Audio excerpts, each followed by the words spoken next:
Recorded Books and One Click Digital present The Arrangement by Mary Balogh, narrated by Rosalind Landor.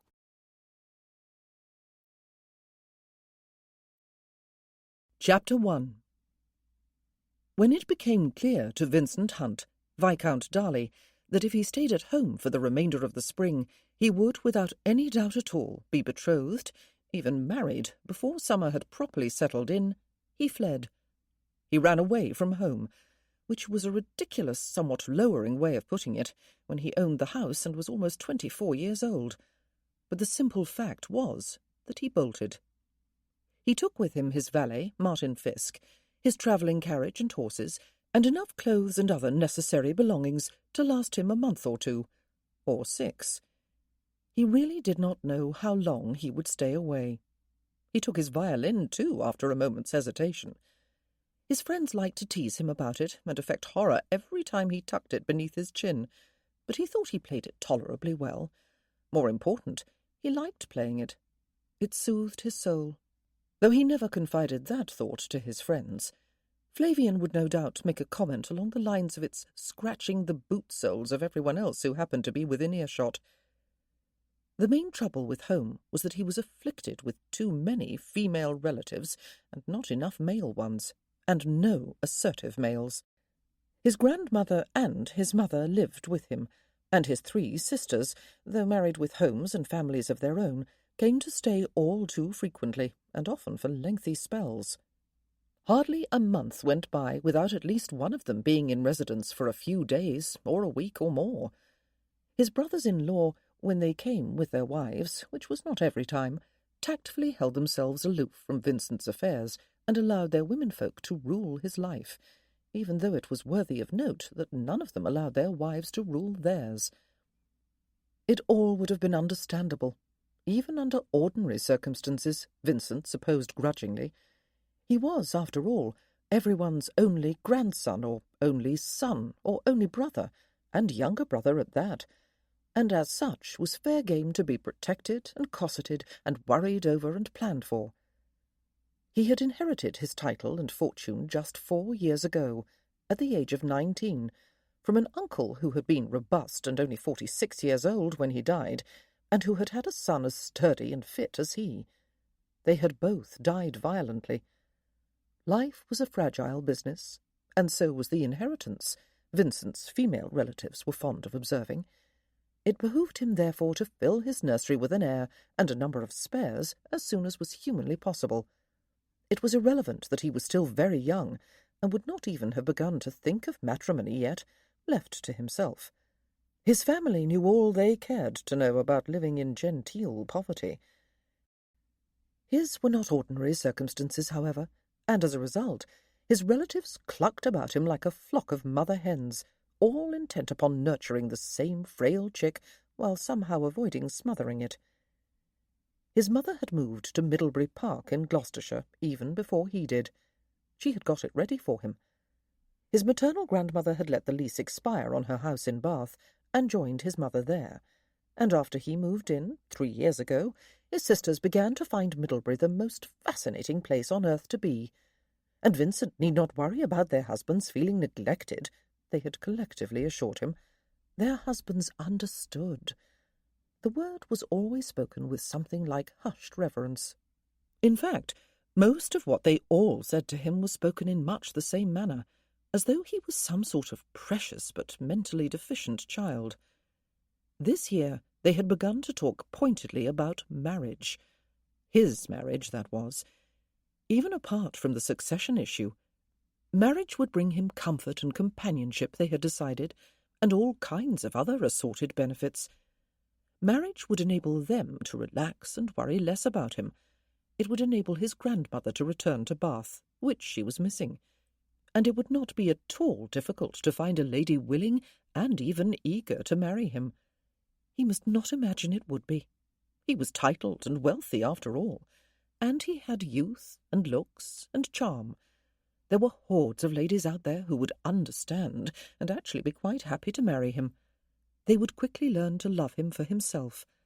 At least, one would, the one he would choose, and they, His female relatives would help him make that choice, of course. That went without saying, though they said it anyway. The campaign had started over Easter, when the whole family was at Middlebury, his sisters' husbands and their children included. Vincent himself had just returned from Penderys Hall in Cornwall, country seat of the Duke of Stanbrook, where he spent a few weeks of each year with his fellow members of the self-styled Survivors' Club, a group of survivors of the Napoleonic Wars, and he had been feeling a little bereft, as he always did for a while, after parting from those dearest friends in the world. He had let the women talk without paying a great deal of attention, or even thinking of perhaps putting his foot down. It had proved to be a mistake. Only a month after Easter, his sisters and brothers-in-law and nieces and nephews had returned en masse, to be followed a day or so later by house guests. It was still only spring, and an odd time of year for a house party, when the social season in London would be just getting into full swing. But this was not really a party, Vincent had soon discovered, for the only guests who were not also family were Mr. Geoffrey Dean, son of Grandmamma's dearest friend in Bath, his wife, and their 3 daughters. Their 2 sons were away at school. 2 of the daughters were still in the schoolroom. Their governess had been brought with them, but the eldest, Miss Philippa Dean, was almost 19, and had made her curtsy to the Queen just a couple of weeks before, and secured partners for every set at her come-out ball. She had made a very satisfactory debut indeed into polite society. But Mrs. Dean was hasty to add, while describing her daughter's triumph over tea soon after their arrival at Middlebury Park, how could they possibly have resisted the prospect of spending a quiet couple of weeks in the country with old friends? Old friends? The situation had soon become painfully clear to Vincent, though no one bothered to explain. Miss Philippa Dean was on the marriage mart to the highest bidder. She had younger sisters growing up behind her, and 2 brothers at school, who might conceivably wish to continue their studies at university. It seemed unlikely that the Deans were vastly wealthy. They had come then on the clear understanding that there was a husband to be had for the girl at Middlebury, and that she would return to London with all the distinction of being betrothed within a month of her come-out. It would be a singular triumph, especially as she would be securing a husband who was both wealthy and titled, and who also happened to be blind. Miss Dean was exquisitely lovely, his mother reported, with blonde hair and green eyes and a trim figure. Not that her looks mattered to him. She sounded like a sweet and amiable girl. She also sounded quite sensible when in conversation with everyone except Vincent himself. She often was in conversation with him during the following few days, however. Every other female in the house, with the possible exception of Vincent's 3 young nieces, did everything in her power to throw the 2 of them together, and to leave them together. Even a blind man could see that. She conversed with him upon trivialities in a gentle, somewhat breathless voice, as though she were in a sick-room, and the patient hung precariously between death and life. Whenever Vincent tried to steer the conversation to some meaningful topic, in order to discover something of her interests and opinions and the quality of her mind, she invariably agreed wholeheartedly with everything he said, even to the point of absurdity. "I am firmly of the opinion," he said to her one afternoon when they were sitting together in the formal parterre gardens before the house, despite a rather strong breeze, "that the scientific world has been in a wicked conspiracy against the masses for the past number of centuries, Miss Dean, in order to convince us that the earth is round. It is, of course, quite undeniably flat. Even a fool could see that. If one were to walk to the edge of it, one would fall off and never be heard of again. What is your opinion?" It was unkind. It was a bit mean. She was silent for several moments, while he willed her to contradict him, or laugh at him, or call him an idiot. Her voice was gentler than ever when she spoke. "I am quite sure you have the right of it, my lord," she said. He almost said balderdash, but did not. He would not add cruelty to unkindness. He merely smiled, and felt ashamed of himself, and talked about the blustery wind. and then he felt the fingers of one of her hands on his sleeve, and he could smell her light floral perfume more clearly, an indication that she had leaned closer, and she spoke again, in a sweet, hurried, breathless voice. "I did not at all mind coming here, you know, Lord Darley," she said. "Even though I have been looking forward for ever to my first season in London, and do not remember ever being happier than I was on the night of my come-out ball. But I know enough about life to understand that I was taken there not just for enjoyment. Mamma and Papa have explained what a wonderful opportunity this invitation is for me, as well as for my sisters and brothers. I did not mind coming, truly. Indeed, I came willingly. I understand, you see, and I will not mind one little bit." Her fingers squeezed his arm before letting it go. "You will think I am forward," she added, "though I am not usually so outspoken. I just thought you needed to know that I do not mind, for perhaps you fear I do." It was one of the most excruciatingly embarrassing moments of Vincent's life, as well as being almost insufferably infuriating. Not that she infuriated him, poor girl, but her parents did, and his mother and grandmother and sisters did. It was quite obvious to him that Miss Dean had been brought here not just as an eligible young lady whom he might get to know, with the possibility on both their parts of deepening their acquaintance in the future if they liked each other. No, she had been brought here fully expecting that he would make her an offer before she left. Pressure would have been brought to bear by her parents, but she was a dutiful daughter, it seemed, and accepted her responsibility as the eldest. She would marry him even though he was blind. She very obviously did mind. He was angry with his mother and sisters for assuming that mental deficiency was one effect of blindness. He had known they wished him to marry soon. He had known that they would proceed to match-make for him. What he had not known was that they would choose his bride without a word to him, and then practically force him into accepting their choice, and in his own home, moreover. His house, in fact, was not his own home. That realization came like an epiphany. It never had been. Whose fault that was must be examined at some future date. It was tempting to blame his relatives, but, well, he would have to think the whole matter over. He had a niggling suspicion, though, that if he was not master here, the fault lay with him. But for now he was in an impossible situation. He felt no spark of attraction toward Miss Dean, even though he believed he would very probably like her under different circumstances. It was clear she felt nothing for him but the obligation to marry him. He could not, though, allow both of them to be coerced into doing what neither of them wanted to do. As soon as they had returned indoors, Miss Dean took his offered arm and then proceeded to steer him along with gentle but firm intent, even though he had his cane with him and knew the way perfectly well without any assistance at all. Vincent went to his private sitting-room, the only place in the house where he could be assured of being alone and of being himself, and summoned Martin Fiske. "We are going," he said abruptly when his valet arrived. "Are we, sir?" Martin asked cheerfully. "And what clothes will you be needing for the occasion?" "I will need everything that will fit into the trunk I always take to Penderys," Vincent said. "You will doubtless decide for yourself what you need." A low grunt was followed by silence. "I am feeling especially stupid today," Martin said. "You had better explain." "We are going," Vincent said. "Leaving. Putting as much distance between us and Middlebury as we possibly can in order to evade pursuit. Slinking off. Running away. Taking the coward's way out." "The lady does not suit, does she?" Martin asked.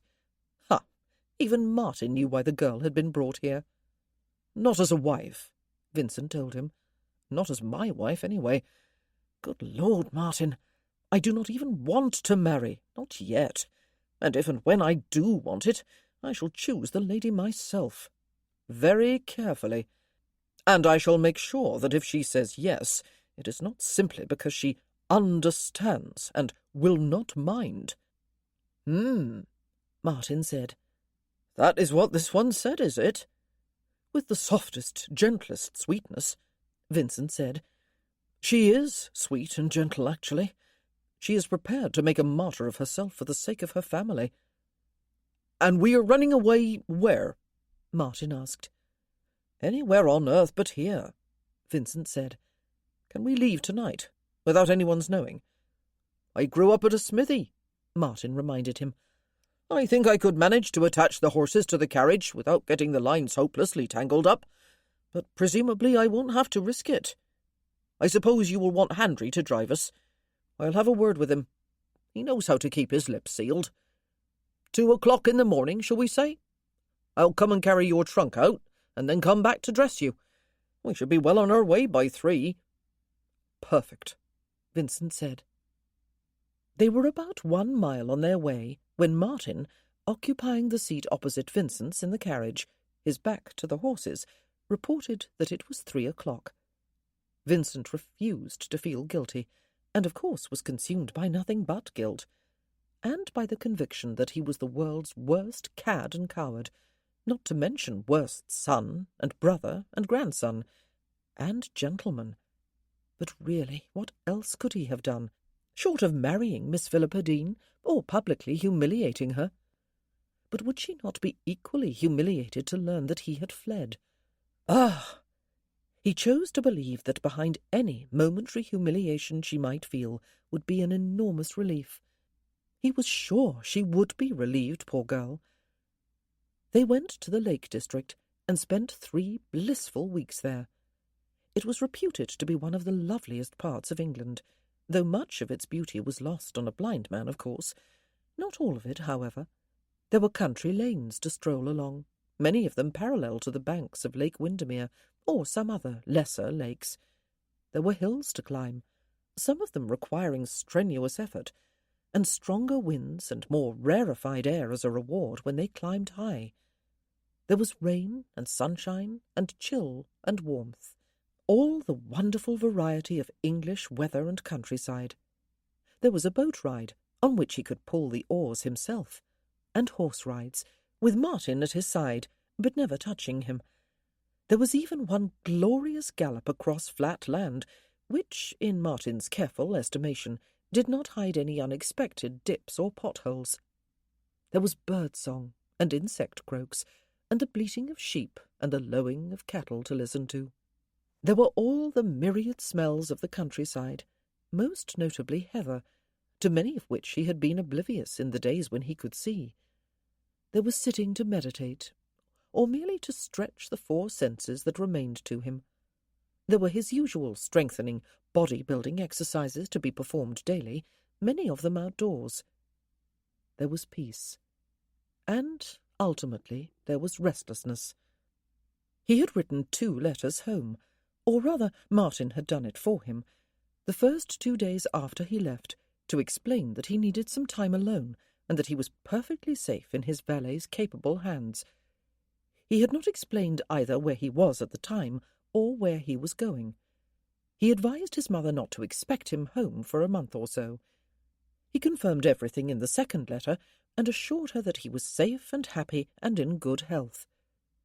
Miss Dean and her mamma and papa and sisters would presumably have returned to London in time to secure her some other eligible husband before the season was out. Vincent hoped she would find someone to fulfill the dual demands of duty and personal inclination. He sincerely hoped so, both for her sake and for the sake of his conscience. He could go home, he decided at last. The Deans would be long gone. So, probably, would all 3 of his sisters. He would be able to have a frank talk with his mother and grandmother. It was high time. He would assure them that he was more than happy to have them live at Middlebury, where he could know that they were both comfortable and secure, or he would be equally happy if they wished to move to Bath. The choice must be theirs, but they must not feel compelled to stay for his sake. He did not need them, he would explain, as tactfully as he could. He did not need their assistance in his day-to-day living. Martin and the rest of his well-staffed household were perfectly capable of catering to all his needs. Neither did he need their assistance in finding him a bride to make his life more comfortable. He would find a wife for himself when he judged the time to be right. It would not be easy to get his mother to accept the truth of what he would say.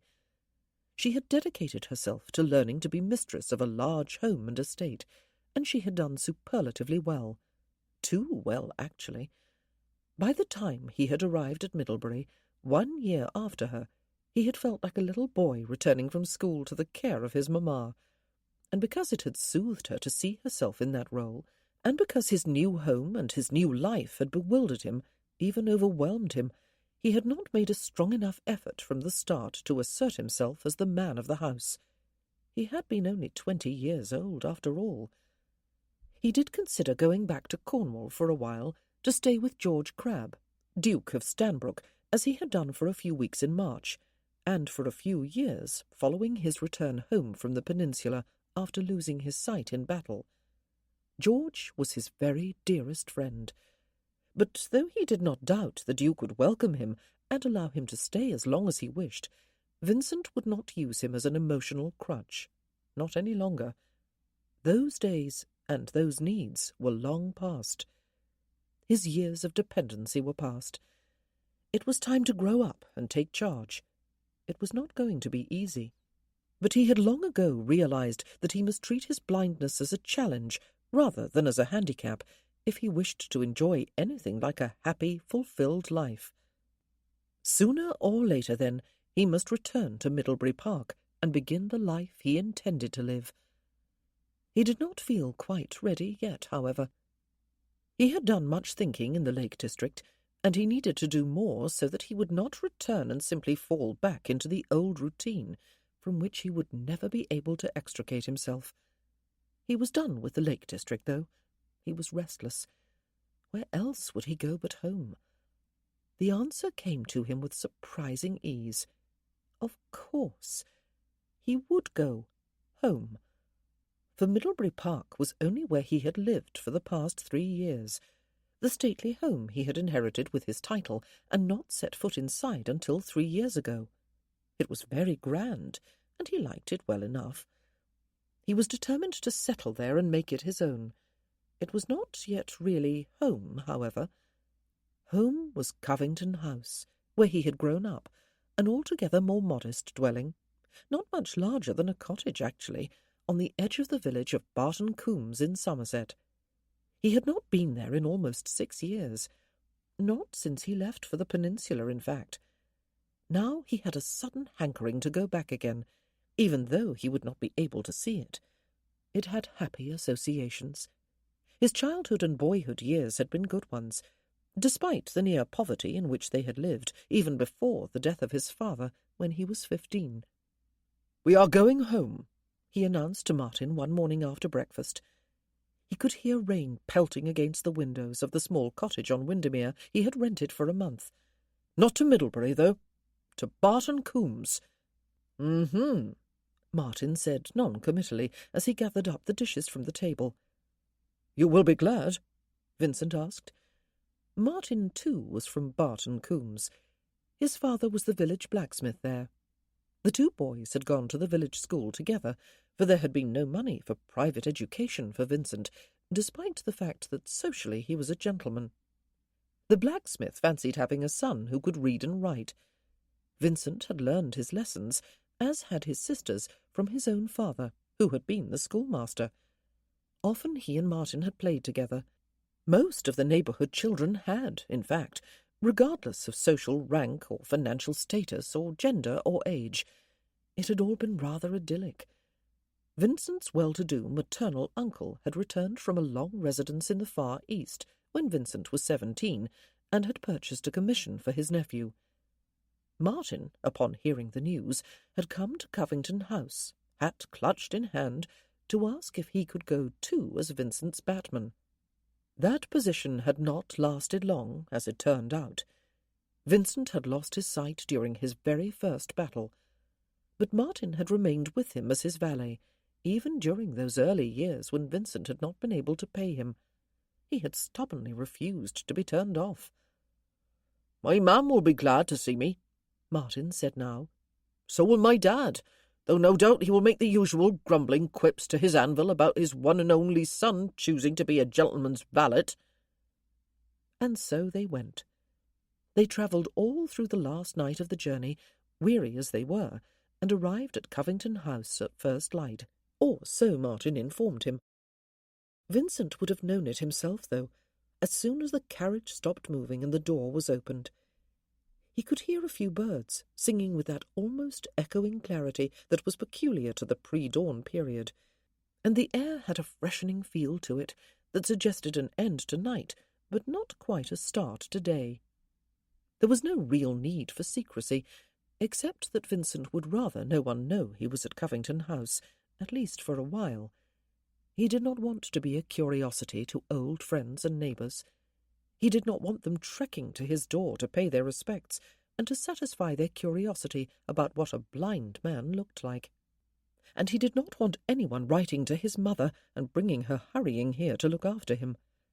He probably would not stay long anyway. He just needed enough time to get his thoughts in order.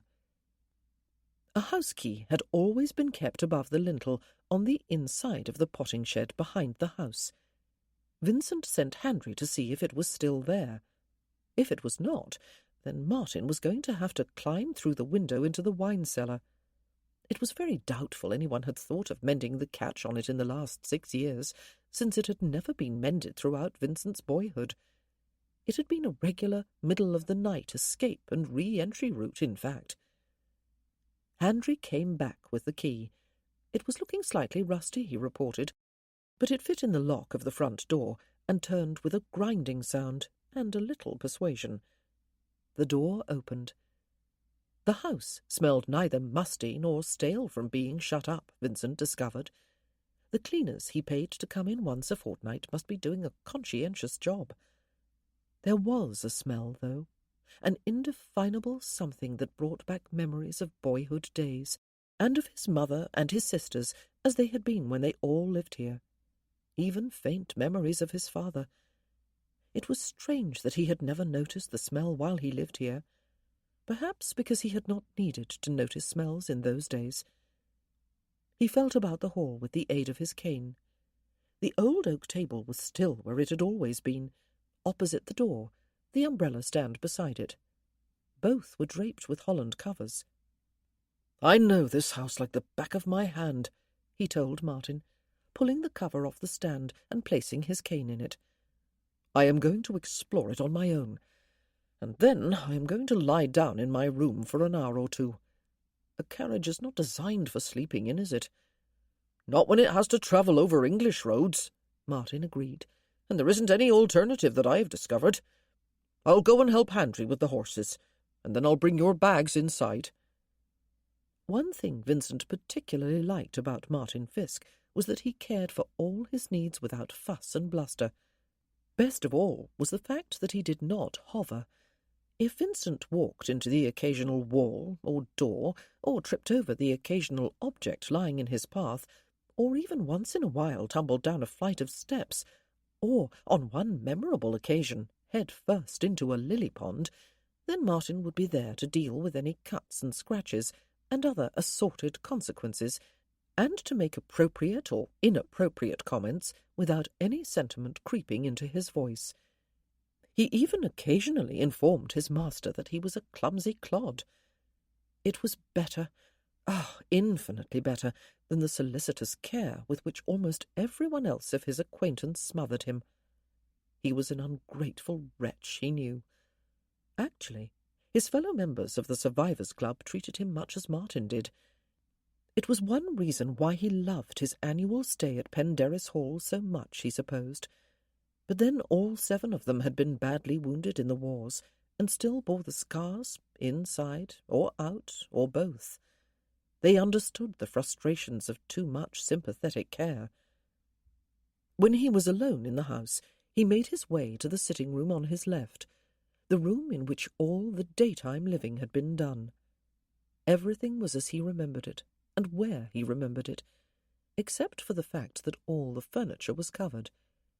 He moved through to the drawing-room, larger and less used than the other room.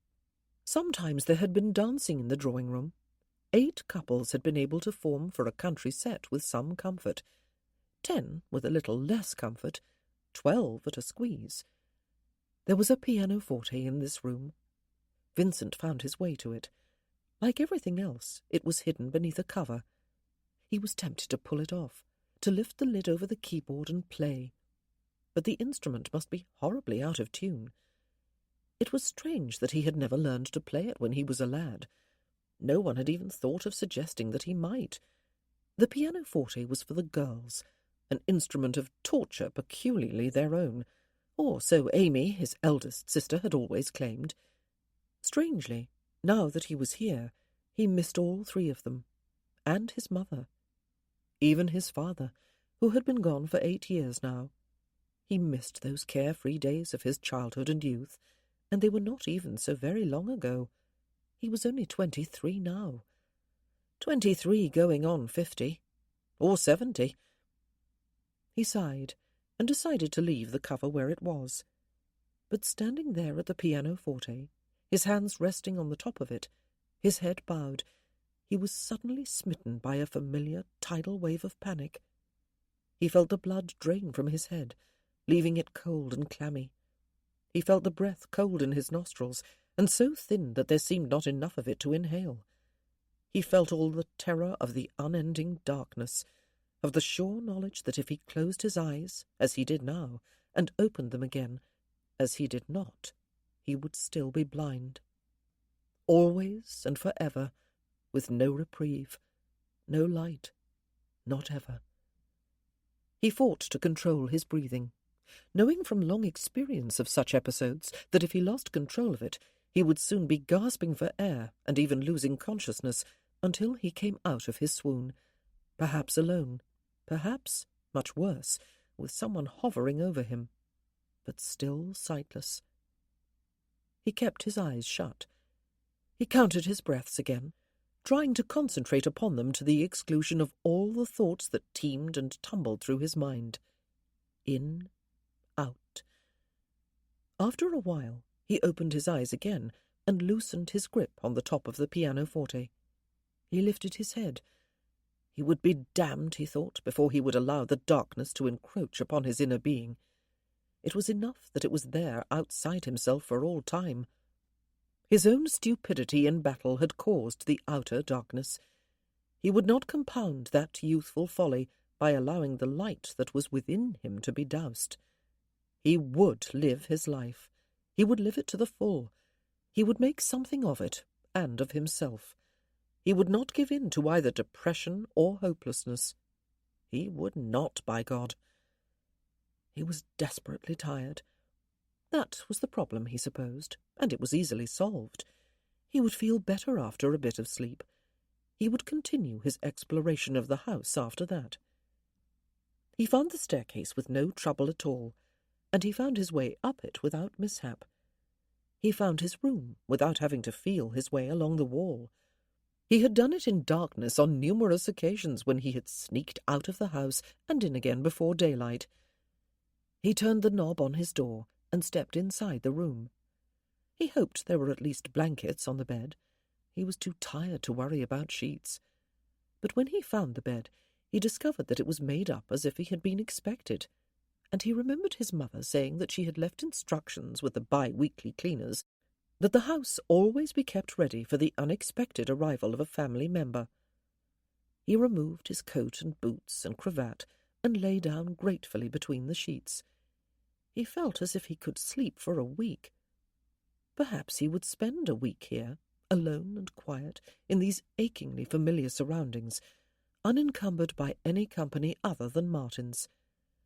That should be enough time to get his head firmly on his shoulders, so that he could go back to Middlebury Park to live, and not merely to drift onward. He had given instructions that the carriage be hidden from sight without delay. He had told Martin to inform anyone who asked that he had come alone to visit his parents at the smithy, and that his master had granted him permission to stay at Covington House. Martin would have to tell only one person, and within an hour everyone would know. No one would know he was here too. It all sounded like bliss. He fell asleep before he could fully enjoy the feeling.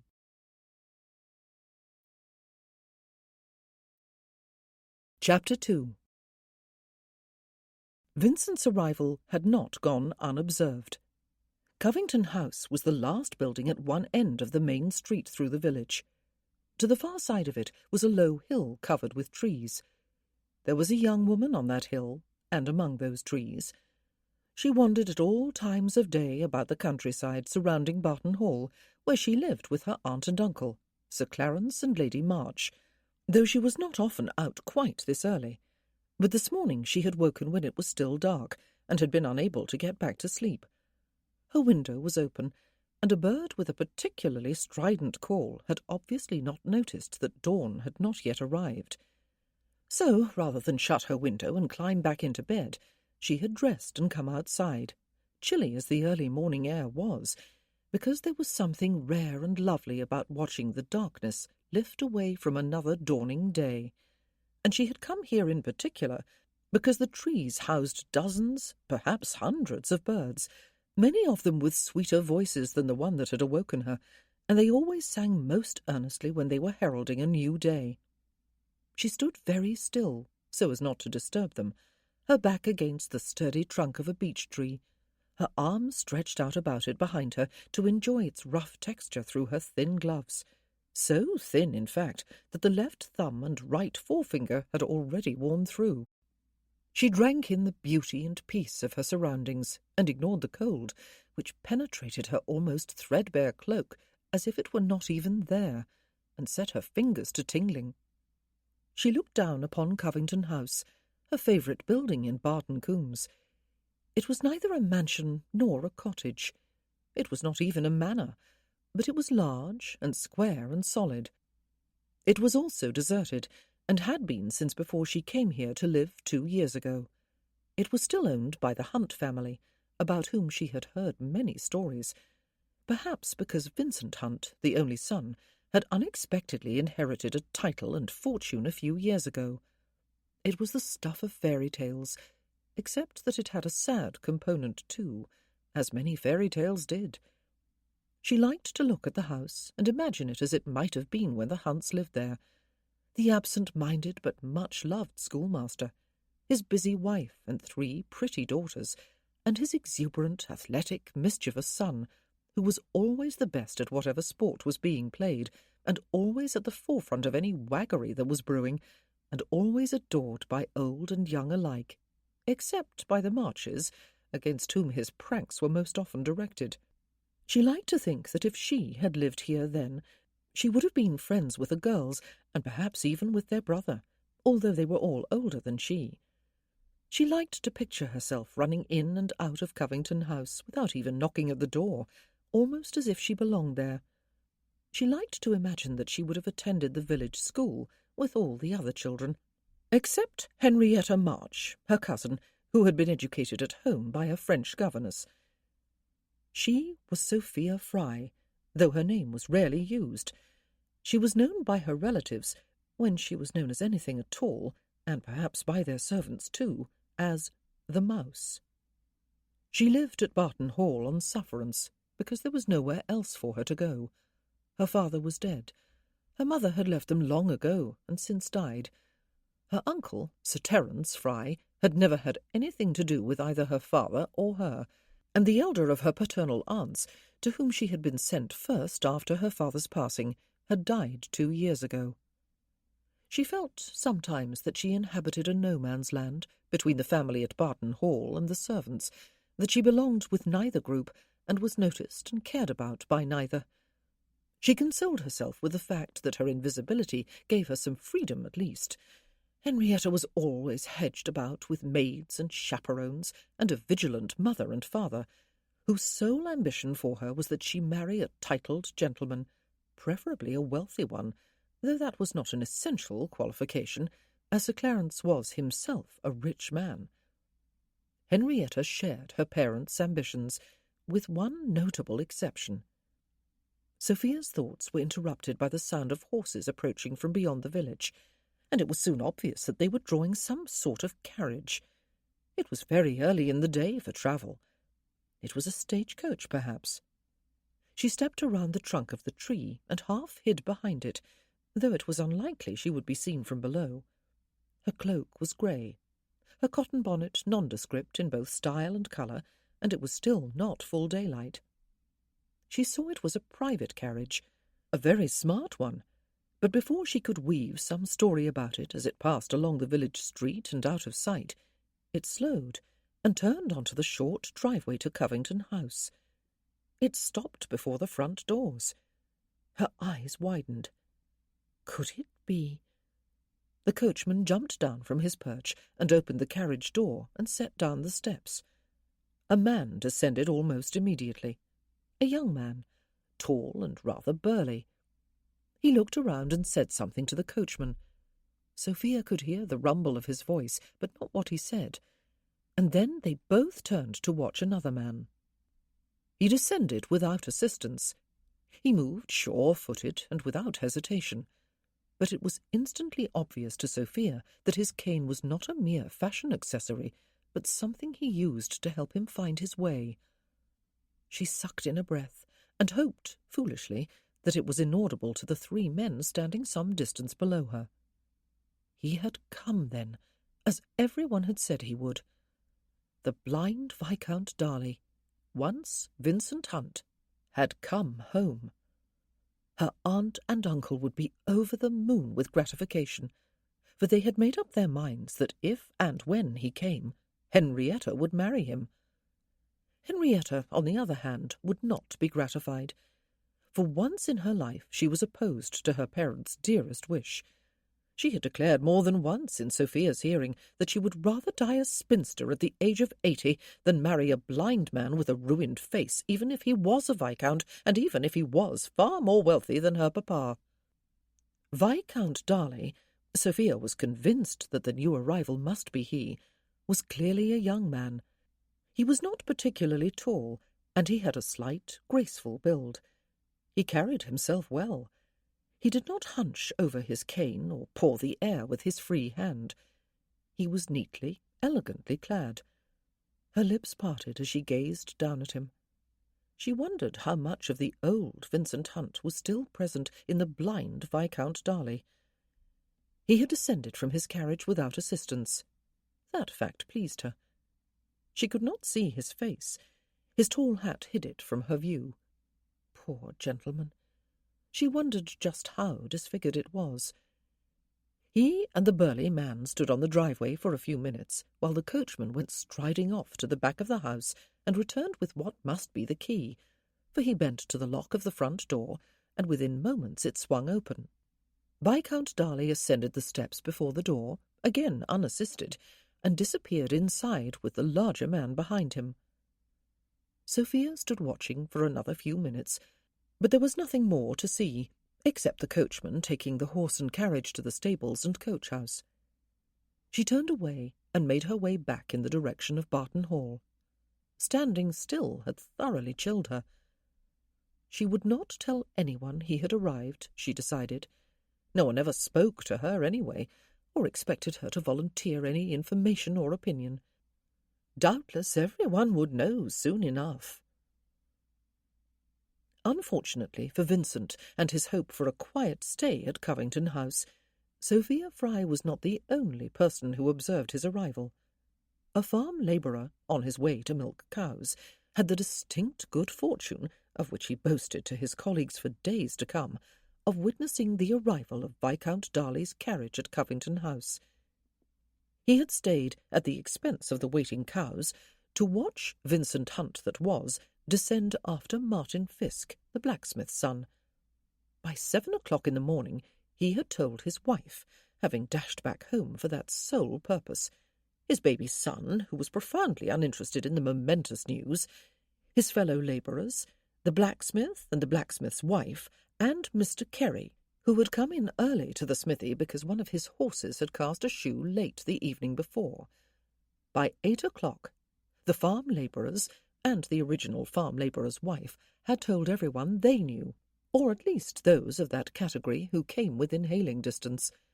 Mr. Kerry had told the butcher, and the vicar, and his aged mother. The blacksmith's wife, ecstatic that her son was back home in the capacity of valet to Viscount Darley, Viscount Hunt that was, had dashed off to the baker's to replenish her supply of flour, and had told the baker and his 2 assistants and 3 other early customers. And the blacksmith, also bursting with pride, even though he spoke with head-shaking disparagement of his son, the valet, told his apprentice, when that lad arrived late for work, and for once did not have to recite a litany of excuses, and Sir Clarence March's groom, and the vicar, who heard the news for the 2nd time in a quarter of an hour, but appeared equally ecstatic both times. By 9 o'clock it would have been difficult to discover a single person within Barton Coombs, or a 3-mile radius surrounding it, who did not know that Viscount Darley, Vincent Hunt that was, had arrived at Covington House when dawn had barely cracked its knuckles, and had not left it since. Though, if he had arrived that early, Miss Waddell observed to Mrs. Parsons, wife of the aptly named vicar, when the 2 ladies encountered each other across the hedge separating their back gardens, he must have been travelling all night, and was enjoying a well-deserved rest, poor gentleman. It would not be kind to call upon him too early. She would inform the reception committee. Poor dear gentleman. The vicar rehearsed his speech of welcome, and wondered if it was too formal. For, after all, Viscount Darley had once been just the sunny-natured, mischievous son of the village schoolmaster. He was, in addition to everything else, though, a war hero, and he did now have that very impressive title.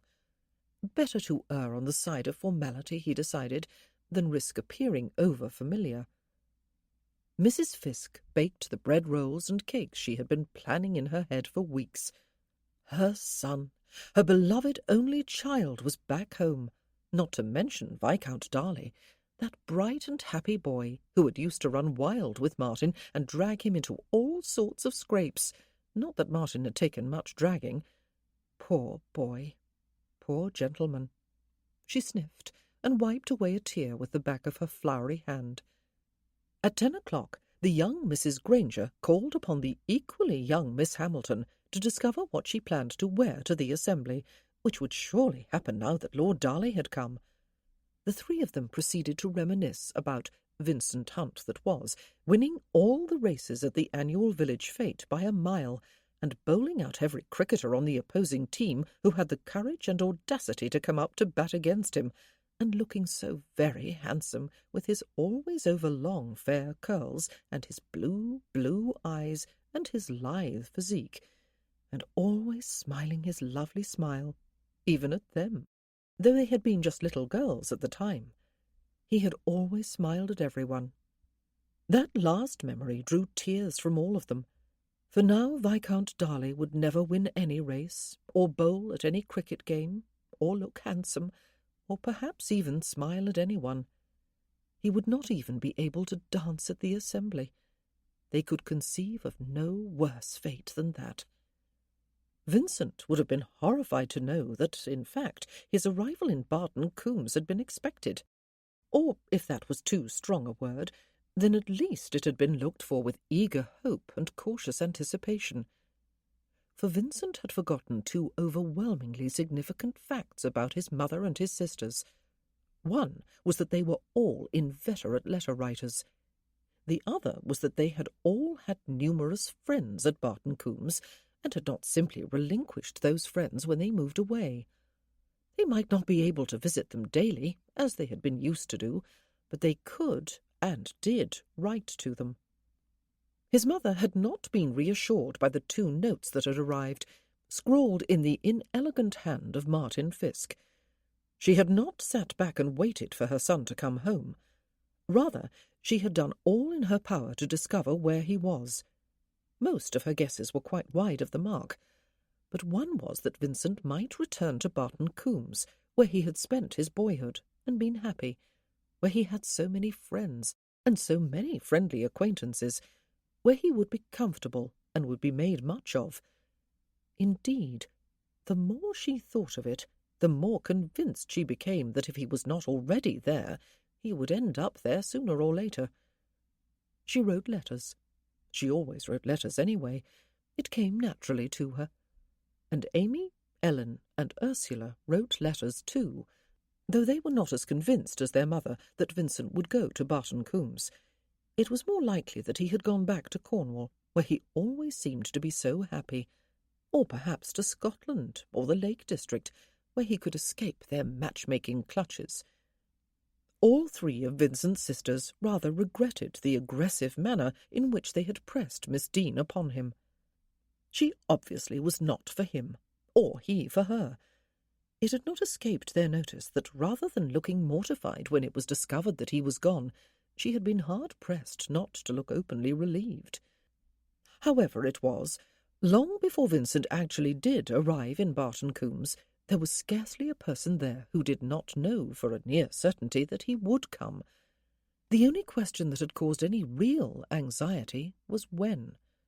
Everyone, almost without exception, was enraptured as the news spread through the village and beyond that the wait was at an end. He was here. The most notable exception to the general mood of rapture was Henrietta March. She was horror-struck. "Vincent Hunt!" she cried. "Viscount Darley, my love," her mother reminded her. "Of Middlebury Park in Gloucestershire," her father added, "with an income of 20,000 a year, at a conservative estimate." "And 2 blind eyes and a deformed face," Henrietta retorted. "You!" "You would not have to look at him," her father told her.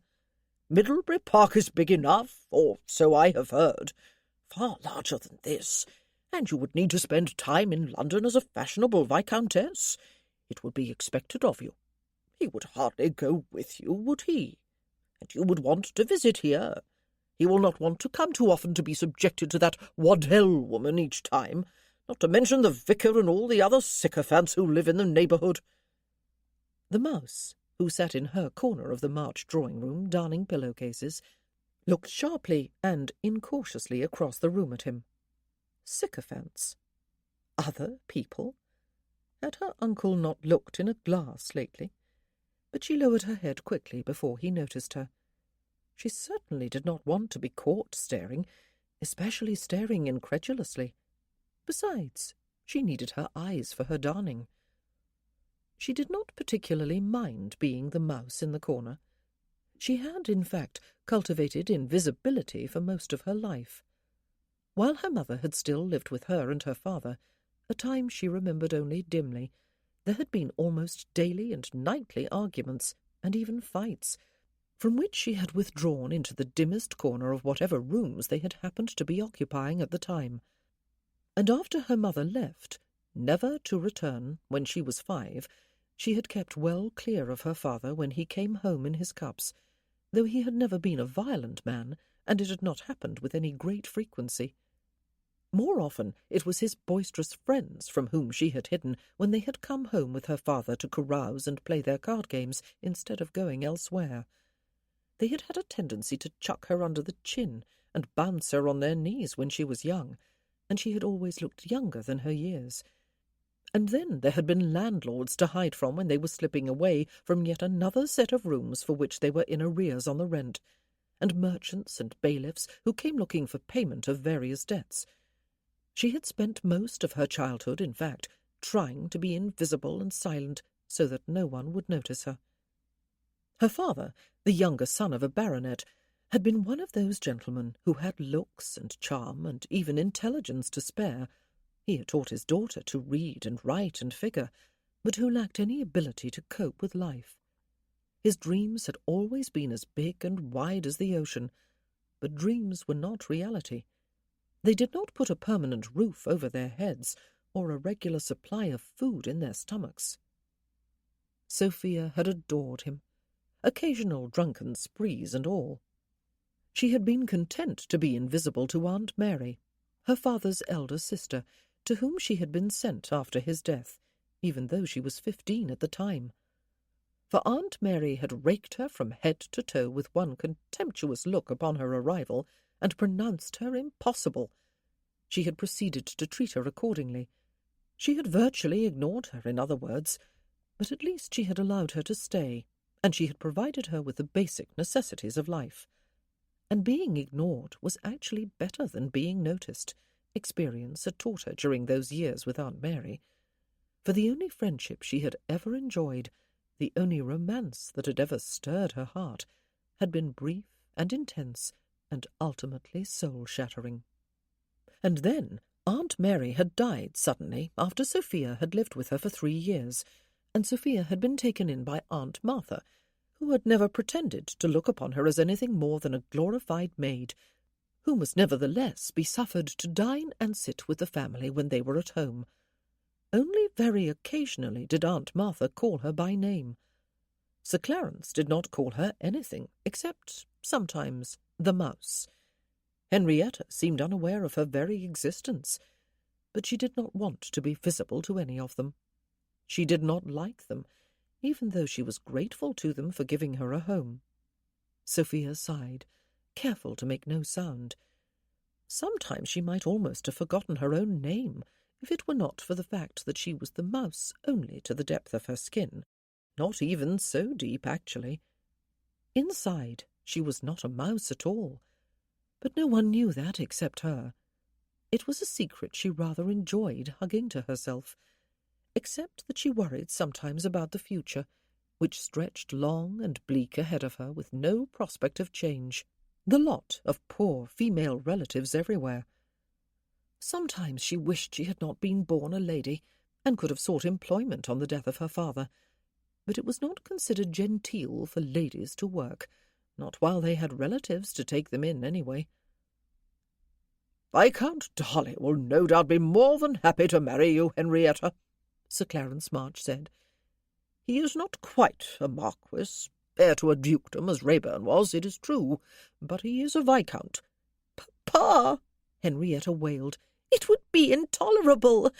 Even apart from his wrecked face and his blind eyes, the very thought of which make me feel bilious and vapourish. He is Vincent Hunt.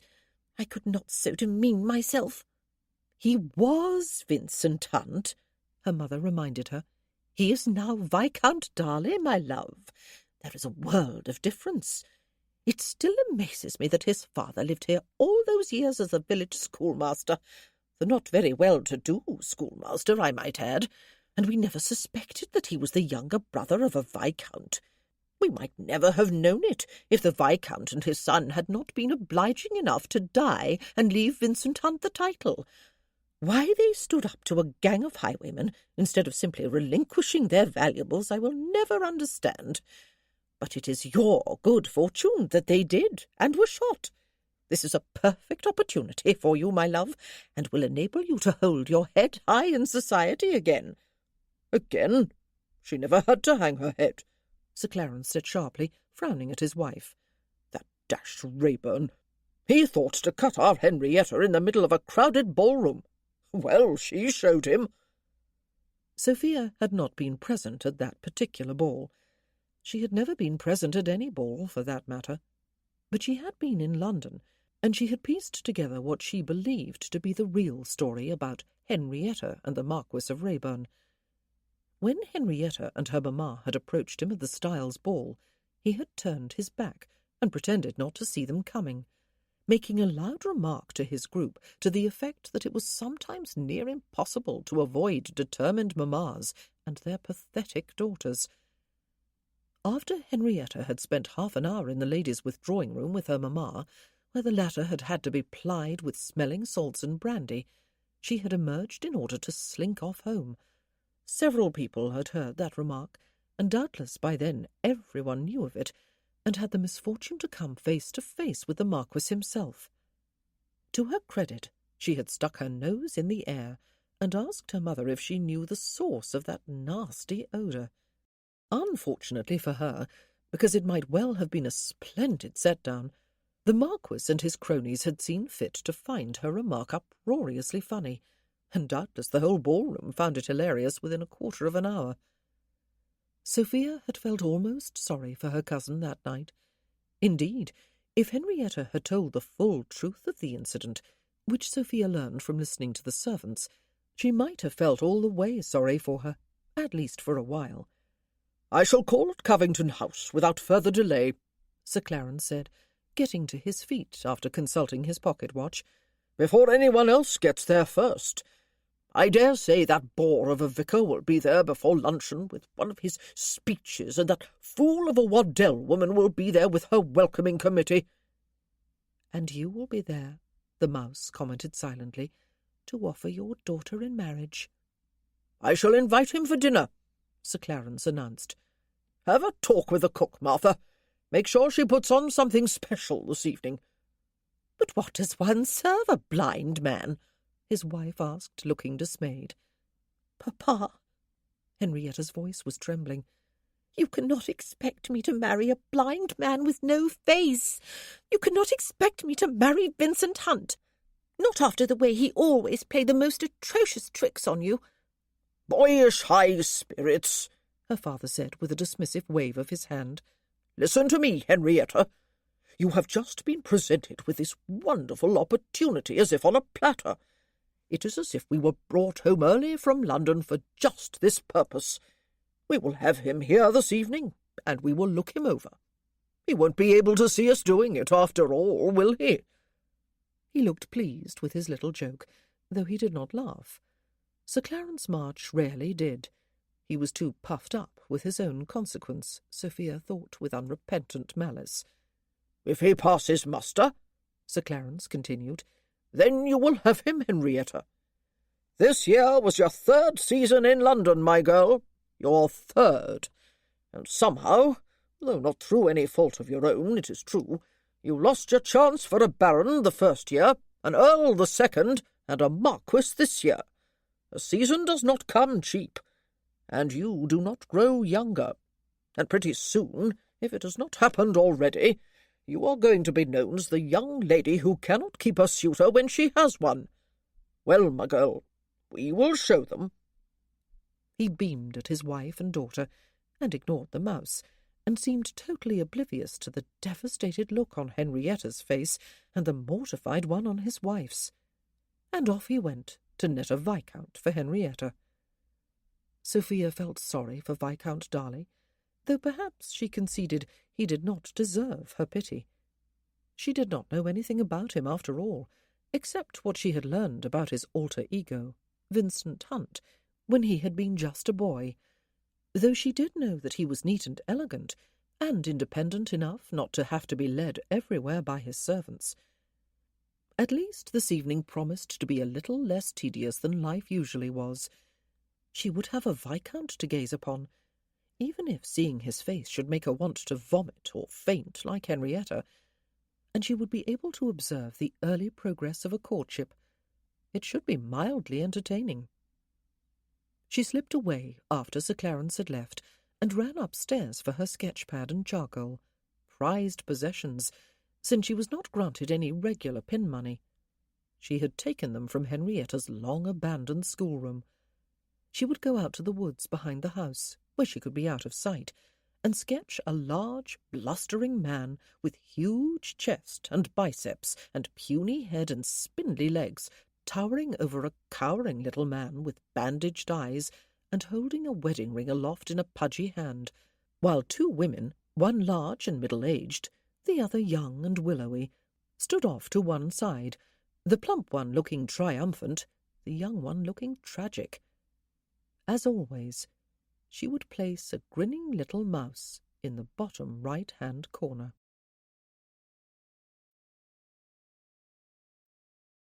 Chapter 3. "I was firm," Vincent protested, his chin raised as Martin tied his neckcloth in a manner suitable for evening wear. "I refused to go there for dinner. I don't suppose anyone quite understands how tricky it is chasing food about on one's plate without knowing quite what food it is one chases while holding a polite conversation at the same time, and wondering if one has dribbled gravy down one's chin or onto one's cravat." Martin was not to be deterred. "If you had been firm," he said, "you would not have gone at all. Old March, for the love of God! And Lady March, and Miss Henrietta March. Need I say more?" "If you do," Vincent said, "you may well run out of italics and exclamation points, Martin. Yes, they were a haughty trio, and treated the rest of us lowly mortals as if we were worms beneath their feet. But we had a great deal of sport out of them, and must not complain." Do you remember the time his nib set up that stone bust of supposedly ancient Roman origin on a pedestal in his courtyard? Martin asked, and invited all the neighbourhood to gather around at a respectful distance while it was unveiled with great pomp and ceremony. And then, when old March pulled off the cover with a grand flourish, everyone except the Marches themselves collapsed in a heap of mirth. I'll never forget that bright blue winking eyelid with long black eyelashes, or the scarlet up-curling lips. You excelled yourself with that one. They snickered, and then outright guffawed for a while at the memory of that winking, leering monstrosity of stone. Yes, well, Vincent said, I almost got caught that time, you know, when I was getting back into the house through the cellar window. The keg beneath it wobbled and would have fallen with a crash if I had not hurled myself beneath it and deadened the sound. I nursed a good few bruised ribs for the following week or so, but the suffering was worth it. Ah, those were the days, Martin said fondly, indicating with a tap on Vincent's shoulder that he was ready to go. And now you are going to pay them an evening call. You are capitulating to the enemy. I was taken aback when March knocked on the door, Vincent said, and was not thinking straight. I was still half asleep. You must have been, Martin said. There I was at the door, explaining to his nibs that he was mistaken, that I had come alone to Barton Coombs to visit my mam and dad, and was staying here with your permission, and there you were walking down the stairs behind me as bold as brass, in full view from the door, to make a liar out of me. It is the mark of a good butler, Vincent said, that he can lie with a straight face and perfect conviction. I am not your butler, Martin reminded him. And what would you have been even if I were? An optical illusion? You had better come down to the kitchen and have some of the rabbit stew I made, and some of Mam's fresh bread before you go. She loaded me down with enough to feed the 5,000. Vincent got to his feet and sighed, and then laughed again. This morning had been like a well-rehearsed farce, and had left him wondering if the village was ringed about 24 hours a day with lookouts whose sole task was to give instant notice of the approach of any and all comers. Sir Clarence March had come soon after 11, all puffed up with his own importance and magnanimity. Nothing had changed there in 6 years. He had left in some haste, only when a seeming army of ladies had arrived to welcome Vincent home. Miss Waddell had been the spokesperson, but she had named each of the other ladies in a slow, distinct voice and repeated the list after he had invited them all to be seated, just before he remembered the holland covers. But they had been removed, he discovered when he sat down himself. Then, before the ladies could settle into any flow of conversation, the vicar had arrived, though his wife, who was a member of Miss Waddell's committee, had scolded him before everyone with the reminder that he had known the ladies were coming at 11:15 and ought to have waited until at least 11:45 before coming himself. "Poor dear Lord Darley will be feeling quite overwhelmed, Joseph," she had told him. Not at all, Vincent had assured them, smelling coffee and hearing the rattle of china as Martin carried in a tray. How delightful it is to receive such a warm welcome! He had been rather glad he had not been able to see the expression on Martin's face. Several minutes later, just as the Reverend Parsons was setting the finishing touches to his windy welcome speech, Mr. Carey had arrived with elderly Mrs. Carey, his mother, and the volume of conversation had increased considerably, for she was deaf. At the first slight lull in the chatter, perhaps 20 minutes after that, Miss Waddell had delivered her pièce de résistance. There was to be an assembly tomorrow evening, she had announced, in the assembly rooms above the foaming Tankard Inn, and dear Viscount Darley was to be the guest of honour. And at last light had dawned in Vincent's brain. His mother and his sisters. They had guessed he might come here, and they had probably used a pot of ink apiece writing letters to everyone they knew in Barton Coombs, and within a few miles of its outer bounds. So much for his few days of quiet relaxation. With a smile on his face and thanks on his lips, he had suffered ladies dashing at him from all directions, to pour his coffee, to position his napkin on his lap, to lift his cup and saucer from the tray and set them on the table beside him where he could easily reach them, to set them in his hand a moment later, lest he have difficulty finding them on the side table, to choose the best cake from the plate of Mrs. Fisk's offerings and set it on his plate, to set his plate in his other hand, to set his cup and saucer back down on the table so that he would have one hand free to eat his cake. There were some amused titterings over that. Well, they would have eaten and drunk for him if they could. He had forced himself to remember that their ministrations were kindly meant.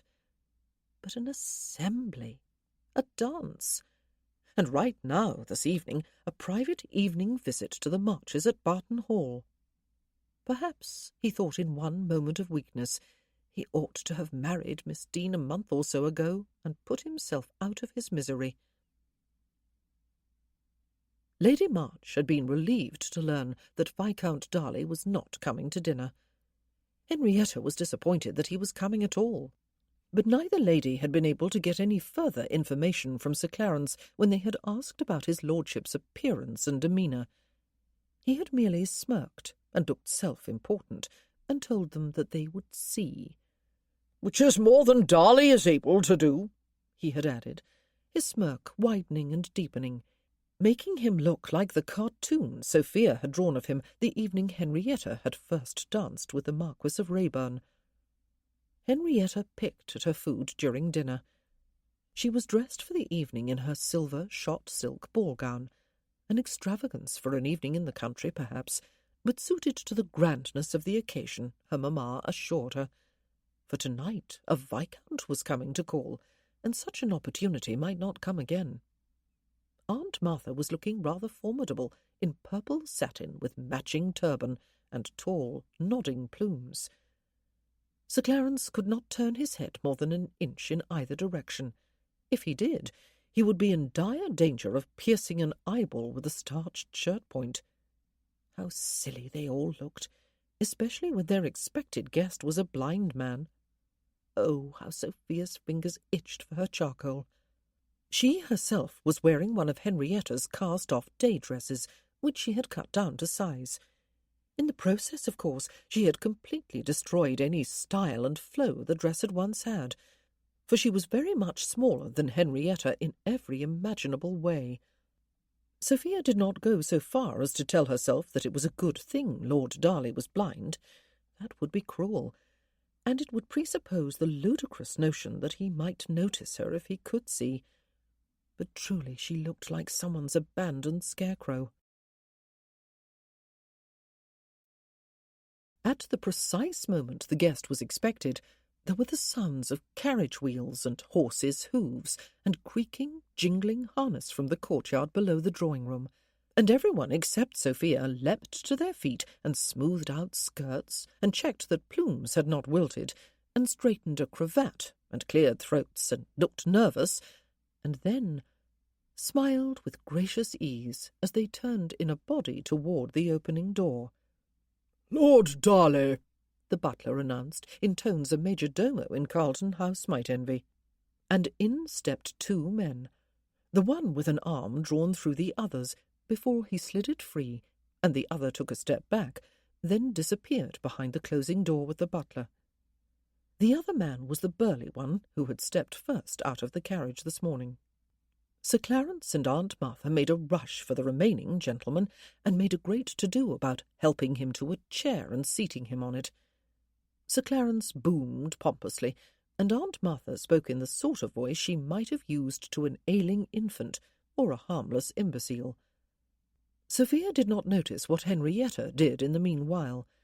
She herself was too caught up in a personal moment of surprise, and, quite frankly, she stared. It was a good thing he was blind and would not notice. For Viscount Darley was everything she had observed this morning, and more. He was not particularly tall, and he was graceful and elegant.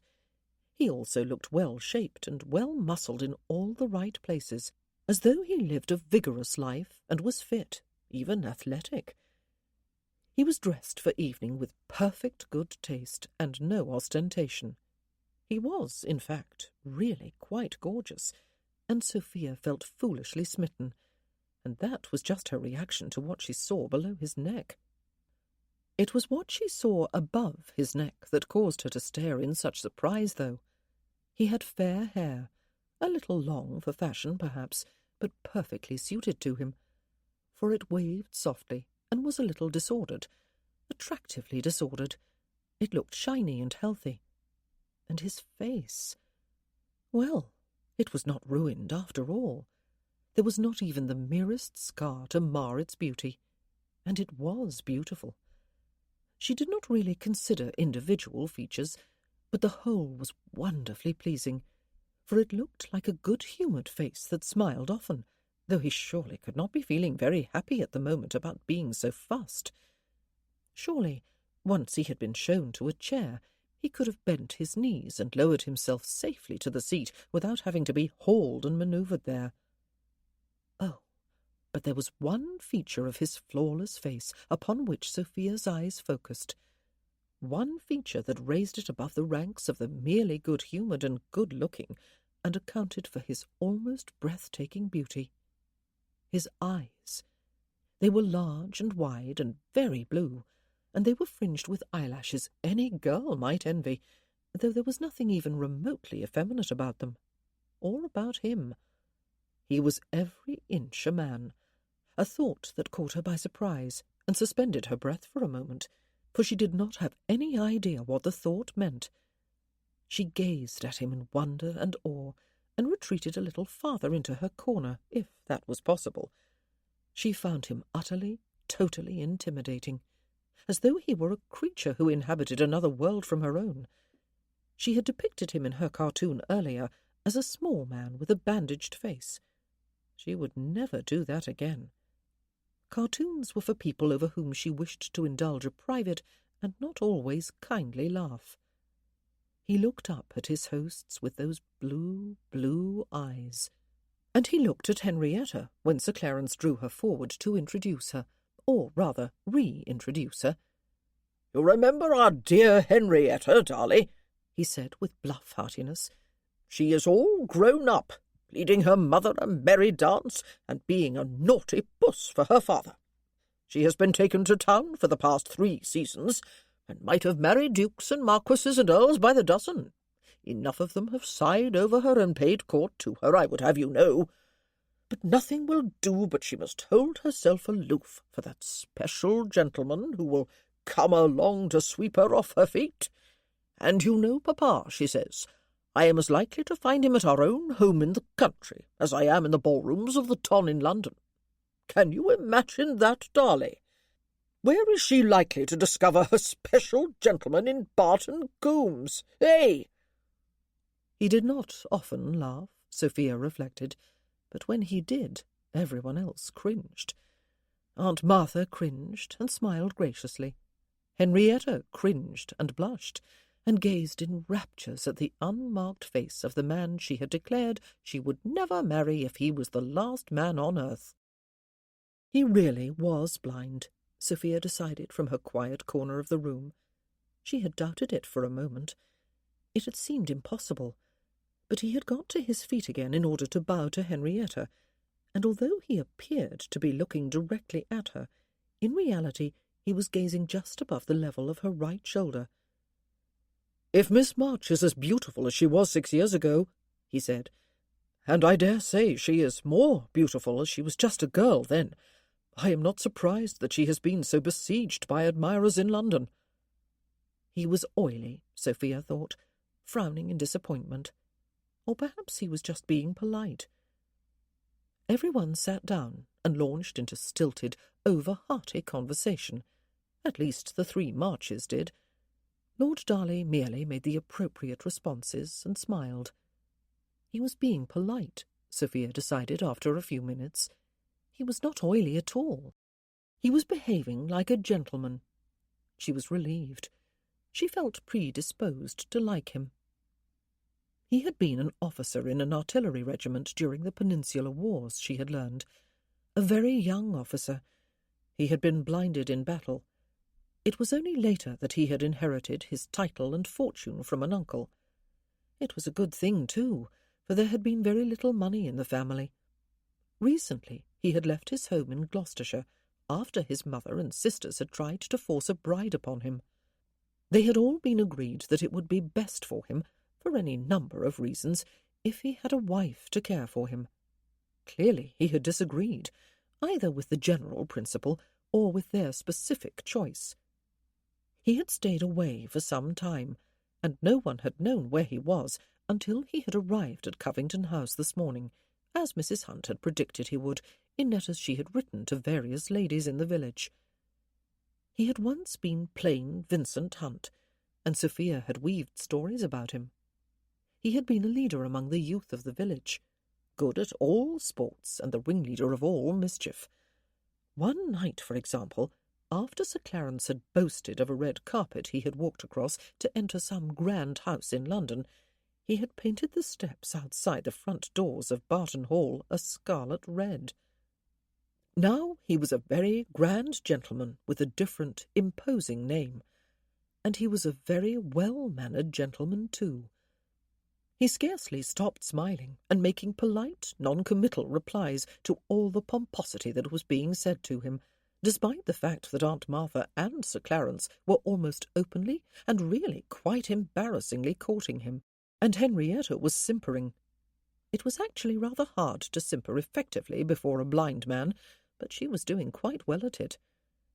When the conversation finally threatened to flag, Henrietta was sent to the pianoforte to dazzle the Viscount with her talent on the keyboard, and then she was directed to sing as she played, and went through a repertoire of 5 songs before remembering that the music for the 6th, her particular favourite, was in her mother's private sitting-room, where she had been practising earlier in the day.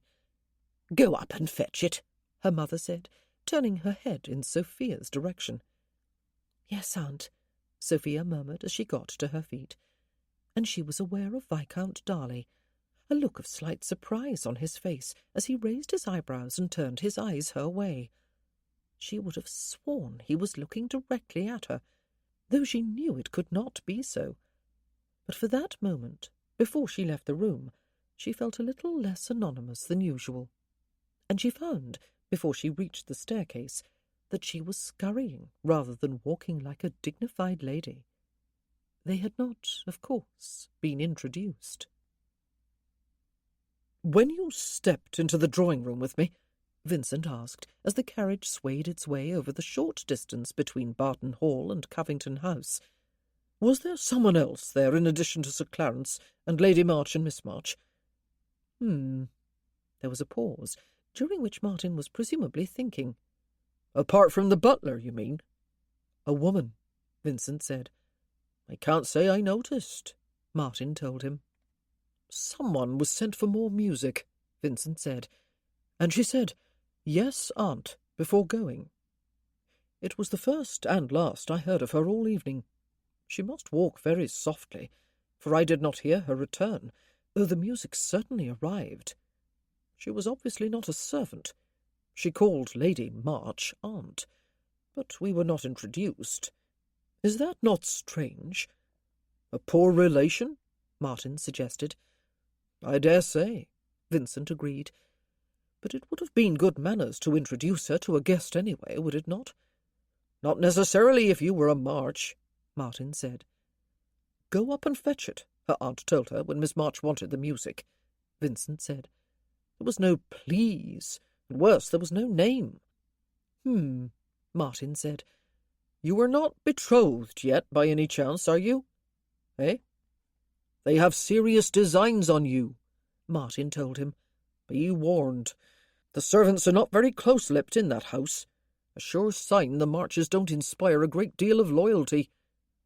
"Serious designs," Vincent said. "Yes, I believe the servants may be right about that. I shall tread with great care during the coming days. In particular, if I should happen to hear the fateful words, 'I understand,' and 'I do not mind,' come from Miss March's lips, I shall flee to the tip of Land's End." "You had better have a boat with you," Martin said. "That might not be far enough." They were home already. What a very strange day it had been. He had arrived here before dawn, with the happy idea of relaxing quietly for a few days and doing some serious thinking before going back home to Middlebury Park to take command of the rest of his life. And then... He laughed as Handry set down the steps of the carriage, and he climbed down outside his front door without assistance. "Miss Waddell and her welcoming committees," he said. "I was upset you did not invite me to come and listen to the vicar's welcome," Martin said. They both snorted with laughter. "Actually, you know," Vincent said, as he made his way up the steps to the front door, "it was touching. They were all so much a part of the fabric of our childhood, Martin, and kindlier, more well-meaning people one could not hope to encounter. It is unkind of us to laugh at them, except that our laughter is well meant too. We were fortunate to grow up here." "That we were," Martin agreed cheerfully. "There are some of Mam's cakes left, sir. Would you like one or two with a drink?" "Hot milk, if there is some, please, Martin," Vincent said, making his way to the sitting-room. "And one cake, please. Your mother has certainly not lost her touch, has she? One of her cakes is worth 4 of anyone else's." Goodness, he must be feeling nostalgic. What had he just asked for? Hot milk? He was actually glad he had been discovered here. He had been a bit ashamed, or embarrassed, or something, to be seen blind like this when these people had known him as he used to be. But that had been foolish of him. His morning visitors had been kind, and, solicitous though they had been over his blindness, they had still treated him as a thinking, functioning adult. They had been happy to reminisce about the past, when his father was schoolmaster here, and his mother was active in the church and the community, and Vincent and his sisters had been growing up with all the other village children, and getting into all sorts of mischief with them. Vincent, too, had been happy to remember, and had joined in the conversation with some enthusiasm. He sighed as he sat back in his chair by the fireplace. Dash it, but he was tired. Tired without having even exercised today. That, no doubt, was part of the problem. And tomorrow evening there was to be an assembly at the Foaming Tankard. Vincent grinned as he remembered the petition Miss Waddell had coaxed 11 people to sign, protesting the name of the inn when it changed hands. Vincent must have been about 6 at the time. The inn had once been the respectably named Rose and Crown. An assembly. In his honour. He tipped back his head and laughed aloud. Who but the citizens of Barton Coombs would put on a dance for a blind man? He must not relax too much into this unexpectedly pleasant interlude, though, he thought, as Martin brought in his milk and cake. For Sir Clarence March had made it perfectly clear that his daughter would welcome a marriage proposal from him, and Lady March had extolled her daughter's virtues and accomplishments. Miss March herself had simpered. They all meant to have him, and what the Marches wanted they often got, though they had obviously failed miserably with a few dozen dukes and marquises and earls. Were there that many in existence, even if one included the married ones? He was going to have to watch himself. Henrietta March had been exquisitely pretty as a girl, and had shown promise of extraordinary beauty when Vincent last saw her. She must have been about 15 at the time. She was dark-haired, dark-eyed, and shapely, and she had always been fashionably, expensively clad in clothes made by a dressmaker, or modiste in Sir Clarence's vocabulary, who came down from London twice a year.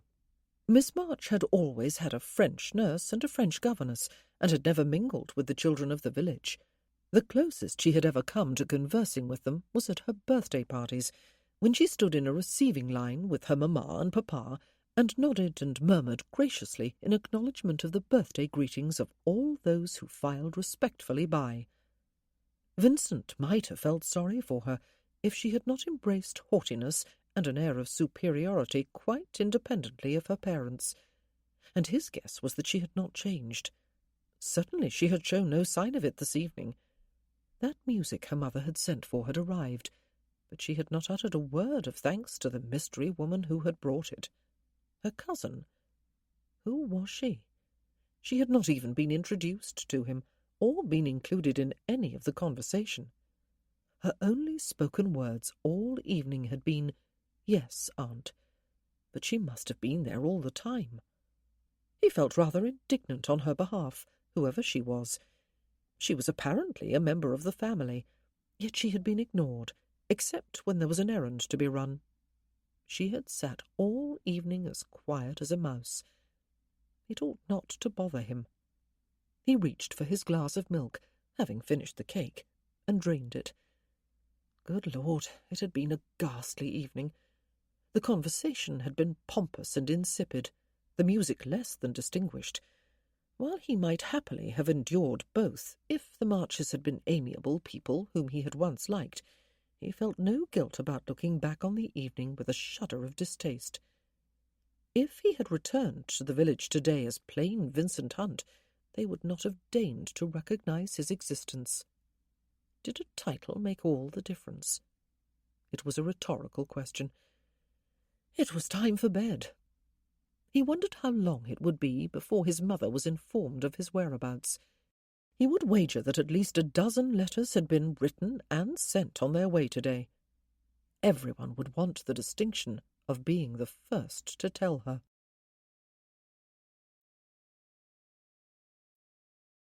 Chapter 4.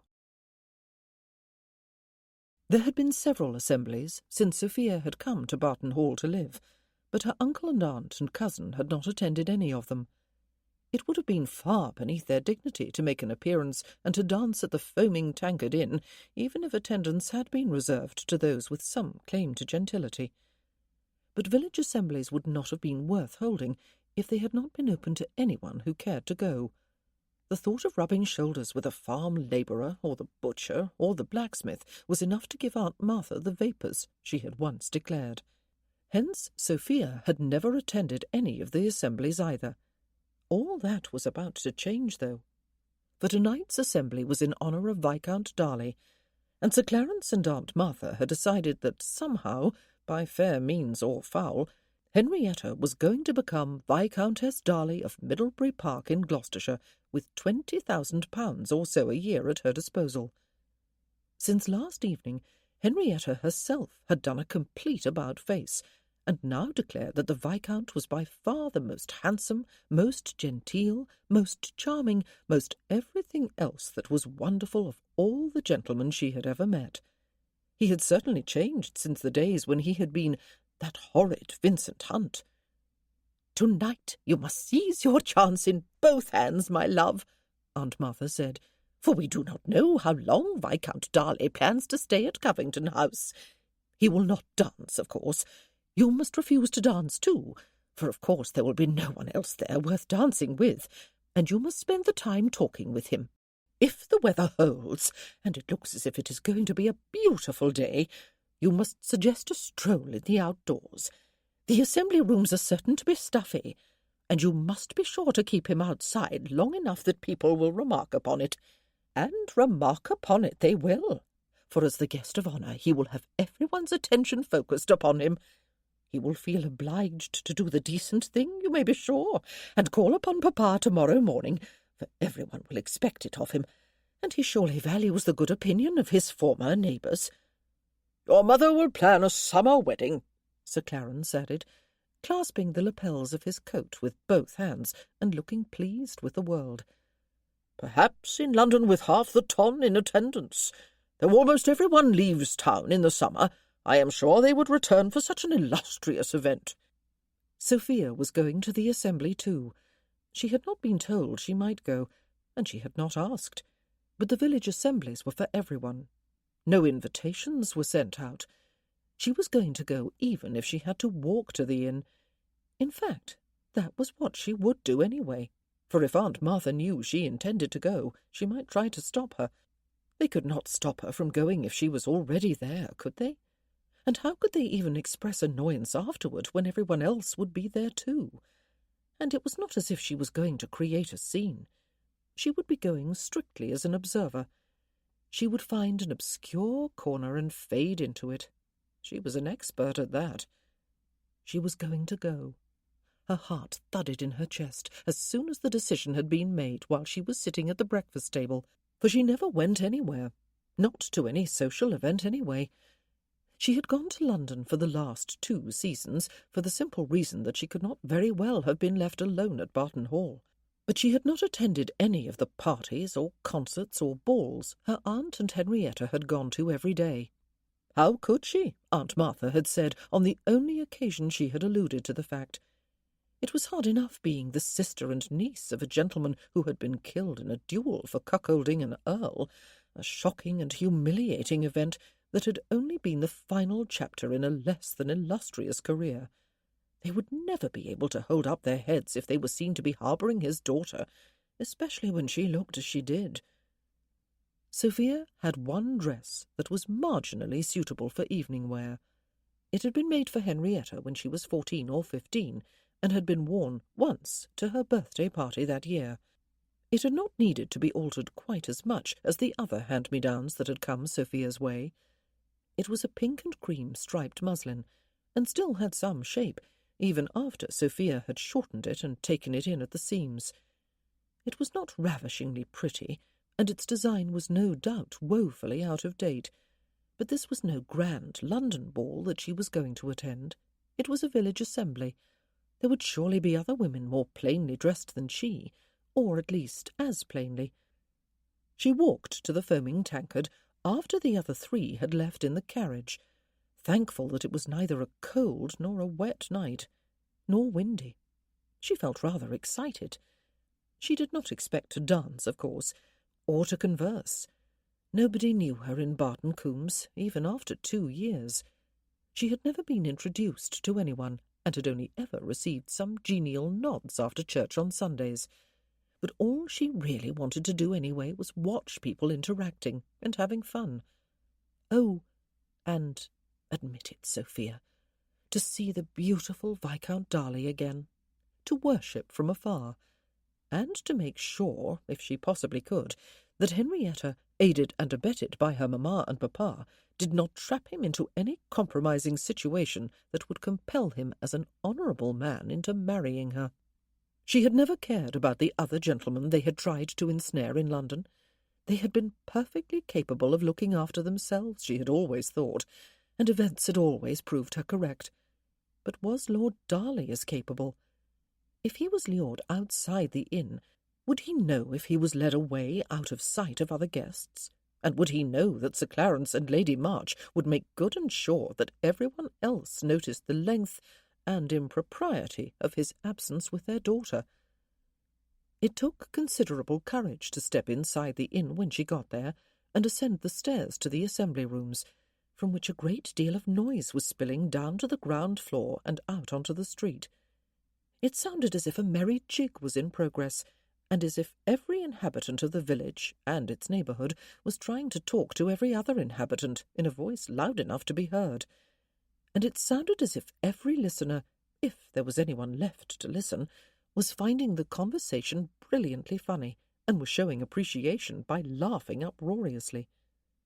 Sophia almost turned about and scurried home, but she reminded herself that she was not really a mouse, and that she was, in fact, a lady, and socially at least on a level with more than half the people here. She was not even sure she was naturally shy. She had never had the chance to find out. She went on up. She was confronted by the vicar almost as soon as she passed through the doorway. He beamed at her and extended his right hand. "I do not have the pleasure of your acquaintance, ma'am," he bellowed above the music and the conversation and the laughter. "But may I presume upon the fact that you have sat in a pew in my church every Sunday for a couple of years or so, and listened most attentively to my sermons, which put all too many of my parishioners to sleep, alas? I am Parsons, as you must know, and you are—" Sophia set her hand within his. "Sophia Fry, sir." "Miss Fry." He patted the back of her hand with his free one. "Let me have Mrs. Parsons pour you a glass of lemonade." And he led her past crowds of revellers to a table laden with food and drink. He introduced her to his wife, who nodded genially, tried to say something, and shrugged and widened her eyes, and laughed when it became obvious that it was impossible to make herself heard. Sophia took her glass and went to find a corner of the room to sit in. Well, that had been easier than expected, she thought, sinking gratefully onto a vacant chair. Her aunt was some distance away. There was no mistaking her nodding royal blue plumes, and was gazing at her in some astonishment. Sophia pretended not to notice her. Aunt Martha could not really send her home, could she? And she would be quite happy to be a mouse for the rest of the evening. Well, almost happy. Sometimes her capacity for self-deception disturbed her. One couple pranced down between the lines, while the dancers who formed those lines clapped vigorously in time to the music. It all looked very jolly. Sophia found that one of her feet was tapping out the rhythm. It was not easy to see Viscount Darley, but it was very obvious that he had arrived. There was a particularly dense crowd of people just to the left of the door, mostly ladies, all focused happily upon someone who was lost in their midst. Sir Clarence was one of the few gentlemen there, and both Aunt Martha and Henrietta were doing their share of fawning. Who else would they be fawning over than the Viscount? And she was quite right. After Sophia had been watching for several minutes, the set of country dances came to an end. The dancers drifted off the floor, the dense cluster by the door opened as if it were yet another door, and Henrietta emerged triumphant on the arm of Viscount Darley, whom she proceeded to manoeuvre in a promenade about the perimeter of the assembly-room. Henrietta was looking resplendent in another of her London ball-gowns. The dancing resumed, a set of more stately dances this time, and Henrietta and the Viscount promenaded until their steps brought them to the door, and they disappeared through it. Since everyone, with the possible exception of the dancers, had had their eyes riveted upon Viscount Darley since his arrival, and no one could fail to follow the progress of Henrietta's shimmering ball-gown, their exit was hardly discreet. Sophia lifted one hand to her mouth and bit the knuckle of her forefinger. There must be a number of other people outside the inn. There had been when she arrived, and people had been coming and going ever since. As Aunt Martha had predicted, the assembly rooms were stuffy. There was nothing improper about their being out there. But between them, Aunt Martha and Sir Clarence on the inside, and Henrietta on the outside, would find a way of making it seem improper. There could be little doubt about that. Sophia sat where she was and gnawed on her knuckle for 10 minutes before doing anything. It was still not too long for a couple to be absent from the room, except that everyone was almost openly watching for their reappearance, and Sir Clarence and Aunt Martha were talking to people they must have deemed worthy of their notice, and all turned to watch the doorway. They were undoubtedly fanning the flames of speculation. Sophia got to her feet and slipped outside. As she went, she picked up a woolen shawl from the back of a chair. She had no idea whose it was, and hoped the owner would not dash after her, yelling, "Stop, thief!" or something equally alarming. It was unlikely, though. It was unlikely anyone had noticed her leave the room, or even noticed her in the room, for that matter. There was no sign of Henrietta and Lord Darley among the small clusters of people standing outside. A few couples were strolling farther along the street, where they were in full view from the inn, but the two people she was looking for were not among them. Where would Henrietta have taken him to be more private, and therefore more indiscreet?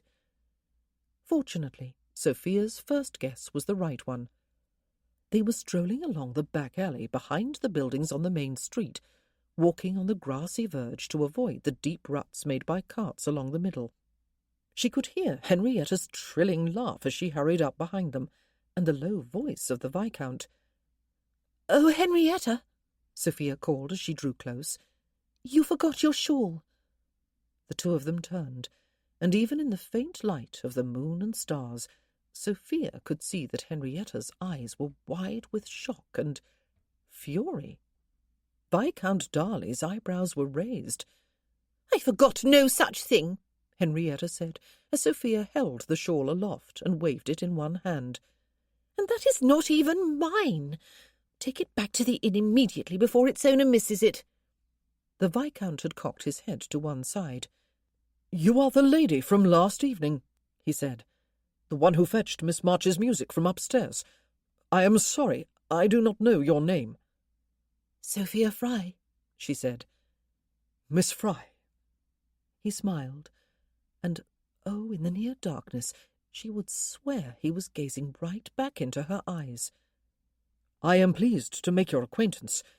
How kind of you to bring Miss March's shawl, even if it has turned out to be the wrong one. I have been concerned that she might be chilly. She has denied it, but I do believe she is merely being polite, since I agreed that a breath of fresh air would be very welcome. I must return her and you to the assembly rooms without further delay." And he held out his other arm for Sophia to take. She gazed at it in wonder and astonishment, and she looked at Henrietta, whose eyes were positively burning with fury and hate. "I would far prefer to remain out here where it is cool and peaceful," Henrietta said, her voice sweet and quite at variance with her facial expression. "Do let us continue, my lord." "By all means, if it is your wish," he said. "Miss Fry, will you walk with us?" He was still offering his arm. It was the last thing Sophia wanted to do. Henrietta would slay her. More important, Sophia found him beautiful to behold from afar, but almost impossibly intimidating from close to. But she had come outside to prevent the jaws of the trap from snapping shut. She took a few steps toward him and slid her hand through his arm. And, oh goodness, he was all warmth and solidity, and he smelled of some lovely musky and very male cologne. Sophia had never been more uncomfortable in her whole life. It felt as if the very air had been sucked out of the alley. "We cannot walk 3 abreast on this lane," Henrietta said, no more than half a minute later, and her voice was betraying her this time. She sounded distinctly petulant. "I am afraid we must go back after all, my lord. Mamma and papa will be anxious at my absence. I did not realize how far you had brought me from the inn. Do let us return." "They will see that I am with you and be consoled, Henrietta," Sophia said. "They will see, as will everyone else, that the proprieties have been observed." She could not remember another occasion when she had addressed a whole sentence to Henrietta. Viscount Darley turned his head to smile at her. She was almost sure that she could read relief in his face. Poor gentleman! Everyone was trying to marry him or arrange for him to marry someone else. During the half-hour she had sat alone in the assembly-room, she had listened to the conversation around her, almost all of which was about Viscount Darley. She had already heard again that his mother and his sisters were urging him to marry and were actively matchmaking for him. People here were speculating about who in the neighbourhood might suit him, since he had been plain Vincent Hunt until recently, and did not appear to be at all high in the instep, and might prefer someone who was familiar to him. The names of Miss Hamilton and Miss Granger had loomed large in the speculations, and, of course, the Marches were trying to net him by any means within their power. Everyone noticed their return to the assembly rooms, and that was scarcely an exaggeration, if it was an exaggeration at all, for there was no set currently in progress to distract even those who would have been dancing. Everyone turned from their conversations to look from Viscount Darley to Henrietta to her, Sophia Fry. Her aunts' and uncles' faces were a sight to behold. They looked first identically relieved and joyful as they beheld their daughter returned after so long in the company of Viscount Darley, her arm still drawn through his, and then they looked astonished and chagrined, and a number of other things they had not expected to look. For there, her arm drawn through the Viscount's other arm, was their mouse, and this time she was invisible to no one. She felt a curious mix of extreme discomfort and triumph. The orchestra played a decisive chord as a signal to the dancers that a new set was about to begin, and the moment passed. All was well, depending upon one's perspective, of course. There had been no impropriety, after all, for there had been 2 ladies with the gentleman, and so their walking outside, even along a quiet alley, had been quite above reproach. A fast and furious dance began. Henrietta hurried toward her mother. Viscount Darley pressed Sophia's hand to his side when she would have slipped it free. "Miss Fry," he said, "thank you for your concern for Miss March's reputation. It was careless of me to walk so long and so far with her, but she did not wish to return, you see. I ought to have insisted, of course. May I escort you to the refreshment table? I believe I can even remember the way." He smiled, and she knew, despite his gallant words, that he was thanking her for rescuing him. He must have understood, almost too late, the danger in which Henrietta had placed him. "Thank you, my lord." She was about to add a but and make some excuse before scurrying away, but she paused to consider. She could walk to the refreshment table with him, perhaps even stand there with him for a few minutes conversing while they ate or drank. She might, for a fleeting moment out of her life, be like any normal woman. No, not a normal woman. She might be like a privileged young lady who had attracted the attention of a viscount and a beautiful man, even if only for a few minutes, to be forgotten an hour later. And then, not having spoken up immediately, it was too late to make excuses. They were on their way across the room together. Sophia set the shawl over the back of an empty chair as she passed, and avoided looking at her aunt and uncle, who were, of course, looking at her, as was almost everyone else. It was a dizzying, alarming, exhilarating experience, to mention but a few of the emotions she could identify. He was an utter idiot. Why did he forever allow the women in his life to manipulate him and rule him? Sometimes it was benevolent, or at least intended to be. Other times it was distinctly malevolent. Yet the only time in recent memory he had stood up against it, he had done so by running away. This time, though he might have stopped when he and Miss March were outside the inn, with the firm and truthful explanation that he would not compromise her by taking her any farther into the darkness, he had allowed her to lead him back to what he remembered as a very dark, deserted alley behind the main street of the village.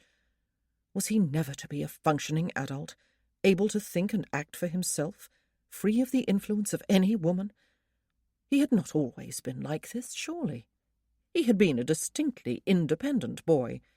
He had allowed himself to grow into a weakling, or at least he was in danger of doing so. He was more grateful than he could say to Miss Fry, who, he suspected, had come very deliberately to his rescue, though he was not sure why. She was Miss March's cousin, was she not?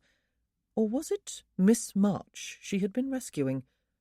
Either way, he was grateful and intrigued. He had been able to hear her quite clearly just now, he realized, when she had said, "Thank you, my lord," though she had spoken in the same low voice she had used to her aunt last evening. She must know the secret of making oneself heard above a din by pitching the level of one's voice below it, rather than trying to shout above it, as most people did. "Here we are," she said just as softly. "Would you care for a drink?" he asked her. "Or something to eat?" "No, thank you," she said. "I had some lemonade earlier." "I am not hungry or thirsty either," he said with a smile. He had no wish to attempt either eating or drinking in such a public setting. He had no doubt there were plenty of eyes fixed upon his every move. "Are there any empty chairs nearby? Shall we sit for a few minutes?" "A new set has just begun," she said. "There are empty chairs." And soon they were seated side by side, and he half-turned his chair, so that he would be close enough to hear her and to make himself heard, and he hoped to discourage interruption for a short while. He was finding all the attention both touching and wearying. "You are Miss March's cousin?" he asked.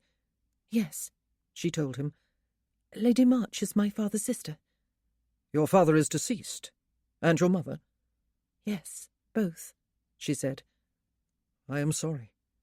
"Thank you." "I was sorry," he said, "that we were not introduced last evening." "Oh," she said, "I am not of any importance." The music was loud and cheerful, and he could hear the sound of feet pounding rhythmically on the floor. The level of conversation rose above both sounds, but he had not misheard her. He did not know quite how to reply. "Perhaps not to your aunt and uncle and cousin," he said, "but in the nature of things, and to yourself, I am sure you must be." He waited for her answer and leaned slightly closer to her. He could smell soap. It was a more pleasant, more wholesome smell than the harsh perfumes he had been smelling all evening. She said nothing. "I dare say," he said, "you were trapped in a life not entirely to your liking by the fact of your parents' death, just as I am trapped in a life that is not always entirely to my liking by the fact that I lost my sight 6 years ago. How long have you been orphaned?" 5 years, she told him. My father died when I was 15. She was 20 then. "I was 17, he said. So very young. "It is hard, is it not," he said, "to have one's life develop quite differently from what one expected, and to feel not fully in command of it." It was strange. He never spoke like this to anyone, least of all to a stranger, and a female stranger at that. But perhaps that made it easier. Tomorrow they would still be strangers. What they said tonight would be forgotten. "Yes," she said after a rather lengthy pause. "What would you do," he asked her, "if you could reshape your life to be exactly as you would wish it to be? If you had the means and the opportunity to do whatever you wished? What do you dream of being and doing? I suppose you do have dreams. We all do. What is yours?" She was either not going to answer him at all, or she was giving the matter some thought. He suspected that Miss Sophia Fry was not someone who chatted aimlessly about nothing, but then she probably did not have much opportunity to do that. He did not envy her living as a poor relation with the Marches. He liked the idea that she was thoughtful. Perhaps she considered his questions idiotic, and perhaps they were. They were the sorts of questions an eager boy asked of a girl. A man and a woman were expected to be anchored in reality. "I would live alone," she said, "in the country, in a little cottage with a garden full of flowers that I could tend, with a vegetable patch at the back and maybe a few chickens, with some friendly neighbours, and a cat, and maybe a dog, and books, and an endless supply of sketching paper and charcoal, and a sufficient income to supply my needs, which would not be extravagant. Perhaps the chance to learn new things." He had given her the chance to wish for riches and jewels and furs and mansions and foreign travel and the Lord knew what else. He was touched by the modesty of her dream. "And a husband and children?" he asked. Again he felt her hesitation. "No," she said. "I believe I would be happier alone." He almost asked her why, but he reminded himself that she was a stranger, and that the question would be an almost intimate one. He must not be too intrusive. He wondered fleetingly what would have happened if he had asked Miss Dean about her dreams. Would she have answered candidly? He ought to have given her the chance, perhaps. He still felt badly about her. "It is your turn," she said, in a voice so low that he had to lean closer yet. He could sense her body warmth. He withdrew a couple of inches. He would not embarrass her or give the villagers any cause for gossip. "What are your most secret dreams?" "It seems ungrateful to have any when one seemingly has everything," he said.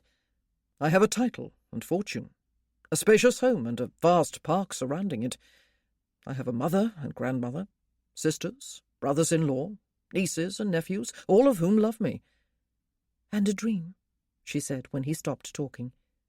"And a dream," he admitted. "A dream, like yours, of being on my own, independent and able to manage my own life, even with all its myriad responsibilities. Of being able to send all my female relatives back to the homes they either neglect far too often now, or have actually abandoned for my sake. Of not having to have them running my life for me any longer. Of being fully grown up, I suppose I mean, which I would surely have been long ago if I had retained my sight. I cannot regain my sight, and even dreams have to take some reality into consideration. I would live as independently as a blind man can, able to find my way about alone. able to oversee the running of my estate and farms, able to consort with some ease with my neighbours. I dream of a richly lived, independent life. My life and no one else's. But perhaps it is not a dream I talk of, Miss Fry, is it? But a goal. Dreams are wishes that will in all probability never come true. I could make my dreams come true. Indeed, I mean to. He stopped talking, astonished at all that had come pouring out of his mouth. He was probably going to be horribly embarrassed when he woke up tomorrow morning and remembered this conversation, or this particular monologue anyway. "And marriage and children?" she asked him. He sighed.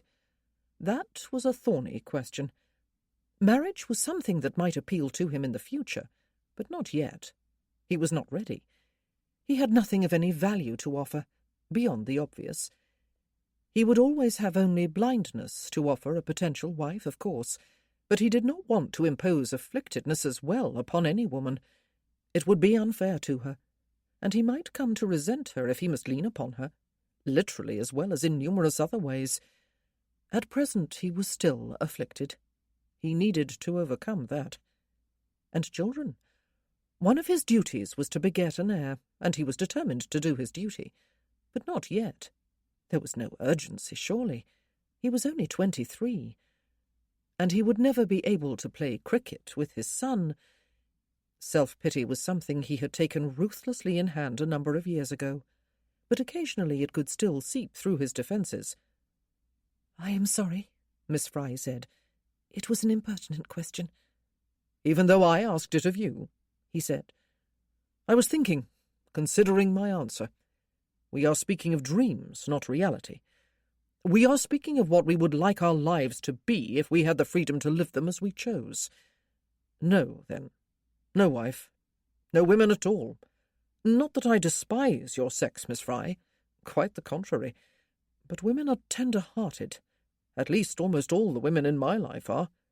They feel sorry for me. They want to help me. They want to smother me. No. In my dream, I am free and on my own. Apart, I suppose, from an army of servants. In my dream, I have proved to myself and the world that I can do this living business on my own, that I neither need nor permit any pity." "Particularly from women," she said. "Particularly from women." He grinned at her, and moved back a little farther. "You will think me an ungrateful wretch, Miss Fry. I do love my mother and my grandmother and my sisters very dearly." "We are talking of dreams," she said. "We may be as ungrateful as we wish in our dreams."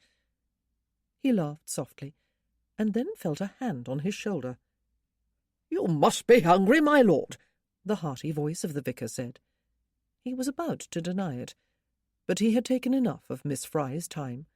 Already she had missed dancing this set, and probably the one before it when she came to rescue him, or her cousin.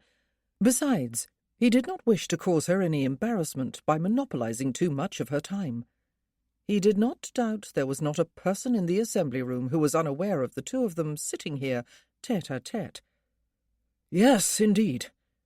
He got to his feet, smiling. "Good night, Miss Fry. It has been a pleasure talking with you." "Good night, my lord." And he was borne away to the refreshment table.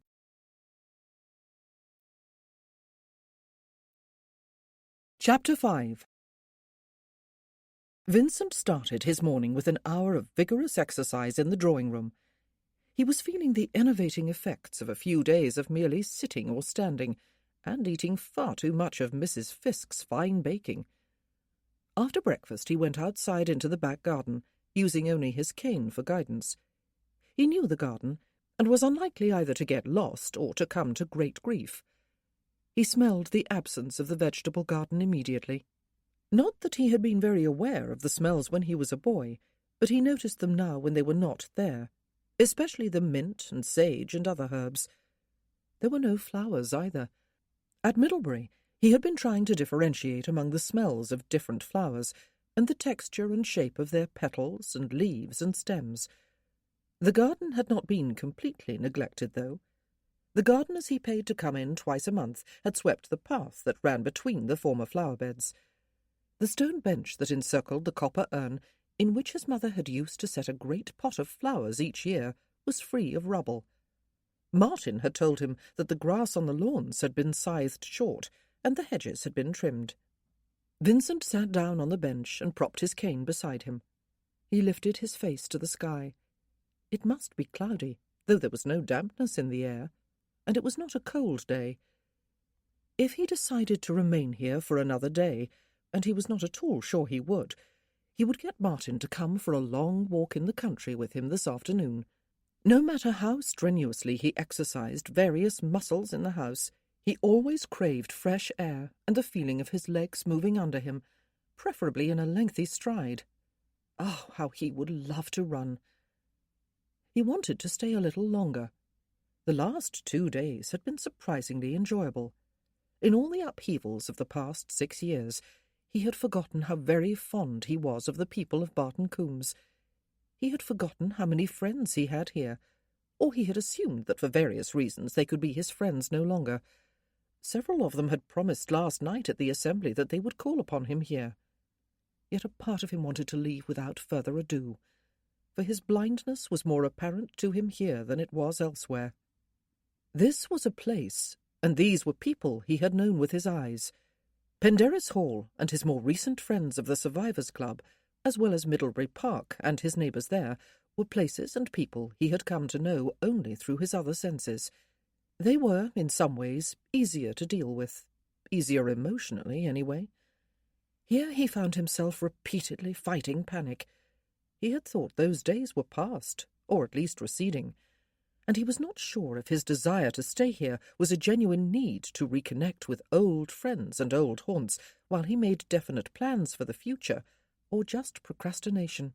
The knowledge that when he went home to Middlebury he must not fall into the old pattern of passive dependence. He had asserted himself in some ways, his music, his physical exercises, his ability to find his way about familiar places with just a cane, or sometimes without even that. But they were just a drop in the ocean to what his life ought to be like, and could be.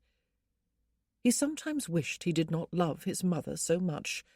She had been hurt enough as it was. He desperately did not want to hurt her more. Perhaps the answer was a wife. Perish the thought, but one of his own careful choosing. Very careful. The clouds must not be in a solid mass after all. A ray of sunshine had just found him. He could feel its warmth and tipped his face to it, closing his eyes as he did so. He did not want to damage them with direct light from the sun, after all, did he? He smiled at the absurd thought, and even chuckled to himself.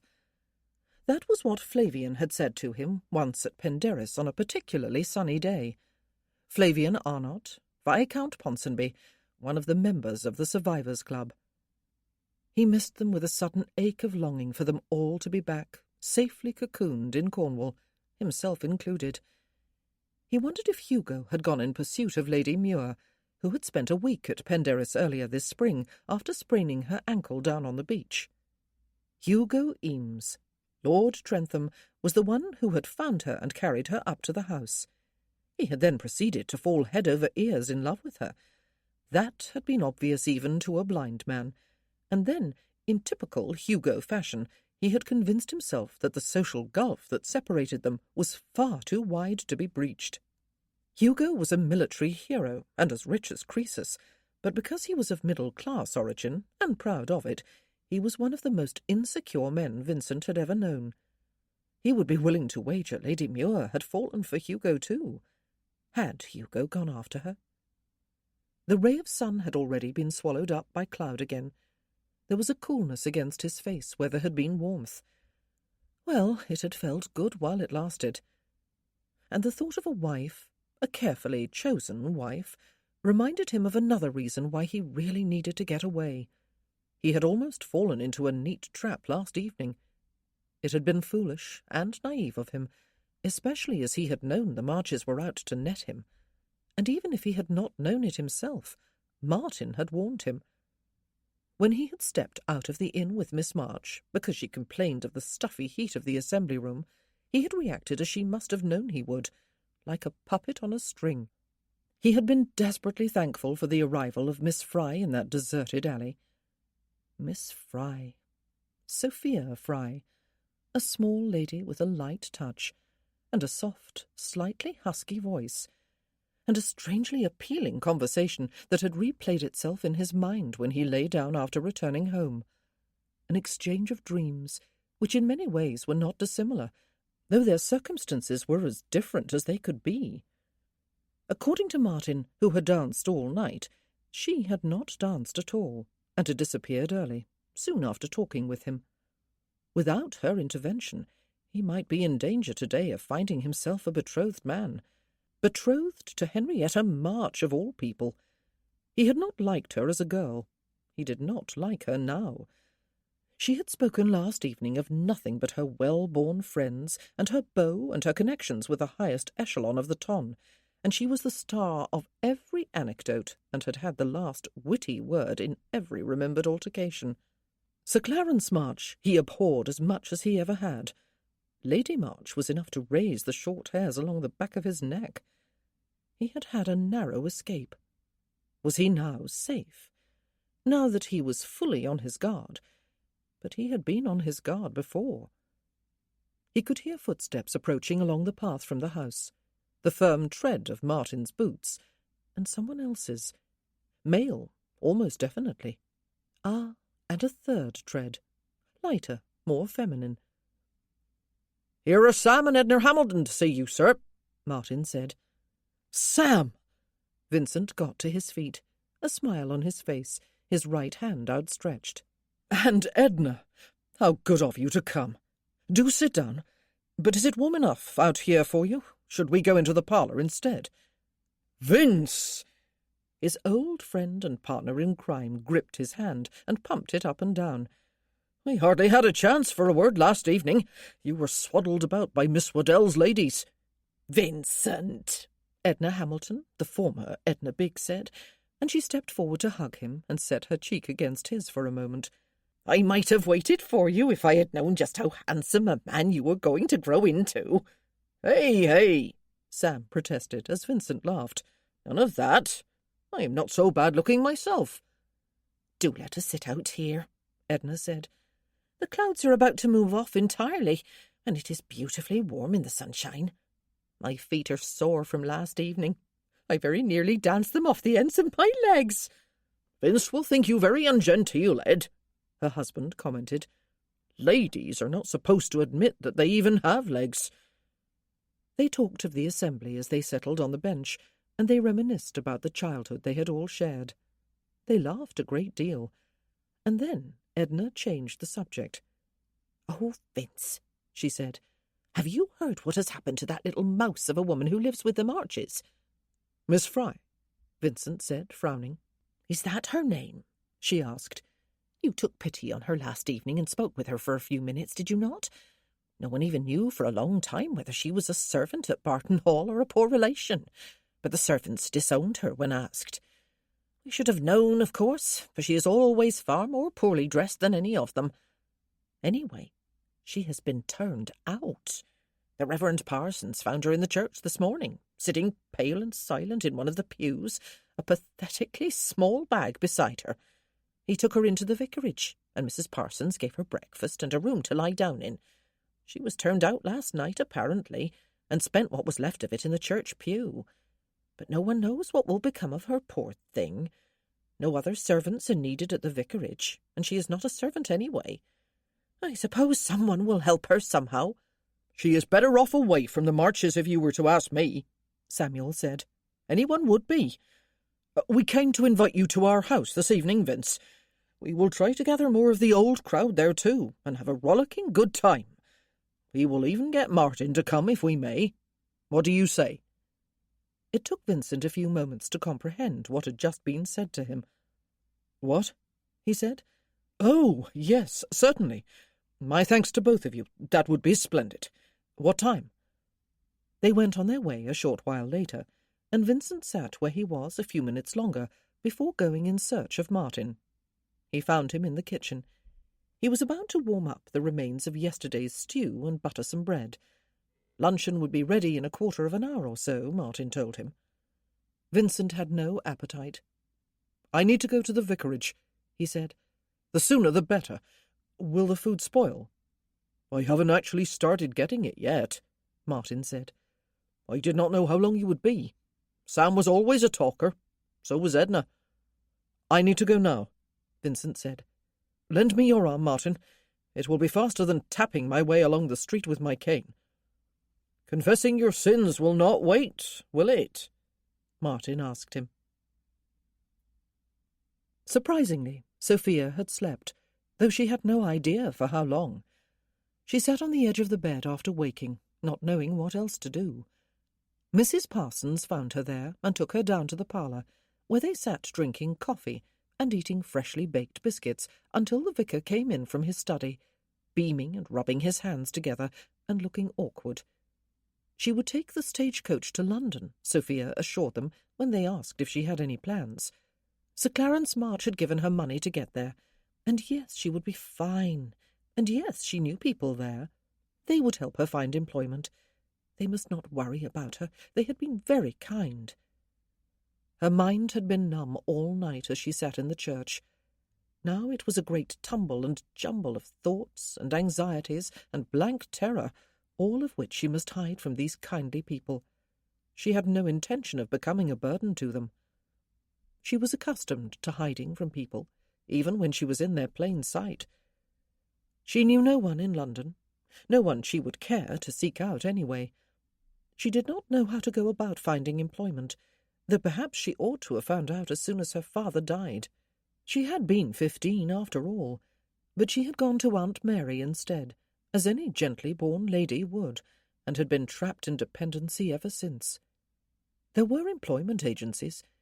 She would have to find one, and hope that her family background and lack of experience and total absence of recommendations would not make it impossible for her to find something, anything. But what would she do while she searched? Where would she go? Sir Clarence knew the cost of a stagecoach ticket to London, and he had given her that exact amount with nothing extra, even for light refreshments on the journey. She tried to picture herself getting down from the stagecoach in London, her journey at an end, and succeeded all too well. She wondered if anyone in Barton Coombs needed help. The landlord at the Foaming Tankard, perhaps. Would he give her employment, even if her only payment was a broom cupboard to sleep in and one meal each day? It was as if the vicar had heard her thoughts. "I have made inquiries, Miss Fry," he said, his kindly face full of concern, "but there seems to be no employment to be had anywhere here in Barton Coombs for a young lady, or for any sort of female for that matter. My dear wife and I would be happy to have you stay with us for a day or two, but—" His voice trailed away, and he turned his head to look helplessly at Mrs. Parsons. "Oh, but I would not dream of imposing upon your hospitality any longer than necessary," Sophia said. "I shall go on tomorrow's stagecoach, if I can discover what time it leaves." "I will pack a bag of food for you to take with you," Mrs. Parsons said, "though there is no big hurry. You may stay for a night or two if you wish." "Thank you. That is—" Sophia did not complete the sentence, for there was a knock on the outer door, and both the Reverend and Mrs. Parsons turned their attention all too eagerly to the door of the parlour, as though they believed the knock had been upon it. And then, indeed, there was a tap on the door, and the housekeeper opened it from the other side. "It is Viscount Darley, ma'am," she said, addressing Mrs. Parsons. "Ah!" The vicar rubbed his hands again and looked pleased. "Show him in, then, show him in. What an honour and a pleasant surprise, I must say. I am delighted that I am home." "Indeed," his wife agreed, smiling warmly as she got to her feet. Sophia cringed back in her chair. It was too late to flee the room, though where she would flee to if she could she did not know. At least he would not be able to see her. His man brought him to the door and then left. The vicar hurried across the room and took his arm. "Viscount Darley," he said, "this is an unexpected pleasure. I trust you enjoyed last evening's little festivities. It is always good to celebrate occasions like homecomings with one's friends and neighbours, is it not? Come and have a seat, and my good wife will go and make sure the kettle has been put on to boil." "You are kind," Viscount Darley said. I realise how ill-mannered it is of me to come without warning when you must be about to sit down for luncheon, but I particularly wished to talk with Miss Fry. May I? Is she still here at the vicarage?" Oh, Sophia thought, mortified, as she clutched her hands very tightly in her lap. He had heard. He must have come to apologise. Not that anything was his fault. She hoped he would not offer to go and intercede with Sir Clarence on her behalf. It would be useless. Besides, she would not go back there now even if she could. She had been an abject nobody for too long. Destitution was better than that. A rash and foolish thought, when nothing could possibly be worse than destitution. Her stomach somersaulted within her, or felt as if it did. Being a poor relative was about the worst thing in the world to be, she had sometimes thought, but there was worse. "Miss Fry is here now in this very room, my lord," the vicar said, indicating her with an arm the Viscount could not see. "Ah," Lord Darley said, "and you are here too, are you, Mrs. Parsons? My manners have certainly gone begging. Good day to you, ma'am. May I beg the favour of a private word with Miss Fry? If she is willing to grant it to me, that is." Sophia bit her lip. "You have heard what happened, have you, my lord?" Mrs. Parsons asked. "I do not care what Miss Fry did to cause Sir Clarence and Lady March to turn her out at gone midnight last night. She will not say, and we have not pressed her on the matter, but it is a disgrace that they did it, and Miss Waddell is getting up a committee of ladies to go and tell them so. We do not usually interfere." "My dear," the vicar said, interrupting her. "We will leave you to have a private word with Miss Fry," Mrs. Parsons said, nodding and smiling encouragingly in Sophia's direction. And she and the vicar left the room after the latter had led Viscount Darley to a chair. He did not sit down on it. Sophia gazed up at him in some dismay. He was the very last person on earth she wanted to see today. Not that she blamed him for what had happened. She most certainly did not. But she did not need his sympathy, or his offer to intercede with Sir Clarence on her behalf, or why had he come? She found his presence, especially his standing presence, horribly intimidating. She could hardly believe she had actually talked with him last evening, told him her most secret dreams, listened to his, just as if they had been equals. In a sense, they were equals. She sometimes forgot she was a lady born. "Miss Fry," he said, "this is all my fault." "No." His eyes turned unerringly her way. "You were turned out because you foiled a plan involving me last evening. I ought to have been able to foil it myself, and am ashamed that it fell to you to rescue me, a perfect stranger. I am deeply in your debt." "No," she said again. He wore a form-fitting coat of green superfine, buff-coloured pantaloons, and shiny Hessian boots with white linen and a simply tied cravat. As usual, there was nothing ostentatious about his appearance, only perfect correctness. Yet somehow he looked so suffocatingly masculine and powerful that Sophia found herself trying to press back farther into her chair. "Can you tell me," he asked her, "that is not the reason you were turned out? And, I suppose, the fact that I lingered at your side after we returned to the assembly room." She opened her mouth to speak, thought of lying, thought of telling the truth. "No, you cannot." He answered his own question. "And what are your plans now? Do you have other relatives to go to?" "I shall go to London," she told him, "and seek employment."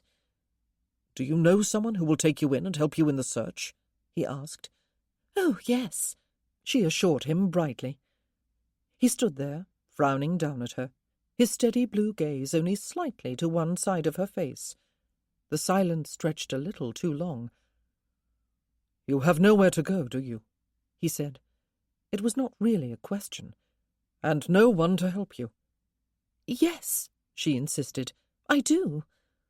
Again the silence. He clasped his hands behind his back and bent slightly at the waist.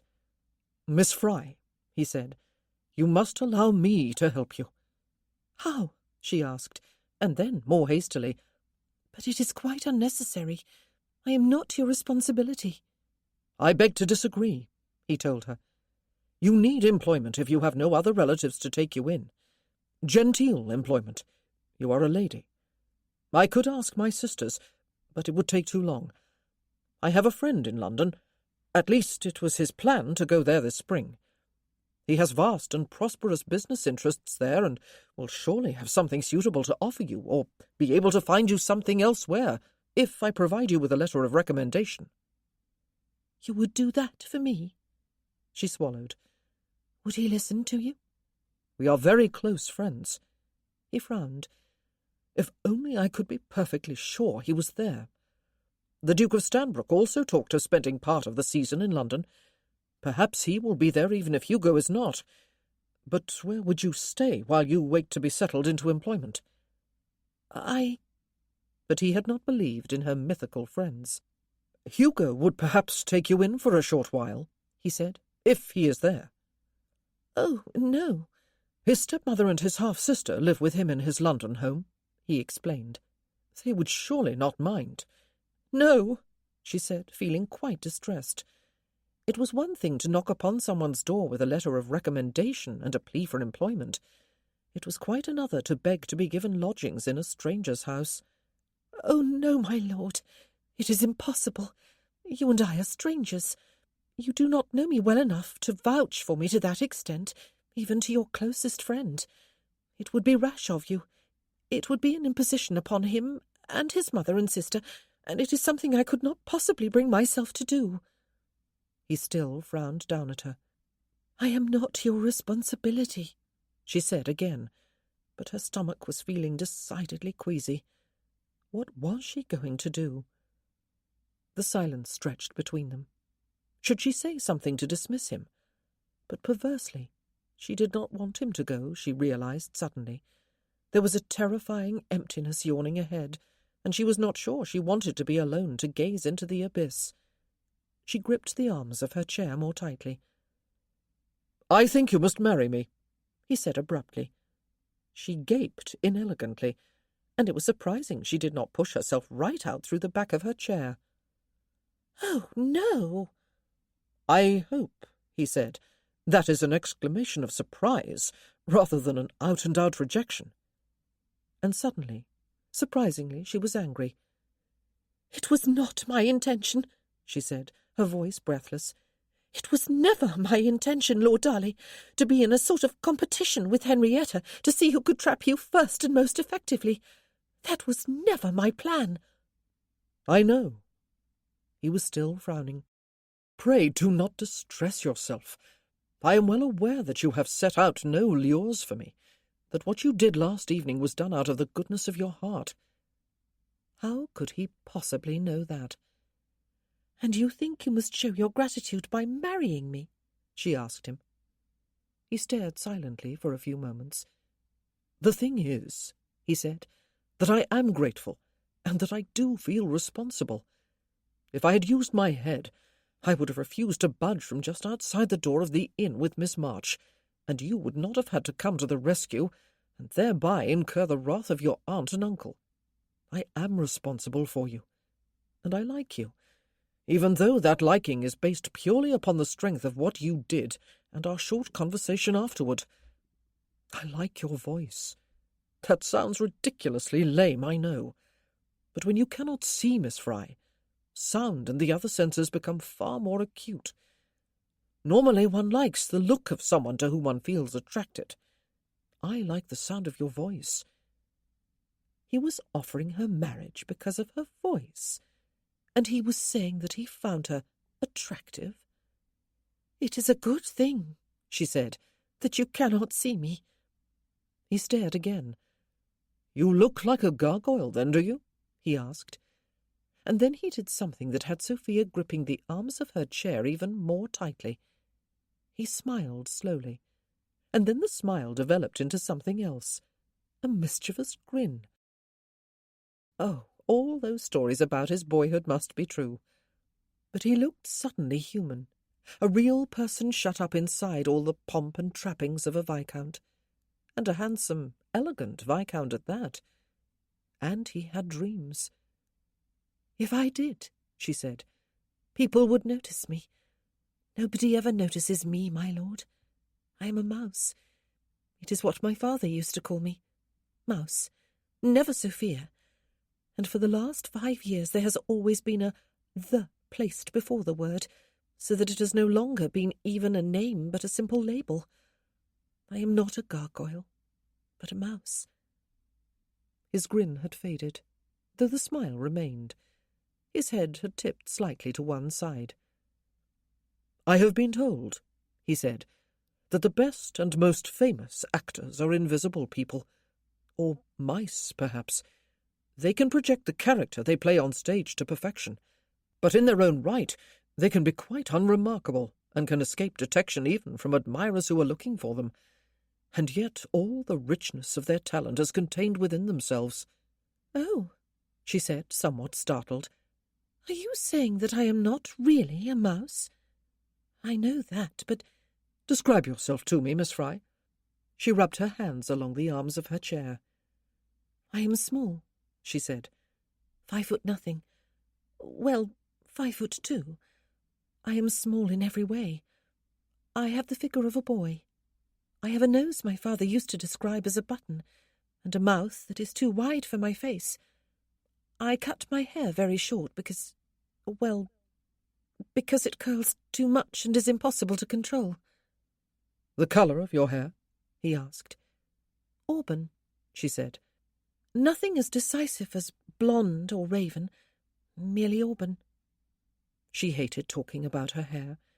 It was her hair that had led to the destroying of her soul, though that was a ridiculously theatrical way by which to describe a little heartbreak.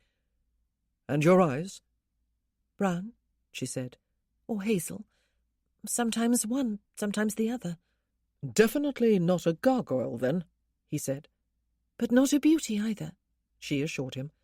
"Not even nearly a beauty. Sometimes, when my father was alive, I dressed as a boy. It was easier when— well, never mind. No one ever accused me of being an impostor." "Has no one ever told you that you were pretty?" he asked. "I would only have to look in the nearest glass," she said, "to know that they lied." He did one of those silent stares again. "Take a blind man's word for it," he told her, "that you have a pretty voice." She laughed. She felt absurdly, pathetically pleased. "Will you marry me?" he asked. Suddenly she was engulfed in a tidal wave of temptation. She gripped harder. She would be leaving permanent indentations in the arms of the vicarage chair if she was not careful. "I cannot do that," she said. "Why not?" "Only for 1,000 reasons, at least." "You must know," she said, "that the whole village is buzzing with talk about you. I have not heard much of it, but I've heard enough. It is said that you left home a while ago because your relatives were trying to make you marry a young lady you did not really wish to marry. It is said that they have set their minds upon finding you a wife. Everyone here has been speculating about who, if anyone, will suit you among the young ladies with whom you are familiar. And, of course, my uncle and aunt made a determined effort last evening to catch you for Henrietta. You are set about by people who are scheming to get you married, though their motives differ widely. I will not add to that crowd, Lord Darley, by marrying you just because you are kind enough to feel responsible for me. You are not responsible. Besides, you told me yourself last night that your dream does not include a wife." "Do you have any active aversion to marrying me?" he asked her. "My blindness, for example?" "No," she said. "The fact that you cannot see is a handicap, but you do not seem to treat it as one." She did not know him, but he really did look fit and well-muscled. She knew he had been blind for several years. If he had sat in a chair or lain on a bed most of that time, he would not look as he looked now. His face was weather-bronzed too. "Nothing else?" he asked. "My looks? My voice? My anything?" "No," she said. "Except that he was a titled, wealthy, privileged gentleman, despite the blindness, and lived in a mansion far larger than Barton Hall, and that he had a doting mother and sisters, and £20,000 a year, and that he was handsome and elegant, and made her want to cower in a corner, worshipping from afar, even from within her mouse-hole. Actually, that would make a splendid cartoon, except that she would have to capture his splendour without satire, and she was not sure she could do that. Her charcoal almost always viewed the world through a satirical eye. "Then I beg leave to press my suit," he said. "Miss Fry, please marry me." "Oh, very well. We are both young. We both admitted last night that we dream of independence, and of being alone to enjoy it, unencumbered by spouse or children. But we also recognized that dreams are not always reality. This is reality. You have a frightening problem. I feel responsible for helping solve it, and I have the means of solving it. But our dreams need not completely die if we marry. Quite the contrary. Let us come to some sort of arrangement that will benefit us both in the immediate future and offer us both hope for the longer-term future." She stared back at him. Temptation gnawed at her, but she did not understand quite what he offered. "In what way," she asked him, "would marriage to me benefit you, Lord Darley, either in the shorter term or the longer? Apart from soothing your conscience, that is. It is perfectly obvious how it would benefit me. There is not even any point in making a list. But what would such an arrangement, as you call it, offer you? And what do you mean by that word, arrangement? How does it differ from just plain marriage?" Marriage to her would offer him absolutely nothing whatsoever. That was what. Again, there was no point at all in making a list. There would be nothing to put on it. It would be a blank page with a wistful little mouse gazing up at the emptiness from a bottom corner. He felt behind him for the arms of the chair to which the Reverend Parsons had led him, and sat down at last. He looked a little less intimidating. Or perhaps not. For now there was an illusion, as there had been last evening, that they were just two friendly equals having a cosy chat. Yet, well, there was nothing equal about them, except a basic gentility of birth.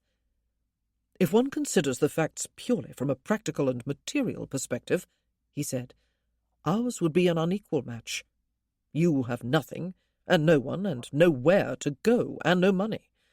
I have property and fortune, and more loving relatives than I know what to do with." And that was that. There was really no more to be said. She stared into the abyss, and felt as though her stomach had already descended into it. "There is no other perspective," she said. "Yes, there is." He was silent again for a few moments. "I ran from home 6 weeks or so ago, as you have heard. I have not made a good start on my life as Viscount Darley of Middlebury Park. I have allowed myself to be ruled by all the well-meaning people surrounding me there.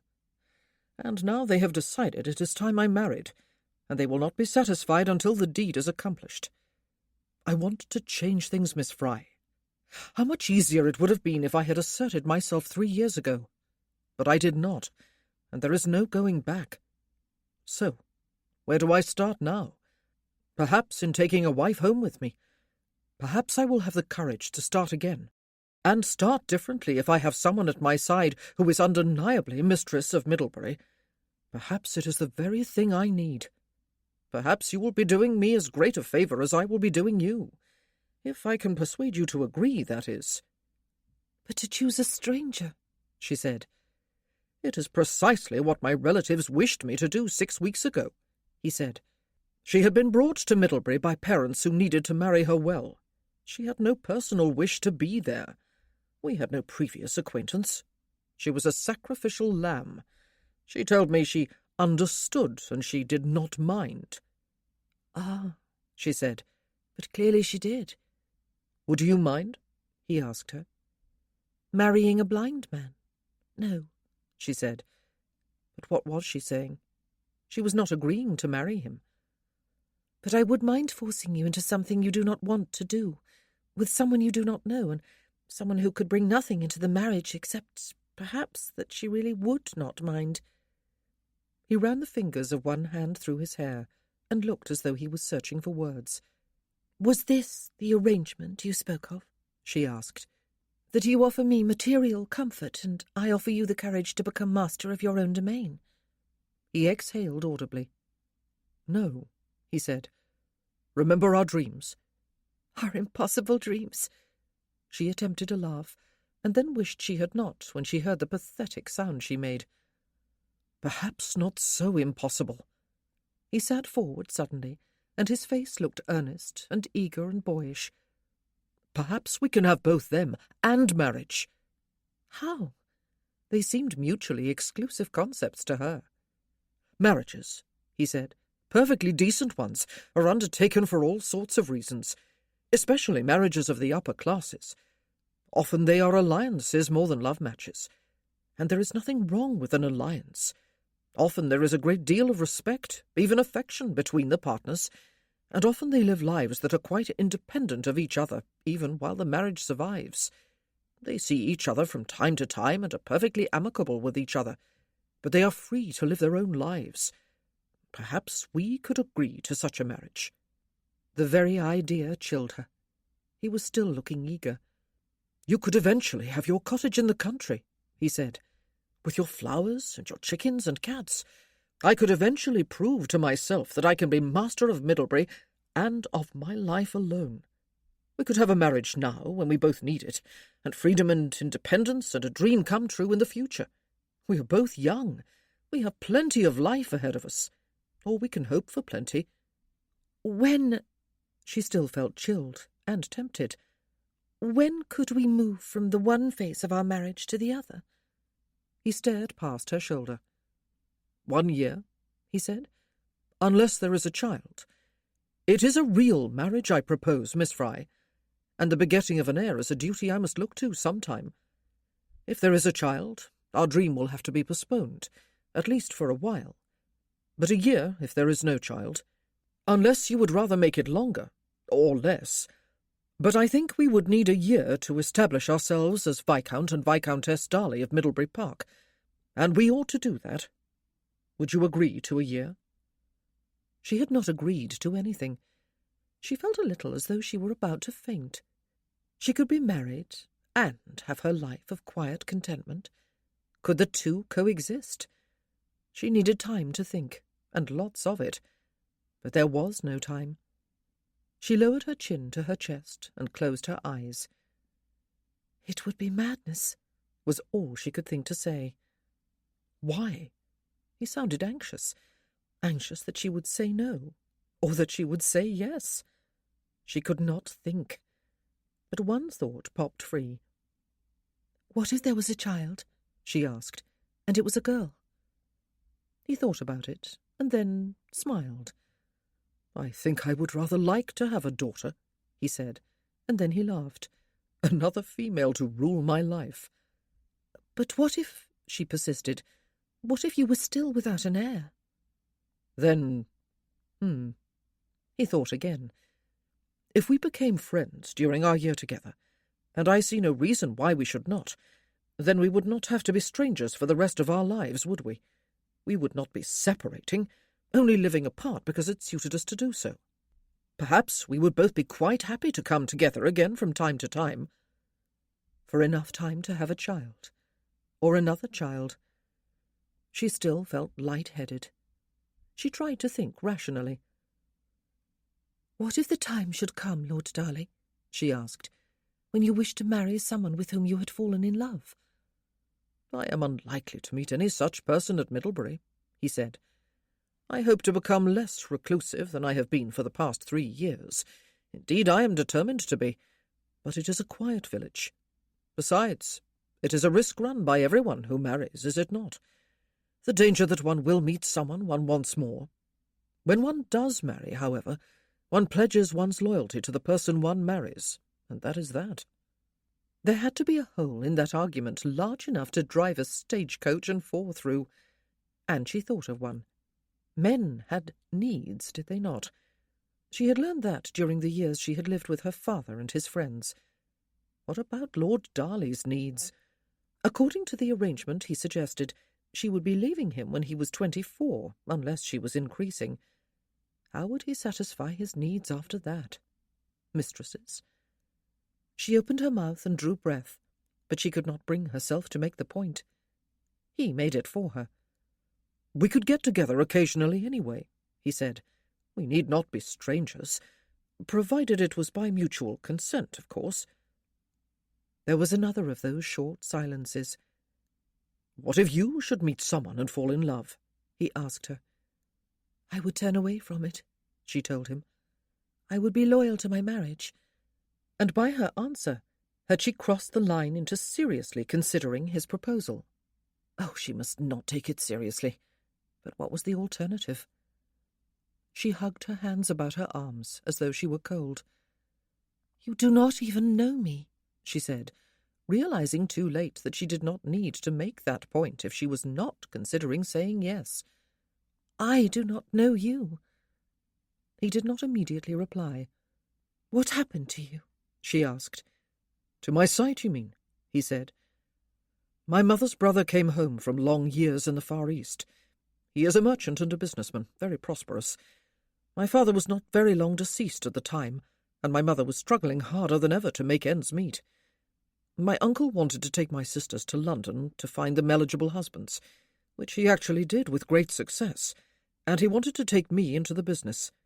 But the thought of sitting behind a desk all day, even if only for a few years until I had earned promotions, depressed me. I begged him to purchase a commission for me instead, and I went off to war with an artillery regiment at the age of 17.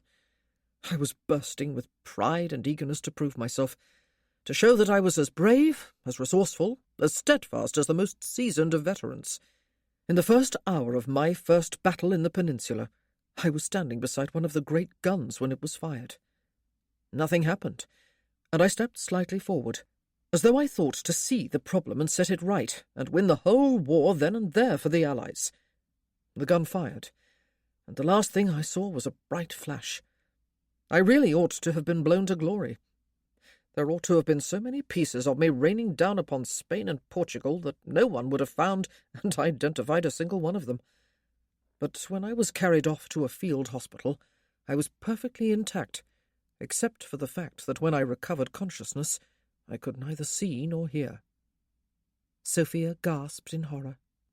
"Hearing returned after I had been back in England a while," he said. "Sight never did, and never will." "Oh," she said. "What was it like?" But he had held up a staying hand, and the other, she noticed, had curled tightly about the arm of his chair, just as her hands had about the arms of hers a few minutes ago. His knuckles were white. "I am sorry," he said, and his voice sounded unaccountably breathless. "I cannot talk about that, Miss Fry." "Forgive me," she said. "And what ought I to know about you?" he asked her. "What can you tell me that will have me dashing for the door and freedom?" "I am not respectable," she said. "My grandfather was a baronet, and my uncle, his elder son, now has the title. But both of them disowned my father long before I was born. He was the black sheep of the family. He was an adventurer and a gambler and a rake. Sometimes he won a fortune, and we lived in sudden luxury. But it never lasted longer than a few days or weeks at most. He lost more money than he ever possessed, and we often spent weary weeks and months fleeing from bailiffs and other men to whom he owed large debts. He was handsome and charming, and he drove my mother away, I suppose, with his philandering, though when she left, when I was 5, she went with a lover and without me. It was a great scandal. She died in childbirth 3 years later. My father was killed in a duel 5 years ago. He was shot by an enraged husband. It was not even his first duel. He was notorious in so many ways. It would not be good for you to be associated with me." She bit her lip and closed her eyes again. She heard him sigh. "Miss Fry," he said, "you are neither your father nor your mother." He got to his feet and took a few tentative steps in her direction, afraid perhaps that there was some obstacle between his chair and hers. "Miss Fry." He reached out his right hand. "Will you set your hand in mine?" She got reluctantly to her feet, closed most of the distance between them, and set her hand in his. When he raised his other hand, she set her right one in it, and his fingers closed, warm and strong, about both, and he went down on one knee before her. Oh! He bowed his head over her hands. "Miss Fry," he said, "will you do me the great honour of marrying me? Will you give us both a chance to realize our dreams?" How could she think straight when she was looking down on the soft, shining waves of his hair bowed over her hands, and when she felt his warm, strong clasp? He was an impulsive man, she suspected. He would live to regret it if she said yes, especially if, when, he found himself all alone in 1 year's time, with no prospect of marrying anyone else unless she died before him. His dream was all very well for a year or two, but forever? She guessed that he was the sort of man who would eventually want a warm, loving family about him. And what about her? But she had no choices. Or at least she did. She could choose between two alternatives: the imperfect marriage arrangement he had suggested, and destitution. That was really no choice at all.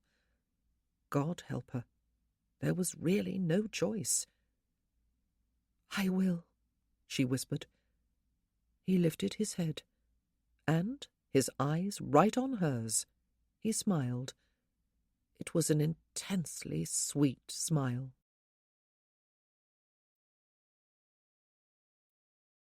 Chapter 6. Martin was not talking to him, if one discounted the fact that he was "yes, my lording," or "no, my lording," Vincent's every question or remark, his voice almost vibrating with stiff formality. He was sulking after the quarrel they had had on the way home from the vicarage. "You were what?" he had bellowed when Vincent told him he was betrothed to Miss Fry. "What the blinking devil? Are you out of your bleeding mind? She looks like a boy, and I'm not even sure that is being kind to boys. Don't make me hit you, Martin," Vincent had said. Martin had sneered, audibly. "You know I can," Vincent had reminded him. "Remember the split lip and bloody nose you got when you doubted me before? Sheer luck," Martin had said, "and you did not play fair."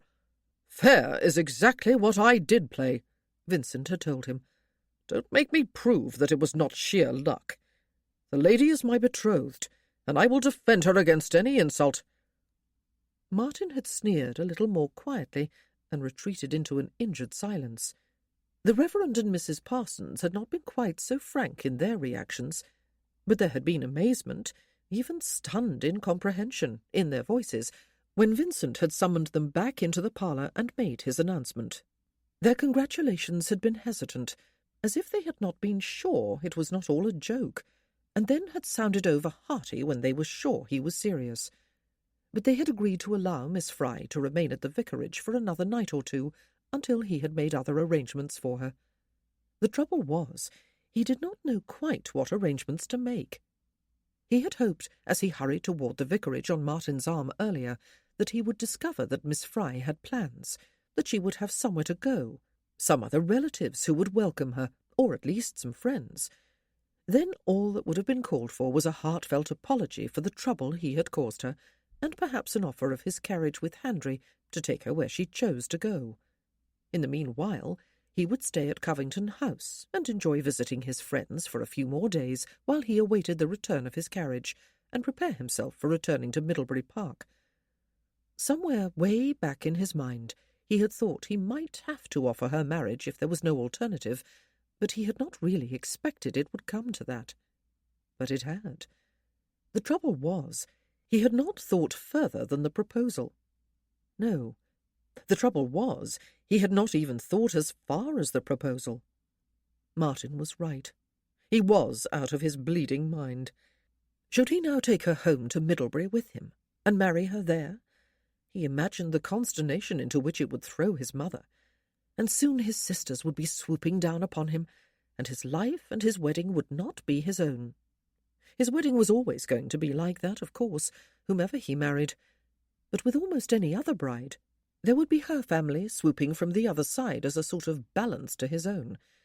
There would be no one to speak for Miss Fry, or to fuss over her and make sure that the wedding was about her as much as it was about him, or even more so, because she was the bride and he the mere bridegroom. It would not be fair to take her straight home with him. And he kept remembering Edna Hamilton saying that Miss Fry had been found in the church this morning with a pathetically small bag on the pew beside her. Had she left the bulk of her belongings at Barton Hall simply because she could not carry more than one bag with her? Or did the bag, in fact, comprise all her belongings? He wished he knew how she had been dressed. At Barton Hall when he visited there, at the assembly last night, at the vicarage this morning. He would be willing to wager, though, that she needed clothes and lots of them. And then he remembered Edna's saying that she could not be mistaken for a servant at Barton Hall because she was not as well dressed as they. Perhaps he should have the banns called here and marry her at Barton Coombs, but that would mean a whole month of kicking his heels here, and he would have to beg the vicar and his wife to extend their hospitality to Miss Fry that long. His mother and his sisters would have time to descend upon him here, and the wedding would be no different than if he took his bride to Middlebury Park. And the Marches might cut up nasty and cause trouble. He would not put it past them to make public the less than savoury past of Miss Fry's mother and father. And she would need clothes even here. Any bride ought to be married in a pretty dress. Where would she find one here? If he was not going to return to Middlebury Park, then, and was not going to remain here, where would he go to marry? There really was only one alternative. London. She could shop for a bridal outfit and bride clothes there. They could marry quickly and quietly by special licence. It really would be the best plan. It gave him a bit of a pang to think of marrying without even informing his mother and his sisters, but on the whole it seemed best for Miss Fry herself. It would put them on a more equal footing. It would be altogether better, anyway, to present his family with a fait accompli, he decided, remembering uneasily how Martin and the vicar and his wife had reacted to his choice of bride. His mother and sisters did, after all, want to see him married.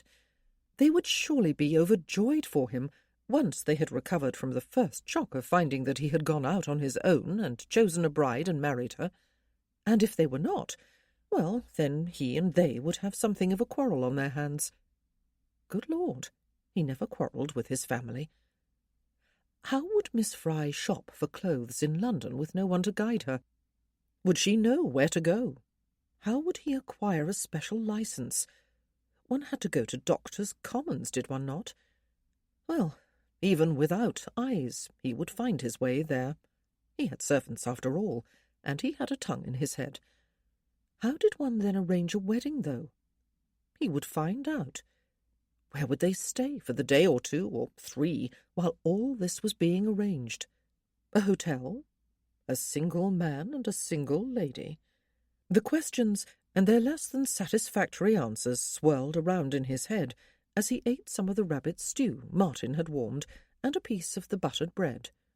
There was no point in asking Martin's opinion. He was ignoring anything that could not be answered with a simple affirmative or negative. At least thinking about the practical problems that needed to be solved kept his mind off the larger issue.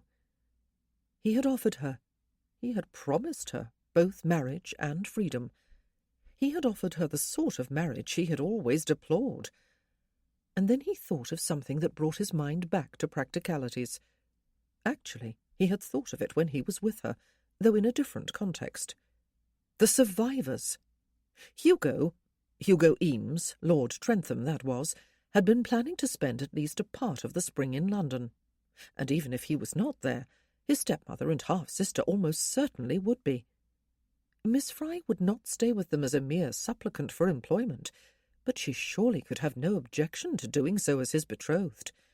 And perhaps Mrs. or Miss Eames would be willing to accompany her when she went shopping. Vincent half smiled to himself. Most problems had a solution if one was determined to find it. And he was determined. It was infinitely more difficult to live independently and to assert oneself when one had lost one's sight, of course, but it was by no means impossible. he suddenly felt quite eager to go home and start tackling the bigger challenges of his life. "I do believe the stew tasted better today than it did yesterday, Martin," he said, "and the bread could not be fresher if it tried." Actually, he had scarcely tasted either. "Thank you, my lord." Ah, a variation on a theme. He was usually Sir. "I will need my hat and my cane, please, Martin," he said, getting up from the table. "I promised Miss Fry that I would take her for a walk this afternoon. It is not going to rain, is it?" A pause, presumably while Martin looked out through the window. "No, my lord." "I will not need you to accompany me to the vicarage," Vincent told him. "I have the way memorized." "Yes, my lord." "Martin," he said 10 minutes later, as he went out through the front door and located the steps with his cane, "I will be married to Miss Fry within the week, I expect. All the sulks in the world will not change that. Perhaps at some time in the next 5 years or so you will find it in yourself to forgive me." "Yes, my lord." Well, it was better than "No, my lord." Vincent found his way safely down the steps and a short way along the driveway.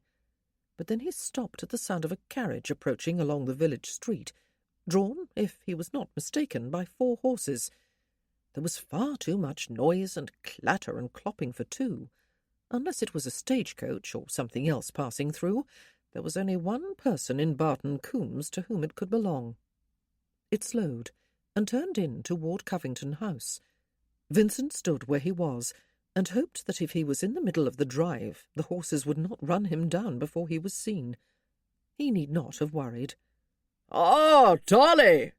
The jovial voice of Sir Clarence March called. He must have lowered one of the windows on the carriage. "Taking a stroll up the driveway and back, are you? Do be careful." Vincent inclined his head without replying, and he listened as a thud of boots announced the descent of the coachman, and then a carriage door opened and steps were let down. He heard a great commotion of dissent, and understood that Sir Clarence was not alone.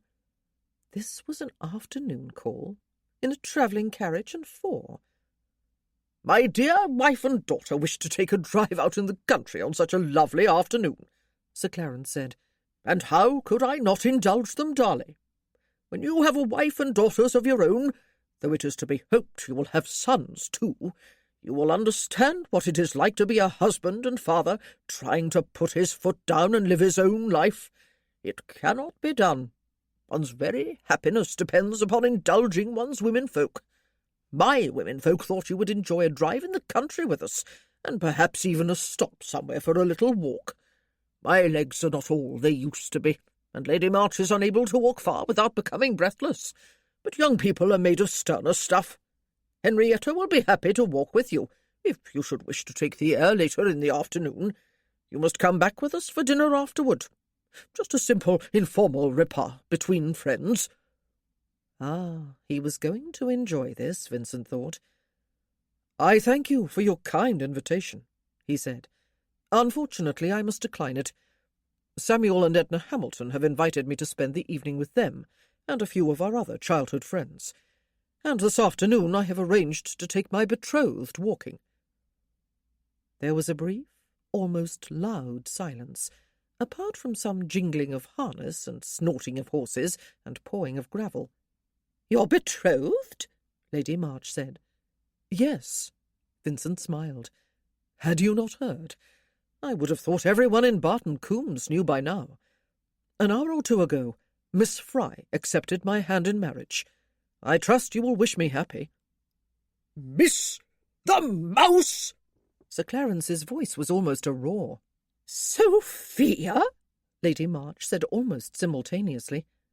What? Miss March said, sounding bewildered. Mamma? "We will be marrying in London as soon as I can make the arrangements," Vincent told them. "And then I will be taking my new Viscountess home to Middlebury Park. You must not worry about your niece, Lady March.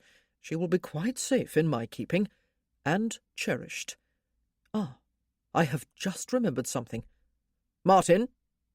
He hoped the door behind him was still open, but he guessed that Martin had been keeping an eye on him while he was still in sight, to make sure he did not trip over any stone larger than a pebble or collide with a gate-post. "Yes, my lord." "Martin," Vincent instructed him, "fetch my purse, if you would be so good, and count out the cost of a stagecoach ticket. Sir Clarence will tell you the exact amount. You were kind enough to give your wife's niece the fare when she left Barton Hall last night, sir, but it is not needed after all, and it is my pleasure to return it to you with my thanks." He continued to make his way along the driveway, hoping he was not going to mar his grand exit by tangling himself up with horses or slapping into an open carriage door. "Mamma," Miss March said again from behind him, her voice tremulous. "Oh, do be quiet, Henrietta," her fond mamma said crossly. "That hussy! After all I have done for her!" Vincent felt the gate-post with his cane and passed safely through onto the street. He could remember games like this. One child with bandaged eyes being led a merry dance by another child, and having to guess at the end of it all where he was. Vincent had always cheated, of course, as he supposed all the other children had done, by peeping below the blindfold. He wished he could do the same now. But the vicarage was not far away. He would find it. He would always find his way, he thought, despite a dull feeling in his stomach that he had acted with haste on his first visit here today, and would have to live with the consequences for the rest of his life. Just before he reached the vicarage, he heard the carriage and four returning along the street in the direction of Barton Hall. It would seem that the afternoon drive and walk had been abandoned, and so he had played one more prank upon Sir Clarence March, he thought, the last and by far the most satisfying, and he had done something to avenge his lady. "Do you go walking often? Do you have a favourite place to go?" Vincent asked Miss Fry, as they left the vicarage a short while later. "I used to enjoy turning along the narrow lane beyond the smithy, and then climbing over the stile and crossing the meadow to the bank of the river. As boys, we all used to fish and swim there. Usually swimming was forbidden, but we did it anyway, even at night." "I do walk," she said. "Sometimes I just go into the woods in the park at Barton Hall, where I can be alone, and sometimes I go farther afield, wherever my footsteps lead me. I know the place you speak of." She had taken his offered arm, but she must have realized, as she did last night, that he could not lead her anywhere with any confidence. It was more likely to be the other way around, despite the fact that he had his cane in his free hand. He turned them in the direction they would need to take, and almost immediately they were hailed by Miss Waddell, who lived next to the vicarage, and she just happened to be in her front garden, she explained, trimming the deadheads off some of her flowers. She must have seen him arrive, Vincent thought, for the second time today, and, like everyone else, she would know about the vicar's finding Miss Fry in the church this morning and taking her to the vicarage. She would know, too, that Miss Fry had been tossed out of Barton Hall in the middle of last night. Had Mrs. Parsons not mentioned that she was planning to lead a delegation of protest to Barton Hall? "It is a fine afternoon, Lord Darley," she continued. "And Miss Fry, is it not? Your Lady March's relative, I believe, but is staying at the vicarage." Her voice bristled with curiosity, and Vincent realized, in some surprise, that the vicar's wife had done as he asked, and not told anyone of the engagement. "You must hear the happy news from my own lips, then, Miss Waddell," he said. "Miss Fry has made me a happy man today. We are betrothed." "Oh, my!" For a moment she seemed lost for words. "Then congratulations are in order. Well, bless my soul, this is unexpected news. Only this morning the vicar was asking everywhere about the possibility of genteel employment for... Well, oh, my, well, how delightful, I must say." It was not as difficult to get away from her as it had sometimes used to be. Vincent guessed that she was itching to spread the word before anyone else could. "I do apologize," he said when he was alone with Miss Fry again. "I made the announcement without first consulting you. I hope you did not mind." "No, my lord," she said.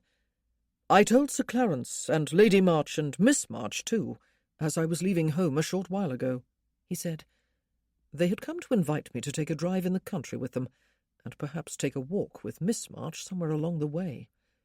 It gave me enormous satisfaction to explain to them that I would be walking with my betrothed instead. I wish you could have been there to see their faces when I informed them just who that was. I am sure they must have been a sight to behold. Oh, and I had Martin Fisk, my valet, return the stagecoach fare to Sir Clarence. Oh, she said. We used to play merciless pranks on him when I was a boy, he told her. I say we, though almost invariably I was both the mastermind and the ringleader. Once we climbed onto the roof of Barton Hall the night before Sir Clarence was expecting a visit from a titled naval admiral and his wife. He had boasted of it for days beforehand. We flew a large sheet painted with skull and crossbones from the tallest chimney, and hoped no one would notice it before the admiral's arrival. No one did, and as good fortune would have it, there was a brisk breeze blowing that morning. If servants are to be believed, and they usually are, the first thing the admiral did after stepping down from his carriage was draw in a deep breath of fresh air and look up to where the sheet was flapping merrily in the wind. She laughed, a light, happy sound that delighted him. "Were you ever caught?" she asked. Never, he said, though there were a few close calls. Sir Clarence always knew who the culprits were, of course, but he could never prove his suspicions, and though some of us had stern parents, I have the feeling they investigated all complaints from the hall less than vigorously. She laughed again. "You had a happy childhood then, my lord?" she asked. I did. He turned his head toward her, and almost asked her about her own childhood. But he knew it had been a difficult one, and probably a very unhappy one, and he was trying to set her at her ease. He guessed that they must be drawing close to the smithy, and, sure enough, he heard Mr. Fisk hailing him, and then he heard the approach of heavy footsteps before his right hand was caught up, cane and all, in a great big ham of a hand, and pumped up and down. "Vincent Hunt!" the blacksmith cried in his great booming voice. "I could not get near you last evening with my good wife. You were looking quite the grand gentleman, but still a rogue at heart, I have no doubt. Hello, missy. Don't you live at Barton Hall? No. Wait a minute. You were the one the vicar was asking about this morning. Wanted to know if my missus needed a helper in the house. Staying at the vicarage, are you? Well, I dare say you were better off there than where you were. I would not recommend the Hall to my worst enemy." "Miss Fry and I are newly betrothed," Vincent told him. Mr. Fisk pumped his hand even more heartily. "Oh!" he cried. "You work a fast courtship, lad. But you never were a laggard, were you? I could tell you a thing or two about this rascal, missy, that would make your hair stand on end. But he was always a good lad despite it all, and he will make you a good husband, I do not doubt. I am glad you chose a little country lass, Vincent, or my lord, I suppose I ought to call you now, and not one of them fashion dolls that the nobs usually marry. I wish you both happy. The missus would wish you happy too, but she is busy baking more bread and cakes for our Martin, and is not looking out through the window. She thinks he needs fattening up like his dad." "I hope she understands, Mr. Fisk," Vincent said, "that she has been fattening me up too. Her bread is the best I have tasted, and her cake spelled death to any good intentions of eating sparingly." He moved on with Miss Fry, and they turned almost immediately onto the quiet lane that ran parallel to the river, but some distance from it. "A little country lass," he said. "Is that what you are? Were you offended?" He knew her so little. Again he had that hollow feeling in his stomach of having done something impulsive and rash, but irretrievable. "Not when the alternative was to be one of them fashion dolls the nobs marry," she said. "It sounds like a very undesirable thing to be if one wants to win the approval of blacksmiths, does it not?" He laughed. Her answer surprised and delighted him. It showed both spirit and humour. "Mr. Fisk is my valet's father," he explained to her. "Martin and I grew up together. When I was going away to war, he asked if he could come as my batman. After I was wounded, he insisted upon staying on as my valet. and I have not been able to get rid of him since. I have tried, especially in the early years, when I could not afford to pay him, and all he got was room and board at the home in Cornwall where I convalesced. He flatly refused to go. He must love you, she said. I suppose he does, he agreed. He had never thought of it that way before. He doubted Martin had either. The stile must be quite close. About 20 more steps, she said. He had not given much thought to how he would get over it. He had done much more rugged walking than this in the Lake District, of course, but there he had had Martin with him. Not that Martin ever hauled him bodily about, but they were accustomed to each other and comfortable together.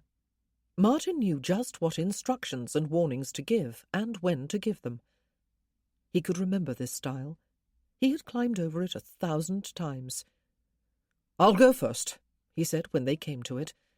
"Then I can at least make some pretence of helping you over." He hooked his cane over the top bar. He was glad she did not try to take it from him, or insist upon going ahead of him so that she could help him. A man must retain some dignity. He felt self-conscious, and actually rather terrified that he was about to make an idiot of himself. There were 2 wooden bars, one about 3 feet from the ground, the other about 2 feet above that, the one over which he had just hooked his cane. Beneath the lower bar there was a third, flatter one, passing underneath it, but not at a 90-degree angle. There was grassy verge this side. The other side was lower, more worn, and it had a dip in the centre where thousands of feet had landed when descending from the stile. It was always full of mud, a boy's paradise, after a rain. Fortunately, there had been no rain in the past few days. On either side of the stile there were high hawthorn hedges. Beyond was a grassy meadow, usually liberally dotted with daisies and buttercups and clover, and beyond that, at some distance, was the river. He wondered if children still came here. He could not hear any now, but perhaps they were at school, that bane of the existence of boisterous youth. He need not have worried. He got over the stile without incident, though he was glad he had remembered the dip on the far side, so when he jumped down he did not go plunging farther than he expected. He turned back to the stile, found the post of the lowest board with the inside of his boot, and reached up a hand. "Madam," he said, "allow me to assist you. Do not be afraid." She laughed again, a pretty trilling sound that seemed light-hearted, as if she was enjoying herself. And then he felt her small hand in his, and she jumped down beside him. "Do we have the meadow all to ourselves?" he asked, though he was almost sure they did. "We do," she said, withdrawing her hand. "Oh, this is a beautiful time of year. The very best, with spring just turning to summer. The meadow is like a coloured carpet underfoot. Would you like me to describe it to you?" "In a little while," he said, "though you need not always feel obliged to do that. I am learning to experience the world through the other senses, rather than straining always to imagine what I cannot physically see. When you describe a scene to me, I shall describe it right back to you. But my scene will be filled with sound and smell, and sometimes touch, even taste. Does that make sense to you?" "Yes," she said. "Oh, yes, it does. And it explains why you are not a victim." He raised his eyebrows. "Why you do not act like a victim," she explained. "I admire that." He tipped his head to one side. "Have you felt like a victim sometimes?" he asked her. "We all do, you know. At least I assume most of us do at some time or other in our lives. There is no shame in that, for sometimes we are victims. Sometimes, though, if we are fortunate or diligent, we can rise above self-pity. It has been made easier for me than it might otherwise have been, of course, for I inherited a fortune 2 years after I was blinded. That has given me a freedom for which I will always be grateful." "And I am marrying you," she said breathlessly, so that it would be easier to set herself free of being one of life's victims, though there was always more than good fortune involved in the shedding of self-pity. Sometimes self-pity was so ingrained in people that nothing could persuade them to take joy out of living. Was Miss Fry self-pitying? He did not know her well enough to answer his own question. "I cannot see you," he said. "I have only heard you, and touched your hand, and felt it within my arm. I have smelled the faint fragrance of your soap. I would know you a little better, Miss Fry." He could hear her draw a breath through her mouth.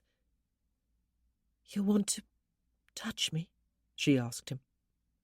Yes, not with any lascivious intent. He hoped she would understand that. He could not bring himself to say it aloud. She was close to him, though she did not immediately touch him, and he did not reach for her.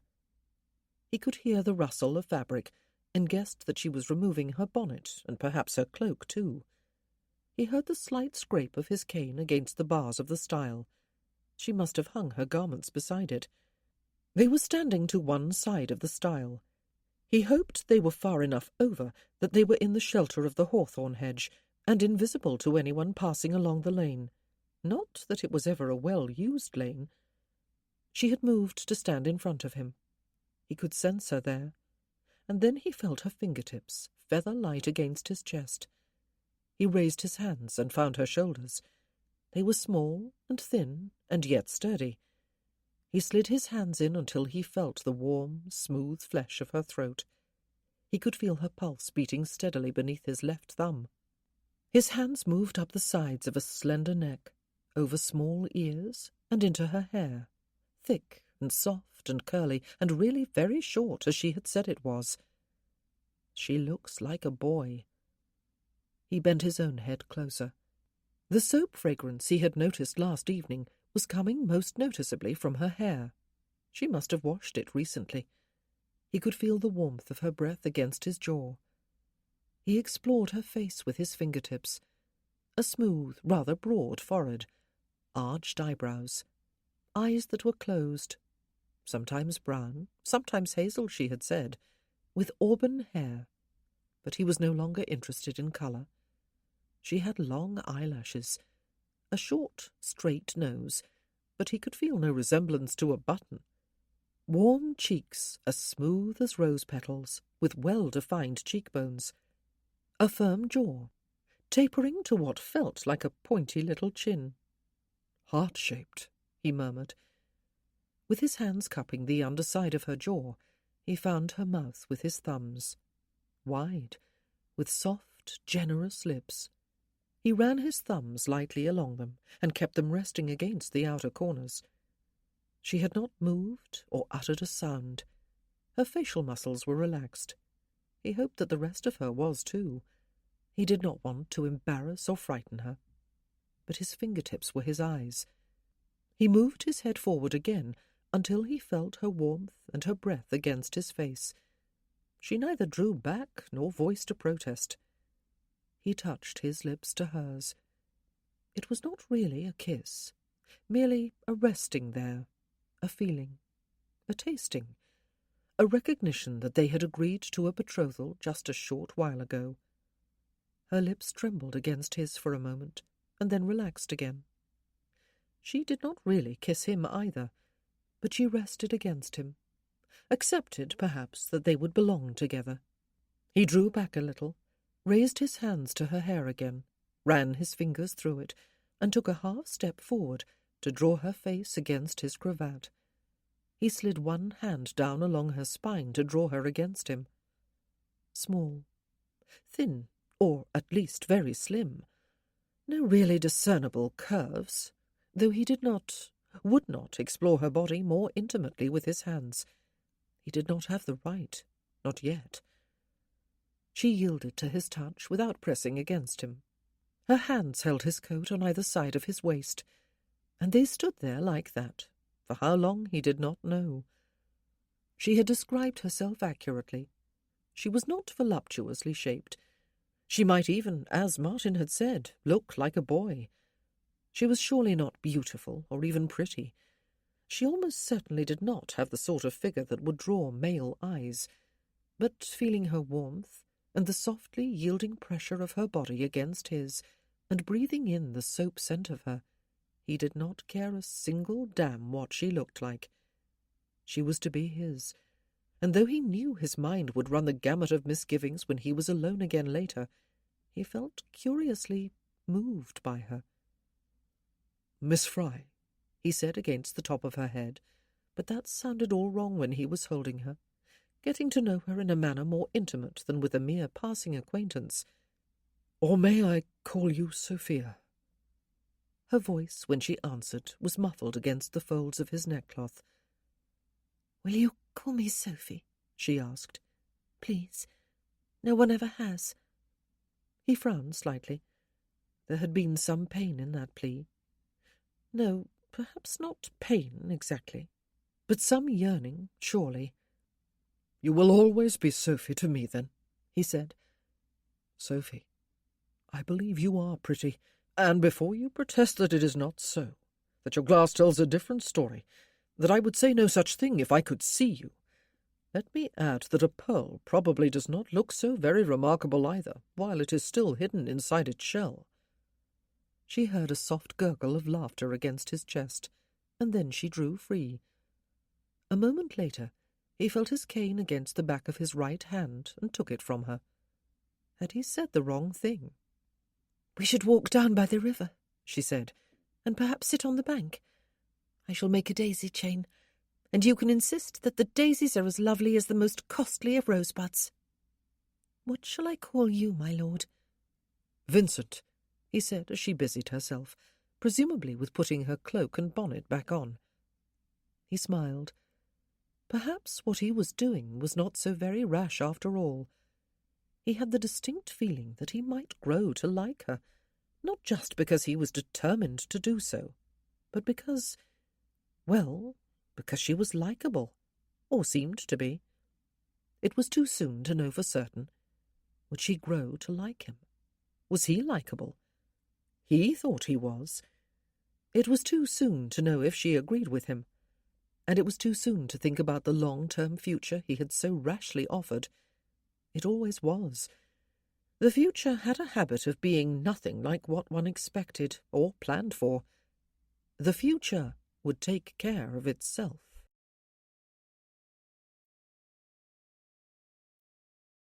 Chapter 7. "Will you come to Covington House for tea before I return you to the vicarage?" Lord Darley asked, when they were making their way homeward later. "We need to make some plans."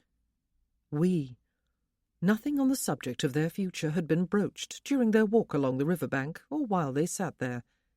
He had talked about Barton Coombes and his boyhood here, and she had made a daisy chain, which he had touched and explored when she announced she was finished.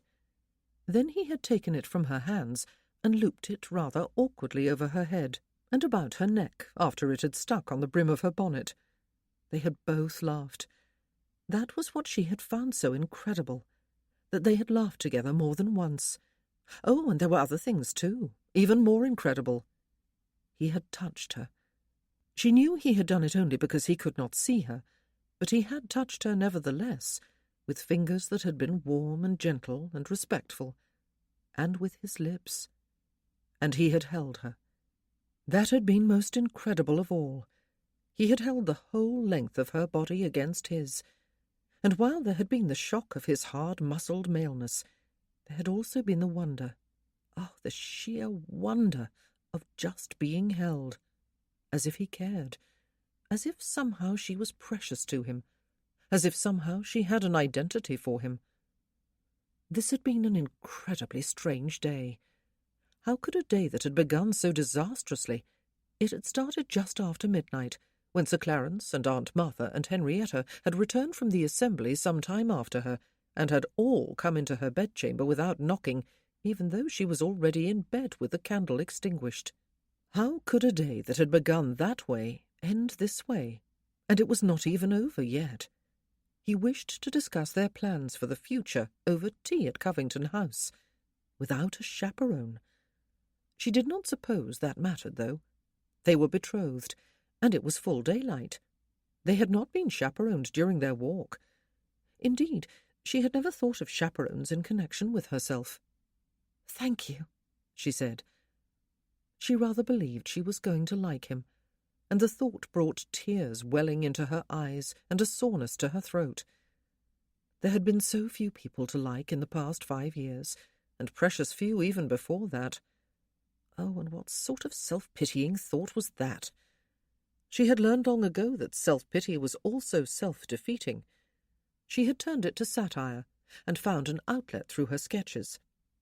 There was nothing satirical about Viscount Darley, nothing to laugh at, not even the fumbling way he had draped the daisy chain about her neck. She wondered if she was likeable. She had never asked herself the question before. When they arrived at Covington House, Mr. Fisk, Lord Darley's valet, opened the door to them. His eyes held Sophia's, while the Viscount asked him to bring them tea to the drawing-room. His face was expressionless, as the faces of servants usually were. But Sophia read accusation, even dislike in his eyes. She would have been intimidated by him even without that. He was taller and broader than his master, and looked more like a blacksmith than a valet. Sophia did not smile at him. One did not smile at servants. They would despise one. She had discovered that when she went to live with Aunt Mary. The house, about which she had woven fantasies of family and friendship for the past 2 years, was more imposing on the inside than she had expected. The drawing-room was large and square, with some comfortable-looking old furniture, a big fireplace, and French windows opening out onto what must once have been a flower garden, and was still neatly kept. There was a pianoforte at one end of the room, and a violin case on top of it. "Do have a seat," Lord Darley said, gesturing in the direction of the fireplace, and Sophia made her way to an armchair on one side of it. She already recognized the slight tilt of his head when he was listening intently. He made his way unerringly to the chair on the other side of the fireplace and sat down. "I believe we ought to go to London to marry, Sophie," he said, "by special licence. It can be done within a week, I would think, and then I will take you home to Gloucestershire. Middlebury is a vast, stately mansion. The park is huge and is ringed by farms. It is a busy, prosperous place. It is a daunting prospect for you, I know, but—" He stopped as Mr. Fisk came in with the tea-tray. He set it down on a small table close to Sophia, looked directly into her eyes, his own still expressionless, and withdrew. "Thank you, Martin," the Viscount said. "Sir?" Sophia poured the tea and set a cup and saucer down beside Viscount Darley. She set a small currant cake on a plate and put it in his hand. "Thank you, Sophie," he said. "I am sorry. I did say we needed to make plans, did I not? And then I told you what they were." "Within a week," she said. Reality was threatening to smite her. She was going to leave here with Viscount Darley. They were going to go to London and get married there. Within a week. She was going to be a married lady. Lady Darley, with a home of her own, and a husband. "It would be the best plan, I believe," he said. "I have a close and loving family, Sophie. They are especially loving and protective of me because I am the only male, and I am the youngest. And to top it off, I am blind. They would suffocate me if they were allowed to arrange our wedding. You have no family of your own to balance their enthusiasm, to fuss over and suffocate you. It would be unfair to take you directly to Middlebury."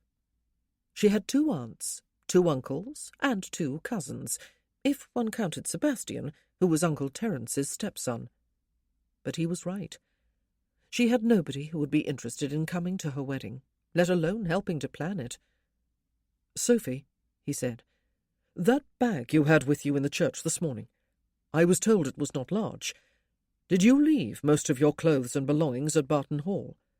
Do I need to send Martin over there to fetch your things? Or did you bring everything?" "I left behind a few clothes," she said. "Do you want them?" She hesitated. She had almost nothing without them, but they were all hand-me-downs from Henrietta, and they were all ill-fitting. Some of them were shabby. She had her sketch-pad and charcoal in her bag, and a change of clothes. "No." "Good," he said. "Then you will have everything new.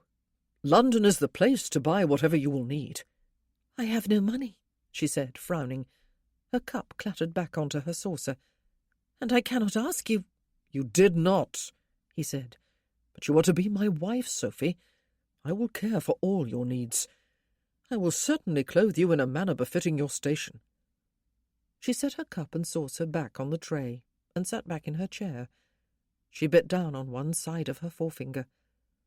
"I would love to be able to whisk you off to London, send you shopping, while I acquire a special license and marry you all within one day," he said. "But it will not be possible to do things quite so quickly. I am confident, though, that you will be welcomed in the home of my friend Hugo, Lord Trentham. I mentioned him earlier." The very thought of it all terrified her, and filled her with such excitement that she felt almost bilious, and was glad she had not eaten a cake. "Sophie," he said, "I am dictating to you after all, am I not? But I cannot think of any alternatives. Can you?" Only getting on the stagecoach tomorrow and riding off alone into the unknown. But she knew she would not do that. Not now that she had an alternative that was all too tempting. "No," she said. "But are you sure?" "Oh," he said, "I am quite sure. We will make this work. We will. Tell me you believe me." She closed her eyes. She wanted this marriage so very badly. She wanted him very badly. His sweetness, his sense of honour, his dreams and enthusiasms, even his vulnerability. She wanted someone of her own, someone who called her by name and held her for comfort and laughed with her. Someone beautiful and achingly attractive. Someone to give her back her shattered image of herself. And someone who— "You intend to support me even after I have left you," she said. "Even after you have—" He stared in her direction. "You will always be my wife, and therefore my responsibility, Sophie. And I shall, of course, make adequate provision for you in my will. But must we think of the distant future already? I would prefer to think of the immediate future. We are about to wed. Let us think about marrying and going home, and leave the rest to take care of itself. Shall we?" He looked eager and anxious again, and she was anxious too. Not that her dream might not come true, but that it might. "Yes," she said, and he smiled. "We will leave in the morning, then," he said. "Will that suit you?" "So soon?" "Yes, my lord." He tipped his head to one side. "Yes, Vincent." "Shall I play my violin for you?"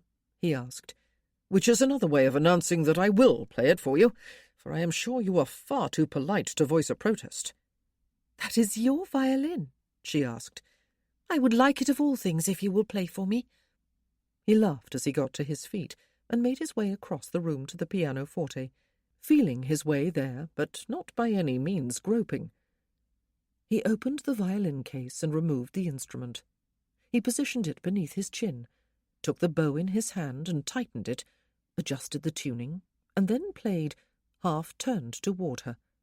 She thought it might be Mozart, but she was not sure. She had not encountered much music. It did not matter. She clasped her hands, held them to her mouth, and thought she had never heard anything even half as lovely in her life. His body moved slightly to the music, as though he was completely engrossed in it. "They say at Penderys Hall," he said, when he had finished his piece and was putting the violin back into its case, "that when I play, I set all the household and neighbouring cats to howling. They must be wrong, do you not think? I do not hear a single cat howl here." He had told her, during their walk, about Penderys Hall in Cornwall, home of the Duke of Stanbrook.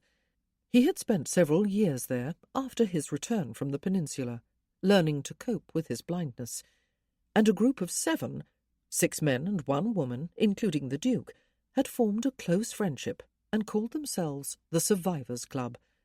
They spent a few weeks of each year together at Penderys. How very cruel of those friends, Sophia thought, to mock his playing. But he was smiling, as if the memory of the insult was a fond one. They would have been joking, of course. They were his friends. He had told her how they all encouraged and teased one another out of the doldrums if any of them sank into a depression. How lovely it must be to have friends. Friends who would even take the liberty of teasing. Perhaps, she said, that is because there are no cats here. Her heartbeat quickened. Ouch! He winced theatrically and then laughed. You are as bad as they are, Sophie. I am unappreciated, as all geniuses are, alas. I dare say the pianoforte is dreadfully out of tune. It cannot have been played for a number of years. She felt absurdly pleased. She had made a joke, and he had laughed, and accused her of being as bad as his friends. You play the pianoforte too? She asked. I have taken lessons for both instruments in the last 3 years, he said. I am proficient at neither, alas, but I am improving. The harp is another matter. There are just too many strings, and I have been sorely tempted on more than one occasion to hurl the thing through the nearest window. But since the fault is mine, not the harp's, and I would not particularly enjoy being hurled through a window myself, I usually conquer the urge, and I am determined that I will master the harp. You did not learn to play the pianoforte as a boy? She asked. No one ever thought of it, he said, including me. It was for the girls. On the whole, I am glad I did not learn then. I would have hated it. He sat down on the long pianoforte bench and raised the lid. Sophia watched as his fingers felt along the black keys until he found the middle white note with his right thumb. He played something she had heard Henrietta play, a Bach fugue. He played it more slowly, more ploddingly than Henrietta, but with perfect accuracy. The instrument was out of tune, but only to a degree that made the melody sound rather melancholy. "You may hold your thunderous applause until the recital is at an end," he said when he lifted his hands. She clapped her hands and smiled. "Is that a hint that the recital is already ended?" he asked her. "Not at all," she said. "Applause usually calls for an encore." "And polite applause usually signals the end of a recital," he said. "That applause was decidedly polite. Besides, I am about at the end of my repertoire. Do you want to try to coax music out of this sad instrument? Do you play?" "I never learned," she said. "Ah." He looked her way. "Was that a wistful note I heard in your voice? Soon, Sophie, you may do anything you please, within reason." She closed her eyes briefly. It was too vast a notion to comprehend. She had always wanted to, simply to learn. "Do you sing?" he asked. "Do you know any folk songs? More specifically, do you know Early One Morning? It is the only song I can play with any degree of competency." He played the first few bars. "I do know it," she said, crossing the room toward him. "I can hold a tune, but I doubt I will ever be invited to sing at any of the world's great opera houses." "But how devoid of music our lives would be," he said, "if we allowed the making of it only to those of outstanding talent. Sing while I play." His hands, those hands that had touched her face, were slender and well-shaped, with short, neatly manicured nails.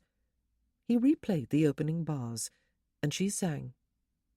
"Early one morning, just as the sun was rising, I heard a maiden sing in the valley below." His head was bowed over the keys, his eyelids lowered over his eyes. Why were almost all folk songs sad? Was it because sadness tugged far more strongly upon the heartstrings than happiness did? "Oh, don't deceive me. Oh, never leave me. How could you use a poor maiden so?" She sang the song from beginning to end, and when she was finished, his hands rested on the keys, and his head remained bowed. There was a soreness in her throat again.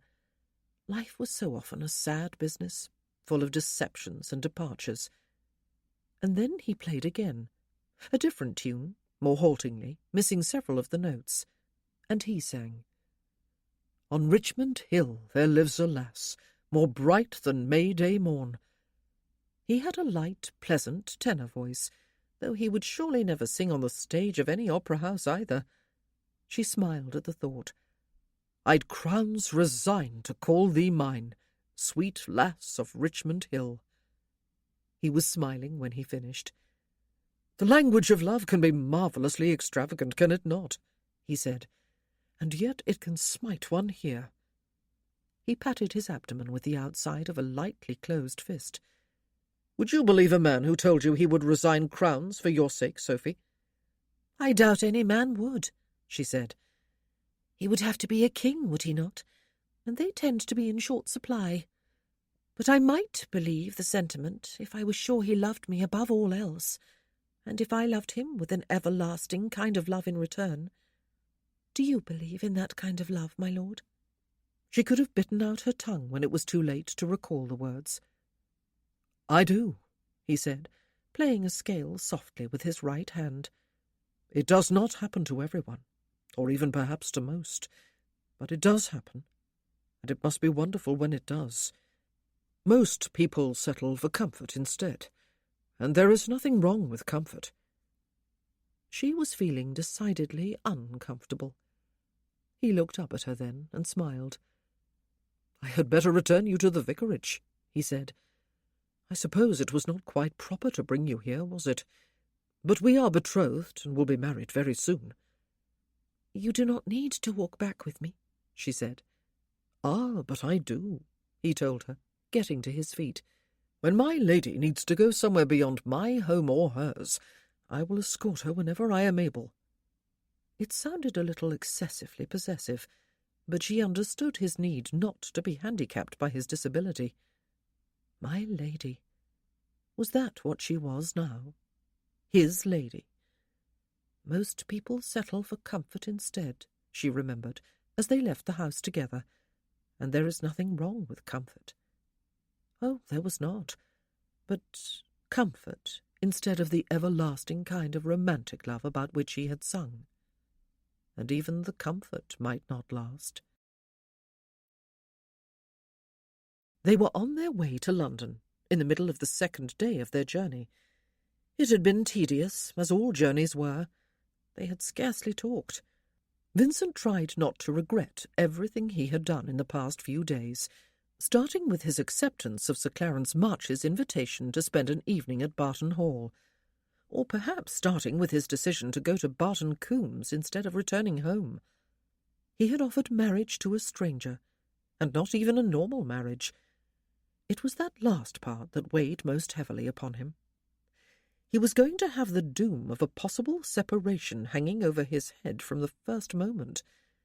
Impulsive behaviour had always been his besetting sin, and he had often lived to regret it.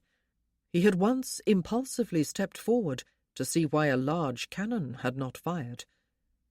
He had, though, felt a desperate need to persuade Sophia Fry to marry him, and there had seemed no other way to get her to say yes. She had needed to say yes. The near silence in which they had travelled for a day and a half was as much his fault as hers. More so. He believed she was a little intimidated by him and his grand carriage and the grandeur of the life she was facing, and by the fact that she was stepping into the unknown. Last night could have done nothing to help her relax. They had stopped at one of the more obscure posting-inns, chosen by Martin and Handry between them, and had taken 2 rooms, one for Martin and one for Mr. and Mrs. Hunt. He had slept in Martin's room, but all night he had worried about the impropriety and possible danger of Sophia's having to huddle all alone in her room, without even a maid to lend her countenance. He tried to think of something to say, some conversational opener that would elicit a response, perhaps even a laugh. She had a pretty laugh, though he had been given the distinct impression the day before yesterday that laughing was something she rarely did. She had led a brutally lonely life, judging by the little she had told him of it.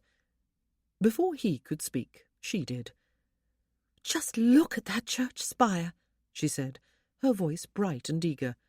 "I have noticed it before, and it always amazes me that something so very tall and slender can remain standing in a strong wind." He waited for realization to hit her, as it did very quickly. He heard her draw a sharp inward breath. "I am so sorry," she said, her voice far more subdued. "Tell me about it," he said. "It belongs to a church in the little village we are approaching," she told him. "It is a remarkably pretty village, but that tells you absolutely nothing of any significance, does it? Let me see. There are some old whitewashed thatched cottages along the sides of the road here. Oh, one of them is bright pink. How cheerful it looks. I wonder who lives in it. The church is farther in. There. Now I can see the whole of it. It is on one side of the village green, and is really quite unremarkable except for the spire.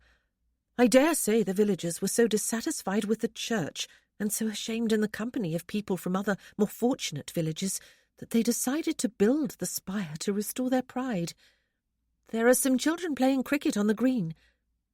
You used to play cricket. I have heard people talk about it."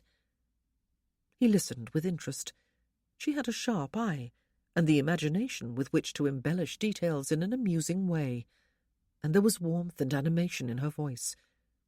"I cannot tell you the name of the village," she continued. "There is nothing to say. Perhaps it does not matter. We do not have to give a name to everything that is pretty, do we? Do you realize that a rose does not call itself a rose, nor do any of the flowers and trees surrounding it?" He found himself grinning in her direction. "How do you know?" he asked her. "Do you speak rose or flower language?" She laughed, the light, pretty sound he remembered from 2 days ago. He hesitated, and then decided to trust what he was beginning to suspect about her. "I believe it was one of those boys on the village green," he said. "Or actually it was probably his father, or even his grandfather, who once hit the ball in such a high arc that it landed on the church roof. That was before the spire was built, of course." "But you do not even know what village that was," she protested, sounding a little bewildered. Ah, perhaps he was wrong. The parishioners, he continued, were so annoyed with the boys for climbing up the ivy on the church walls to retrieve the ball, and leaving it patchy-looking and not at all picturesque, the ivy, that is, that they decided to build the spire and prevent any repetition of the sacrilege. There was a short silence. "And they built it extra high," Sophia said, "to discourage Bertha from climbing it." "Bertha?" He grinned.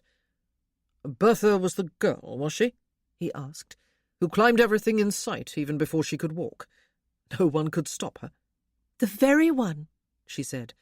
"She was a severe trial to her parents, who were forever rescuing her from trees and chimney-tops, and were terrified that one day she would fall and break her head." "Not to mention her neck," he said. "And of course it did not help that she could climb up, but never down.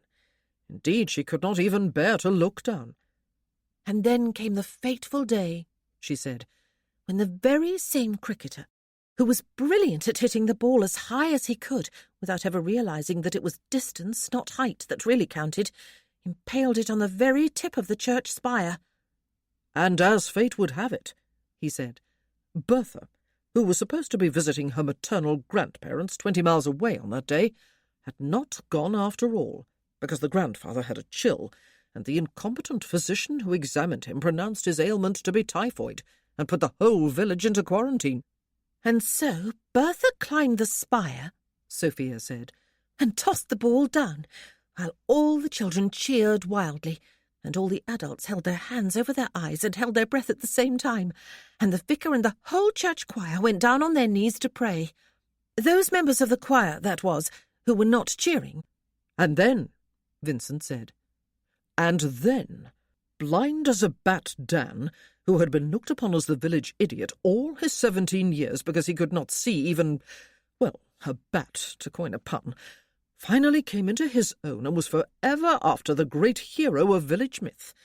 There is even a statue of him somewhere, though not on the village green at the special request of several generations of cricketers. He climbed onto the roof and shinned up the spire and brought Bertha down because he, of course, did not fear heights, as everyone else did, for the simple reason that he could not see them. She might still be up there if Dan had not climbed to her rescue." "By that time," she said, "Bertha was 16, going on 17, and of course she fell in love with Dan, upon whom she had never really looked fully before. she discovered that he was wondrously strong and handsome, and that he was not, of course, an idiot at all, only as blind as a bat. And he confessed that he had adored her in secret all his life because she had a voice like an angel. They married in the church with a great spire and lived happily ever after. And she never climbed upon anything higher than a chair ever again, Vincent said. And even then it had to be a sturdy chair, and only if a mouse ran underfoot. For she knew that Dan would always come to her rescue, and she feared that he might fall and kill himself, and she would lose the love of her life. Their children were all cheerfully earthbound, and never showed any inclination to climb even out of their cradles. The end, Sophia sighed. Amen, Vincent said solemnly. They both collapsed into laughter and snorts and giggles, until something, astonishment perhaps, or embarrassment, hushed them. "Have you always told stories?" he asked her after a short silence. I see stories, she said. Well, not real stories with a beginning and middle and end, but moments in time. Foolish ones. I sketch them. Caricatures. Do you? He turned his head in her direction. Of people you know? Always, she said, though I believe I may try sketching a series of pictures of Bertha and Dan and the church spire. It would be an amusing new challenge. He smiled at her. And maybe I shall write the story to go with the pictures, she said. You must help with your parts of it. You have a way with words. Do you tell stories? Other than this one, I mean. I used to invent fantastic stories to put Ursula, my youngest sister, to sleep when she was frightened by the dark, or ghosts, or thunder. There was always something, he said, though she was older than me, and I can still invent bedtime stories for children. At Easter time, when all my family was at Middlebury Park, one of my nieces asked me to read them all a bedtime story. I could hear Amy, my oldest sister, shushing her, and I could imagine that she was also flapping her hands and making faces, and otherwise trying to remind her daughter that Uncle Vincent is blind. I told the children about a dragon who freed a field mouse from a trap by breathing fire on the cords that held it imprisoned. Every evening after that, I had to invent another adventure for the dragon and the mouse. Oh, she said, I wonder if I could draw a dragon. I have a mouse in almost all my sketches, a little one in the corner. Your signature? He asked her. Have you always been the little mouse, observing the absurdities of life around you, Sophie? The mouse in my sketches may be small, she said, but it does not always look meek and docile. Sometimes it has a wickedly gleeful smirk on its face. I am glad, he said. They fell silent again, but only for a short while. The carriage swayed suddenly into a sharp turn, and Vincent, grasping the strap beside the door so that he would not bump against his companion, could hear the horses' hooves clopping over cobblestones, presumably in the yard of a posting-inn. It is a bit sooner than need be for a change of horses, Martin said, as he opened the carriage door and set down the steps. But there is going to be a deluge any minute now, and it was in my own interest to persuade Handry to stop early, since I have been forced to ride up alongside him on the box. Shall I bespeak a private parlour for you and Miss Fry, sir, and order luncheon? At least Martin was talking again, even if only with a clipped formality. Yes, please, Martin, Vincent said, and he took his cane from the seat opposite, descended the steps without assistance, both servants knew not to offer any, and turned to hand Sophia down. If only he could see her, he thought, and her sketches, her caricatures. If only he could see, just for 1 minute. He would not be greedy. Just 1 minute. He concentrated upon his breathing. In, out, in, out. He was something of an expert now at warding off these sudden, quite unpredictable bouts of panic. Not a total expert, though, he thought ruefully. Once his breath was under control, he had to fight the quite ignominious urge to shed tears, even to weep noisily with frustration and self-pity. He smiled and offered his arm. Chapter 8. The carriage had entered London, where Sophia had spent most of her life before 2 years ago, and she had spent last spring here, and part of this one, while her aunt and uncle took Henrietta on a round of social events in pursuit of a noble husband, and Sophia remained in their rented lodgings and walked in the various parks. This time she was coming here to be married. It was a dizzying thought. She was not sure that even yet she comprehended the full reality of it. They were on their way to the London home of Lord Trentham, Lord Darley's friend, to ask if she might stay there until her wedding. Sophia dreaded the moment of their arrival. What would Lord Trentham and his relatives think of her, and of this situation? Would Lord Trentham look at her as Mr. Fiske did?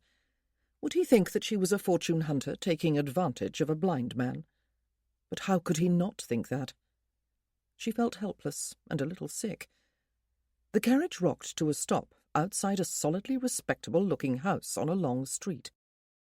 Sophia looked out to see Mr. Fiske jump down from the box and run up the steps to bang the knocker against the door panel. It opened after a few moments, and he spoke to the man who stood in the doorway. A servant, obviously.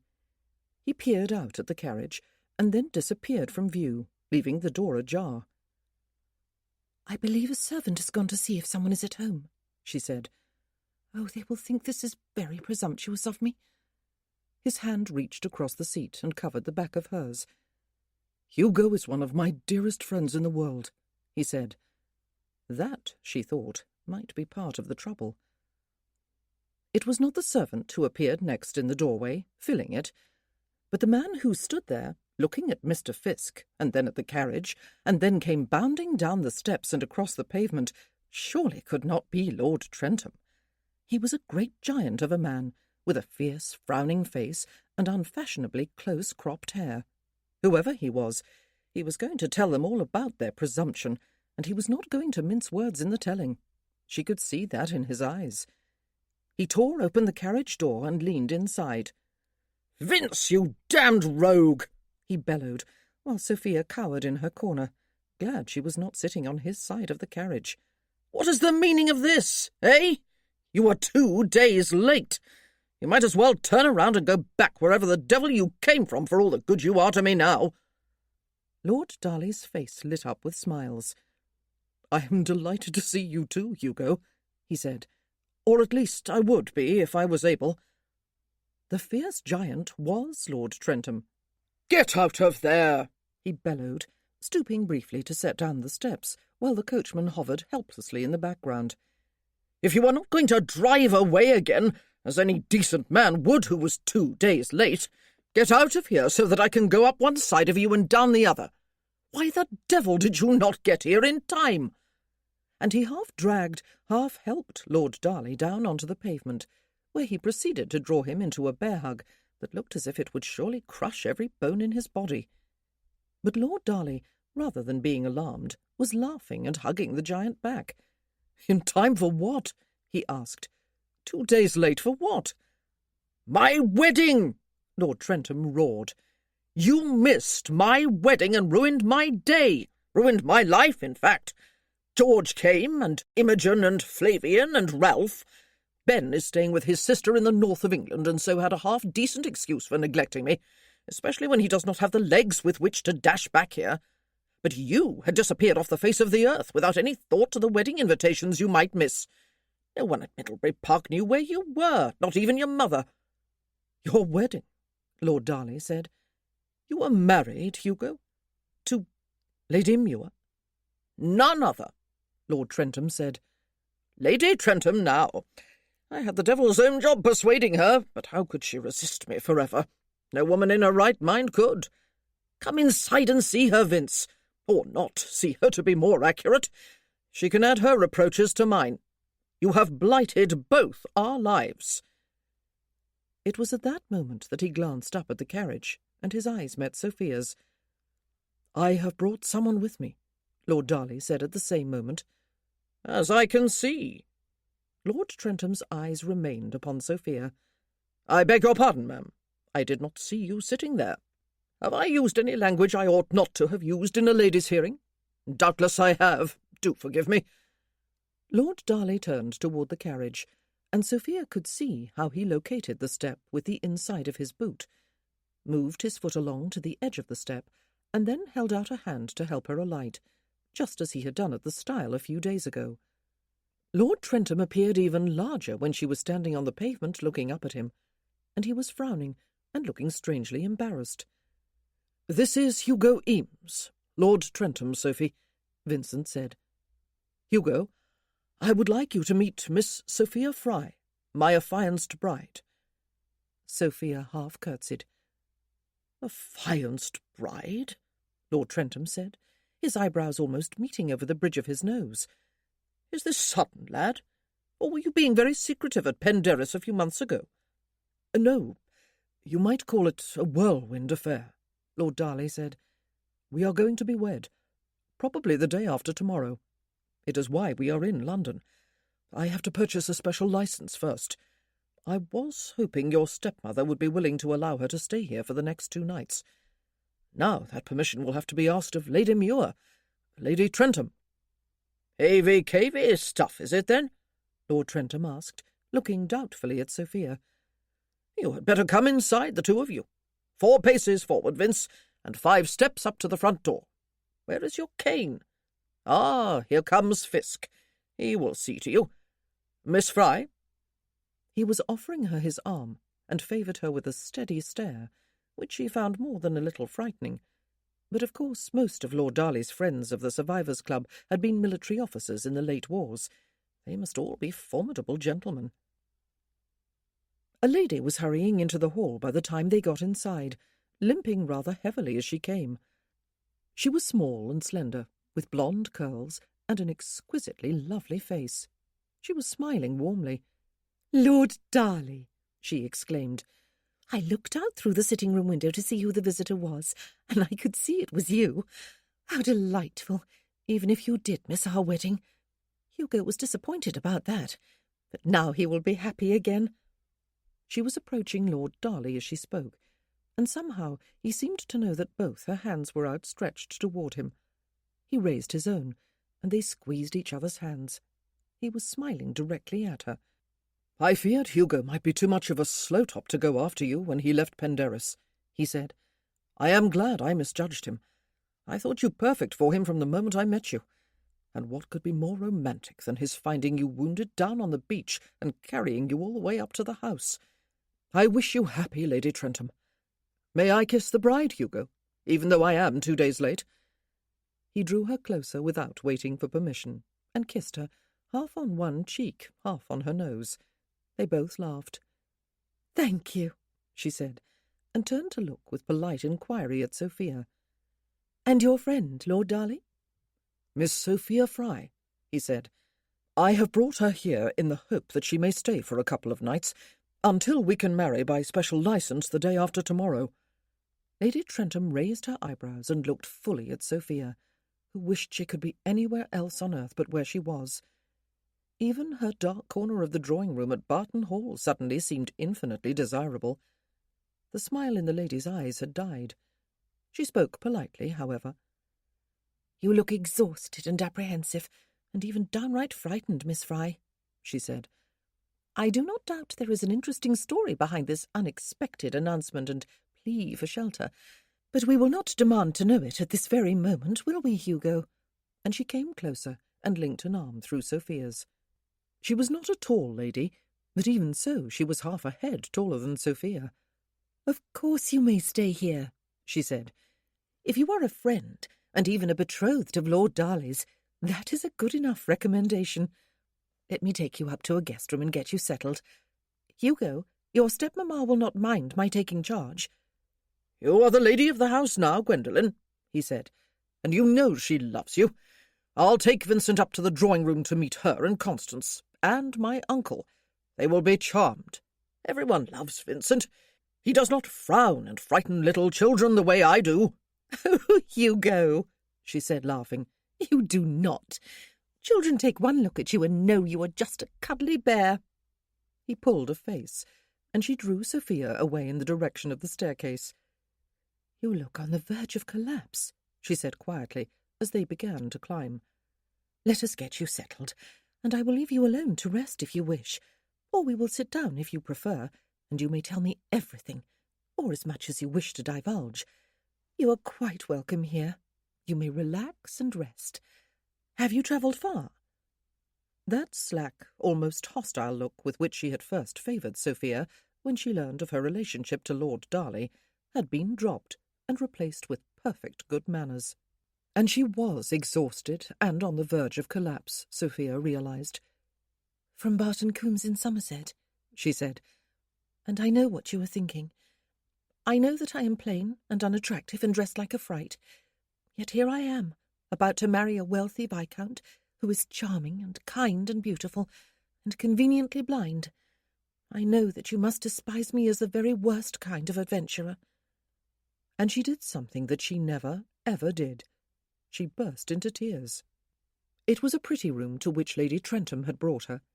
The bed-cover and the curtains were made of the same floral print on an ivory background.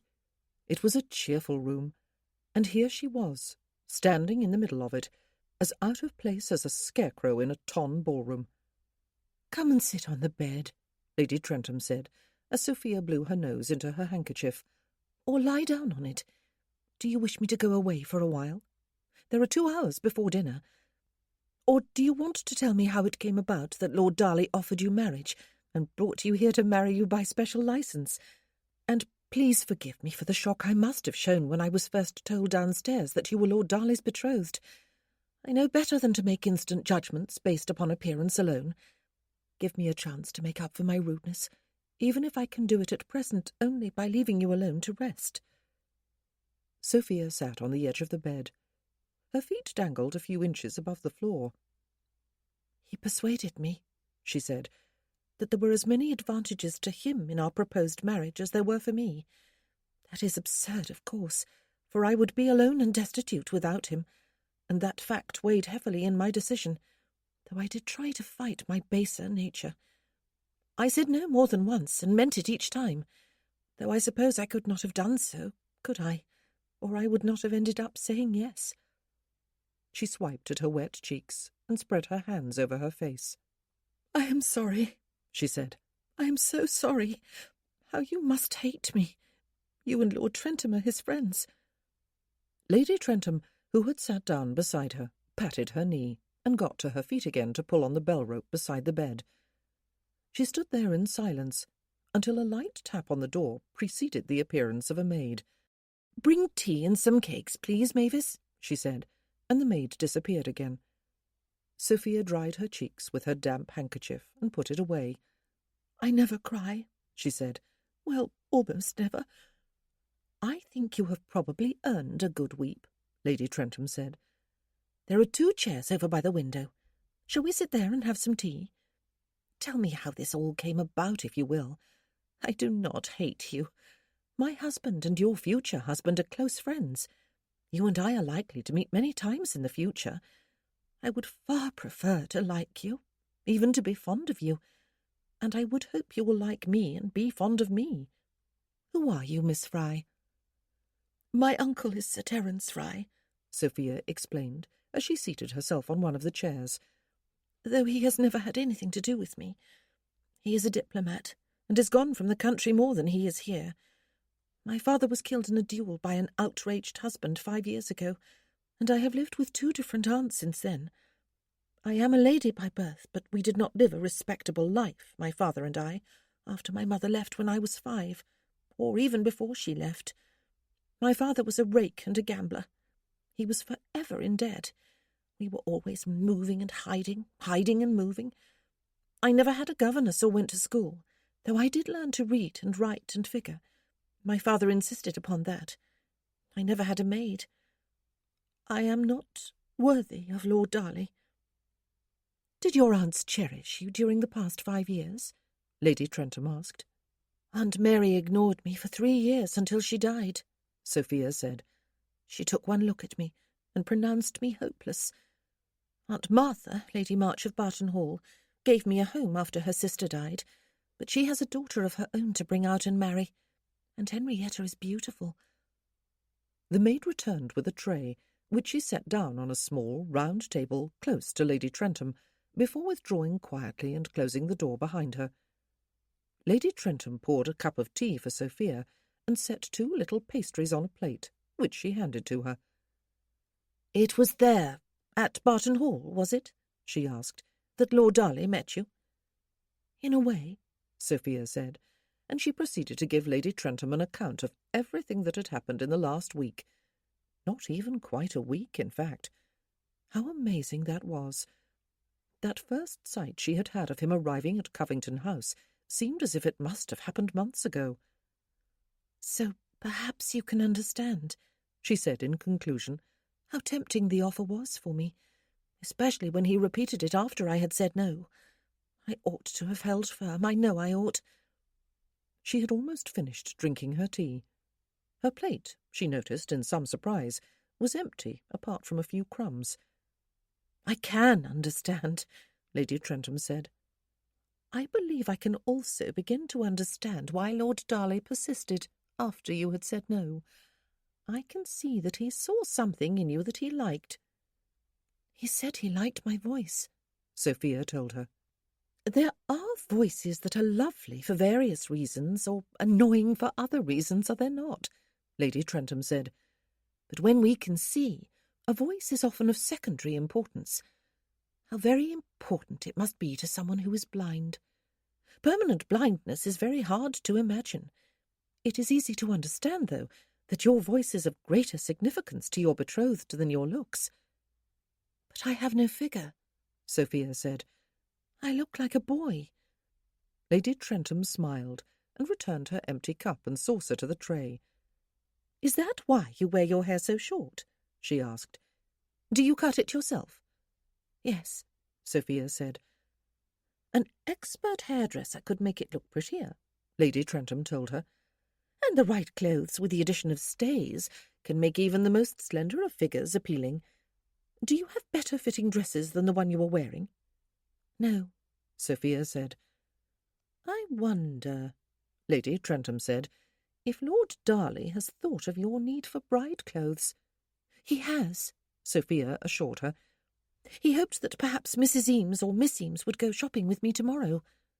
"I imagine either or both of them would be delighted," Lady Trentham said. "But may I come instead?" "I cannot so impose upon your time," Sophia said. "Oh!" Lady Trentham's smile deepened. "Ladies love to shop, Miss Fry. Often we shop when there is really no need to, and end up buying bonnets and fripperies for the sake of buying. It will be a wonderful treat to shop with someone who needs simply everything. Lord Darley is willing to foot the bill." "He says so." Sophia flushed. "It does not seem right, though."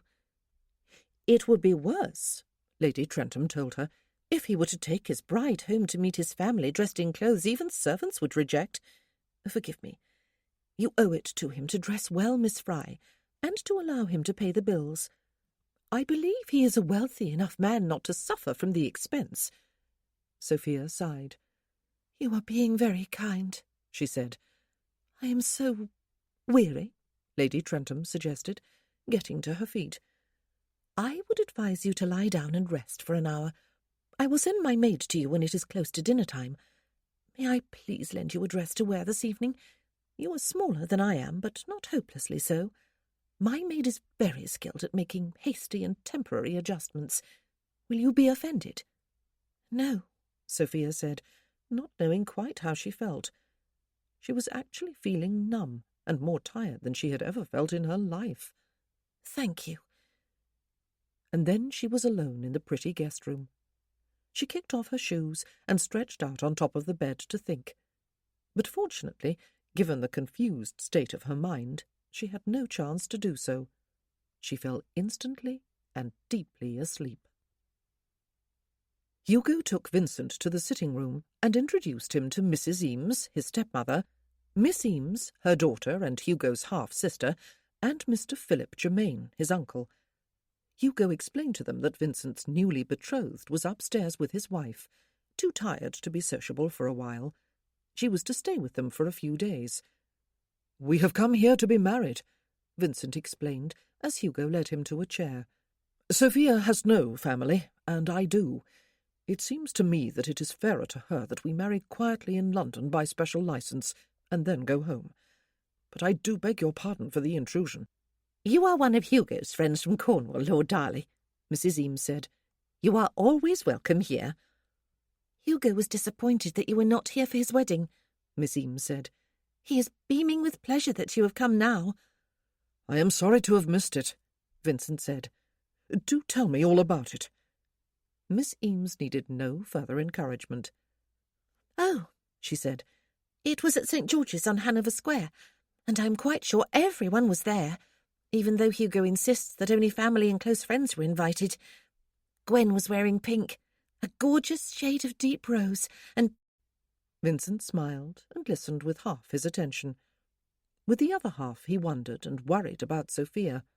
She had been looking exhausted and apprehensive and frightened, Lady Trentham had said. This must all be quite overwhelming for her, but better, surely, than the alternative. She had been fully intending to take the stagecoach to London, with no plan for where she would go or what she would do when she got here. The very thought was enough to make him break out in a cold sweat. Germain took his leave after a while, and Hugo suggested that Vincent accompany him to his study. "It's a grand notion, is it not?" he said, clapping a hand on Vincent's shoulder as they walked. "Me with a study? But I owe it to my father to show an interest in all the businesses, Vince, and actually I am interested. More than that, I am getting involved. And my father was quite right about the man he left in charge of everything. He is an intelligent, earnest, conscientious soul who manages the businesses with meticulous care, except that he has not one grain of imagination. Nothing will ever change with him in charge, and everything in life must change, or stagnate and wither away, as we all very well know. Sit here, and I will sit behind this large oak desk of mine. It's a pity you cannot see. I now look quite important and imposing, and you look like a lowly supplicant."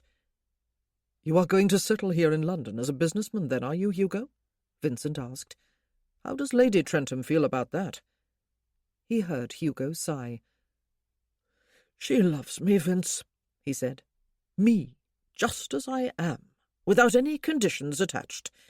It's the grandest feeling in the world. She would accept it even if I did want to stay here all my life. I don't, though. I want to spend most of my time in Hampshire, at Crosslands, and Gwendolen has all sorts of ideas on how to transform the house into a home and the large garden into a park. I have turned into that most embarrassing of all creatures, you know, a happily married man. Easy to say, I suppose, when I have been married for all of 2 days, but I am confident it will last. You may call me naive for believing so, but I know, and Gwendolen knows the same thing. And that brings us to you." "I ran away from home," Vincent told him. "That is why no one knew where I was when you sent your invitation. I ran because my mother and sisters had decided that I will be far more comfortable if I am married. They began the campaign in earnest after Easter by inviting a young lady and her family to Middlebury, and it soon became obvious that she had come not to be courted, but to accept my addresses. She even told me that she understood and that she did not mind." Hugo chuckled, and Vincent too smiled. Had he expected words of sympathy? "So I ran," Vincent said. "Martin and I went to the Lake District for a few weeks of sheer bliss, and then I went on impulse to the old house in Somerset.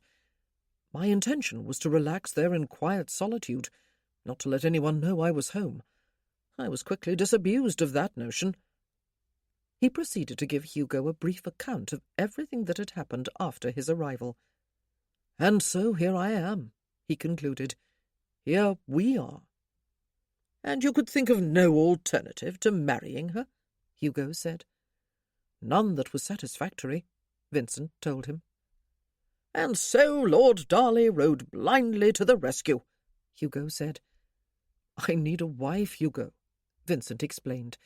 "I will have no peace from my family until I wed. Sophia needs a home and someone to care for her. No one ever has really cared, you know. It will work. I will make it work. We will. Even if that meant giving each other the freedom eventually to live alone. Stupidest of stupid ideas. You will, Hugo sighed. I have every confidence in you, Vince. The library door opened at that moment. "Am I interrupting anything?" Lady Trentham asked.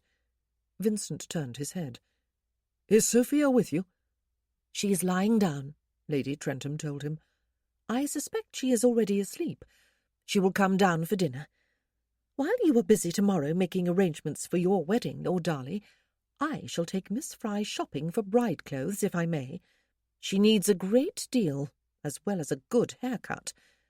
May I assume that we have carte blanche to spend whatever needs to be spent?" "Of course," Vincent said. "And please do not allow her to persuade you that she needs only the very barest of necessities, and the plainest and least expensive of everything. I am sure she will try." "You may depend upon me," Lady Trentham said. "She will look presentable when I am finished with her." "She tells me she is not ugly enough to turn heads," Vincent said, "but she believes she is hopelessly unattractive." "She is not ugly enough to turn heads, lad," Hugo assured him. "I did not even notice her in the carriage when you first arrived." "Not many women are astonishingly pretty," Lady Trentham said. "Even fewer are ravishingly beautiful. But we women are experts at making the most of what we have. I will do my best tomorrow to show Miss Fry how to make the most of her assets.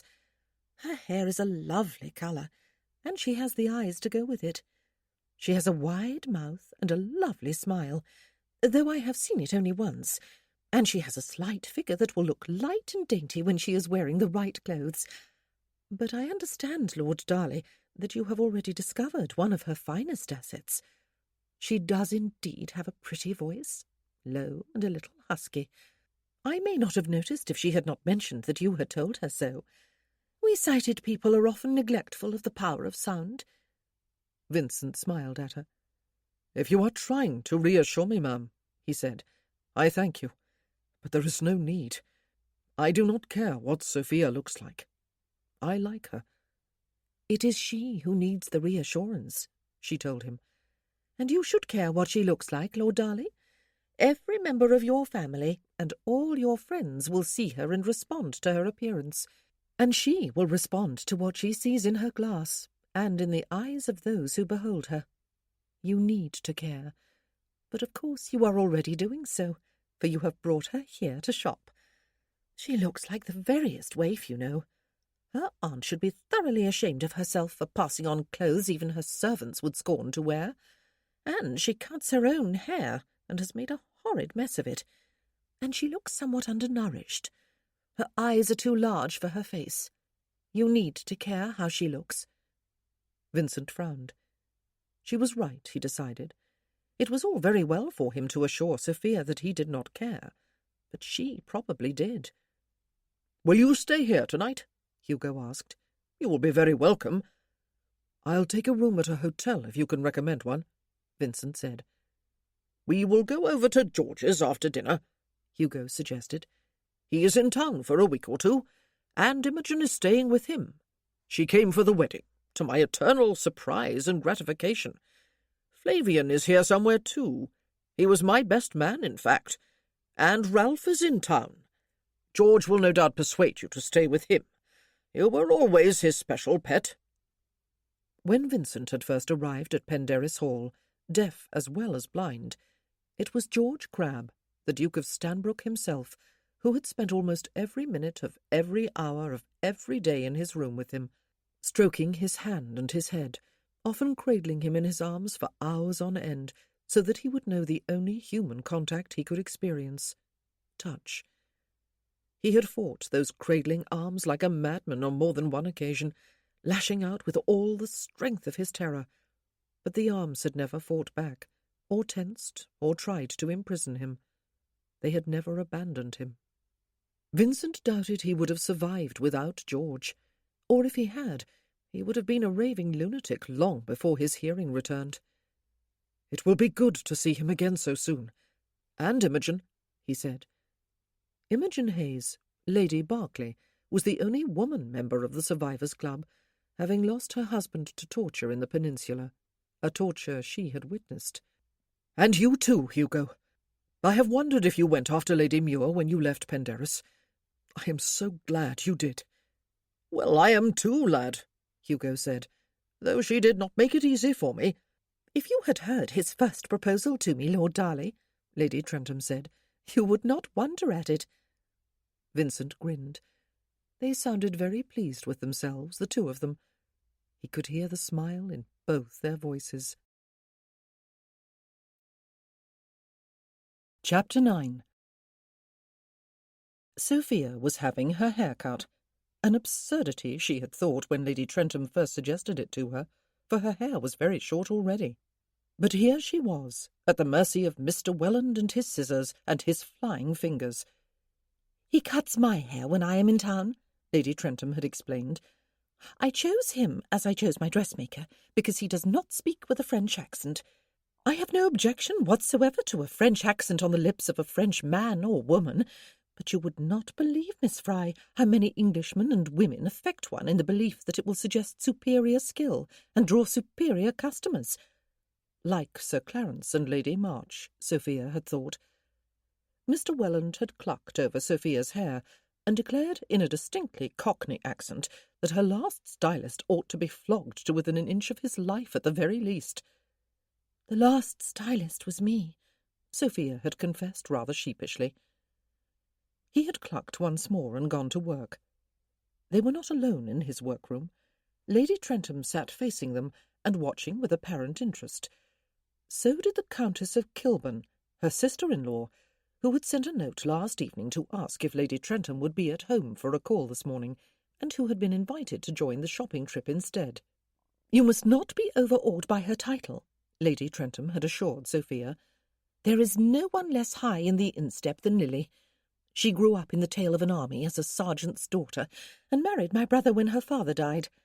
A long, long saga followed that event, but I will not trouble you with the full story now. May I invite her to accompany us? Yes, of course, Sophia had said, awed anyway.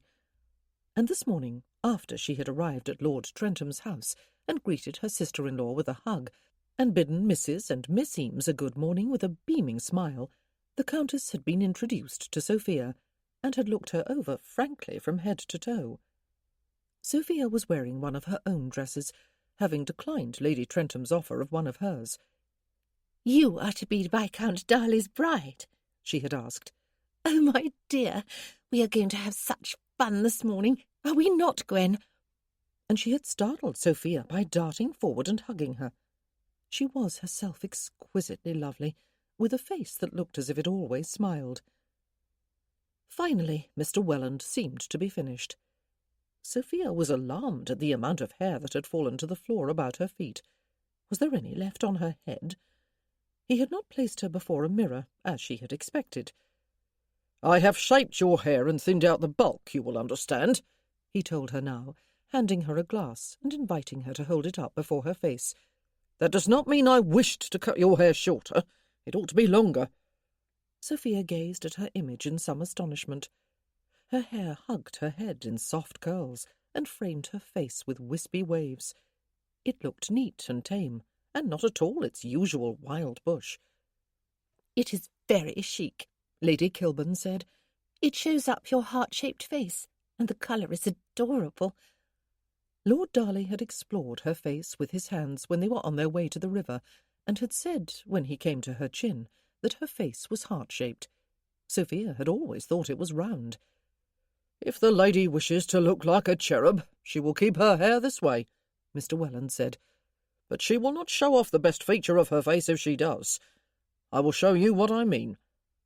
And as Sophia watched in the glass, he pressed his fingers through her hair at the sides and held it back from her face, so that it looked smooth over her temples and ears. "See the classic lines of the cheekbones?" he said. "If the lady wears her hair back like this and piled on top, these cheekbones will be cast into prominence, and her neck will look more elegant and her eyes will be more alluring. So will her mouth." Sophia stared at herself in the glass and saw someone who looked, by some illusion, if not actually pretty, at least womanly. "Oh, goodness! You were quite right, Mr. Welland," Lady Trentham said. "But it is for Miss Fry to decide if she will grow her hair. Even if she does not, there is a great deal to be said for cherubs, especially well-dressed cherubs," Lady Kilburn added, getting to her feet, "which is what Miss Fry will be by the time the three of us have finished with her today. Shall we move on?" The bill was to be sent to Lord Darley, Sophia knew. She had no idea how large that bill would be, but if Mr. Welland had a titled lady for a client, it probably would not be insignificant. She felt uncomfortable about it, but what choice did she have? Being wealthy was something she would have to grow accustomed to. Perhaps it would be easier after she was married. There followed hours of shopping for everything under the sun, or so it seemed to Sophia. There were stays and other undergarments, and nightgowns, and stockings and shoes, and bonnets, and gloves and garters, and parasols and reticules, and fans and cloaks, and spencers, among other things. And, of course, there were the dresses, which fell into two categories: those that were ready-made and needed any minor alterations, all of which must be done today or tomorrow at the latest, and those that were to be made from patterns and sent on to Middlebury Park at a later date. "I cannot possibly need so many," she protested, when Lady Trentham listed all she would need to start with. "But they are not just for your personal comfort and pleasure," Lady Kilburn reminded her gently, a hand on her arm as they sat in the carriage, moving from one shop to the next. "They are for your husband's pride and pleasure too. Oh, I know he is blind and will not see any of your dresses and other finery, but he has hands and will feel them." Sophia felt herself blushing. "And other people will see you," the Countess added. "You are going to be Lady Darley, you must remember. Your appearance will reflect upon your husband." "They will think I married him for his title and money," Sophia protested. "They will think I trapped him because he is blind." Lady Trentham looked assessingly at her. "But of course they will," she surprised Sophia by saying. "I must confess that for the merest moment yesterday I thought it too. And what are you going to do about it, Miss Fry?" Sophia stared at her wide-eyed, waiting for the answer to be provided for her. Had Lady Kilburn thought it too? Did she still? Did Lady Trentham still have doubts about her? Unconsciously she lifted her chin. The Countess exchanged a glance with her sister-in-law, and her eyes danced with merriment. "Precisely," she said. "That is exactly what you must do." "I like him," Sophia said fiercely, "and I am enormously grateful to him. I am going to make his life so comfortable that he will not even miss his sight. I am going to... Oh, people may say what they wish. I will not care, and he will not care. He will be too busy enjoying the comfortable life I will provide for him." For 1 year. And he did not want yet another woman fussing over him. "Oh, bravo!" Lady Trentham said, laughing. "Lily, we must stop provoking the poor lady." "But we got the answer we expected," Lady Kilburn said, laughing too. "Little people are often more fierce than their larger counterparts, and you are very little, Miss Fry, even smaller than Gwen and me. We should perhaps form a league of little people. We would terrify the world, and then rule it." And surprisingly, Sophia laughed too. Oh, how good it felt to share laughter and absurdities with other people. "I shall sketch a picture," she said, "and we will use it as a banner when we march upon... What shall we march upon?" "White's Club," Lady Kilburn said without hesitation. "That bastion of male pride and supposed male superiority that no respectable woman dares walk near. The little league will march on it and demand equal rights." They all enjoyed a gleeful laugh. Sophia endured being measured and poked for what seemed like hours, and she looked through pattern books until all the designs began to look alike. She selected fabrics and colours and trims until she felt she could do it no more, and all the time she listened to the advice and opinions of her companions, though they were never domineering, and always deferred to her final judgment. They did quite firmly steer her away from vivid colours, however, which she was inclined to choose at first, since it seemed to her that every garment she had owned in the last 5 years was faded and near colourless. But bright colours, Lady Trentham explained, would swallow her up and make her invisible within them. "And I believe," she said, "you have been invisible long enough, Miss Fry." and they steered her away from heavy fabrics, like brocades and some velvets, which she would have chosen for several garments, for it seemed to her that she had been cold most of her life. But heavy fabrics would drag her down, Lady Kilburn told her, and her smallness and daintiness were assets she ought to emphasize. She discovered that fine wool, thin of texture and light of weight, was just as warm as some of the heavier fabrics. And shawls and stoles, oh, there were so many pretty ones, she discovered, were marvellous for warmth, and could look attractive and dress up an otherwise plain gown. She bought ready-made day dresses, and one evening gown, and a walking dress and a travelling outfit. All had to be shortened and taken in at the waist and bosom, and she ordered so many different dresses to be made to suit so many different types of occasions that she simply lost count, and relied upon the judgment of her two companions, whom she trusted, little as she knew them. Afterward, she did remember one outfit more than any other, simply because it had made the dressmaker raise her eyebrows almost to her hairline, and had had Lady Kilburn smiling in such a way that it would be more accurate to say she grinned. Sophia ordered a riding outfit that included breeches as well as a skirt. "You ride?" Lady Trentham asked her. "Astride?" "Neither," Sophia admitted. "But Lord Darley has told me I may do whatever I wish to do when we are married, and I have always wanted to ride. He must have horses in his stables." "I think he must," Lady Trentham agreed. And then there was the one outfit that was bought ready-made, and had to be altered before anything else, so that it could be delivered to Lord Trentham's house before evening today. Her wedding outfit. "But it is to be just Lord Darley and me and the clergyman," she had protested at first, "by special licence." "It is to be your wedding day none the less," Lady Trentham said. "It is the day you will remember most vividly for the rest of your life, Miss Fry, and you will always remember what you wore. You are to be a bride." Sophia blinked back the tears that had sprung to her eyes, and protested no more. "Lord Darley stayed at the home of the Duke of Stanbrook last night," Lady Trentham said. "Lady Berkeley is staying there too. She came to London for our wedding. I would not be at all surprised if after Lord Darley has obtained the special licence today, he will find a few other members of the Survivors' Club at the Duke's house too, waiting to greet him. Hugo has gone there. You know about the survivors, I suppose?" Sophia nodded. "I am sure they will all want to attend Lord Darley's wedding," Lady Trentham said. "They all adore him, you know.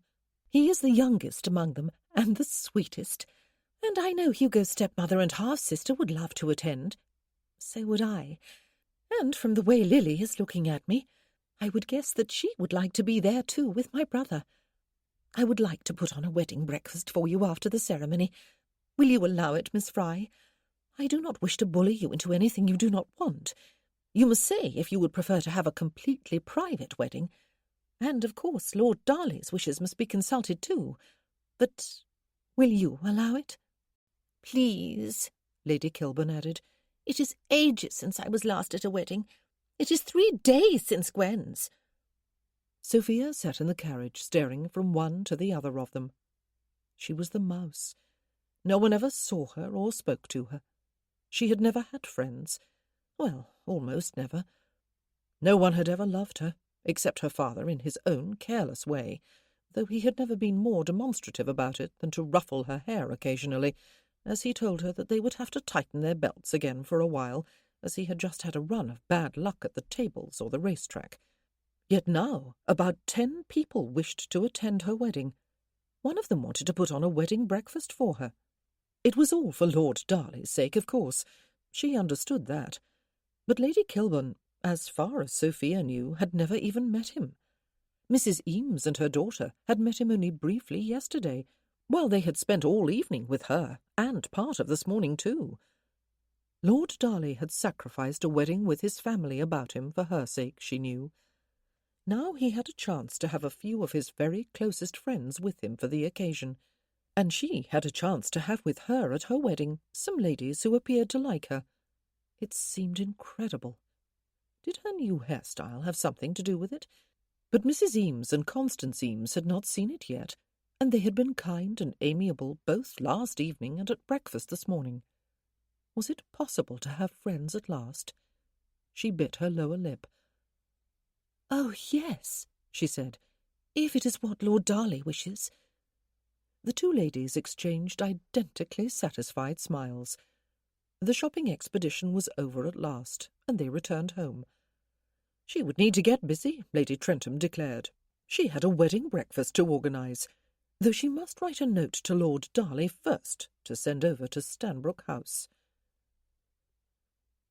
The Survivors' Club had only ever met as a body at Penderys Hall in Cornwall during the spring. It seemed strange and wonderful to be together here in London, which was such an unknown to Vincent. Only Ben, Sir Benedict Harper, was absent. He was in the north of England, staying with his sister. Vincent had spent the evening at Stanbrook House on Grosvenor Square with the Duke of Stanbrook and Imogen, Lady Berkeley, his distant cousin, and they had sat up late talking before going to bed. And today, after spending the morning procuring a special licence from Doctors' Commons in company with George, and then making arrangements for the nuptials to be solemnised the next morning at St. George's on Hanover Square, they had returned to Stanbrook House to find Hugo and Ralph Stockwood, Earl of Berwick, there too, as well as Flavian Arnott, Viscount Ponsonby. Miss Fry had been borne off as planned, Hugo reported, to be outfitted from head to toe for her wedding and her new life.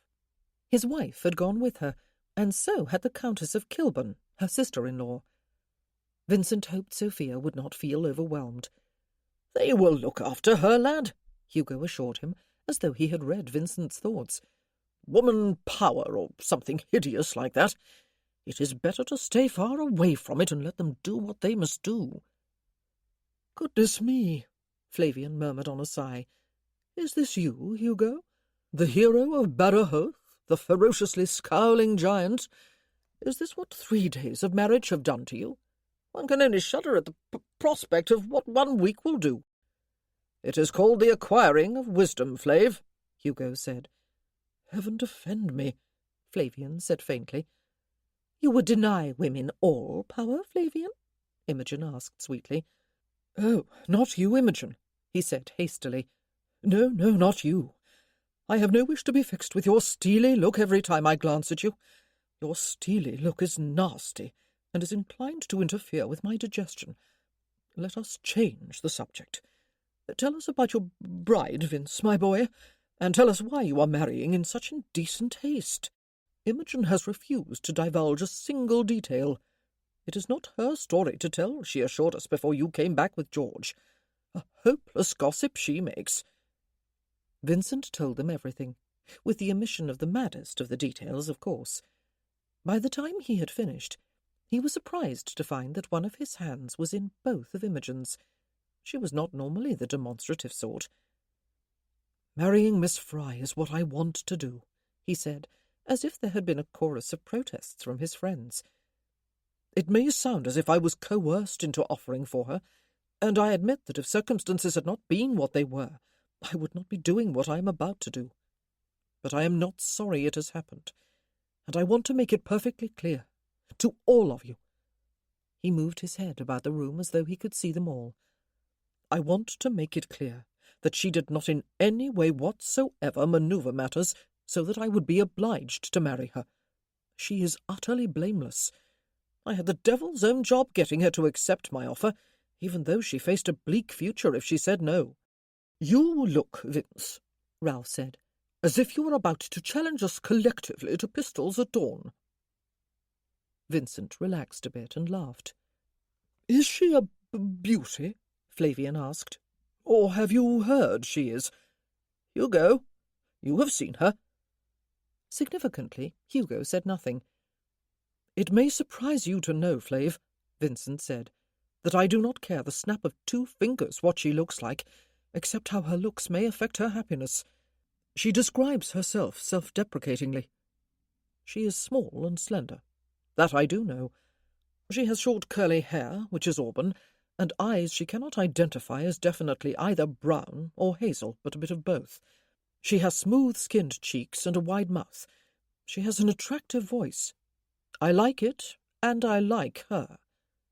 Hugo, anything to add? Not when you ask me in that tone, lad, Hugo said hastily. Gwen and Lily will see to her, you may depend upon it. I believe a hairdresser was first on the agenda this morning, and then lots of dressmakers. The aunt with whom she has been living deserves to be horsewhipped. Her dresses look like half threadbare sacks, and she looks as if she has not been eating all that she could. But those things can be put right. Yes, Vincent said. Can and will. Imogen was patting the back of his hand. Vince, Ralph said, you are too good for the rest of us. You are too good for this world. Were you this bad when your eyes worked? I intend to be happy, you know, Vince told him, grinning. Marriage does sometimes bring happiness, it seems. Look at Hugo. I can't do that literally, of course, but I can hear him. Nauseating, is it not? Ralph said. Vincent continued to grin. And soon there will be two of us. The Survivors' Club may not survive the shock. We survived the wars, George said. I dare say we will survive a couple of decent marriages, too. Since your family will not be in attendance at your wedding tomorrow, Vincent, and Miss Fry has none worth speaking of, may we all come? Or would you rather we did not? A wedding with no guests seemed like a bleak thing, though a necessary one, he had thought when he planned it. I would indeed like you all to be there, he said, but I will have to ask Sophia if she minds. The whole point of coming here, rather than returning to Middlebury Park for our wedding, was that the balance of guests would not be all on my side. There was a tap on the drawing-room door at that very moment, and George's butler murmured to him that a letter had just been delivered by private messenger for Viscount Darley. My wife's handwriting, Hugo said. Vincent got abruptly to his feet. Had something happened to Sophia? Will someone read it to me? He asked. George? He heard the rustle of paper. There was a brief pause, presumably while George scanned the contents. Ah, he said. Lady Trentham asks, Vincent, if you have any great objection to her organising a wedding breakfast for 13 persons at her home and Hugo's tomorrow. 13? Goodness me. Ah, she has listed names here, and we are all included. So are Mrs. and Miss Eames, Mr. Philip Germain, your uncle, I believe, Hugo, and the Earl and Countess of Kilburn. Apparently Miss Fry has already approved both the breakfast and the guest list. Vincent smiled and sat down again. Then it seems you are all invited to a wedding tomorrow, he said. St. George's at 11 o'clock. I could not get here in time for your wedding, Hugo, so I shall compensate by having one of my own. The devil, Flavian said. Another wedding? I may not survive the ordeal. But for you, Vince, I shall take the risk. I will be there. You complain, Flavian, the Duke said.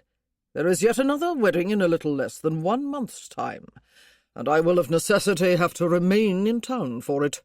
So will Imogen, since it concerns family. My nephew. The heir, George? Ralph asked. None other, the Duke said. Julian was a bit of a scamp as a boy, but he has found someone of whom he seems genuinely fond. He brought her here the day before yesterday for my inspection, I suppose. Not for my approval, I am happy to say. He did not ask. The poor girl was clearly awed. Of course she was, Imogen said. You always tend to poke her up on such occasions, George, and you are formidable enough even when you are not pokered up. Poor Miss Dean. I felt for her. Miss Dean? Vincent asked, arrested. Miss Philippa Dean, yes, George said. You do not know her, do you, Vincent? Ah, I believe her family is from Bath, Vincent said. My grandmother lived there for years before moving to Middlebury Park to keep my mother company. The Deans were her close friends. Shall I write to Lady Trentham for you, Vincent? Imogen asked. I dare say she would like a quick answer to her question. A wedding breakfast to organise in less than 24 hours is not an easy thing. Someone of whom he seems genuinely fond. Oh, Vincent hoped so, and that the fondness worked in both directions. Guilt concerning Miss Dean had been niggling at him ever since he fled from home. And she was marrying a duke's heir. Her family would be pleased. "No need, Imogen," Hugo said. "I'll go home and tell Gwendolen myself. I have the feeling I have married a woman who will take this sort of thing in her stride." "If your chest was puffed out any farther, Hugo," Flavian said, "you might discover you cannot see your feet.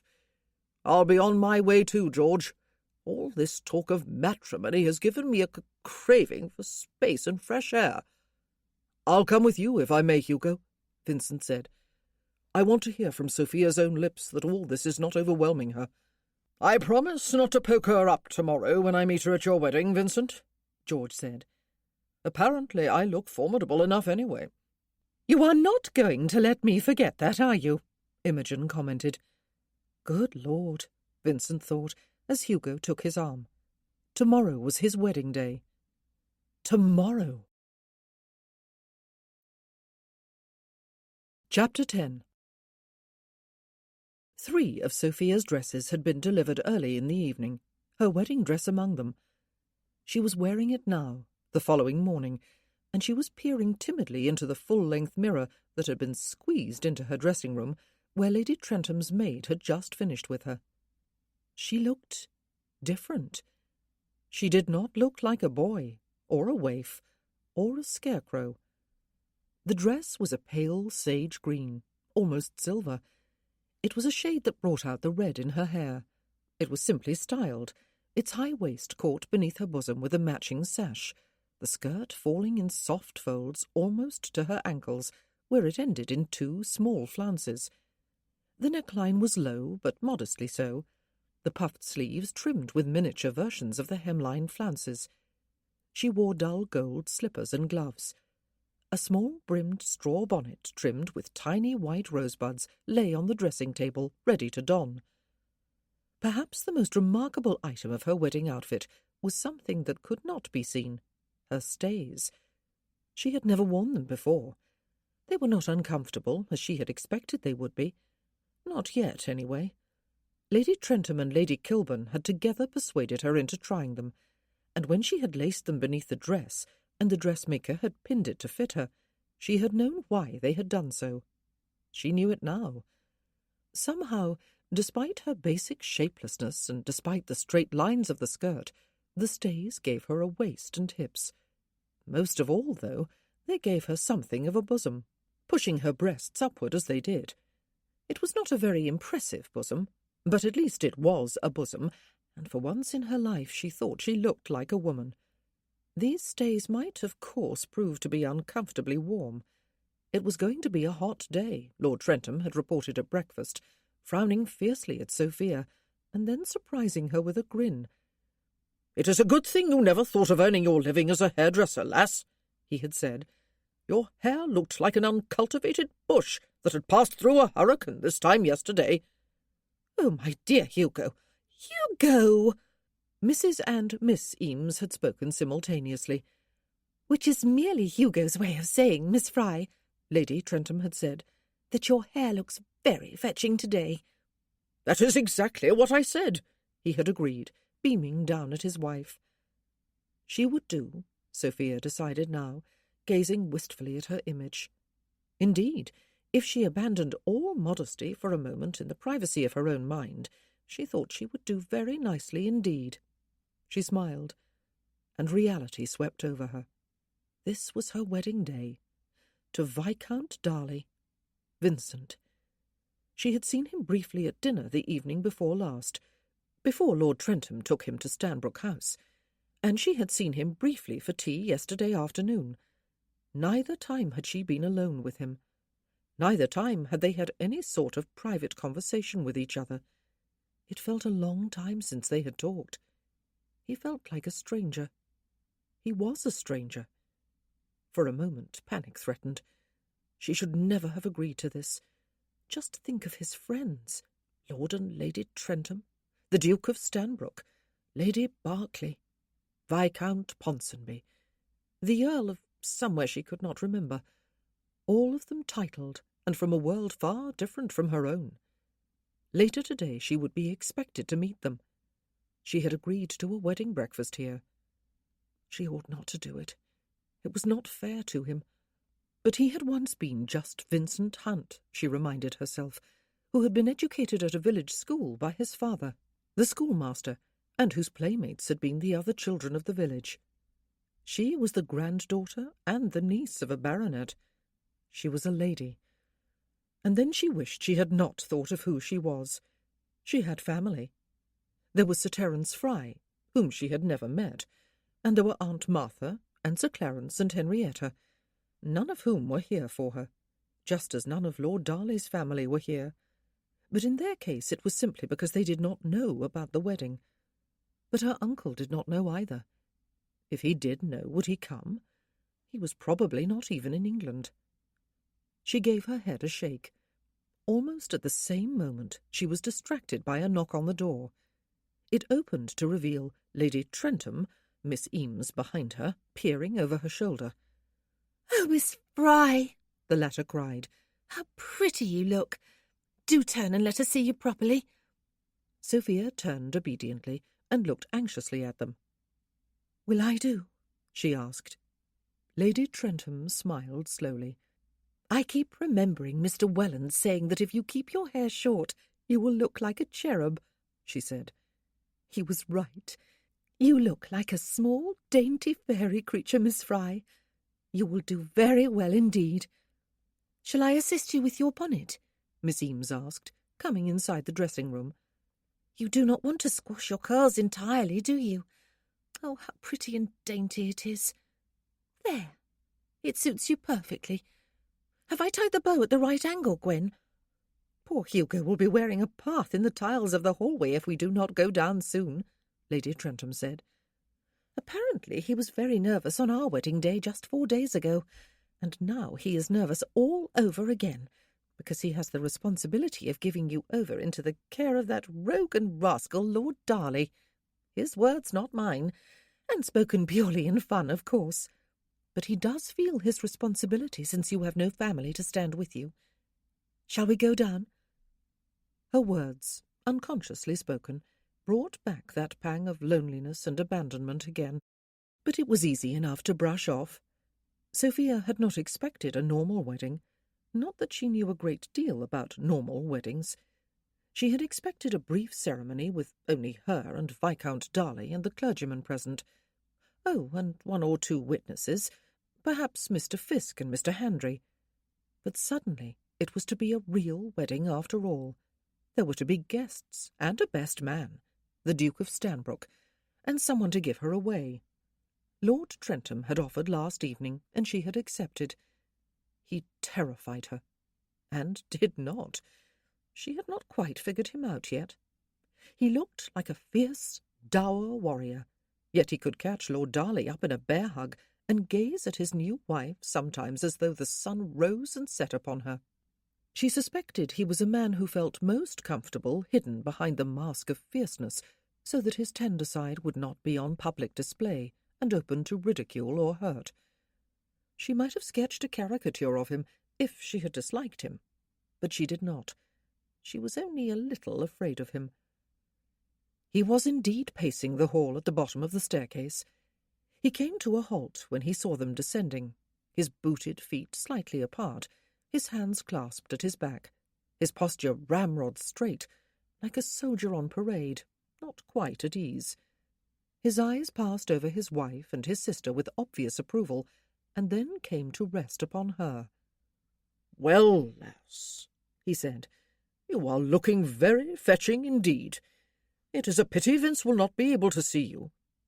She paused 2 steps from the bottom. The other 2 ladies were down already. Lord Trentham took 2 strides toward her, and his eyes were only just above the level of hers as he gazed into them with a look that surely must once have had his soldiers quaking with terror. "He is very precious to me," he said softly. He continued to look at her, and she almost retreated to the 3rd stair. But she held her ground and lifted her chin. "He is going to be even more precious to me," she said. "He is going to be my husband." There was a beat more of eye-searching on his part, and then he smiled and really looked quite unexpectedly handsome. "Yes, he is," he said. "And again I say it is a pity he can't see you this morning. You look like a little elf." At least she did not look like a mouse on her wedding day. "The carriage is outside waiting, Hugo," Lady Trentham said. She and Miss Eames were to accompany them to the church. Mrs. Eames had left earlier with Mr. Philip Germain, Lord Trentham's uncle, who, Sophia suspected, was courting Mrs. Eames. Lord Trentham handed Sophia into the carriage and insisted that she take the seat facing the horses beside his wife. This was it, she thought. Her wedding day. A hot summer day. The sky was deep blue with not a cloud visible. No bride could ask for anything better. Sophia turned her head to the side as the carriage rocked on its springs and moved forward. She did not want to engage in conversation. She wanted to feel like a bride, to put aside all her misgivings, to be excited and only a little anxious, but in a good way. Lady Trentham had come to her last evening and explained about tonight. Humiliatingly, considering the fact that she was 20, Sophia had had little idea. Lady Trentham had assured her that it sounded a great deal worse, more embarrassing, more painful, more utterly terrifying than it was. "Indeed," she had said, her cheeks a rosy red. "I will be going to Hugo for the 4th night of our marriage when I leave you, Miss Fry, and really I can hardly wait. It must be— no, it is, beyond any doubt at all, the most glorious thing in the whole wide world. You will see. You will soon come to welcome it."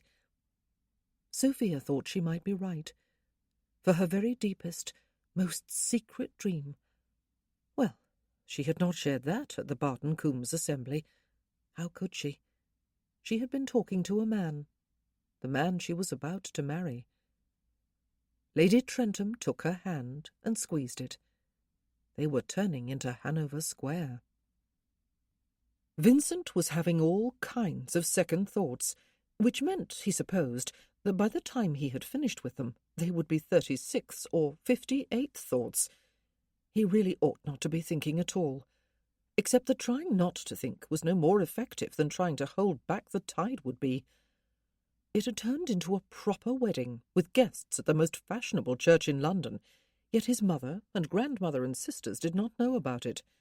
They did not even know his bride. He did not really know her either, though, did he? They were virtually strangers. He did not even want to be married, except that if he must marry, and he would have no peace from his relatives until he did, he would just as soon it be Sophia. He actually did like her, or thought he did. He did not know her, or she him. Yet today was their wedding day, and in some perverse way, thank God, the thought excited him. His life was about to change, and perhaps he would change with it, for the better. "Do you have the ring?" he asked George, who was seated beside him in the front pew of the church. "I do," George said, "just as I did when you asked 3 minutes ago." "Did I?" "You did, and I still have it." His wedding day. His best man was beside him. His friends were behind him. Although they were not talking loudly, some of them were whispering, and he could hear the rustle of their movements and the occasional cough. He could smell candles and traces of incense, and that cold stone and prayer book smell peculiar to churches. He knew the great organ was going to play. There was to be a wedding breakfast afterward at Hugo's, a mildly terrifying thought, even though he would be eating with friends. He did not like taking his meals in public. And there was to be a wedding night at Stanbrook House. It had all been arranged without any consultation with him. Imogen was going to stay at Hugo's after the breakfast, and George was going to spend the night at Flavian's lodgings. Vincent and Sophia were to have Stanbrook House to themselves for the night, apart from servants, of course. That, at least, he could look forward to. "Do you have the ring?" he asked. "No, forget it. I have asked you before, have I not? Is she late, George? Will she come?" "She is 2 minutes from being late," George assured him. Indeed, I do believe she is 2 minutes early. Here come Lady Trentham and Miss Eames. But Vincent had heard the slight commotion at the back of the church for himself, and he heard the clergyman clear his throat. He rose to his feet. The great organ began to play, and it was too late for 70-second thoughts. He was about to get married. She and Hugo would be making their way along the nave toward him. His bride. He could hear the slow, steady click of Hugo's boot heels on stone. He wished he could see her. Oh, he wished he could. She would be wearing new clothes, pretty clothes. Would they make her feel better about herself? He smiled, though he could not see her. She must see that he was welcoming his bride. How many second thoughts had plagued her this morning? And then he smelled her, that faint soap scent he had begun to associate with her, and he felt the slight warmth of a human presence on his left side. The anthem faded away. "Dearly beloved," the clergyman said. Oh, let him be adequate. Let him be a worthy husband for this damaged little waif he was marrying. Let him be a good companion and friend. Let him be a decent lover. Let him protect her from harm all the days of their lives. She was blameless. She had come to his rescue that night of the assembly, and would have suffered her punishment for the rest of her days if he had not persuaded her to marry him. Let her never regret marrying him. Let him cherish her. Let him put aside 2nd and 90-second thoughts from this moment on. He was in the process of getting married. Let him be married then, and glad of it. Let him never, even for a single moment, allow himself to feel regret, whatever the future held. Let him cherish her. He had spoken his vows, he realized, without remembering a word. She had spoken hers without him hearing a word. He had taken the ring and slid it over her finger without fumbling or dropping it, and the clergyman was telling them that they were man and wife. And it was done. There was a murmuring from the pews. There was still the register to sign. All would not be legal and official until that was done. Sophia slid an arm through his and guided him to the vestry without hauling him. He had noticed that during their walk together in Barton Coombs. Very few people of his experience could trust him to follow slight cues. The clergyman did not expect him to be able to sign his name, but of course he could. He sat before the register, and George handed him the quill pen and guided his hand to the beginning of the line where he would write. He scrawled his name and stood. Sophia signed her name, followed by the witnesses, George and Hugo, and then she slipped an arm through his again and led him back into the church. The organ began a joyful anthem, and they proceeded the short distance across the front of the church and then along the nave. Vincent could sense his friends there. He smiled from left to right. "Lady Darley," he said softly. "Yes." Her voice was a little higher pitched than usual. "My wife." "Yes." "Happy?" he asked. It was probably the wrong question. "I don't know," she said after a short pause. Ah, honesty. They walked on in silence, and then he felt a different quality to the air, and she drew him to a halt as they stepped out through the church doors into the fresh air outside, and the sound of the organ receded somewhat. "There are steps," she said. Yes, he remembered that from when he came in. "Oh, and there are people." He could hear them, talking, laughing, whistling, even cheering. There were always people gathered outside St. George's, he had been told, to watch society weddings. "They have come to see the bride," he said, smiling and lifting his free hand in acknowledgement of the greetings. "And today, that is you." "Oh, and there are 2 men," she said. "2 men?" "They are grinning," she said, "and they are both holding handfuls of— Oh!" And Vincent felt at least 2 light, fragrant missiles flutter past his nose. Rose petals.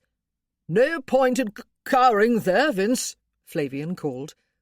"Come and bring your bride to your carriage, if you dare," Ralph added. "An open barouche," Sophia said. "Oh, It is all decorated with flowers and ribbons and bows. Vincent could feel the heat of the sun. "Shall we go down?" he suggested. "Those are two of my friends. Are they armed with rose petals?" "Yes," she said, and laughed, that light, pretty sound he had heard a few times before. "Oh dear, we are going to be covered." She told him where the steps were, and then clung to his arm as they hurried the short distance to the barouche, making it seem that he was leading her rather than the other way around.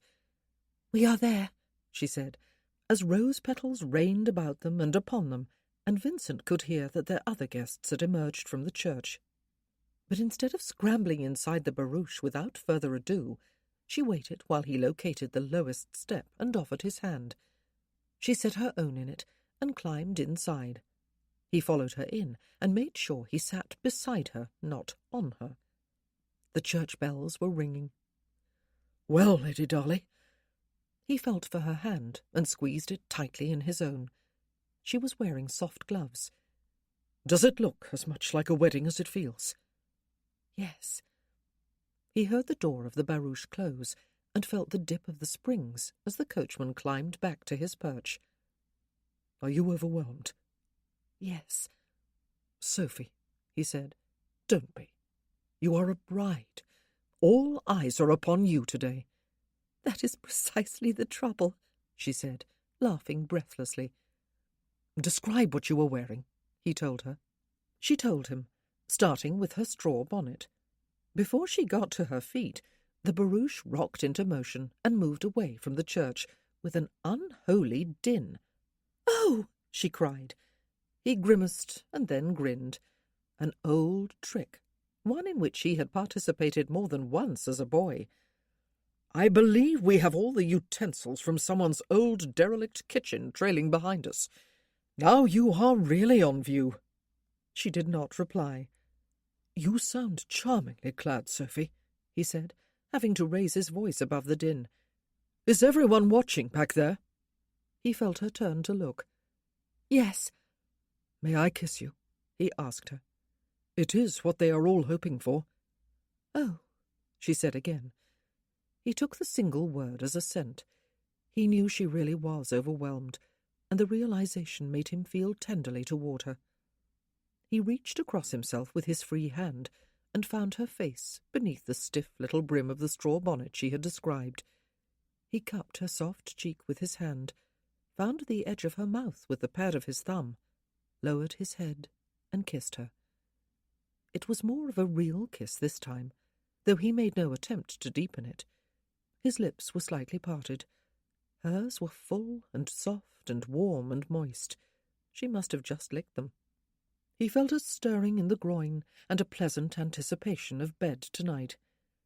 Even over the hideous din of several kettles and pans, or whatever the devil was being dragged along the road behind them, he could hear a rousing cheer. "Sophie." He lifted his head, but did not remove his hand from her cheek. "If you cannot tell me you are happy, can you at least assure me that you are not unhappy?" "Oh, no," she said. "I am not unhappy." "Or sorry? You are not sorry?" "No," she said. "I do not have the courage to be sorry." He frowned. "I am only sorry that you may be sorry," she told him. He had expected that any woman he married would be the one who might regret doing it, for he was blind and could not live a fully normal life or see and appreciate her. But this bride, he realized, was almost totally lacking in self-esteem, even now when she had been clothed well and expensively, and when her hair had been properly styled, and she was Viscountess Darley. He had known she was damaged. Perhaps he had not realized how deeply. Was she too damaged? But he remembered her making a daisy chain and laughing as he tried to loop it over her head. He remembered her joking about cats when he played his violin. He remembered the absurd story of Bertha and Dan they had concocted on the way to London, and her admission that she sketched caricatures of people she knew. "Never," he told her. "I will never be sorry. We will find contentment with each other, I promise." How could one promise such a thing? But he could promise to try. He had no choice now, anyway. They were married, and he would do all in his power to restore her self-esteem. If he could do that for her, he would be contented. "I suppose," he said, sitting back in his seat, "we are attracting quite an audience." "Oh, yes," she said, and laughed. He squeezed her hand.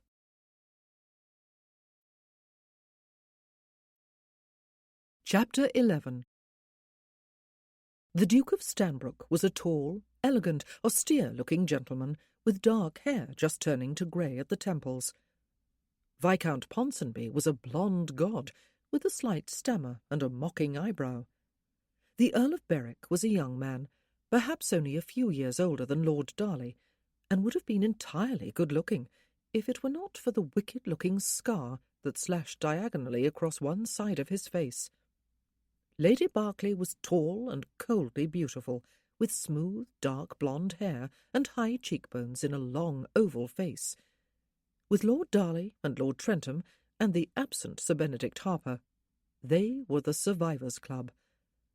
Sophia found them terrifying, despite the fact that they all bowed courteously to her before the wedding breakfast and kissed the back of her hand, except Lady Berkeley, of course, who merely wished her happy. She thought they had all looked at her and found her wanting. They all thought her an opportunist, a fortune-hunter, someone who had taken advantage not only of good nature, but also of blind good nature. And they were his dearest friends, as close as sister and brothers, he had told her. Perhaps that was the problem. Perhaps they felt protective toward him, and therefore suspicious of her. She felt chilled. The Earl of Kilbourne, Lady Trentham's brother, was also a handsome, formidable-looking gentleman. He also had been a military officer. Everyone was courteous. Everyone made an effort to keep the conversation moving, to keep it light in tone, to keep it general so that they could all participate. Mrs. Eames was a shopkeeper's daughter and widow of a prosperous businessman. Miss Eames was their daughter. Mr. Germain was also a businessman, a member of the middle class. They were not excluded from the conversation, Sophia noticed, nor were they made to feel inferior. But she, who was a gentlewoman by birth, felt suffocated by the grandeur of her wedding guests, her husband's friends. Her husband. As yet it was only a word, and a heavy feeling in the pit of her stomach. Strangely, foolishly, it was only while the wedding service was proceeding that she had fully understood that she was getting married, that she was consenting to become a man's possession for the rest of her life. She did not want to think of her marriage that way. Lord Darley was not like that, but church law was, and state law was. She was his possession, to do with as he would, whether he ever exercised that power or not. She wanted to feel joyful. For a few fleeting moments during the day she had done, when she had walked along the nave of the church this morning while the organ played, and she saw Viscount Darley waiting for her, a warm smile on his face, when they had stepped out of the church to sunshine and a group of cheering onlookers and a shower of rose petals, when she had first heard the pots and pans clattering and clanging behind the barouche, when Lord Darley kissed her, when an elderly gentleman stopped on the pavement to watch the barouche go by and raised his hat to her and winked. But the wedding breakfast was nothing short of an ordeal. Try as she would, she could not force herself to participate in the conversation, and replied in monosyllables whenever a question was directed specifically at her. She was not giving a good impression, she knew. How could she expect to be liked? She ate scarcely anything. She tasted nothing. Lord Trentham rose to propose a toast to the bride, and Sophia forced a smile to her face, and forced herself to look about the table and nod her thanks to everyone. Viscount Ponsonby rose and toasted her husband, and elicited a great deal of warm laughter. Sophia forced herself to join in. Lord Darley rose and thanked everyone for making their day a memorable and happy one, and he reached out a hand for hers, and bent over it, and kissed it to a few murmurings from the ladies, and applause from all. Sophia relaxed a little more when they all withdrew to the drawing-room, for Constance Eames came to sit beside her. "It is awe-inspiring, is it not?" she said, speaking low for their ears only. "All these titles, all this gentility. Hugo has taken me to several ton balls and parties this year, at my request. I was frightened out of my wits the first time or two, and then I came to see that they are all just people, and some of them, though not the ones here, are really quite uninteresting because they have nothing to do but be rich and try to amuse themselves for a lifetime. I have a beau, you know. Well, a sort of beau. He insists I am too young for a formal courtship, and he thinks I ought to aim higher, but he will come around in time. I love him to distraction, and I know he loves me. He owns the ironmonger's shop next to my grandparents' grocery shop, and I am never so happy as when I am there, in one shop or the other. We have to find what will bring us happiness, do we not? I think Lord Darley is one of the sweetest gentlemen I have ever met, and he is gloriously handsome, and he likes you." "Tell me about your ironmonger," Sophia said, feeling herself relax. She smiled and then laughed as she listened, and caught the steady, considering gaze of Lady Berkeley on her. The lady nodded slightly, before turning away to reply to something the Earl of Kilbourne had said to her. And then, after tea had been served, it was time to leave. The butler had just murmured in Lady Trentham's ear that the barouche was waiting at the door. Sophia's wedding night was to be spent at Stanbrook House, one of the grand mansions on Grosvenor Square. Fortunately, the Duke himself was not to be there. Neither was his guest, Lady Berkeley. Sophia's new clothes had been packed up by Lady Trentham's maid this morning, after they left for the church and sent to Stanbrook House. Directions had been given for the other new clothes still to be delivered today to be sent directly there. Sophia counted back days in her head. Yesterday was the shopping day. The day before was the second day of the journey. The day before that, the first. Then there was the day of the proposal, then the day of the assembly, then the day when she had walked out just before dawn and watched Lord Darley's arrival at Covington House. 6 days. Less than a week. She had still been the mouse a week ago, still the scarecrow, with her chopped hair and ill-fitting second-hand clothes. Less than a week. Now she was a bride, a wife. Her life had changed, suddenly and drastically, and she was behaving like a bewildered mouse. Sometimes one had to make a determined effort if one was not to drift on in life unchanging.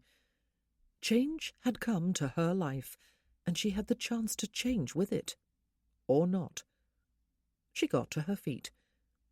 "Lady Trentham, Lord Trentham, Mrs. Eames, Miss Eames," she said, looking from one to the other of them. "I do thank you with all my heart for opening your home to me, for being so kind, for arranging this wonderful wedding breakfast. And Mr. Germain, Lord and Lady Kilburn, Lady Berkeley, Lord Ponsonby, Lord Berwick, Your Grace, thank you for coming to our wedding, for coming here. We expected a quiet wedding day. It has been anything but that, and I will always remember it with pleasure. Your Grace, thank you for letting us use your home until tomorrow." All conversations had stopped abruptly. Everyone was looking at her, in surprise, she thought, and she wondered if her heart would stop hammering, or if it would simply stop. She was even smiling. Viscount Darley was on his feet too. "You have taken the words out of my mouth, Sophie," he said, "and there is nothing left for me to say."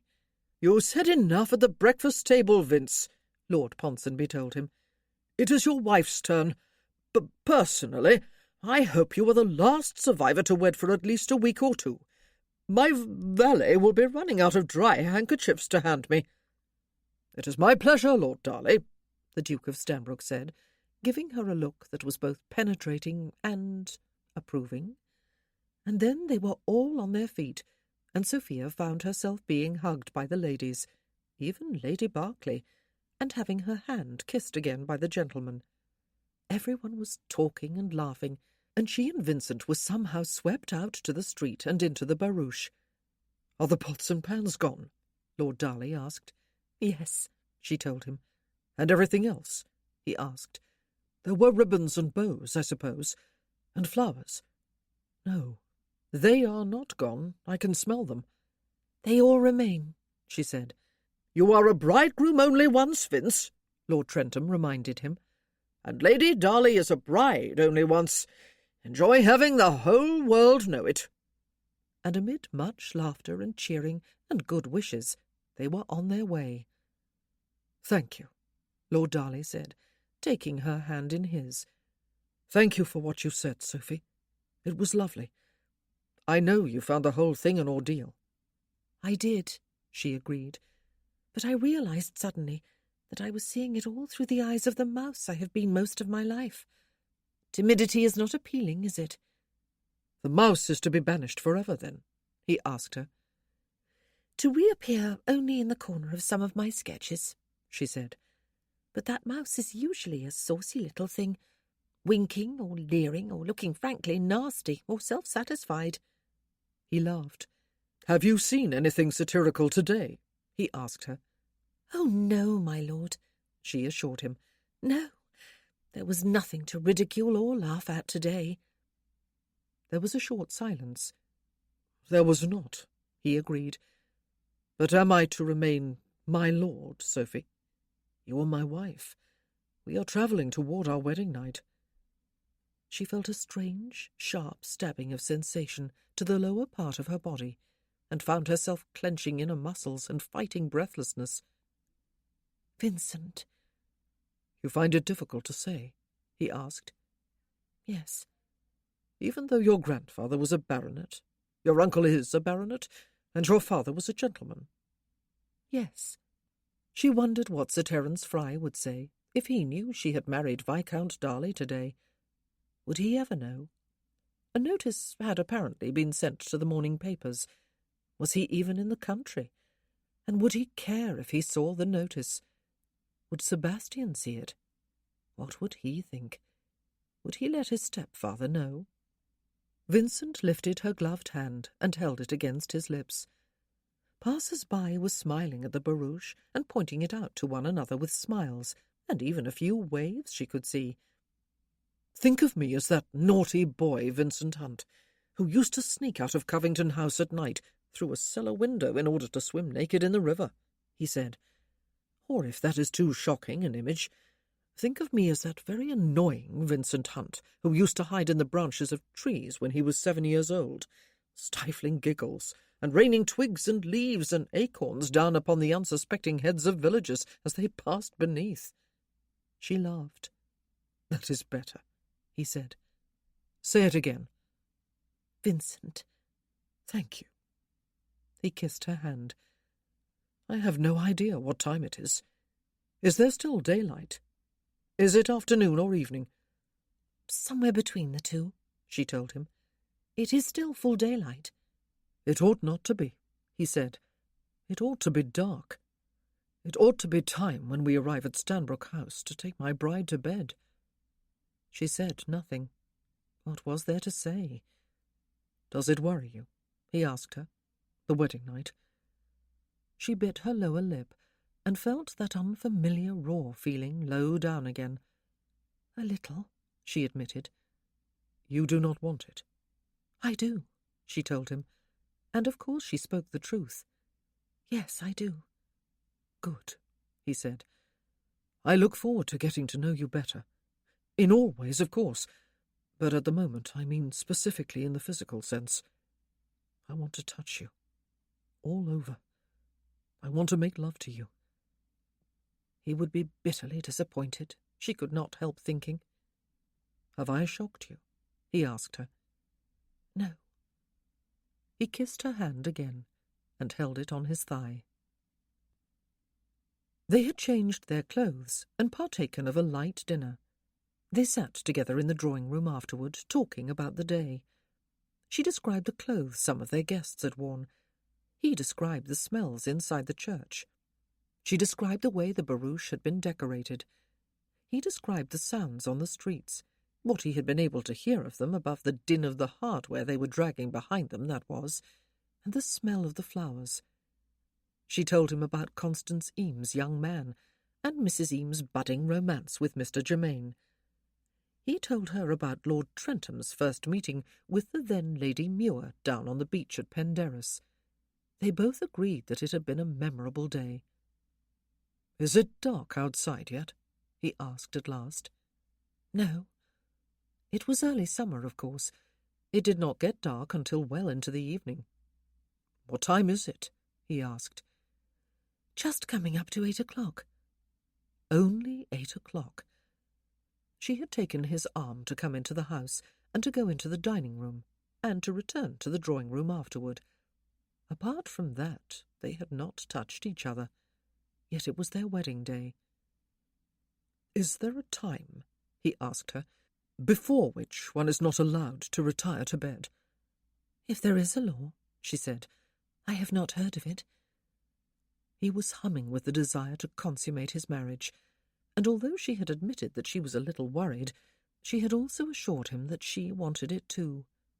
The longer they sat here, the more worried and nervous she was likely to become. Why had he felt obliged to sit out the rest of the day until a decent bedtime? A certain nervousness of his own, perhaps. He had never been with a virgin, and this was not just an experiment that need not be repeated if it was not to his liking, or hers. It was important that he get it just right. Not too much this first time. He did not want to frighten her or disgust her or hurt her, but not too little either. He did not want to disappoint her or himself. It was important to get it right. "Shall we go to bed?" he asked. Yes. She had said in the barouche on the way here that she must cast off the mouse, her alter ego. It was not going to be easy for her, he realized, and he half smiled at the memory of the determined little speech she had delivered just before they left Hugo's. It had been gracious and pretty, and the attentive surprise of his friends and the other guests had been almost tangible. "Take my arm, then," he said, getting to his feet. Yes. She took it, and then she surprised him again when they had passed out of the drawing-room and ascended 2 of the stairs to the floor above. She stopped and spoke to someone else, presumably a servant. "Send Mr. Fisk up to Lord Darley's dressing-room, if you please," she said, "and Ella to mine." Ella must be the maid George had assigned to her for tonight. "Yes, my lady," a man's voice murmured respectfully. "My lady," she said softly. "I still find myself wanting to look over my shoulder when people address me as my lord," he told her. "I probably would if I could." He knew the way to his room, their room for tonight. He always memorized directions and distances quickly when he was in unfamiliar surroundings. He did not like the feeling of being lost, of being dependent upon others to take him wherever he needed to go. He paused when he judged he was outside his dressing-room. The door of the bedchamber came next, and then her dressing-room, which had not been needed until today. "I can go the rest of the way alone," she told him. "Let us compromise," he said. "I will stand here until I hear your door open and close, and I will see you in the bedchamber in half an hour's time? Less?" "Less," she said, slipping her hand from his arm. He smiled and listened for her door. As he heard it close, he could hear Martin's firm footsteps coming along the corridor behind him. Martin had been stiffly formal this morning, and ever since the announcement of the betrothal. "Martin," he said as his dressing-room door opened and he preceded his valet inside, "did you come to my wedding as I asked?" "I did, sir," Martin said. Vincent waited for more, but all he could hear was Martin setting the water jug down on the washstand and preparing his shaving gear. He sighed. Had he gained a wife and lost a friend? For that was what Martin was, what he had always been. "She did not look like a boy today," Martin said abruptly, as Vincent slipped off his coat and waistcoat, and Martin helped him with his neckcloth before hauling his shirt off over his head. "She looked like a little elfin creature." It was stiffly, grudgingly said, and little elfin creature sounded like more of a compliment than an insult. "Thank you," Vincent said. "She did not do this deliberately, you know, Martin. I, on the other hand, did." "I know," Martin said. "Idiot that you are! Keep your head still now, or I'll be slicing your throat. And you will be wondering if I did it deliberately. If you are still alive to wonder anything at all, that is." "I trust you." Vincent grinned at him. "With my life." Martin grunted. "It's just as well," he said, "since I get to come at you with an open razor at least once a day. Take that grin off your face, or you are going to get an uneven cut to take to your lady." Vincent sat still and expressionless. Peace, he supposed, had been declared. A little elfin creature.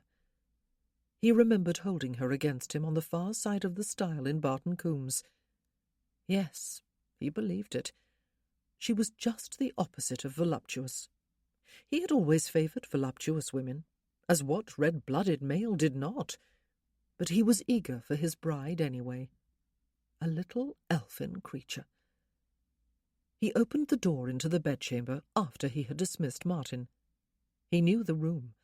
He knew where the bed was, the dressing-table, the side-tables, the fireplace, the window, and he knew as soon as he stepped inside that he was not alone. "Sophie?" "Yes, I am here." There was a soft laugh. "Do you know where here is?" "I believe," he said, "you were standing at the window. And it is still not dark, I suppose." "The room looks out on the back of the house," she said, as he made his way toward her. "Onto the garden. It is very pretty. One could almost forget one was in London." He reached out and touched the window-sill. He could feel the warmth of her close by. "Would you like to forget?" he asked her. "Do you not like London?" "I prefer the country," she said. "I feel less lonely there." A strange thing to say, perhaps, when one considered the relative number of people in the town and the country. "I feel less of a lone being," she explained, "and more a part of something vast and complex. I am sorry. That does not make much sense, does it?" "The emphasis is too much upon humanity alone in town," he suggested, "and more upon humankind as part of nature and the universe itself in the country." "Oh," she said. "Yes, you do understand." He thought of her dream cottage with its pretty garden and a few friendly neighbours. Oh, Sophie. He reached out and touched her shoulder. His hand closed about it, and his other hand about the other, and he drew her against him. She was wearing a silky nightgown, he could feel. One item of her bride clothes. He hoped so. He hoped she was feeling pretty and desirable. He could feel her draw a slow, inward breath. He was wearing just a light brocaded silk dressing-gown. Perhaps he ought to have had Martin dig out a nightshirt for him. If there was one to dig out, that was. It was possible none had been packed when he left home, for he always slept naked. He moved his hands inward, lifted her chin with his thumbs, and found her mouth with his own. That lovely, wide mouth he remembered with its generous lips. He licked his own just before they joined hers, waited for the trembling in hers to cease, and stroked the tip of his tongue across the seam of her lips until they parted. He slid his tongue into her mouth and felt a shiver of desire as she moaned softly deep in her throat. He moved his hands to thread into her hair. It was soft and silky, and not nearly as thick as it had been last time he felt it. It was very short. "Sophie," he kissed her softly on the lips. "Are we putting on a display for anyone who happens to be strolling in the garden?" "Probably not," she said, "but I will close the curtains." He heard them sliding along the rail after she had turned from his arms. "There," she said. "Now no one will see." And she moved back against him and slid her arms about his waist. Ah, she was not reluctant then. "I am glad you cannot see me either," she said. She drew breath audibly. "Oh, I did not mean to be offensive." "Because you are not worth looking at?" he asked her. "Sophie, who destroyed all your sense of self-worth. And don't tell me it was your looking-glass. Well, I cannot see you, and never will. I can never contradict you, or agree with you, but I can touch you. That, she said, is almost as bad. He laughed softly, and she did too, rather ruefully, he thought. You are so beautiful, she said. He laughed again, and slid his hands beneath her nightgown at the shoulders, and pushed it off and down her arms. He stood back and straightened her arms with his hands, and heard the garment slither all the way to the floor. She inhaled audibly. "Do not worry," he said. "I cannot see you." Her breath shuddered out. He touched her. He explored her with light hands and sensitive fingertips. Thin shoulders and upper arms, small breasts that nevertheless fit softly and warmly into the palms of his hands, a tiny waist, hips that hardly flared below it, a soft, flat belly, a slender bottom with cheeks that fit his hands as her breasts had done, legs that were slender, and yet sturdy as far down as he could feel. Her skin was soft and smooth and warm. She did not have the boniness and angularity of many thin people. She was just small, and not particularly shapely. Not at all voluptuous. He could feel himself harden into arousal anyway. She was his bride. She was his, and there was a certain exultation in the thought. He had found her himself, and married her himself, without any help from anyone. Eyes were not always necessary. He returned his hands to her face, cupping it and kissing her lips again. "Have the bed-covers been turned back?" he asked her. "Yes." "Lie down, then," he said. "Yes." Was she being the mouse again? Her voice was higher pitched than usual. Or just a virgin bride on her wedding night? He removed his dressing-gown before lying down beside her. It was impossible to know if the sight of him was shocking her. Her breathing had been audible and slightly ragged from the start. His hands explored her again. He lowered his head to kiss her mouth, one cheek, one ear. He drew the earlobe between his teeth and nipped it. He kissed her throat, her breasts. He suckled one while he rolled the nipple of the other gently between his thumb and forefinger. She remained passive, though her breathing was more laboured, and her skin was warmer, and her nipples hardened beneath his touch.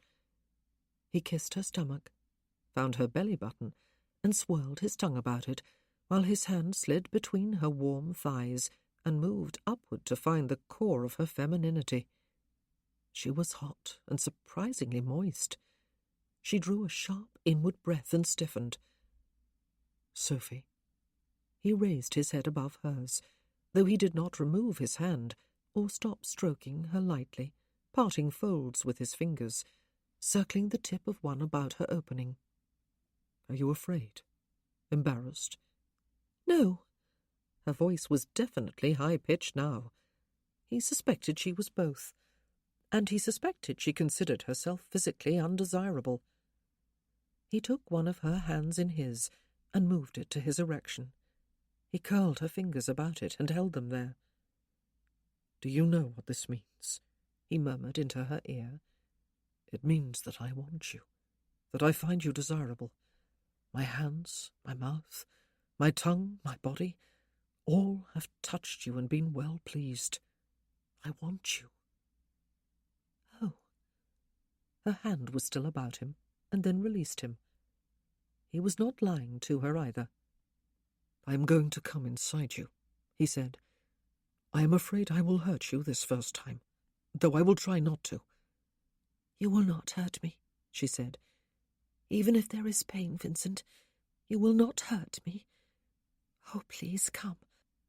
He smiled his surprise. She wanted him too. She reached for him as he moved over her and lowered his weight onto her. She parted her legs before he could nudge them apart with his, and when he slid his hands under her, she lifted herself and snuggled her bottom into his hands, and when he positioned himself at her opening, she pressed her legs against his and tilted herself. His arousal became almost painful. He wished suddenly that he was not so large. She was such a little thing. And when he pressed slowly into her, he met a tightness and a heat that filled him with the warring reactions of elation and terror. Elation, because a man could not ask for any sensation more erotic and filled with promise. Terror, because she was too small for him, and he was about to tear her apart and cause her a pain she could not disregard. She was moaning and pressing toward him. He felt the barrier. It seemed to him that it was impenetrable. He was going to harm her. "Come," she was urging him. "Oh, please, come." And he forgot about gentleness. He drove inward with one firm thrust, and he was sheathed in her to the hilt, and she was first gasping and tense, and then gradually relaxing about him, before she clenched inner muscles and inhaled slowly. "Vincent," she whispered. He found her mouth with his, kissed her open-mouthed, plunging his tongue deep. "Sophie," he said against her lips, "I am sorry." "I am not," she said. And he raised himself on his forearms so as not to crush her while he worked, and he took her with hard, deep strokes, holding back his pleasure, because he knew there was more of it to be had, and because he knew she wanted the whole of it, even though she was going to be very sore afterward. He could hear the erotic wetness of the consummation. She was all sweet, hot, wet woman. She smelled of sweat and sex, and she was his. She was his wife, a little elfin creature, and packed full to overflowing, every inch of her, with hot sexuality. He worked in her for long minutes until he could hold back no longer. He pressed inward, held deep, and let his seed flow until he was drained and utterly relaxed. His selfishness was the first thing that struck him when he returned to himself a couple of minutes or so later. He had intended being gentle and somewhat restrained with her this first time. Instead, he had been vigorously engaged in her for far too long, and now his whole weight was on her. She felt deliciously warm and damp. She smelled enticing. He disengaged from her as gently as possible and moved to her side. He found her hand with his own and curled his fingers about it. "Sophie," he said. "Yes." "Did I hurt you terribly?" "No." He turned onto his side to face her. "Talk to me." "About what?" she asked. "I was told it was going to be lovely. Lady Trentham told me. It was lovelier even than that." Would she never cease to surprise and delight him? "I did not hurt you." "You did," she said.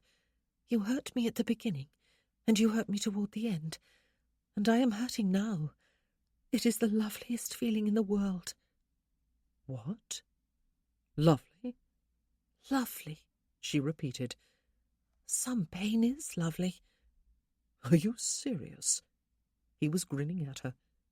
"Yes," she said. There was a short pause. "Did I disappoint you?" Ah, they were back to that, were they? "Do I look disappointed?" he asked her. "Did I feel disappointed?" "I have no figure," she said. "I am almost as flat as I was when I was a girl. Someone, God, forgot to let me grow." It would be comical if it were not all so sad.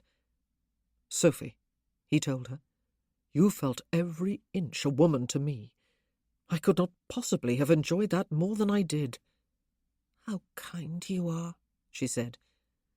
"I am only sorry," he said, "that it cannot be repeated tonight." "It is not even tonight yet," she said. "It is still only dusk."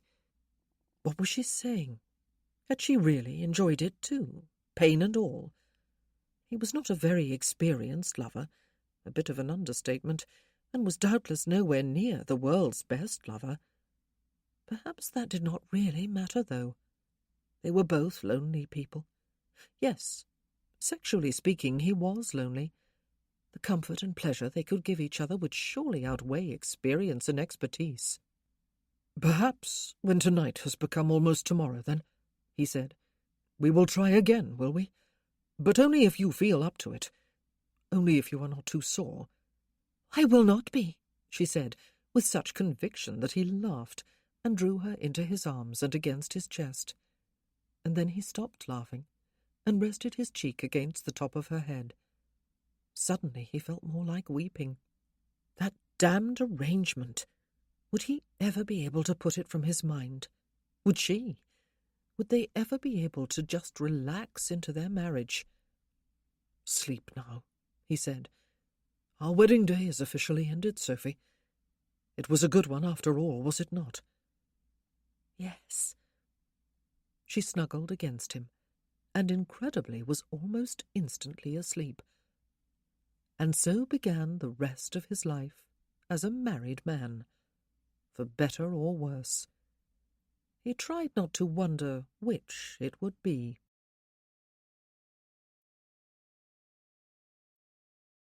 Chapter 12. When Sophia awoke, she was warm and cosy and slightly uncomfortable. She tried to ignore the discomfort. His arms were about her. She could hear from the evenness of his breathing that he was asleep, and she was snuggled against him, against all that masculine, hard-muscled beauty and virile strength. And he was hers. He was her husband. She did the counting back thing again, twice, lest she had forgotten a few days somewhere along the way. But no, it was almost morning. She was aware of the slight greying of dawn beyond the window curtains. Almost exactly 1 week ago, then, she had been standing among the trees above Covington House, watching the arrival of the carriage everyone had been expecting, and watching first Mr. Fiske and then Viscount Darley alight outside the front door. The stranger then, her husband now. It was only a week ago. Sometimes, most times, in fact, a week could go by, and she would look back and not be able to remember a single thing of any significance that had happened. This had not been one of those weeks. She did not want to move. She wanted to hug the moment to herself, lest it somehow steal away and be lost forever. He had touched her all over. He had come inside her and spent long minutes there. He had not been repelled by her. He had enjoyed her, and he had held her in his arms all night. They were still both naked. She closed her eyes and willed herself to go back to sleep, or at least to lie in drowsy warmth, enjoying the feeling of being held, of having been enjoyed.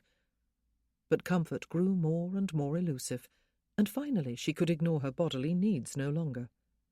She slipped out of his arms and out of bed without waking him, and picked up her new silk nightgown, which was probably horribly creased after a night of lying on the floor. She let herself into her dressing-room and relieved herself. She was a little sore, but not in a really painful way. It felt actually rather pleasant when she considered what had caused it. Fortunately, there was some water left in the jug on the washstand, though it was not warm, of course, and there were clean cloths and towels.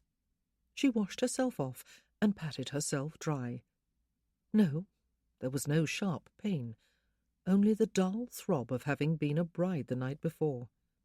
She pulled her nightgown on over her head and enjoyed the feel of it slithering into place down her body. It was by far the loveliest night garment she had ever possessed. She hoped she had not disturbed him. She hoped she could crawl back into bed and snuggle against him and warm up and remember. Last night had been their wedding night. The consummation had been the culmination of the ritual of the day.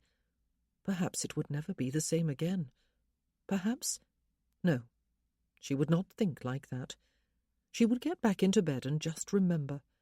Remember what he had looked like in his silk dressing-gown. How could a man look so suffocatingly male when dressed from neck to feet in a silk gown? She got carefully back into bed and wormed her way across it and against him. His one arm was flung out beneath her pillow. She rested her head on it, and he murmured something incoherent and closed it about her. His hair, she could see in the half-light, was endearingly rumpled. His chest and shoulder and upper arm muscles were well defined, indicating that he found some way to keep himself fit, and more than just fit. She closed her eyes, and remembered how she had felt when he removed her nightgown and she was naked before him, even though he could not see her. She remembered the touch of his mouth and his hands, everywhere, warm and searching and approving. How had she known that? She had detected no disappointment in him as he kissed her and touched her. She had seen none in his face. And afterward, when she had asked him, he had confirmed it in words. She remembered what he had looked like when he removed his dressing-gown. Magnificent and well-proportioned and beautiful, and, strangely, she had not been frightened, even though that part of him had looked huge to her, and though it had been rock-solid to the touch. No, rock was a poor comparison, for it had also been warm and silky beneath her fingers, and damp-tipped, and every hard, thick inch of it had stretched and hurt her as it came into her, and thrilled her beyond words to describe. He had hurt and hurt her during the minutes that followed. It was strange that pain should feel so like pleasure. Intense pain, intense pleasure. She had been terribly sore when it was over, and terribly sad, too, for she had not wanted it to end, and was left with a feeling almost of incompletion. She was greedy in her needs. She could never expect such a night again, she supposed. But she did expect her marriage to continue, at least for a while, this part of it as well as the mere fact of it. He needed a wife and companion, and she was both. He needed this. Men did, and she was the woman available to him. He wanted children, specifically an heir. It was on her he would get them, or on no one, for no other woman was his wife, or would be while she lived. She was going to do everything in her power to make him happy, or at least contented, while she was with him. Was it possible? Everything was possible. "Is the bed tipping?" a voice asked softly against her ear. "You are clinging tightly," he said. "I thought perhaps the bed was capsizing." Oh. She loosened her hold on him. No, I am sorry. Now she had woken him, and her wedding night was at an end. Foolish her. "Is it morning?" he asked. He had asked her a few times last evening if it was dark. Just one of the myriad disturbing aspects of blindness must be the disorientation it would bring regarding time. Not quite, she said. It is just starting to get light. It gets light early at this time of year. He sighed sleepily. "You are wearing your nightgown again." Yes. "Did you feel naked without it?" He rubbed his nose in her hair. She laughed. It is one of the loveliest things I have ever owned, she said. I might as well wear it. And you paid for it. "Did I?" he said. "I must be enamoured of my bride." It was just nonsense talk. It still warmed her to her toes. I hope so, she said. You have spent a fortune on me. "Have I really?" He settled his cheek against the top of her head. "Do I detect the influence of Lady Trentham? I must remember to thank her." I was shocked, she told him. I would have been happy with 2 or 3 new dresses. I would have been over the moon happy, in fact. But she reminded me that I would no longer be just Sophia Fry, but Viscountess Darley, and that it would reflect badly upon you if I did not dress well. I owe it to you to look my best, she told me. Though even at my best, one of his fingers had come to rest firmly across her lips. "You promised yesterday to obey me," he said. Yes. She swallowed awkwardly. "Here is one command, then," he said, "and I will demand absolute obedience, Sophie. I will be genuinely angry if you disobey. You will stop, as of this moment, belittling yourself. I cannot see you, but I take your word for it that you are not beautiful as feminine beauty is judged. Perhaps you are not even startlingly pretty to the casual observer, though by your own admission you are not ugly either. You are small in stature, and you have the slight figure to go with your height. You have small breasts and slender arms and legs and a small waist, which is nevertheless not much smaller than your hips. You hacked your hair off in order, I suppose, to look more like a boy, since you thought you looked like one anyway. I note it has been tamed, even though it is even shorter than it was. To my hands and my body, Sophie, you are a woman, with pleasing proportions, and warm, smooth skin, and a mouth any woman might envy. You smell of woman, and soap cleanliness, and inside you are hot, wet, soft, welcoming womanhood. You are mine, and you are all the beauty I could crave. I will not have you belittle what is mine. I will not have you threaten the well-being and happiness of what is mine. Do you understand?" She had never heard him speak sternly. She held her eyes tightly closed and pressed her forehead against his chest. "I will not have you threaten the well-being and happiness of what is mine." She was his. "Yes." Her voice sounded small and high-pitched. She felt so ridiculously happy she could have wept. "I will not be forever demanding obedience," he said after a minute or two of silence. "It is not how I see marriage. I see it as a partnership, a sharing, a companionship." Yes, companionship. There were worse outcomes of marriage. "Lady Trentham's hairdresser thinks I ought to grow my hair," she told him. "He thinks a longer, smoother style will show my cheekbones to greater advantage. He called them classic, and he said that a smooth, swept-up hairstyle would emphasize the length of my neck and the largeness of my eyes. Ought I to grow it, do you think?" He ran his fingers slowly through her curls. "It feels lovely like this," he said. "It would feel lovely long, too. What do you want to do with it?" "I think I will grow it," she said. "Good." He kissed the top of her head again. "Has it always been short?" "No." "When did you cut it?" 4 years ago." She waited for the next question and wondered how she would answer it, but it did not come. "I think I will grow it," she said again. It was still very early. There was a clock on the mantelpiece, she remembered. She turned her head and looked at it, just visible now in the growing daylight. It was a little before 6 o'clock. "Perhaps when tonight has become almost tomorrow, then we will try again, will we?" "Tonight is almost tomorrow," she said. "It is almost 6 o'clock."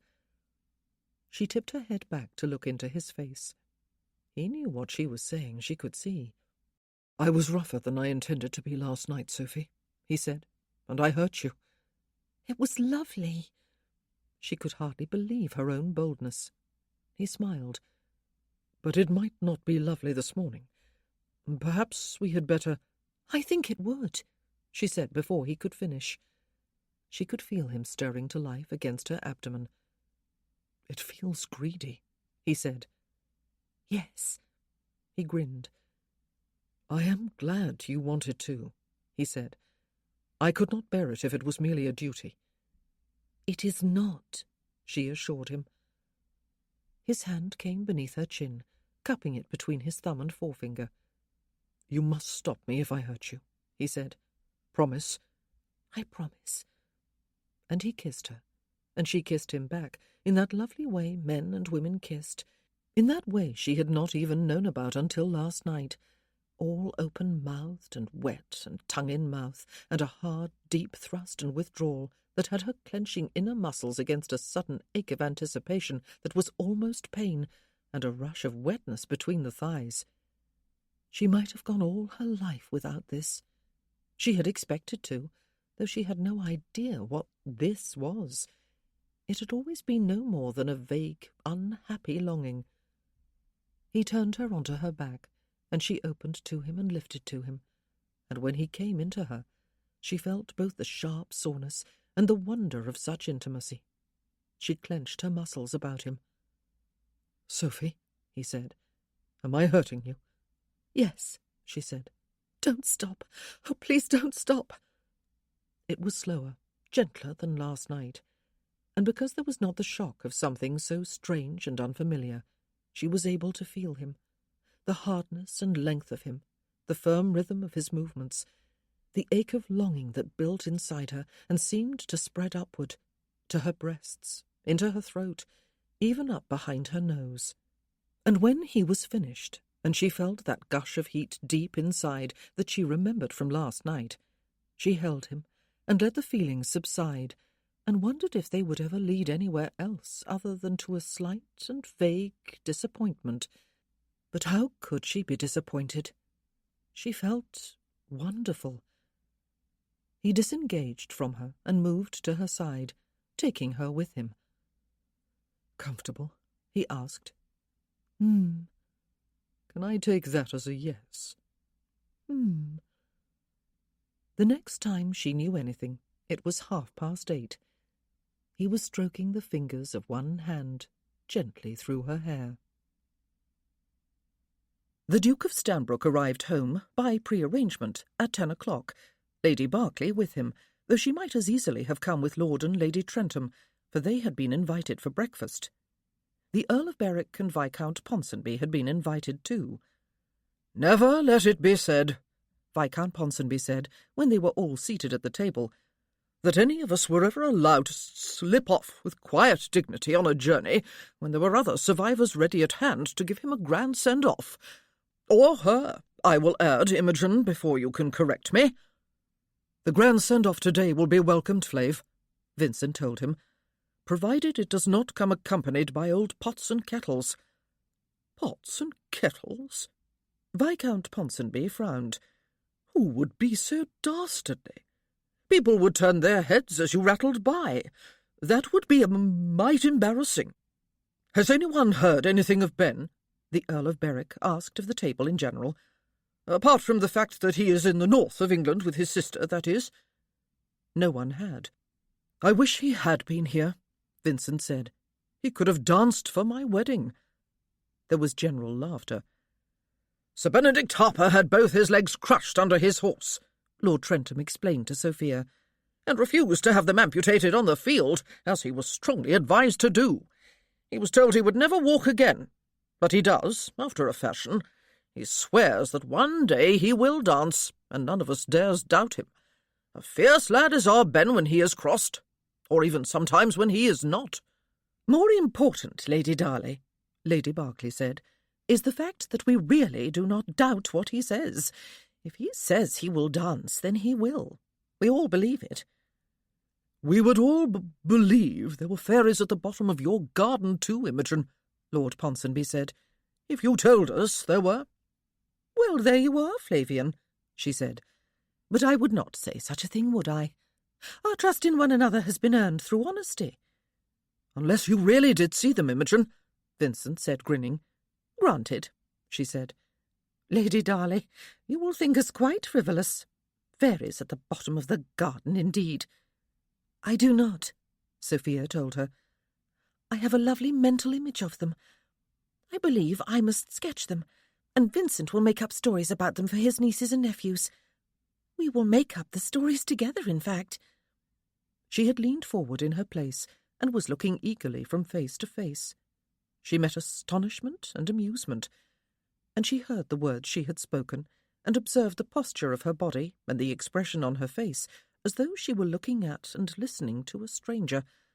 Oh, they would all think she had taken leave of her senses. She subsided back into her seat. "Sophie is a caricaturist," Vincent explained. "I have not seen her sketches, of course, but I would be willing to wager they are wickedly satirical. And now she wants to turn her talent to storytelling and illustrating." Sophia could feel her cheeks flood with hot colour.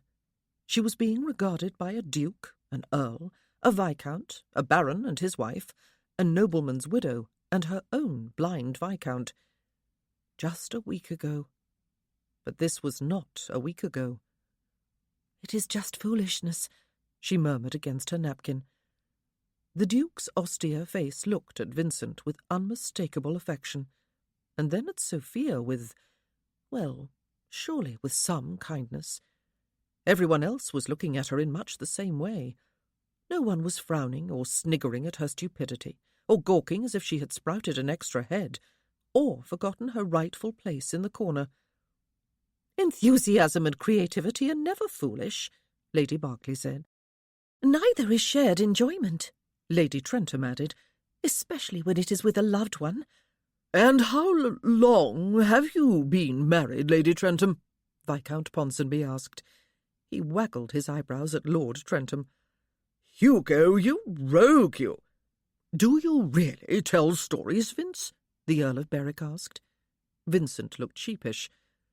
Well, he said, when one's nieces and nephews beg to have a bedtime story read, and one's sister shushes them in great embarrassment, and no doubt with significant gestures in the direction of my eyes while mouthing, "Uncle Vincent is blind," at her offspring, one must, out of sheer self-respect, become inventive.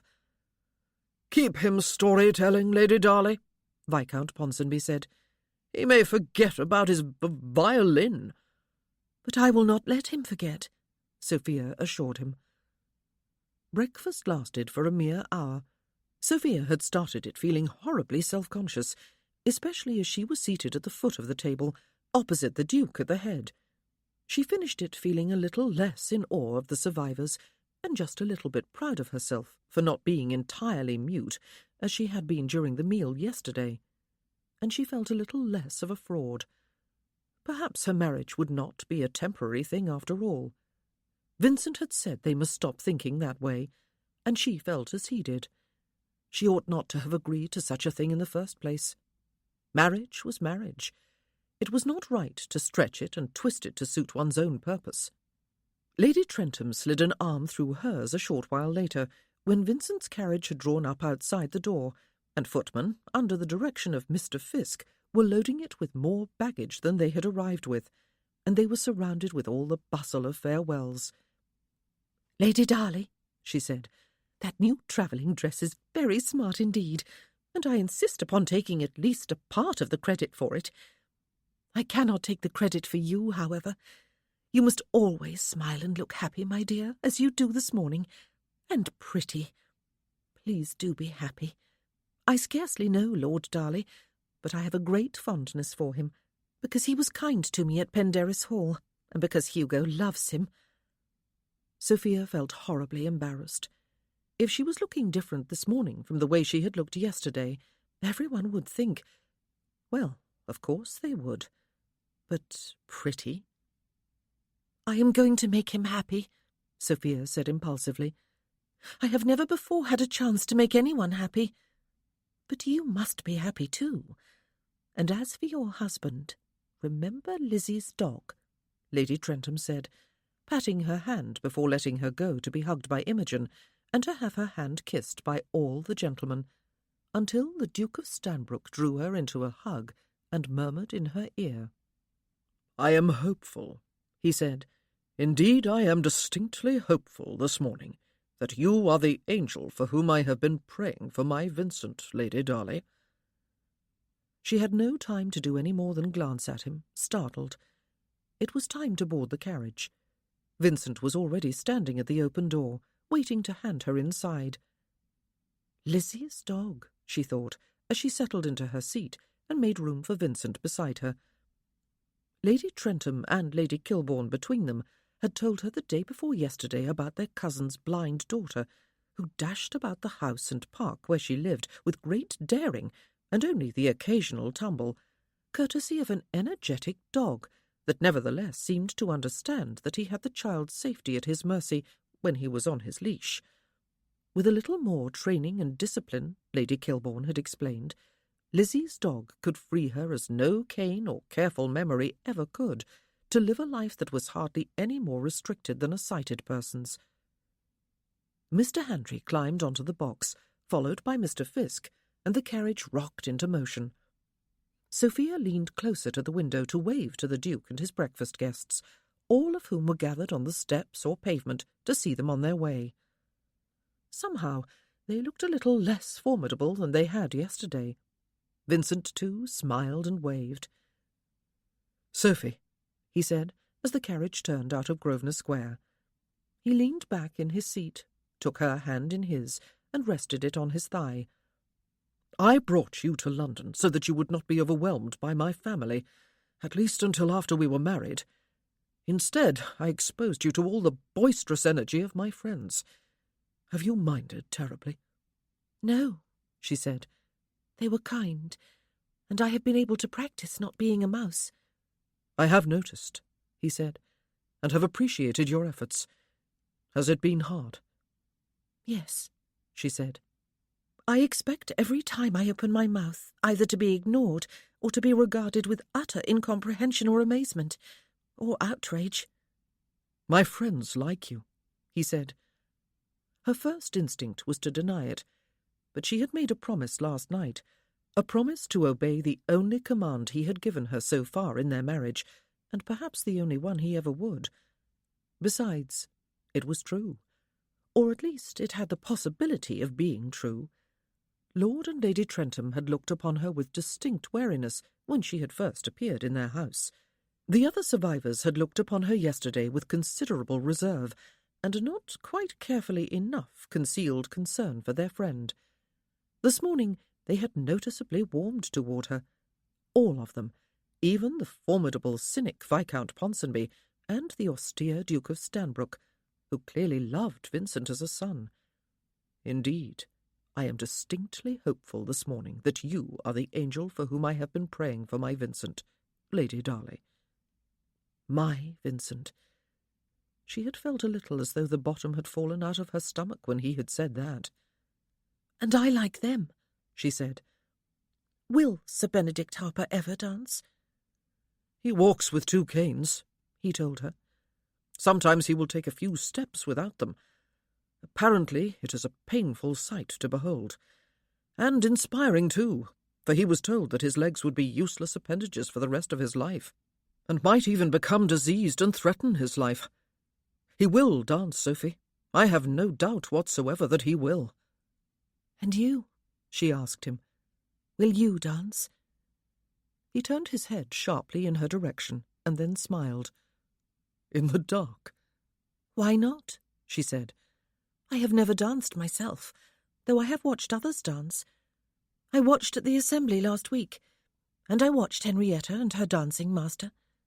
He taught her to waltz. I think it must be one of the loveliest feelings in the world to waltz. I would dance it if I had the chance, even in the dark." "Oh, Sophie," he said, "would you? I have never waltzed either, though I did see it performed at a regimental ball before my single glorious battle hour. I thought it would be a lovely dance to perform with the right partner." She gazed wistfully at him.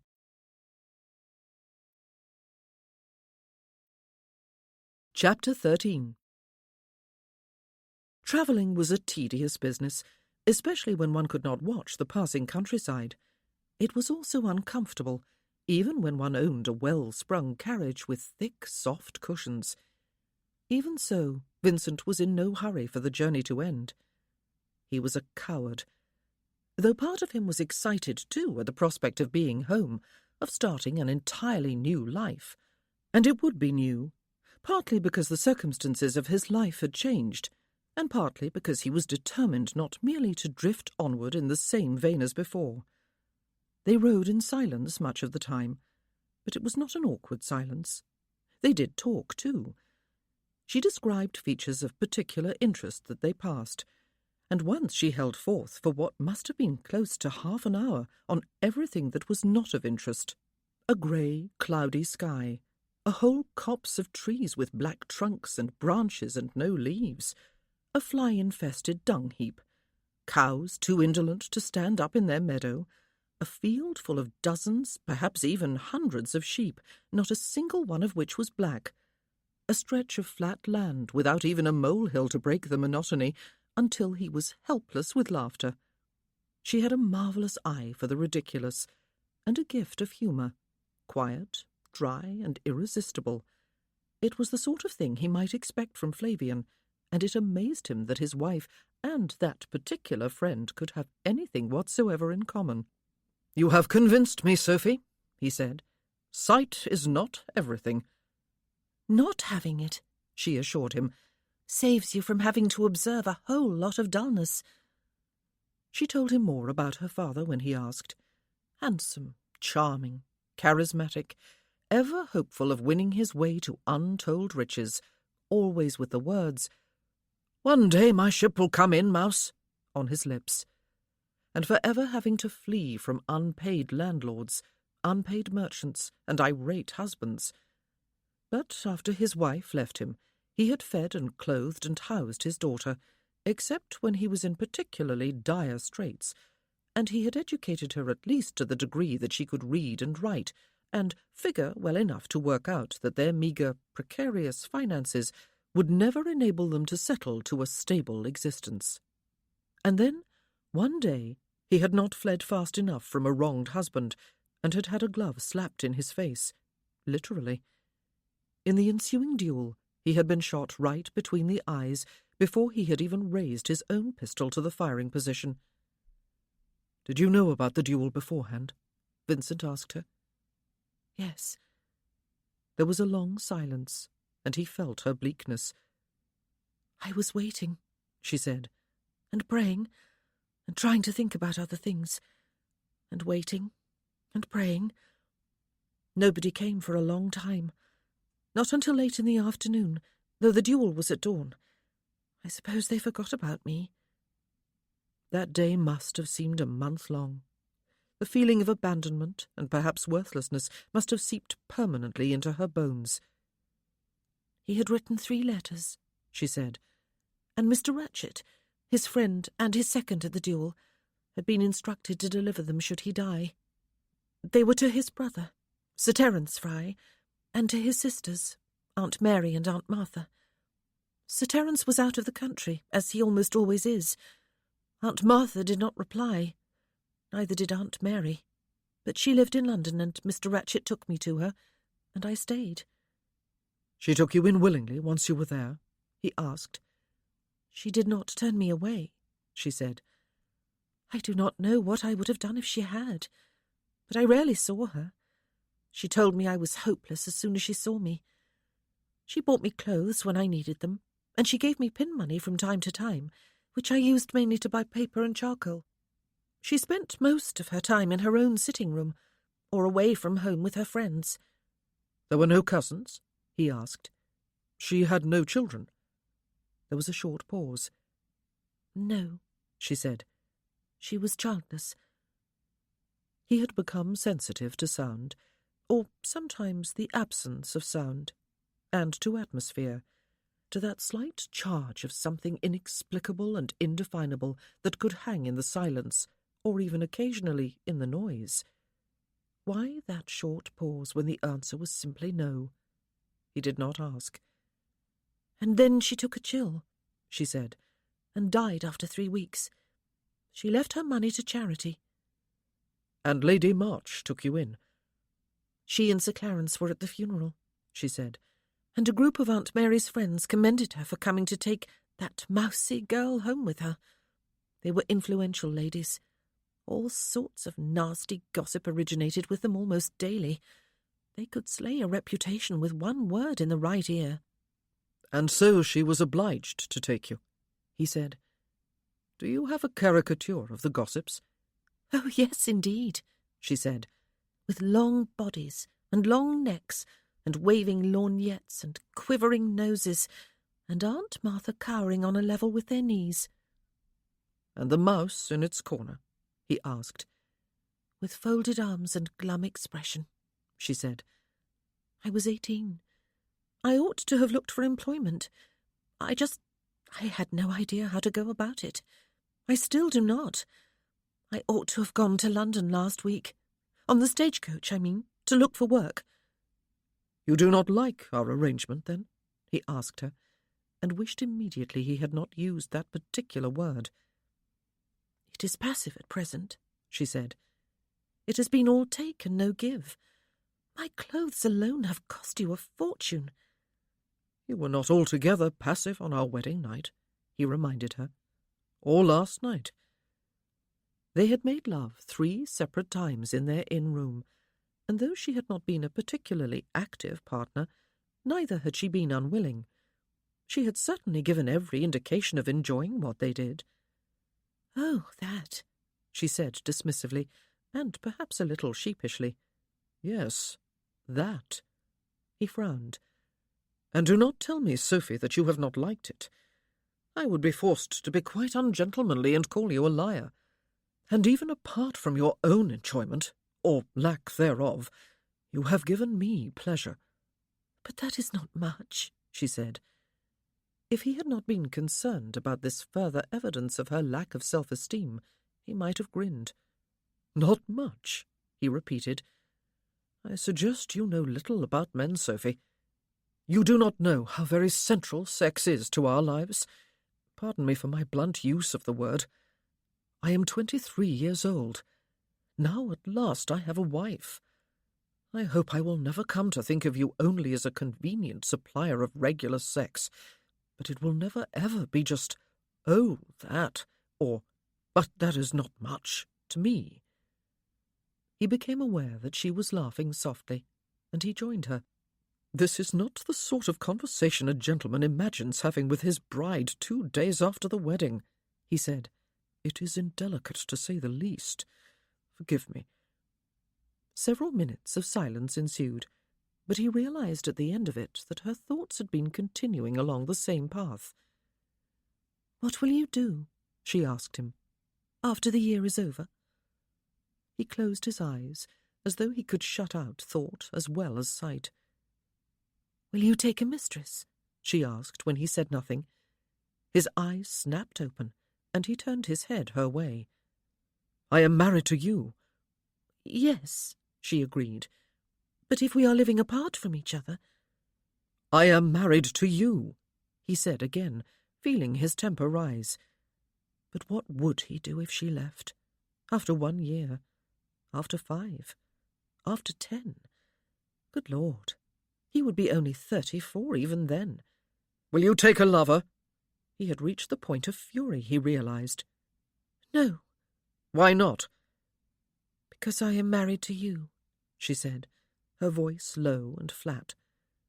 Would you want to? He asked. No. Would you? I do not know, he said brutally. Perhaps so. Perhaps not. The ensuing silence bristled with tension. Perhaps he would need to employ mistresses. He was no monk, after all. But the thought only infuriated him more. A stormy silence ensued. Was that our first quarrel? She asked softly. Yes, dash it all, it was, he said. He felt her hand creep into his, and he laughed ruefully. We will be home soon, he said a short while later, and you will no longer feel that our marriage is all give on my part and all take on yours. I am going to need you. In personal development I have made progress I can be proud of, but I have not done as well in my role as master of Middlebury Park. I have allowed others to look after me, and to rule my world for me, and changing that will not be easy, because those others either love me or feel the benevolent wish to make my life easier. But changing the way things are will be done. I am determined on that. I will need your help, though. To take over from those others? No, he said. I do not intend to transfer dependence upon my mother and my steward to dependence upon you. I merely want you to help me reach that point at which I will not need— Even me? She asked, when he stopped abruptly, having realized that those final words would probably sound insulting, though that was not what he had intended. I just do not want to be dependent upon you, Sophie, he said, or upon anyone else. And yet, she said, I am totally dependent upon you. Without you, I would be starving in the streets of London now. It is the nature of marriage, Sophie, he said with a sigh. A wife is always dependent upon her husband for the material things in life, and he is dependent upon her for other things, some of them tangible, most not. But I hate that word, dependence. It should be struck from the English language. I prefer to think of marriage as an equality of give and take. They lapsed into silence again. Her shoulder touched his after a while, and he could hear from her breathing that she was almost asleep. He turned, wrapped one arm about her shoulders, and slid the other beneath her knees. He lifted her across his lap and braced his feet against the seat opposite. She sighed again and nestled her head on his shoulder, and he dipped his head and kissed her. She kissed him back with warm, languid mouth, not just lips, and he would refuse to believe, even if someone with perfect vision told him so, that she did not have the loveliest woman's mouth ever created. He was not aroused, nor did he want to be, not here, but his mouth lingered on hers, and his tongue lazily explored her lips and the smooth flesh behind them. Her free hand was on his shoulder, and then behind his neck. "I have never done anything with my life," she said. "I have merely endured, and observed, and dreamed, and laughed at the foolishness I see around me. I have always lived on the outer fringes. Now I am to be mistress of Middlebury Park. No, not to be. I am." "Frightened?" he asked. He felt her nodding against his shoulder. It would be strange if she was not. She yawned, and he tucked her head beneath his chin and settled her more comfortably on his lap. He closed his eyes and drifted toward sleep. It was not even a major rut in the road. They had jarred through far worse in the past day and a half, but it happened just when he was hovering between wakefulness and sleep, and he jolted awake, completely disoriented, and opened his eyes to see what was the matter, and was assaulted with a massive dose of panic. He could not see. He could not breathe. He could not see. "What is the matter?" A voice was whispering in his ear. Could she not speak louder? Louder! Louder! He thrust her from him and leaned forward until he could paw at the front panel behind the seat. He felt sideways until he found the window, and then the leather strap hanging beside him. He grasped it and clung to it and gasped for air. There was not enough air. There was not enough air. "Vincent, what is the matter?" She sounded alarmed, horribly alarmed. Could she not speak up? She touched his arm, and he flung her hand away. He clawed at the seat opposite, clung to the edge of it, bowed his head over it. There was no air. He could not see. "Vincent! Oh, dear God, Vincent! Shall I stop the carriage and call Mr. Fisk?" Martin would set one arm across his chest and beneath his chin, and pat his back firmly with the other hand, and he would tell him bluntly and calmly that he was blind. That was all. He was blind. There was a certain magic in Martin's treatment. He might even go so far as to tell Vincent that he was being a silly clod. All that was the matter was that he was blind. But it was humiliating, after all this time, still to have Martin to calm him down. "No," he gasped. "No." And he found his breath and concentrated his whole attention upon it, lest he misplace it again. He could hear the air rasping in through his nose, shuddering out through his mouth. In, out. "I am sorry," he said. He felt the tentative touch of her hand on his back. When he did not shrug it away, she moved it in light, soothing circles. She did not speak, or make any move to stop the carriage. In, out. There was plenty of air. Of course there was. The reason he had not heard her voice clearly was that she had spoken softly, even whispered the first time, and the horses and the carriage wheels were making enough racket to drown her out. But he had heard the racket. All that was wrong, as Martin would have told him, was that he was blind. It was a manageable affliction. Life was still worth living, still rich with meaning and possibility. He was no longer concentrating upon his breathing, he realized. He was breathing by instinct. Had he hurt her, either physically or emotionally? Had he frightened her? "I am sorry," he said again, still hanging his head over his hands, clenched on the edge of the seat opposite. "Did I hurt you, Sophie?" "No," but her voice sounded a little thin. He sat back in his seat. He could feel his heart pounding in his chest, but it was slowing. "I am sorry," he said once more. "For a few months—" he never spoke of it. For a moment his breath threatened to go again.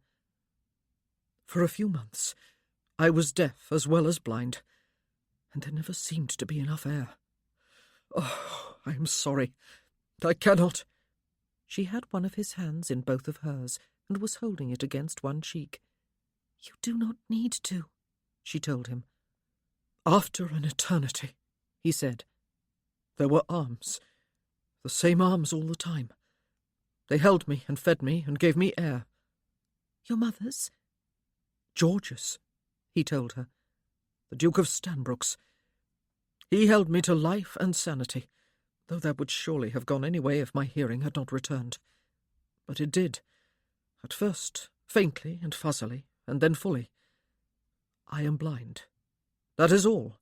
I can live with that. But sometimes—" "You have attacks of panic," she said. "Do you need to be held when it happens, Vincent, or left alone?" She would need to know. She was his wife. It would surely happen again when he was with her, and he could never predict exactly when. "A human touch usually helps me back after the first few moments," he said. "Beware of getting hurt in those first moments, though. Oh, Sophie." She kissed the back of his hand. "I am glad I am not the only needy one in our marriage," she said. "I do not mean I am glad you are blind, or glad that you have these attacks, but I am glad you are not some sort of superhuman pillar of strength. I would not be able to prevail against it. I am too weak, too fragile. In each other's weaknesses, perhaps we can both find strength." He was feeling too tired to comprehend what she was saying to him, but he felt soothed, wondrously comforted. At the same time, he felt he could weep. "Come back on my lap," he said. "If you trust me not to fling you off again, that is." She scrambled across him and snuggled against him, one arm about his neck. He braced his feet against the seat opposite again, twined his fingers in her curls, and felt safe, and somehow cherished. He slept. Sophia was warm and comfortable despite the jolting of the carriage. She was curled up in Vincent's arms, her head nestled in the hollow between his shoulder and neck, her arm about him. She did not sleep, even though he did. She pictured him as he had been the first few times she saw him. Not that he had changed in the week since, only her perception of him had. Elegant, beautiful, courtly, a viscount, someone to admire from afar, someone from a different world than her own, someone quite untouchable. She remembered her consternation when he had offered his arm outside the assembly rooms, and she had touched him for the first time. It had felt like touching a god. Now she was his wife. She knew him intimately, very intimately, and though he was beautiful almost beyond belief, he was just a man, just a person. Like her, he was vulnerable. Like her, he had been living a life that was in many ways passive. Like her, he felt the need, the intense desire to live, to prevail against life rather than merely to endure, to be free and independent. They were not as unequal as she had thought, and now they were on their way home. She savoured the word. She had lived in numerous rooms and houses during her first 15 years, some of them grand, most of them shabby. And then there had been Aunt Mary's house in London, and then Barton Hall. But there had never been rooms or a house that she had called home. Home had always been a place to dream of. But would Middlebury Park be home? Or would it be just another house in which she lived for a while before moving on? But she would not think of that. Moving on, that was. He had been right on their wedding day. They were married now. Middlebury Park was to be her home now. She wished, she wished she had not told him her dream at the assembly, for it had been based entirely upon her belief that she would never marry, that no one would even want to marry her, and it had always been one of those impossible dreams anyway, apparently harmless for that very reason. They would be arriving any time now. She had heard Mr. Handry say the last time they stopped for a change of horses that would probably be the final time. She was terrified. So, what was she going to do about that? Hide in a corner somewhere where it was safe? Or pretend that she was not afraid at all? She was about to discover who she was, she realized, and what she was made of. She had a sudden mental image of the next picture in her sketch-pad. A huge mouse, almost filling the page, blank terror in its eyes, as though a giant cat were bearing down upon it, a silly, sick grin on its face, and a series of straight lines leading from it to converge on the bottom corner, where the exact same mouse, hugely reduced in size, cowered in cowardly safety. She smiled and felt her body shake against Vincent's as she quelled the bubble of laughter that threatened to erupt in sound. He said. Was I snoring? No. Something was funny. Oh, she said. Not really.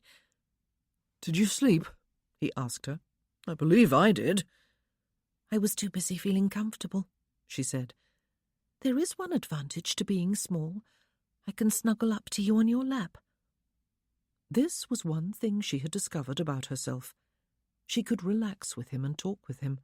She was not quite paralyzed in his presence as she had been a week ago. You may do so any time you choose, he said.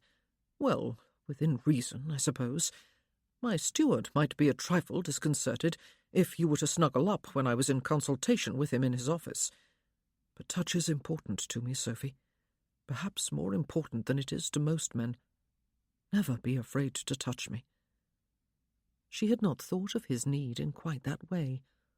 For a moment she thought she might well weep, but she was distracted when she realized the carriage was slowing and then turning. Oh! She sat up and her stomach lurched. We must be there, he said. Describe it to me, Sophie. Tall, stone gate-posts, she said, her eyes widening. With wrought iron gates. They are open so we do not have to stop. A stone wall stretching to either side, though it is half hidden beneath moss and ivy. A shaded driveway with woods on either side. I see oaks and chestnuts and other trees whose names I do not know. I am hopeless on the names of plants. Which does not matter, he said, since plants do not name themselves. Or so you informed me once upon a time. The grounds must be huge. There was no sign yet of the house or of any cultivated park. They seemed to be in the depths of the countryside. I can see water, she said then, clambering off his lap and sitting beside him, the better to see through both windows. There must be a lake. Is there? Oh, yes, there it is. A big one. There is even an island in the middle of it with a little temple or something on it. How picturesque. And a boathouse. And reeds and trees. I have been out in one of the boats, he told her. I have to have someone with me, of course, or I am inclined to row into banks and marshes and islands and other assorted obstacles that insist upon getting in my way. You need to learn to look where you are going, she said. Better yet, take me with you, and I will look where you are going. I shall scream when you are about to collide with something. Oh, Vincent! Wonder and terror clutched at her in equal measure. The house had come into view. House? Ha! It was a mansion. It was a palace. It was Middlebury Park. It was her new home. She was mistress of it. Oh, Vincent! Struck dumb by my charms, are you? He asked her. Or are you seeing something else that has tied your tongue in knots? The latter, she said. I can see the house. The driveway straightens here on a direct axis with the front doors, and there are lawns on either side with some small topiary trees on either side. And up ahead I can see parterres with more little trees and flowers and statuary. And the house. Oh, how can I describe it? It has a high, imposing central block, he said, with 12 steps leading up to massive double doors. There are long wings to either side, and round towers at the four corners. The stable block is off to the left. We will turn to the right very soon, and drive between the lawn and the parterres, and so approach the house from the east side. Behind the house the park rises into hills, and there are many more trees covering them and descending almost to the kitchen gardens. It is a bit of a wilderness back there. Each side of the park is 2 miles long, 8 miles all told. It would take 2.5 hours to walk around the outside of the wall at a fair pace. I have done it in 3.5. The farms are beyond the walls. You peeped when no one was looking, she said. My secret is out. He took her hand in his. Are you impressed with your husband's great consequence, Sophie? Impressed? That did not nearly describe how she felt, but no other word in her vocabulary did either. Oh, Vincent, was all she could say. The carriage had indeed turned right, and then left, and left again, until it drew to a halt at the foot of a flight of marble steps. She would take his word for it that there were 12. Do I take that to be yes? He asked her. I am impressed at my consequence, she told him, desperately trying to convert terror to humour. I am mistress of all this, am I not? The great front doors, she could see now that they were close, had opened, and a lady had appeared in the doorway. She moved to the top of the steps as Sophia watched. Vincent's mother? Mr. Handry had jumped down from his perch and was opening the carriage door and lowering the steps. Sophia raised her chin. What else was there to do?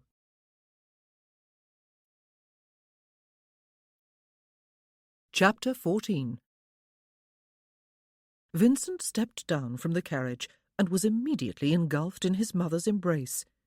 She had seen the carriage approaching then. She must have been watching for it. She had probably had a dozen or more letters from Barton Coombs and had been hovering near a window for days. He felt a familiar rush of guilt and love. "Vincent!" she cried. "Oh, at last you are safely home. I have worried myself to a shadow." She clung to him wordlessly for a while, and then loosened her hold and held him by the shoulders. "But what have you done? Tell me it is not true. Please tell me you did not do anything so foolish. I have been sleepless with worry since I heard. We all have." "Mamma." He turned slightly, and must have given her a view of the carriage behind him. Her hands fell away from his shoulders, and she went silent. He raised a hand to help Sophia alight. "Mamma," he said, "may I present Sophia, my wife? My mother, Sophie." Her hand came to rest on his. She had pulled her gloves on, he could feel. "Oh, Vincent," his mother said faintly, as Sophia came down the steps. "You have married her, then?" "Mrs. Hunt." He could feel Sophia dip into a curtsy. "I would not believe it," his mother was saying. "Even when Elsie Parsons herself wrote to me, I expected that you would come to your senses before it was too late." "Mamma," he said sharply. "Here come your grandmother and Amy," she said. "Whatever will they think?" Amy was the first to arrive. "Vincent!" she cried, pulling him into a tight hug. "You wretched boy! Mamma has been beside herself ever since you disappeared in the middle of the night like a naughty schoolboy, and she has been beside herself all over again since hearing about your newest escapade. Whatever were you thinking?" Sophia always had been virtually invisible, according to her, the quiet mouse in its quiet corner. "Vincent, dearest boy!" It was his grandmother's voice, warm with affection, and Amy relinquished her hold on him so that their grandmother could hug him in her turn. "Grandmamma," he said, "and Amy, allow me to present my wife, Sophia. My grandmother, Mrs. Pearl, Sophie, and my eldest sister, Amy Pendleton." "Oh, you have married, then!" Amy cried. "I would not believe it, even though Anthony said you would, if you had compromised her to the extent of taking her to London without a chaperone." He might have known that one at least of his sisters would be here, summoned, no doubt, to help deal with this new family crisis involving him, and Amy was the closest geographically. The other two were probably on their way. The first one to recover her manners was his grandmother. "Sophia, my dear," she said, "you are looking pale enough to fall over. You are looking as I always feel when I have been compelled to take a long carriage journey. I dare say you need a nice hot cup of tea and something to eat, and we will find both for you up in the drawing-room. That is a pretty little bonnet you are wearing. I suppose it is the very height of fashion since you have been in London." "Mrs. Pearl," Sophia said, her voice soft and a little trembly. "Yes, we went there to marry, and Vincent insisted that I have new clothes since— Well, yes, a cup of tea would be lovely, thank you." "Sophia," Amy said in stiff greeting. "You are a niece of Lady March's, we understand." "Yes," Sophia said. "My father was her brother." "Well, what is done, Vincent's mother said briskly, "and we must all make the best of it. Sophia, do go inside with my mother. Amy and I will help Vincent in." One on each arm, no doubt, walking rather slowly, propelling him along, keeping him safe from any obstacle that might hurl itself into his path. He already felt the old, slight irritation, though that was unfair. They meant so well. They loved him. "You must not trouble yourself, Mamma," he said. "Martin, my cane, if you please. Sophie."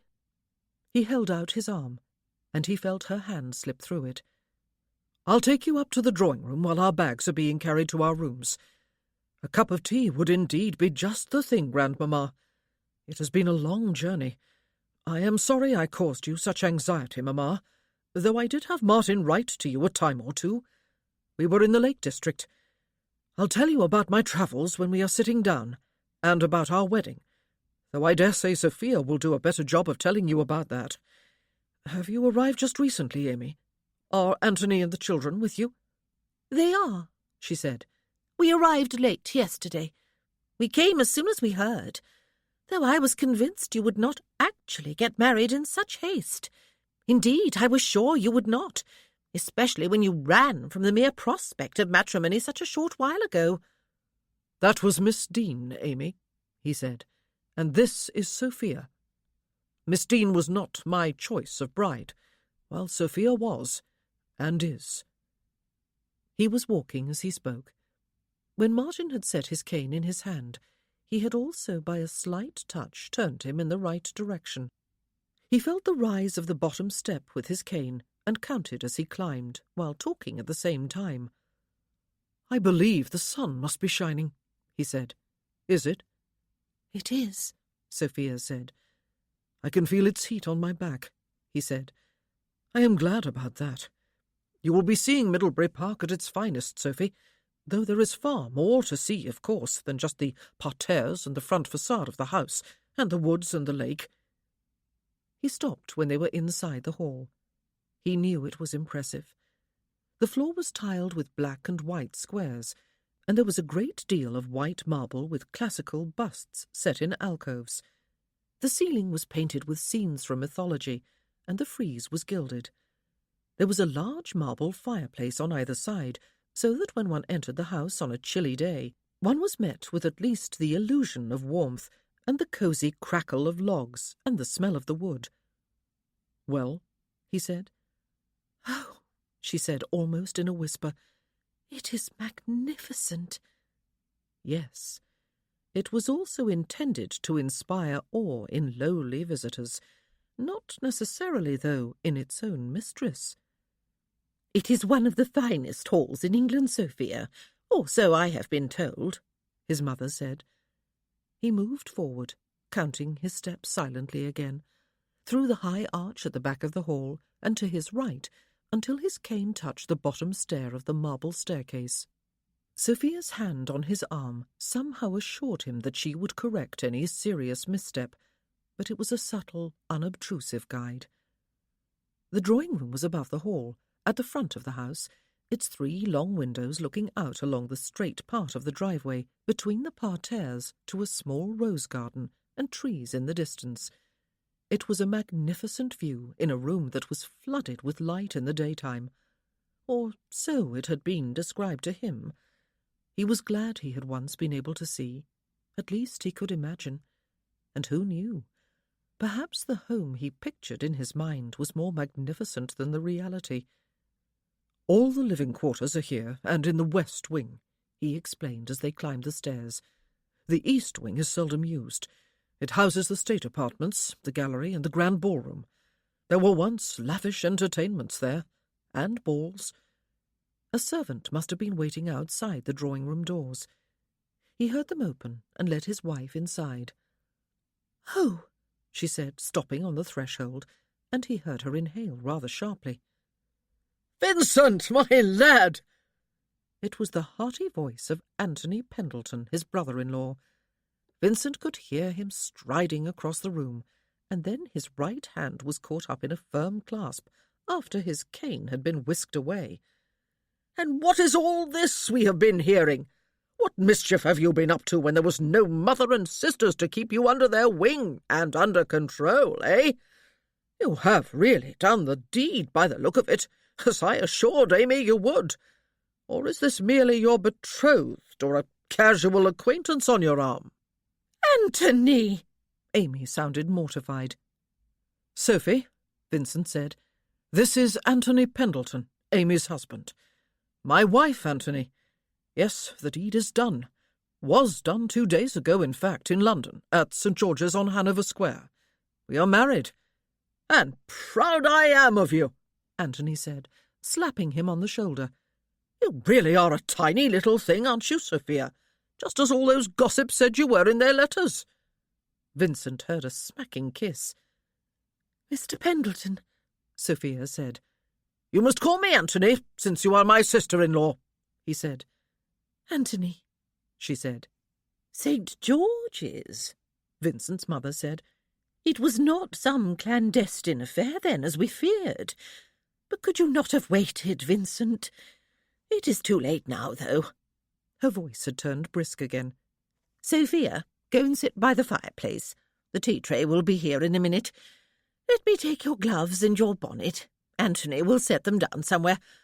Oh, goodness me, your hair is short. I was told it was. Well, at least it curls quite prettily. Mother, go and sit beside Sophia. Vincent, come and sit in the wing chair by the window, where you can feel the heat of the sun. I know it is your favourite." She took a firm hold of his arm. He almost went. "Thank you, Mamma," he said instead. "But I have been sitting forever in the carriage and need to stretch my legs. I am going to stand in front of the fireplace, close to Sophia." He walked toward it on his own, without his cane. He hoped he was not about to make an idiot of himself, and either miss it by a mile or crash into it, though he knew the room well enough. He reached out one hand when he thought he was close, and was relieved to discover the mantelpiece only a little farther ahead of him than he had expected. He set one hand on it, and half turned to face the chair where his wife sat. "It is indeed short," his grandmother was saying, presumably referring to Sophia's hair. "But it is a beautiful colour." "Thank you, ma'am," Sophia said. "Lady Trentham, who is married to one of Vincent's friends, took me to her own hairdresser, and he tamed it for me. I have always cut it myself, but not very well. He advised me to grow it." "Then maybe you ought," his grandmother said, "and so display its colour to greater advantage."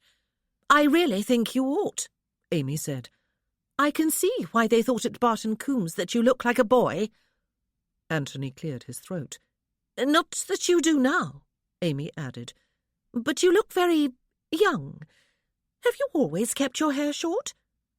"No," Sophia said, "but it was hard to manage." "A good maid can manage any hair," Vincent's mother said. "You did not bring a maid." "No, ma'am," she said. "I have never had one." "Well, neither had we," his mother said, "until my girls married and then I moved here.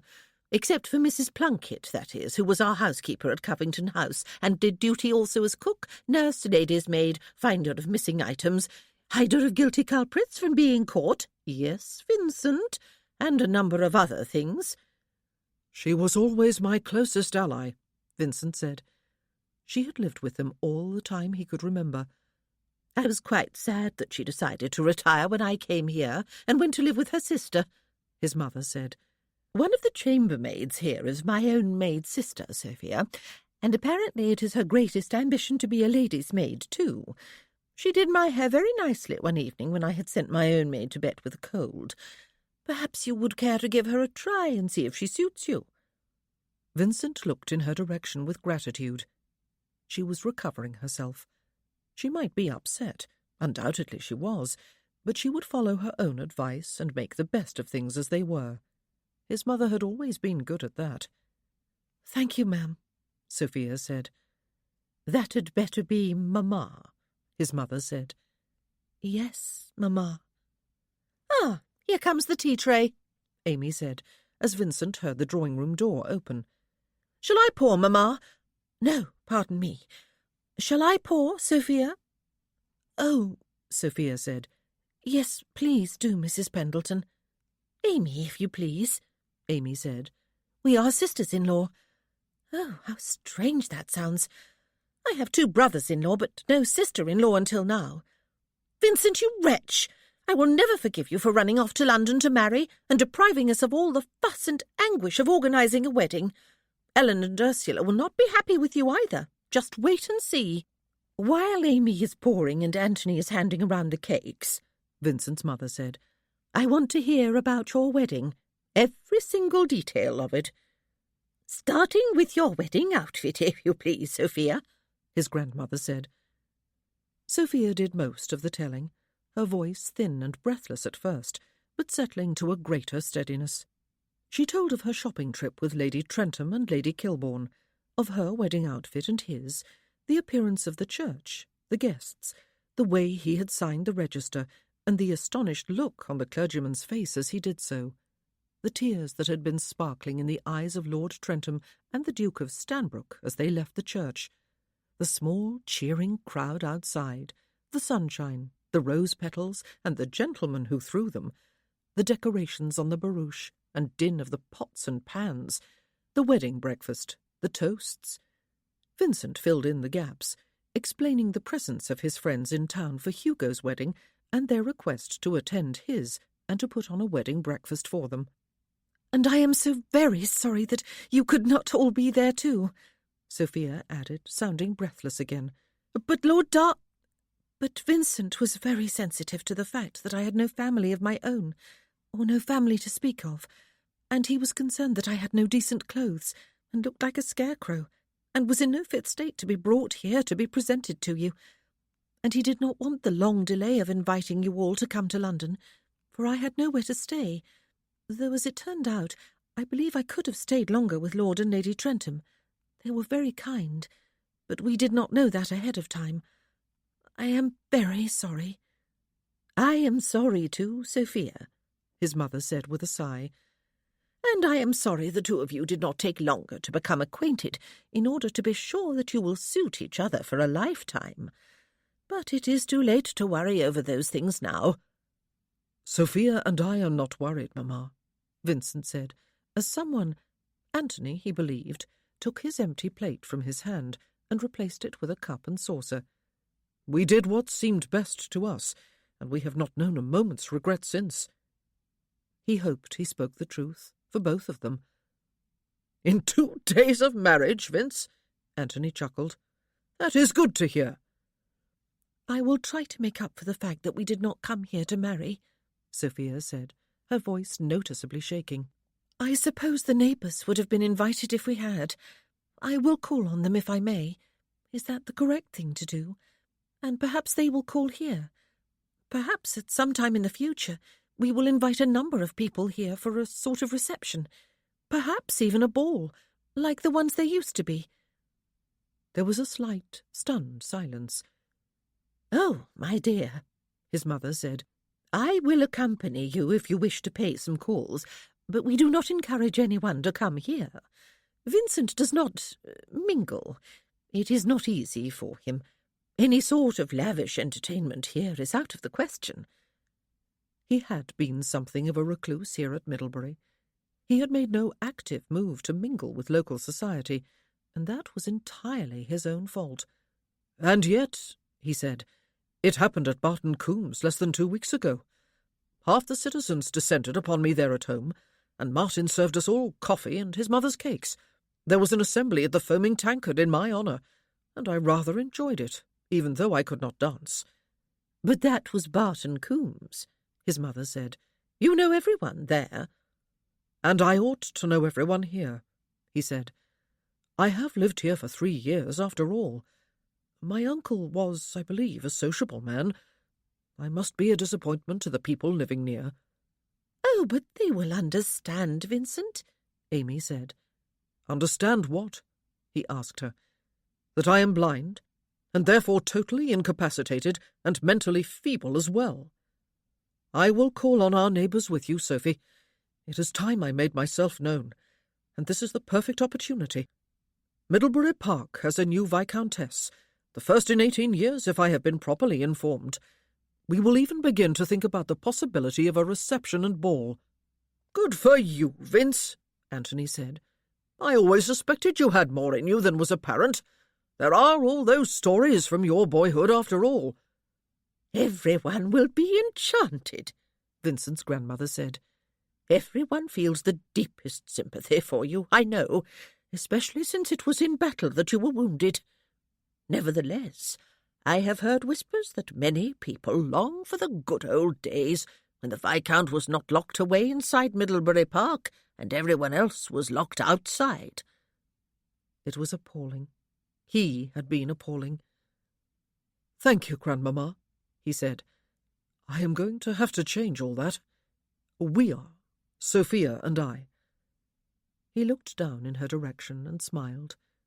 She had started this. Was she up to carrying it through? But she would not have to do it alone. "Sophia," Amy said, "are you too tired to meet my children? They have probably already heard that Uncle Vincent is home and will be bouncing with excitement, especially if they know he has brought a new aunt with him. William is 4 and Hazel 3, and they are bundles of endless energy, except when they are sleeping." "I am not too tired," Sophia said. "My love," Amy said, presumably to Anthony, "shall we go and fetch them down? Will you mind, Vincent?" She was asking him. His female relatives usually told him, though it had not always been so. He had been very much his own person once upon a time. "It has always seemed strange to me," he said, "that in great houses children are confined to the nursery most of the time. We were not, were we?" "I might have fewer grey hairs now if you had been, particularly you, Vincent," his mother said, and they all laughed. And it struck Vincent that there had been very little laughter in his home during the past 3 years. There had used to be, surely, when they all lived at Covington House. He drank his tea and waited for the onslaught of children. Sophia sank down into the comfortable cushions of a sofa in Vincent's private sitting-room, now hers too. Their apartments were in the south-west tower, and no one else came here without an invitation, he had told her, except Martin Fiske, and now Rosina, her new maid. The first few hours after her arrival at Middlebury Park had been a dreadful ordeal. The house itself filled her with awe, and she felt uncomfortable with the family, even though they had been polite after the first few minutes, and had even gone out of their way to be kind to her. If she had been ignored and allowed to retire into herself, she would have been far more comfortable. But of course that was out of the question, both for them and for her. She was Vincent's wife, and they loved him. They could not ignore her, and she was quite determined to do what she must to become mistress of Middlebury Park. She could not tell herself that she would do it tomorrow, or next week, or next month. If she did not assert herself from the start, she never would. She was exhausted. She loved the east tower on sight. It was round, and so was the sitting-room. The shape gave the illusion of coziness, despite the fact that it was not really small. On the floor above there were 2 bedchambers and 2 dressing rooms, occupying the same amount of space. Long windows in the sitting room looked out on the garden and park in 3 different directions. Tomorrow she would discover what was to be seen through those windows. Tired, Vincent sat down beside her. It was not late. After dinner in the large dining room in the west wing, they had gone along to the nursery, as they had promised at tea-time, to bid Amy and Anthony's children good night, and had stayed to tell them 2 stories. Vincent, by request, had told the original one of the dragon and the field mouse, and together they had told the story of Bertha and Dan, and the church spire, to much interest and a few gasps of anxiety and a million questions. They had drunk tea in the drawing-room afterward, and then Vincent had made their excuses. Everyone had seemed agreed that they must be weary after their long journey. "I am," she said now. He took her hand. "This has been a very busy day for you," he said. "A rather lengthy journey, and then a new home and a new family." Yes. They loved him, his family, and he them. They had hung on his every word at dinner, when he had described his weeks in the Lake District. So had she. He had actually climbed steep hills, and ridden a horse. "The children are a delight," she said. She had almost no acquaintance with children. She had been surprised by their energy, their affection, their very brief attention span, their very direct questions. "They adored the stories, did they not? I am going to draw illustrations for them, and put them into books with the stories. Do you think they will like them? Though I am sure they will always prefer the stories you tell, straight from your imagination." "The stories we tell," he said. "I think the Bertha and Dan story was their favourite." "We are going to have to rethink that one," she said. "We must not be in a hurry to marry them, and doom poor Bertha to an earthbound existence for all of the rest of her days, poor thing. It was good that we did not mention their marriage this evening." "They ought to have more adventures, then." His head was turned her way, and he was grinning. She liked that expression of his. It made him look boyish. And handsome, of course. "Like the time the kitten ran up the tree," she said. "Because it was so adorable that everyone wanted to pet it, and it just had to get away somewhere to be alone." "Yes, precisely," she said. "And of course no one could coax it down, and it was mewing most pitiably, and night was coming on." "Enter Bertha? Stage left?" "At a trot," she said. And up she went after the poor kitty. It was not easy. The tree was very tall, but whereas the trunk was sturdy most of the way up, it was thin and not at all sturdy looking at the top. But she got there, swaying in the breeze, and tucked the kitten under one arm, and then froze. "But the kitten did not," she said. "It was still unhappy about being touched, the ungrateful little thing, and it wriggled free and ran down to the ground, which left Bertha in the same plight as the kitten had just been in, except that she could not simply run down, or even look down." "Dan to the rescue?" "He had to be very brave," she said, "for though he could not see how high they were, and how far away the ground was beneath them, he could feel the tree swaying. In fact, by the time he got to the top and had an arm firmly about Bertha's waist, the wind was howling about his ears, and the tree was bowing from side to side just like a giant rocking horse. In fact—" "It rocked so far over," he said, "that it bowed almost to the ground, and all of Bertha's friends were able to pluck her from Dan's arms to instant safety before he shot up to the vertical again." "And he stayed up this time," she said, "because there was less weight for the trunk to bear, and the wind suddenly died. And he climbed down safely, and was rewarded with a great round of applause and a great deal of backslapping, and a great big hug from Bertha." "And a kiss?" "Definitely a kiss," she said, "right on the lips. The end." "Amen." They chuckled, and their shoulders touched. "All those people are going to be strangers," she said. He looked mystified for a moment at the abrupt change of subject and tone. "Our neighbours," he said. "They more or less are to me too.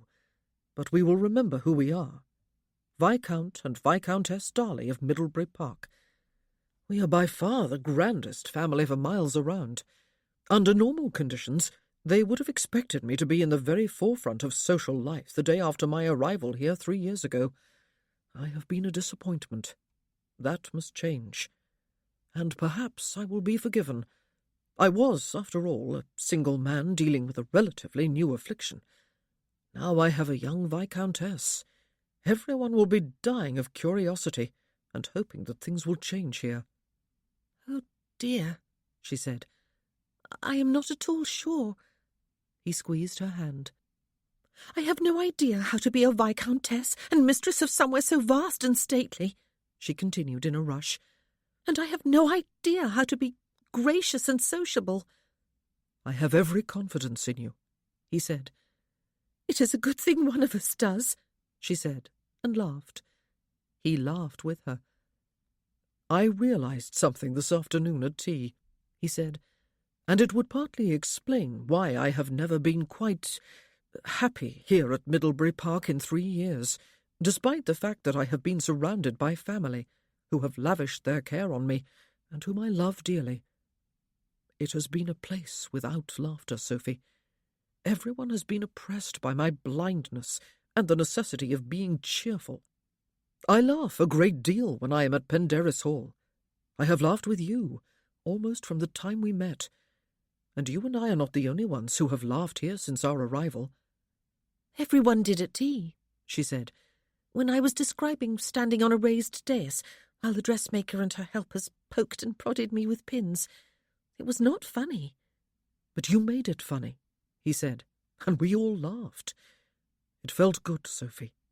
We used to laugh as a family." "I suppose," she said, "Miss Dean was pretty." "I was assured that she was beautiful." "They wanted someone lovely for you," she said, "because you are beautiful too." "And instead," he said, smiling, "I found for myself a wife who definitely does not look like a boy, despite what some people from Barton Coombs might have said, but who does look very young. And like a little elfin creature, someone told me on our wedding day." "Oh, who?" "Never mind," he said. "It was a compliment." She sighed and changed the subject again. "Are there any dogs here?" she asked him. "Or cats?" "There are probably some mouses in the barns," he said. "Domestic cats, do you mean, though? And house dogs? They were never allowed when we were growing up, though Ursula and I were forever begging our parents to allow them. A cat for her, a dog for me. My mother used to say that there were enough of us to look after, without having our pets underfoot too." "There should be a cat," she said, "to sit on the window-sills in this room, sunning itself, and to sit purring on your lap or mine, and a dog to lead you about, so that you need not be dependent upon a human guide, or even your cane." He raised his eyebrows. "Lady Trentham and the Countess of Kilbourne have a cousin whose daughter has been blind from birth," she told him. "She has a dog who leads her about and stops her from colliding with objects, or tumbling down steps, or coming to grief in 100 other ways. She did not really train it, and it is sometimes unruly, and does not always keep her from harm. Her father is training a larger dog to be less exuberant and more obedient and responsible. Imagine having a dog to be your eyes, Vincent." Just talking about it made her feel excited. "And they let her go about on her own?" he asked. "Not on her own. With her dog. Her father is the Marquis of Attingsborough." "What sort of dog?" he asked. "I don't know," she admitted. "Not anything too small and excitable, I suppose. Not a poodle. Perhaps a sheepdog. They herd and guide sheep and have to be intelligent and resourceful as well as obedient." "There must be sheepdogs around here," he said, half turning in his seat. "There are certainly sheep. And the cat for you? You told me before that you would like one." "There was an old cat at Aunt Mary's. Tom," she told him. He was not allowed out of the kitchen area. He was to keep mice away from the pantry. But sometimes I sneaked him upstairs, and we would purr together with contentment. But he got to be too old to catch mice. He was of no further use to anyone. He was taken away. "Poor Sophie," he said. "We will find a kitten, will we?" "Yes," she said. "Oh, may I have one?" He sat back on the sofa and sighed. "Sophie," he said, "you may have anything in the world you want. You are not poor any longer." "A kitten or even an older cat will do," she told him. "For now, anyway." "And a dog for me." He lifted his free arm and rubbed his brow just above his eyes with the back of his wrist. "Will it work, do you think? Oh, do you think, Sophie?" She bit her lower lip hard and blinked her eyes. There was such wistfulness and longing in his voice. Oh, she was going to give him back his eyes, or the next best thing, if it took her the rest of her life to do it. He wanted her to help him become independent so that he would no longer need her. Very well, she would do it. She would find 100 ways or more. He had given her so much already. Nothing short of her life, in fact. She would give him his independence in return. "I do indeed," she said, "and we can but try." He released her hand, slid his arm about her shoulders, found her mouth with his own, and kissed her. "I think you are going to be good for me," he said against her lips. "I only hope it can work both ways." His words filled her with such yearning that her throat ached. "Is it time for bed?" he asked. "Do not, please, look at a clock and tell me it is too early. Just say yes." "Yes." It was 25 minutes past 9.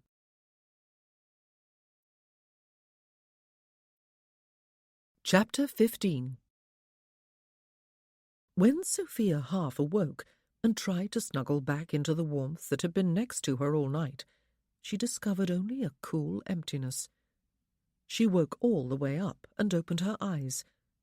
He was gone. There was daylight, but it had an early look to it. She lifted her head and peered at the clock. 6:15. She grimaced and lay back down. Wherever... But she knew the answer. He had gone down to the cellar to exercise. Why it had to be the cellar, when there must be any number of unused rooms above ground, she did not know, but he had told her that was where he always went. She considered closing her eyes and drifting back to sleep, but now that she was awake, her stomach churned slightly. Not with hunger. Indeed, she could not even think of breakfast yet. But there was a new life to be lived out there beyond their private apartments, and she had committed herself to living it rather than to creeping into a corner and observing it through a satirical eye. She pushed back the bed covers and sat up on the edge of the bed and shivered in the early morning chill.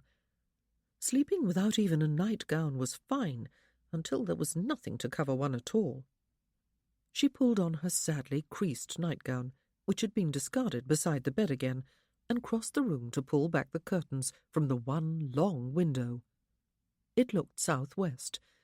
She could see the stable block over to one side, and a wide expanse of lawn dotted with ancient trees. It sloped away gradually to the lake. Centred in the view was the little island in the middle, and its temple folly. The other side of the lake was dense with trees, lushly green at the moment. They must be a sight to behold in the autumn. The lake, large though it was, must be man-made. It had been very carefully positioned, as had the island and temple, to create just this view from the master bedchamber.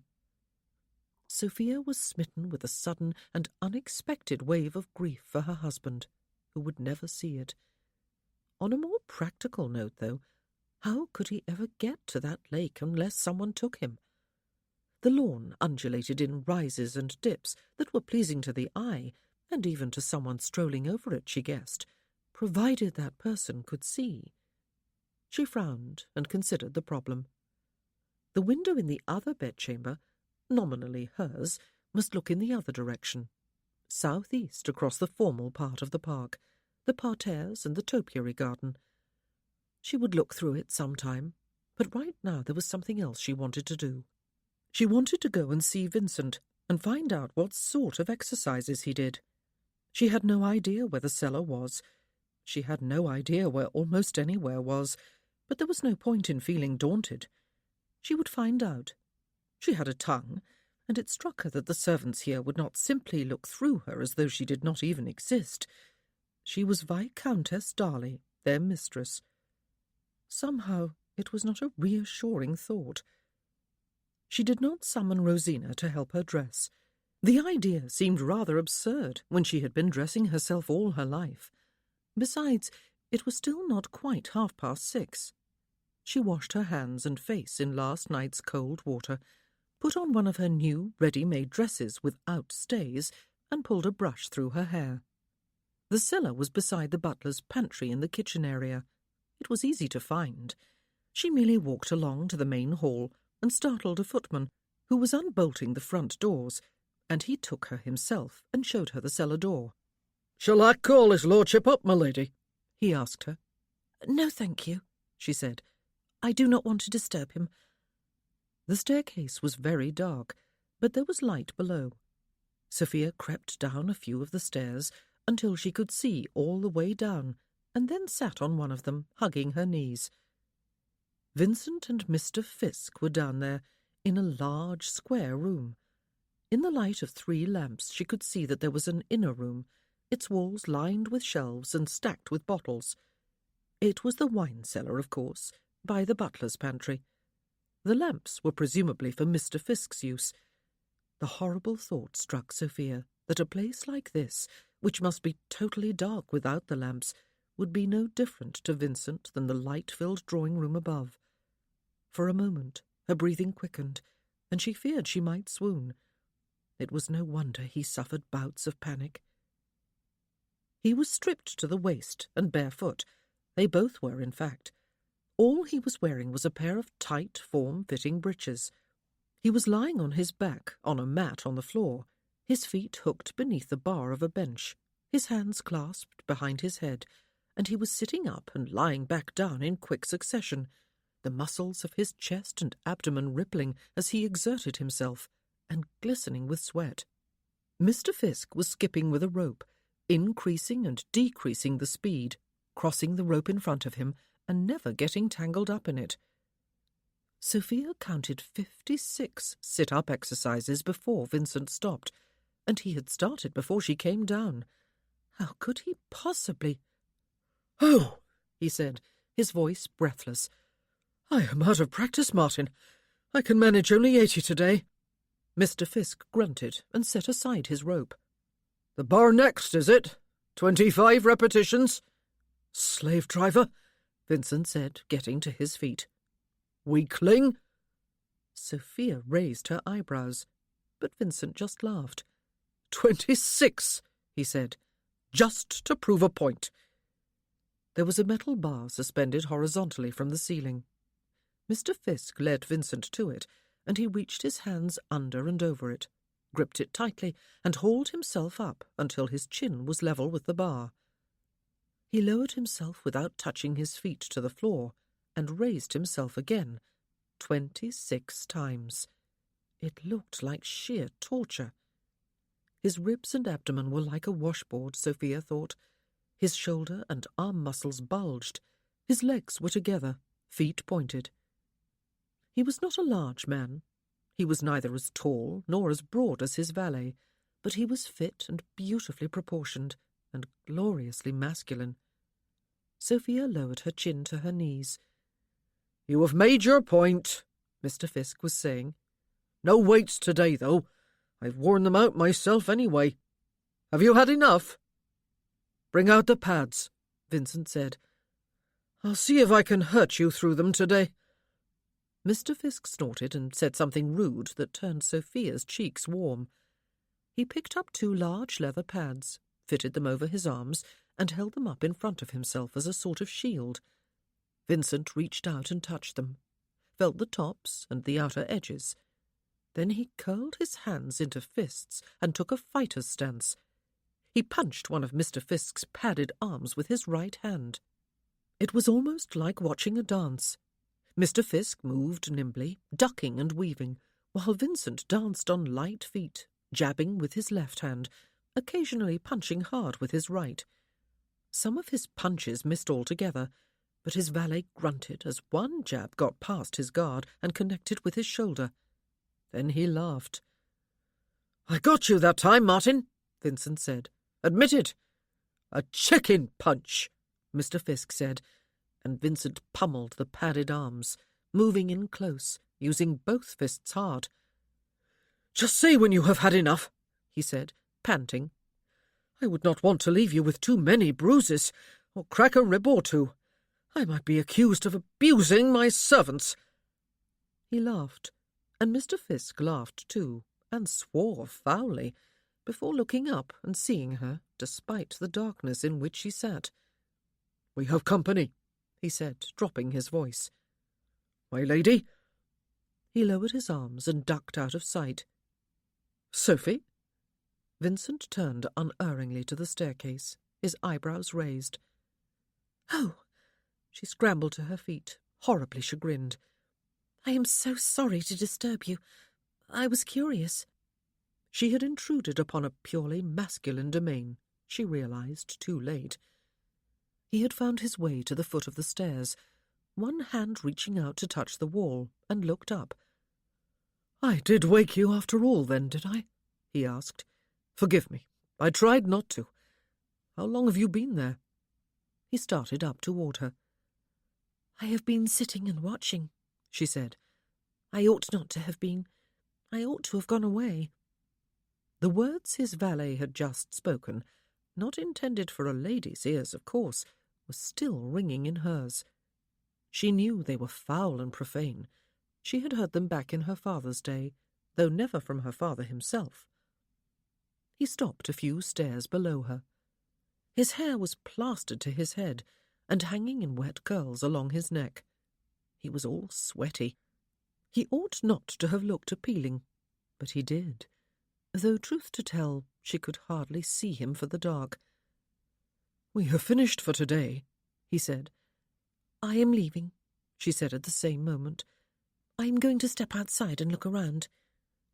"I'll go and get bathed and dressed," he said, "and join you there.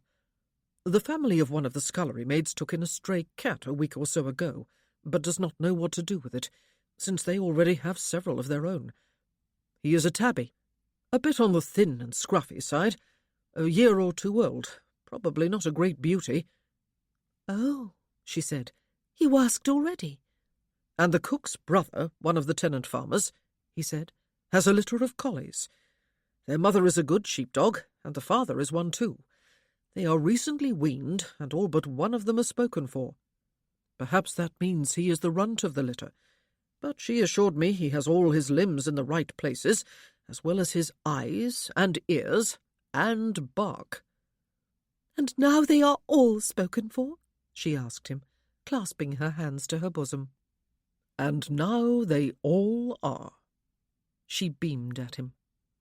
"I do not want to come any closer to you, Sophie," he said. "I reek. I can even smell myself." "Yes," she agreed. "you do. I am going." And she turned and left the cellar. She was going to have a cat, a thin and scrawny tabby, which was not at all beautiful. She loved him already. And he was going to have a dog, a sheepdog, which would guide him instead of sheep, and give him back much of his freedom. She was sure it could be done. She smiled at the thought, and the footman, the same one who was back in the hall, smiled a little uncertainly back at her, and opened the double doors when it was obvious to him that she wished to go outside, as though she could not have opened one of them for herself. No one had ever opened doors for her, either at Aunt Mary's or at Sir Clarence's.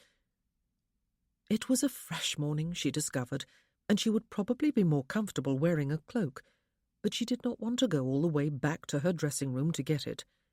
It did not occur to her to send the footman. She stood at the top of the steps looking around. The park stretched in every direction, as far as her eye could see and beyond. It was designed for visual splendour, and for the leisurely exercise and pleasure of those who could see where they were going.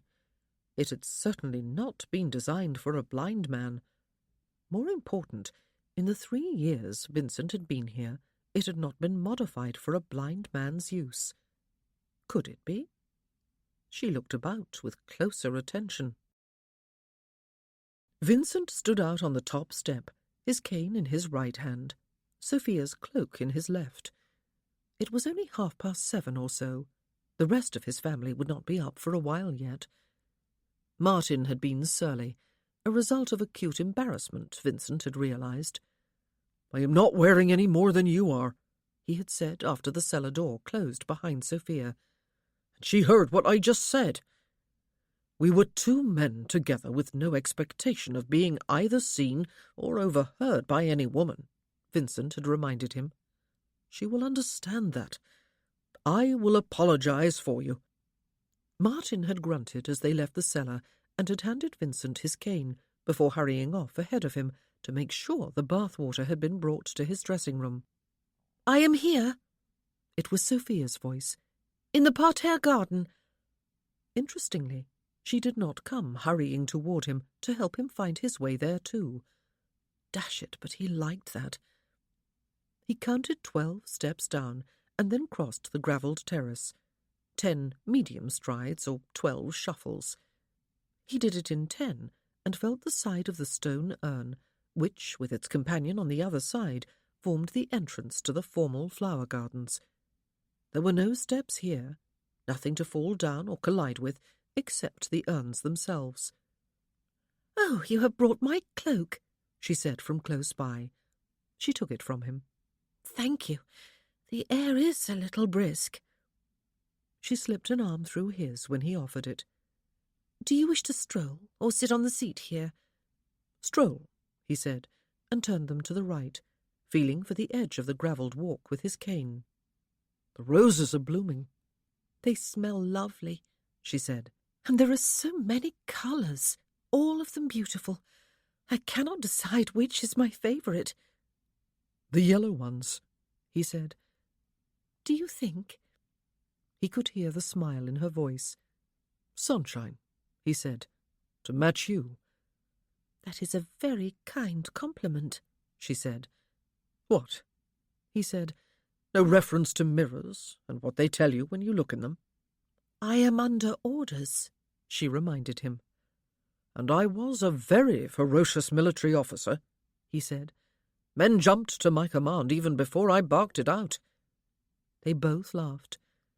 Oh, yes, he liked having her here with him. Life felt different. His cane lost the edge of the path suddenly and discovered only loose soil ahead. A corner. He turned it and strolled south. She had not hauled him about the turn. Bless her heart. "When you come outside on your own," she said, "what are the bounds of the park?" "The parterres," he said, "and the topiary garden. I can negotiate them without breaking my neck or feeling as though I had wandered off the edge of the universe. I can find my way to the stables and back too, though I sometimes need my nose and the enticing smell of manure to keep me on course. I am not confined to the house." He sounded a bit defensive, he thought. "Perhaps the dog will make the park larger for me after I have trained it," he said, "so that I do not have to call upon you or Martin or my mother when I fancy walking farther afield." "You may call upon me any time," she told him, "but you should not need to. Has anyone thought of modifying the park?" Modifying? They had reached another corner. He turned east. There was a bench just here, positioned to face back toward the house. "Shall we sit for a while?" 3 more steps," she said. They sat, and he propped his cane beside him. "If a gravelled path, or even a paved one, was set out between the terrace and the lake," she said, "and if a fence or a rail was constructed along it, you would be able to walk down there whenever you wished. Do you swim? Yes, of course you do. You used to swim in the river at Barton Coombs at night. Have you swum here?" "No," he said, "though I have been out in a boat. Twice." "All your exercising is done in darkness, then?" she said. "Yes, always in darkness." "Oh." She sounded mortified. "I am sorry. But I meant underground, as opposed to rooms above ground, where a window can be opened. Or, better yet, outdoors, where there are all the sounds and smells of nature, and nothing but fresh air." "I walked and climbed and rode in the Lake District," he reminded her. "And rode. It all felt wonderful. Movement, forward movement, is so much more exhilarating than static exercises. We even galloped our horses once, Sophie. You cannot imagine how thrilling that felt. And you cannot imagine how I long to stride out and even run." He frowned at the tone of his own voice. He did not usually allow himself to sound wistful. People who pitied themselves were not particularly attractive to others.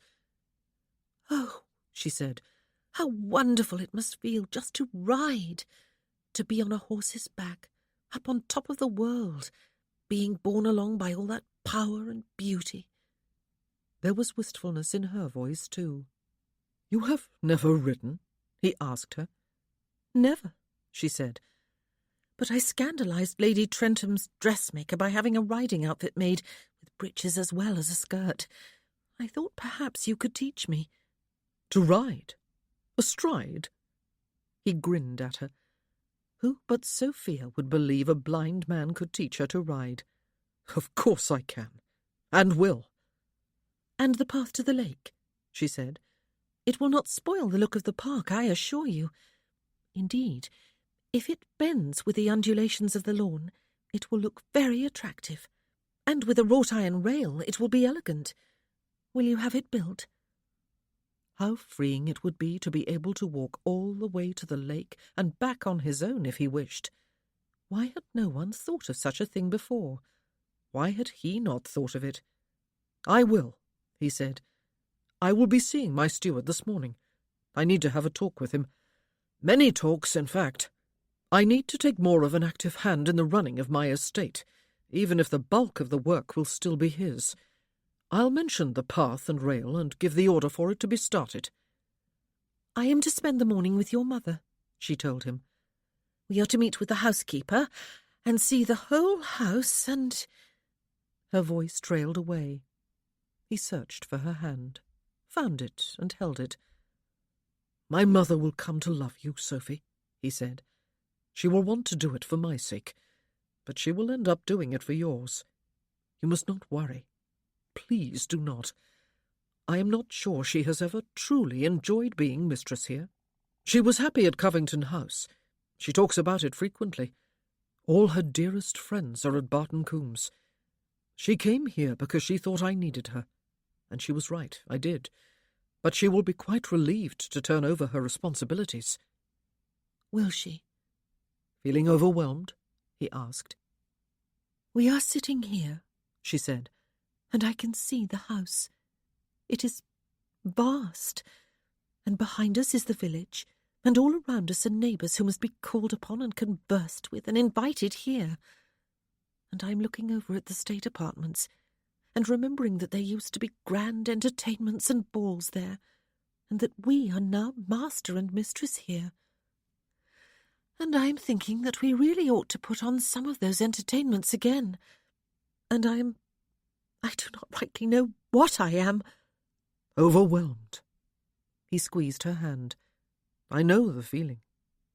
But everything does not have to be done in a day, you know, or even a week or a month. Shall we pay our first visit this afternoon? Just one. To the vicarage, perhaps?" "Yes," she agreed. "Very well. Perhaps the vicar and his wife are as kind as Mr. and Mrs. Parsons." "I have met them," he told her. "They are amiable." He squeezed her hand once more and released it. "Shall we go in for breakfast?" he suggested. And I promised to apologize abjectly on Martin's behalf, both for his appearance this morning and for his particular choice of vocabulary in your hearing." "It looked to me," she said, "as if you were both thoroughly enjoying yourselves." "Oh, we were," he assured her. "We always do. There are worse parts of one's body to lose, Sophie, than one's eyes." Perhaps it was even true. He thought of Ben Harper and the rages he had sometimes been unable to control during those years at Penderys Hall because his legs were useless and unwilling to obey his commands. He stood and picked up his cane and offered his arm. "You may inform Mr. Fisk that he is forgiven," she said, "and you will beg his pardon from me, if you will, for I ought not to have been there. I will not go again. I will respect your privacy and his. You may assure him of that." Trust Sophia to be concerned about the feelings and privacy of a servant. For that was what Martin was officially, though in reality he was Vincent's dearest friend, or co-equal with the survivors, perhaps, though he spent considerably more time with Martin than he did with them.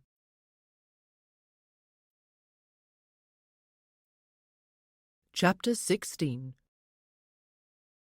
The first month of her new life at Middlebury Park was exhausting, often bewildering for Sophia.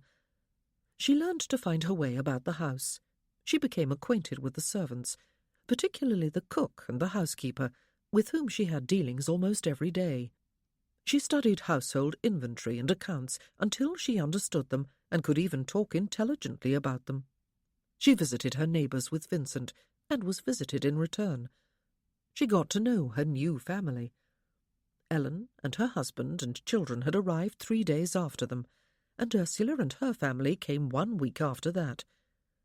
She had tramped alone about the huge park and viewed every part of it with a critical eye. Construction of a gravelled path to the lake was almost complete, despite a wetter-than-usual month. There had once been a wilderness walk through the hills behind the house, she had discovered, though by now it was far more wilderness than walk. It could be cleared out again, though, she decided, made safe and level underfoot, and bounded by a wrought-iron rail. Or perhaps a more rustic wooden one would be better for terrain that was supposed to resemble a wilderness. And there could be fragrant trees and bushes planted there, rhododendron, lavender, and others. She wished she knew more about plants. But fragrant plants would be important, since picturesque prospects from the hill over the park and surrounding countryside were not going to mean anything to her husband. Vincent, meanwhile, was no passive member of the family and household, as he seemed to have been before his marriage. He spent a great deal of his time closeted with his steward and various tenants, or travelling about the estate with the former, and he was becoming acquainted with neighbours he had scarcely known before. They were doing for each other what they had agreed to do. Sophia was well cared for. She was no longer the mouse, though often she longed to be quiet and alone. She was Sophia, or Sophie, or my lady, and Vincent was no longer cosseted at every turn. Soon he would be able to move about far more freely. Their marriage could be deemed a success, and there were the times they spent alone together, though they seemed rare enough to Sophia, except for the nights, of course, which had continued lovely. She had even accepted the incredible fact that he found her attractive. One afternoon, Vincent's sisters and their families had taken a picnic tea to a castle a few miles distant, and Vincent and Sophia were in the music room, where he had been giving her a lesson on the pianoforte. It had not been much more successful than the others, though she had learned how to pick out a correct major scale, no matter which note she began on. Why there had to be both white and black notes to confuse the issue, she did not know. Miss Stebbins, Vincent's music teacher, was spending some time with her brother in Shropshire, though she was due back soon. Vincent was sure she would be delighted to take on Sophia as a pupil too. "More than delighted, actually," he had said. "You can see, and she will be able to teach you to read music. She has had to be endlessly patient and inventive with me." He was playing his violin now, while Sophia sketched fairies at the bottom of a garden. She found them more difficult to do than a dragon and a mouse, but not as difficult as Bertha and Dan, who never looked on paper quite as she imagined them in her head. But she would persevere, The children loved the stories she and Vincent told them almost every evening, and they screamed with glee over the pictures. Once in a while she stopped to watch her husband and to stroke a hand over Tab's back. Her scrawny, ugly tabby cat had turned sleek in the weeks he had been here. Shep was not living with them yet. When the farmer who owned the dog had known what Viscount Darley wanted it for, he had insisted that the animal would need some basic training first, and that he was the best one to do it, since he had a lifetime of experience. Once that was done, then he would come over daily, with his lordship's permission, and together they would work out the finer points of the training, while dog and master familiarized themselves with each other. He was enthusiastic about the idea, and did not see any reason why it would not work, though he had never trained a dog for just such a purpose before. If a dog can be trained to respond to a whistle or a shout of command, and take a whole herd of sheep to a particular spot over a long distance, and past all sorts of obstacles and even through narrow gateways, he had said, then there is no reason he cannot do it for a man holding his leash, is there? I'll stake my reputation on it as the best sheepdog trainer in the county, and no one has ever accused me of modesty. He had laughed heartily, and pumped Vincent's hand up and down, and beamed at Sophia. That sounds a good enough guarantee to me, Mr. Croft, Vincent had said. Thank you. Ouch, Sophia said now, as he played a sour note. He was trying to learn something Ellen had played over and over for him on the pianoforte last evening, something by Beethoven. He lowered his violin. Tab is not howling, he said. My playing cannot be that bad, Sophie.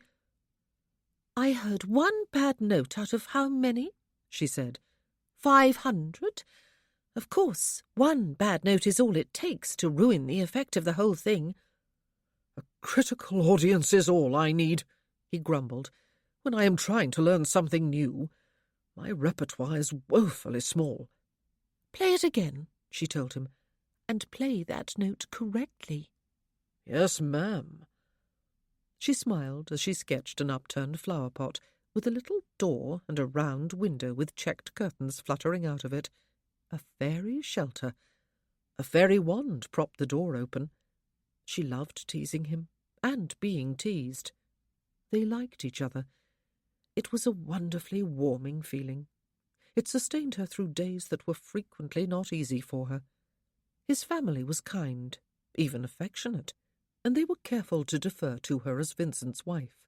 She liked them all, without exception, but they were not her own family. Only Vincent was her own. She liked almost all the neighbours they had met, and those people seemed actually glad to know them.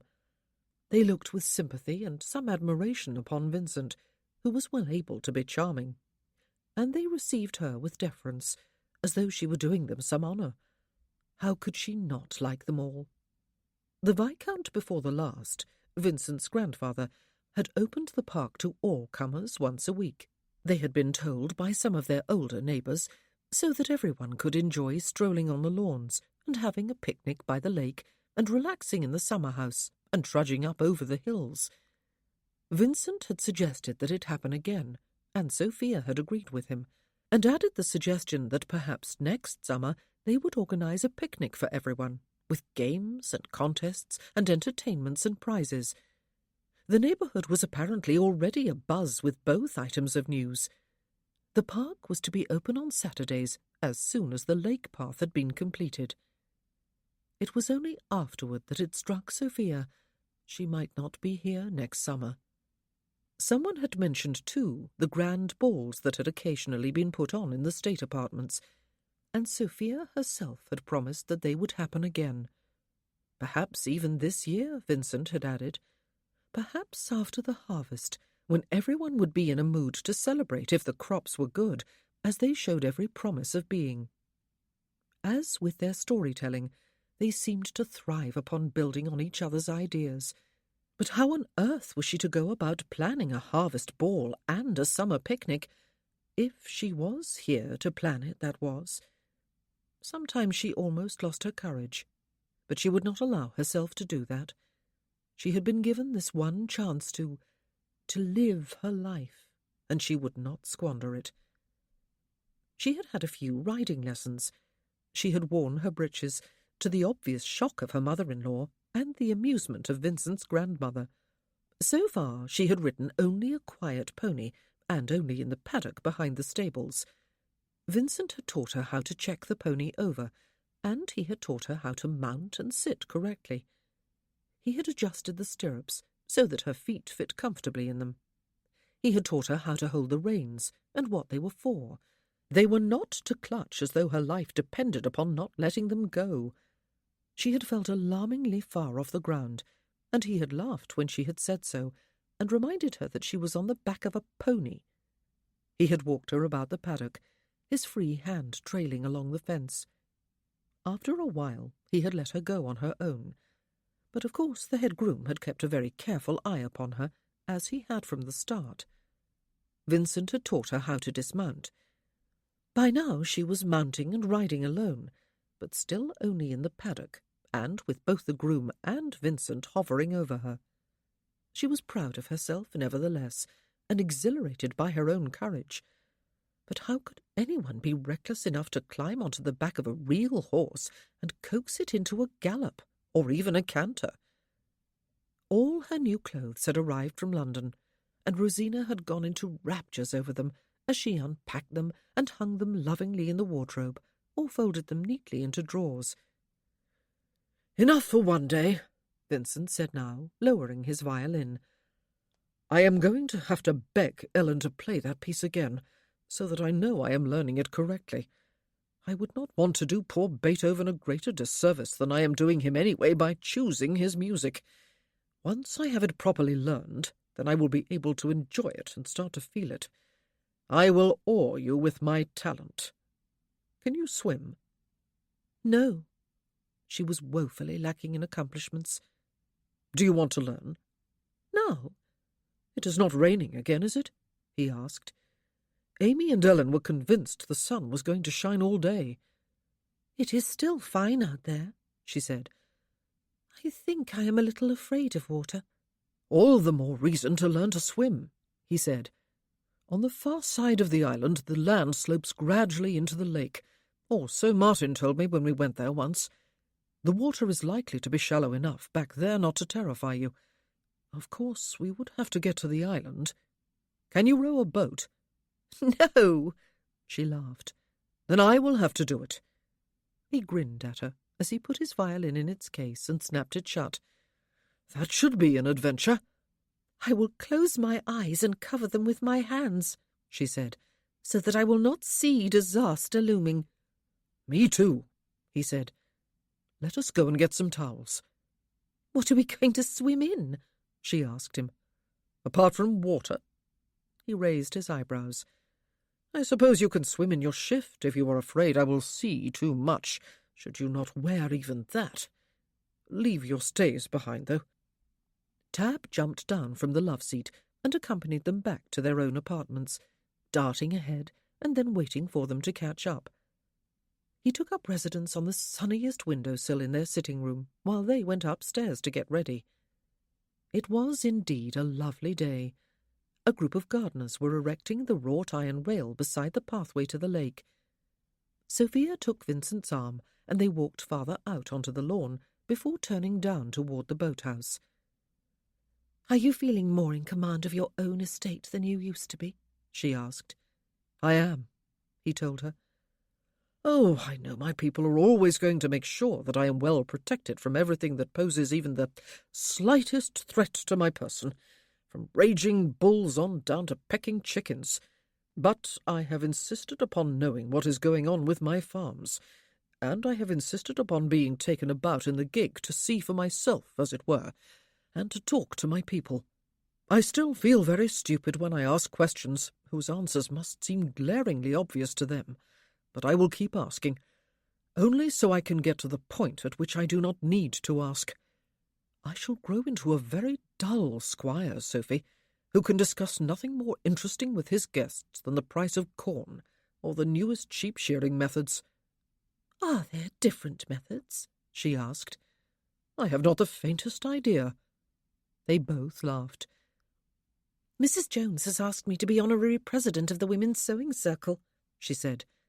Mr. Jones was the vicar. No. He stopped walking to look in her direction in mock astonishment. Is that a huge honour, Sophie?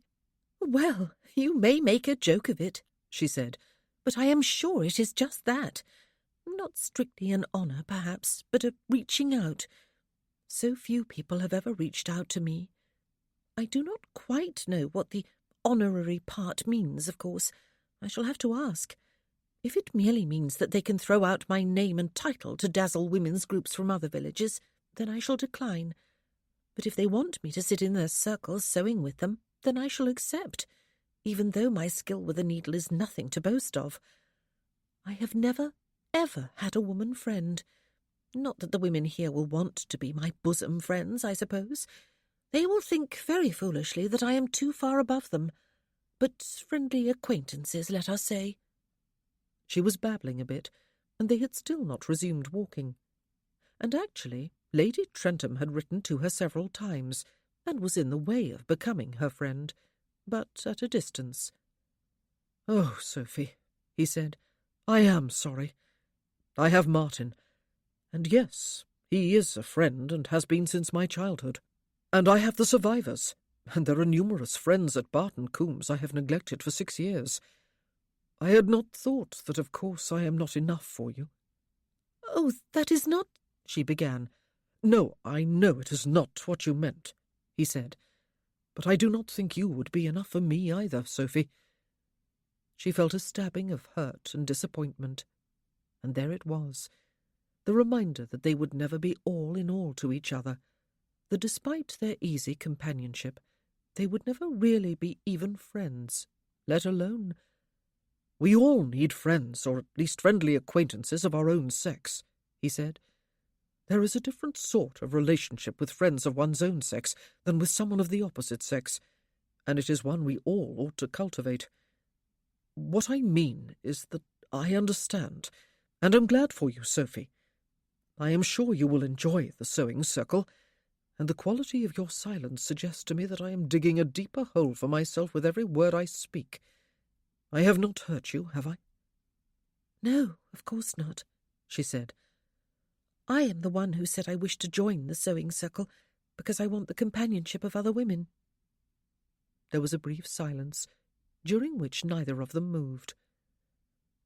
"I like your companionship too," he said. "We rub along well enough together, do we not?" He looked a bit anxious. We rub along well enough. Yes, they did. She smiled a little sadly. "We do," she said. "Shall we face the terror of the boat ride, or shall we stand here for the rest of the afternoon?" "Oh, the boat ride by all means." He offered his arm again. "Just be thankful that we do not have a whole ocean to cross." "We might discover a new continent," she said. "Atlantis?" "Or something completely unknown," she said. "But for this afternoon, I think I shall be happy just to reach that island safely." "You have put yourself into capable hands," he told her.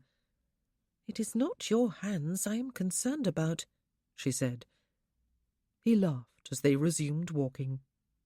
Sophia felt a bit like crying. Sophia ought to have been far more worried than she was, considering the fact that she could not swim, but she was too busy giving instructions to feel nervous. He was rowing with great energy and skill, except that he had no sense of direction, of course. At first it did not seem to matter, as long as he pulled in the general direction of the island, but she could see after they were out on the water that there was a little jetty for them to pull into. Elsewhere the bank looked rather steep. With his skill and her guidance, they landed safely, and he climbed out and took the rope from her hand and tied it to a stout post. "Madam?" He bowed and offered his hand, for which she was thankful. The boat had swayed alarmingly when she had tried to climb out unassisted. "Oh, goodness," she said. "And later we have to row back again." "We?" He waggled his eyebrows at her, bent to feel around for the towels. "Or you can swim home, if you prove to be a more than usually adept pupil." She took the towels from him and slipped a hand through his arm. He had left his cane in the boathouse. "I believe the temple was built as a folly, purely for picturesque effect when viewed from the house," he told her as they made their way up to it.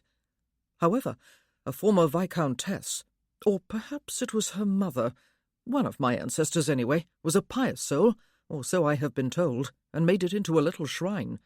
She was Catholic." Sure enough, there was a door on the temple and stained glass windows, and inside there was a crucifix on the wall, and candles, and an old leather-bound prayer book on a table beneath it. There was a chair beside it, a rosary hooked over the back. Nothing else. There was no room for more. "I wonder if the lady rowed," she said. "Or swam." "I dare say," she said. "She had a faithful retainer who brought her across whenever she wished to come. Our ancestors always had faithful retainers, did they not?" "If they lived in stories, they did," he agreed. "I wonder how Martin would like the title of faithful retainer." Sunlight was beaming through one of the windows and casting multicoloured light over everything. The effect was glorious. "It smells a bit musty in here," he said. "Yes," she agreed. "Where is this shallow water?" It was behind the temple, on the far side of the island, where the land sloped more gently into the lake than it did on the near side. Sophia still did not like the look of it. "Perhaps," she said, "we should just sit and sun ourselves. That rowing looked like strenuous business." "Was clutching the sides of the boat with whitened knuckles just as strenuous?" he asked her. "There is no way," she retorted. "You could have seen that, even if it were true, which it is not. What are you doing?" It was a foolish question to ask, since there was nothing wrong with her eyesight. He was undressing. "Have no fear." He looked her way, grinning.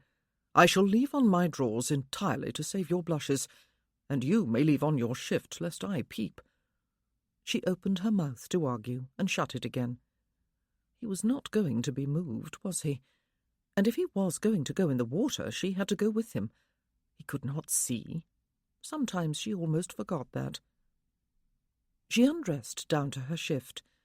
Why did being unclothed, and not even fully unclothed, seem far more wicked outdoors than it did in their bedchamber? There was no danger of being watched. There was no vantage point from which they could conveniently be seen, even if someone had been looking for them. Sunlight lit him up like a god, a very fond and foolish thought. But if there was any muscle in his body that was not fully developed and honed through frequent and strenuous exercise, she had certainly not seen it. And yet he was slender and slight of build, and not particularly tall. It was a good thing for her that he was not.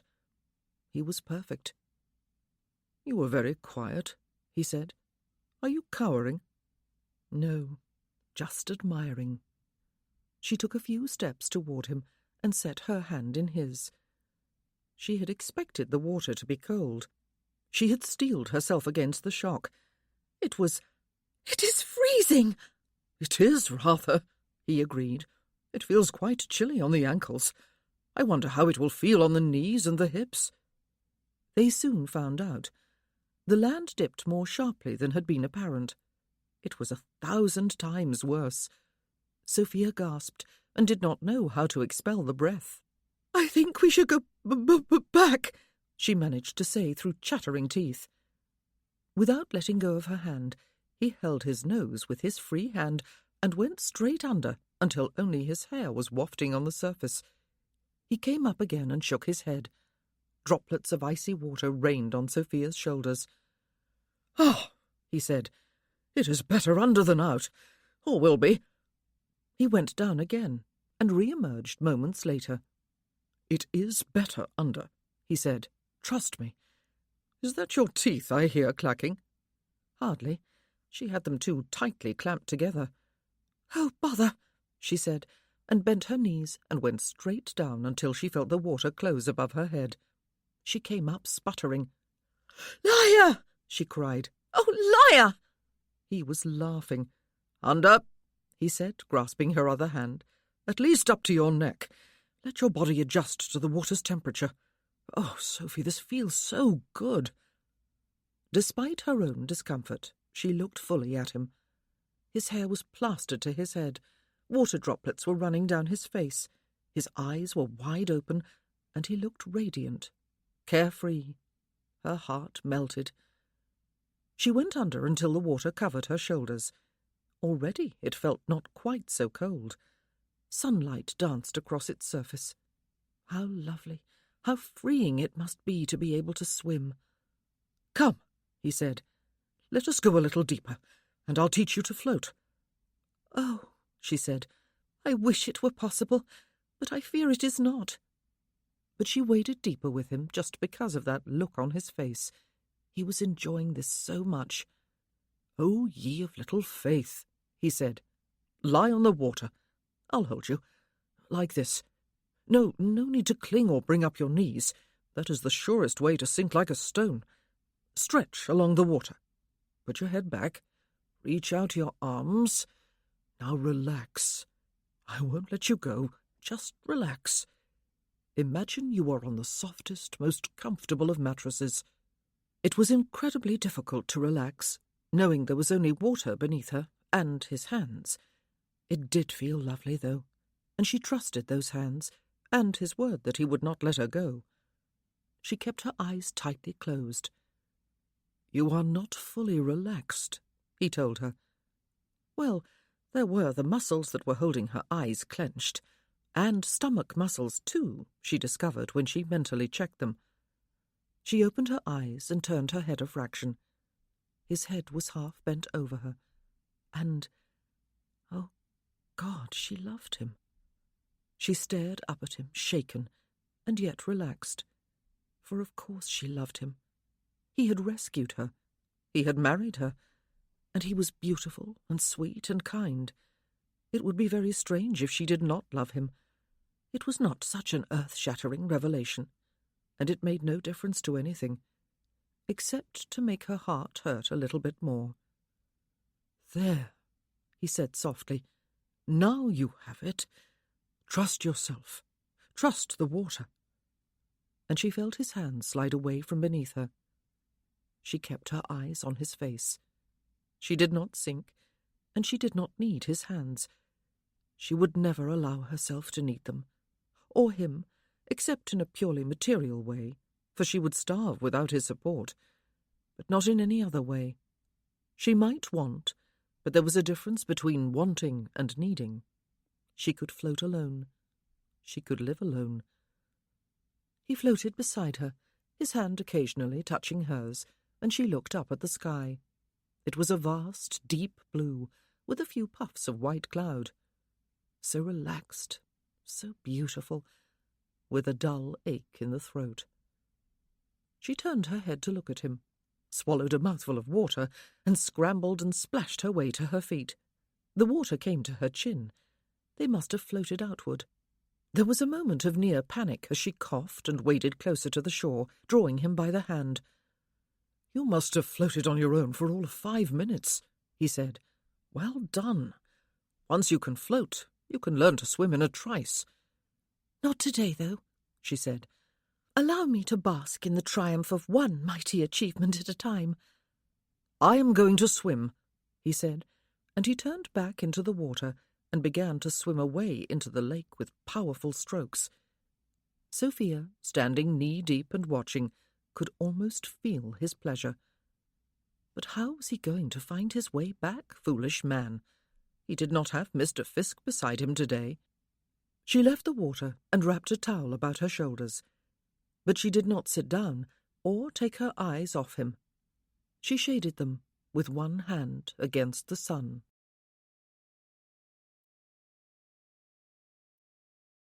Chapter 17. For several minutes, Vincent knew what a bird or a wild animal must feel like when it escaped from its cage. He expended all his pent-up energy on the exercise, revelling in his freedom and the power of his own muscles and the cool wonder of the water. It was a euphoria that did not last, of course, for even though at first even the absence of Martin added to his exuberance, it did not take him long to realize how reckless he had been.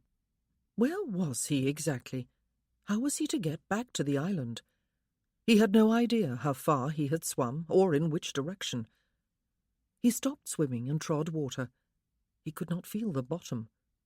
The temptation was to panic, but panic was not going to do him any good, and this was not like the familiar attacks that assaulted him out of nowhere and for no discernible reason.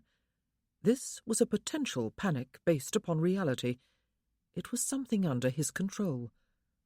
The comforting thought flashed through his mind that at worst he could swim until he collided with a bank. He would not know where on the bank he was, but he could at least climb out and wait for someone to find him. It was not as though no one knew whereabouts he was. But poor Sophia would be stranded on the island. He would feel an idiot at the very least. "I am here," Sophia's voice called from what seemed a considerable distance away. The trouble was that outdoors it was not so easy to know exactly where a voice was coming from, especially when it was some distance away. "Here!" she yelled. He chose a direction and swam. "To your left," she called, and he adjusted his course. It took a while, but she guided him in with a voice that gradually diminished from a yell to a volume not far above a speaking voice. "You ought to be able to touch the bottom now," she said at last. "Wade to your left. I am here." She did not come to get him. He was thankful for that. Had he frightened her? He would wager he had. When his feet were on firm, dry ground, she threw a towel about his shoulders. "Oh, I do look forward to the day when I can swim even half as well as you," she said. "It must be the loveliest feeling in the world." And yet there was a slight tremor in her voice. "Thank you for guiding me in," he said. "Without you, I might have landed on the far bank and wandered off to the most distant corner of the park." "I did not fancy rowing myself home," she said. "Though it is actually lovely back there, Vincent. I thought there were only trees beyond the lake, but they must have been planted for pictorial effect, so that they would reflect in the water. Beyond them are more lawns and an alley and summer-house. There is more space than anyone would know what to do with, though I have an idea." There was still a tremor in her voice. She knew he had been in potential trouble, and she could neither have come to his rescue nor run for help. "Oh," he said as he towelled himself dry. "What?" "I am not going to tell you," she said. "It is a secret. A surprise. Maybe just foolishness, though I think it can be done." "I hate surprises when I have to wait to know what they are," he told her. She laughed. She had sat down on the grass, he realized. He spread his towel and stretched out beside her. "I am sorry, Sophie," he said after a minute or two. "Sorry?" "For causing you anxiety," he said. "For forcing you to keep an eagle eye on me while I was out there frolicking. It was irresponsible of me. It will not happen again." "Oh, you must not make such promises," she said. "You may feel obliged to keep them. I know just how you felt." "Do you?" He turned his head her way. "Some people climb impossible mountains," she said. "Some people go exploring impossible places, and they do it for no better reason than that they simply cannot ignore the challenge of danger or of attempting the seemingly impossible. Sometimes you cannot resist the urge to be free of your sightlessness, or at least to push it to its limits." "Perhaps," he said meekly, "I simply wanted to swim." "Oh, so much for my fine speech." She laughed. Martin would not have made excuses for him.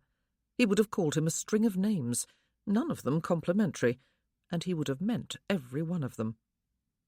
He felt good after the exercise, though, a different sort of good from what he always felt after a session in the cellar, and he felt drowsy. He could smell grass and water. Birds were singing at a distance, probably among the trees on the far bank. There were insects chirping and whirring closer at hand. Somewhere a bee droned. Life at its sweetest.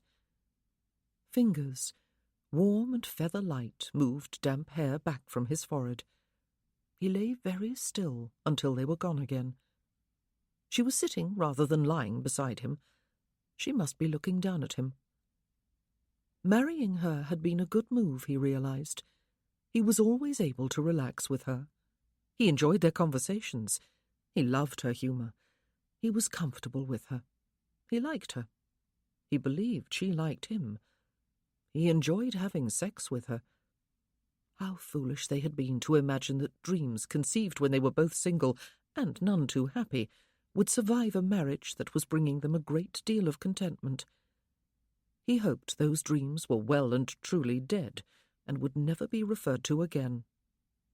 He turned his head her way and reached out a hand. It encountered her bare knees, and he realized that she was kneeling up beside him and looking down at him. Why? "Sophie," he said. She took his hand in both of hers. Something blocked out the sunshine on his face, and she kissed him. If there was a sweeter mouth to kiss than Sophia's, he could not imagine it. He wound his arms about her, and she collapsed down half over him and spread her hands on his shoulders. They kissed warmly, lazily for a while, their tongues exploring, their teeth gently nipping, enjoying each other. He said. She agreed. "I suppose," he said, "every gardener in my employ, and a few of the indoor servants for good measure, are lined up about the perimeter of the lake enjoying the show." "Not a single one," she said. "They would have to hack their way through the jungle across from us, and we have the Folly behind us." "We are quite private, then?" "Yes." Her lips were touching his. "Quite private." He reached down to remove his drawers, but she was kneeling up beside him again, and her fingers went beneath the band and pulled them downward for him. He lifted his hips, and she slid them all the way off. When had she grown so bold? She bent over him and kissed his navel. She moved her lips upward, kissing him as she went, until she kissed his lips again. Indeed. "The ground would not make a soft mattress for your back, Sophie," he said. "Come on top of me." He was very unadventurous, he realized with a little twinge of shame. Their love-making had never seemed routine or monotonous. Every encounter had been different from every other, yet she had always lain on her back. He had always come on top of her. He would never win any prizes as one of the world's most innovative lovers. He drew her over him, and she lay on him, small and sweetly warm, and smelling of lake water and summer heat. He kissed her again, and moved his hands down over her bottom to grasp her upper thighs, and spread her legs on either side of his own. Her shift was not a long one. She wore nothing beneath. She bent her knees and raised herself onto them.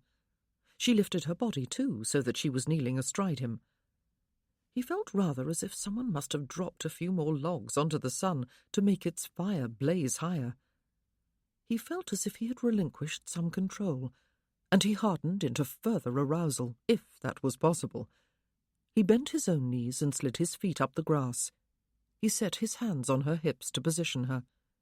But she was already touching him, the fingers of both hands moving over him so lightly that he thought he might well go mad. He tipped back his chin, pressed his head into the grass, and let her lead the way. She drew him into position against herself, and she came down onto him in one firm, smooth motion. He almost disgraced himself, and came in her without any further ado. She made a low sound deep in her throat. She lifted herself off almost to the brink, and came down again, and repeated the motion, until she was riding him with firm, sure rhythm. She was working inner muscles into it too, and after a few moments she rotated her hips in time with the ride. This was Sophie. If he ignored the near pain of being so fully aroused, and he did ignore it for a while, the pleasure was exquisite. She was hot and wet and pulsing about him. He pushed into her descents and withdrew to her ascents, and matched her move for move until he felt her break rhythm, felt that she was reaching for something she did not know or understand. He grasped her hips more firmly and drove upward and withdrew and drove and held. She tensed and cried out and came all to pieces about him, and he drove again with reckless energy until he followed her into that glorious state of sexual release. She was still up on her knees. He moved his hands to her waist and brought her down to lie on top of him. He straightened her legs on either side of his. He threaded his fingers through her hair and held one side of her face against his shoulder. Good God! "Happy?" he asked her. She mumbled against his shoulder. He rather believed they had both dozed off when he woke up to feel less than comfortable. "Sophie?" "We are horribly hot and sweaty, are we not?" he said. They were quite slick with wetness. Even her shift was clammy. "Up then, woman," he said, "and lead me to water." He splashed her when they were waist-deep, and she splashed him back. She had the advantage, of course, because she could see what she was aiming at. On the other hand, he was able to swim beneath the water and clip her behind the knees so that she fell under and came up sputtering. He slapped her on the back and wrapped an arm about her shoulders. "Do you plan to survive?" he asked her. "If I can ever stop coughing," she said, and coughed again. "Did I swallow the whole lake?" "I can't tell," he said. "I can't see." "But you can feel." And her left foot got him behind his own knees when he was least expecting it, and he made the personal discovery that she had not, in fact, swallowed the whole of the lake. She was laughing, really quite gleefully, instead of commiserating, when he came up. Miss Stebbins was quite a miracle worker. After 2 music lessons and an hour a day of practice between times, Sophia was able to make sense of the lines and symbols and little notes with their variously feathered tails on a sheet of music. More important, she was able to reproduce the sounds of those notes on the keyboard of the pianoforte, and even play with 2 hands. That seemed impossible to her at first, when each hand was expected to play something different, but it was possible, even though she was playing but the simplest of exercises. Moreover, Miss Stebbins had the patience to help Vincent improve on the harp to the point at which he could play some simple melodies without making a single mistake. The playing of music would never be her first love, though, Sophia soon realized. She persevered because she could, and because she was so lacking in the accomplishments expected of any lady, and because a musical instrument created sound, lovely, harmonious sound if it was played properly, and sound was of such importance to her husband. Her first love could never bring him joy, except that he did enjoy her talking about it. Her first love would always be sketching. Miss Stebbins had brought back with her from her brother's house a younger widowed sister, who was intending to live permanently with her, and Agnes Keeping was a painter. She worked primarily with watercolours, and her favoured subject matter was wildflowers. Sophia found her work quite exquisite, and Agnes marvelled over Sophia's caricatures and laughed with delight over her story illustrations, especially when she read the stories to go with them. Sophia was careful to explain that the stories themselves were joint efforts with Vincent, except for the original Dragon and Mouse story, for which he was the sole author. "What a gift you and your husband have," Agnes said. "It is actually a shame that only Lord Darley's nieces and nephews ever see these pictures and hear these stories, and they will be returning to their own homes within the week, you say. These little books of yours ought to be published." Sophia laughed, pleased. "I have a cousin," Agnes said. "Well, actually, he is my late husband's cousin. He lives in London. Well, I will write to him with your permission. May I?" "Of course." Sophia closed her books. Agnes had not explained why the cousin might be interested in them, and she did not ask. She left the original Bertha and Dan story with Agnes when she returned home. Agnes became her first real friend, and the ladies of the sewing group became her first friendly acquaintances, even though Sophia felt quite intimidated by the fact that they all, without exception, were far finer needlewomen than she. Actually, though, it seemed to her that that very fact endeared her to them, for they were all eager to help her and teach her and praise her efforts, and she did indeed improve under their expert guidance. She even started to enjoy plying her needle. Vincent had been right in what he had said that afternoon when they had rowed to the island, she came to realize. Everyone needed friends of their own sex.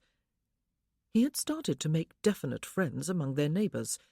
Mr. Harrison, a married gentleman no more than a few years older than Vincent, his wife was a member of the sewing circle, took him fishing one day with a few other gentlemen, and somehow they all devised a way for him to fish quite effectively. And Mr. Harrison had started to come to the house every few days to read the papers to Vincent, and the two of them would sit afterward discussing politics and economics. It was not, however, as if she and Vincent had drifted apart. They often sat alone together in their private sitting-room in the late evenings, and they sometimes walked out together or practised together in the music-room.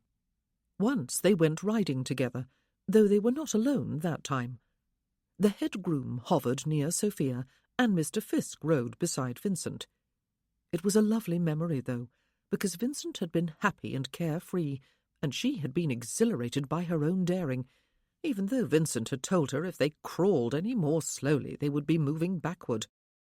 Sophia was returning on foot one afternoon from a sewing session when she saw Mr. Fisk striding alone from the stables toward the house. He had probably been watching the training session with Shep back in the paddocks. Mr. Croft was coming over every day now that the dog was nearly trained, and he and Vincent were growing more and more accustomed to each other and more able to move about as one harmonious unit. The only thing Sophia had found a trifle disappointing at first was Mr. Croft's firm direction that the dog was never to be considered a family pet, that he was never to be petted by anyone except Vincent, or encouraged to follow anyone about, or to sit with anyone except him. It made perfect sense, of course. If the dog was easily distracted, then he could not be trusted to be Vincent's eyes at all times and under all circumstances. Mr. Fisk nodded his head in Sophia's direction, and would have hurried into the house before she came up to him. "Mr. Fisk," she called, "please wait." She never knew if he liked her or not. She was a bit frightened of him, if the truth were told, though not in any physical sense. He would never harm her or talk disrespectfully to her. But old habits of mind did not die easily. Of course, he was deeply attached to Vincent, and he had definitely not thought her a worthy bride for his master and friend at first. She did not know if he still felt that way.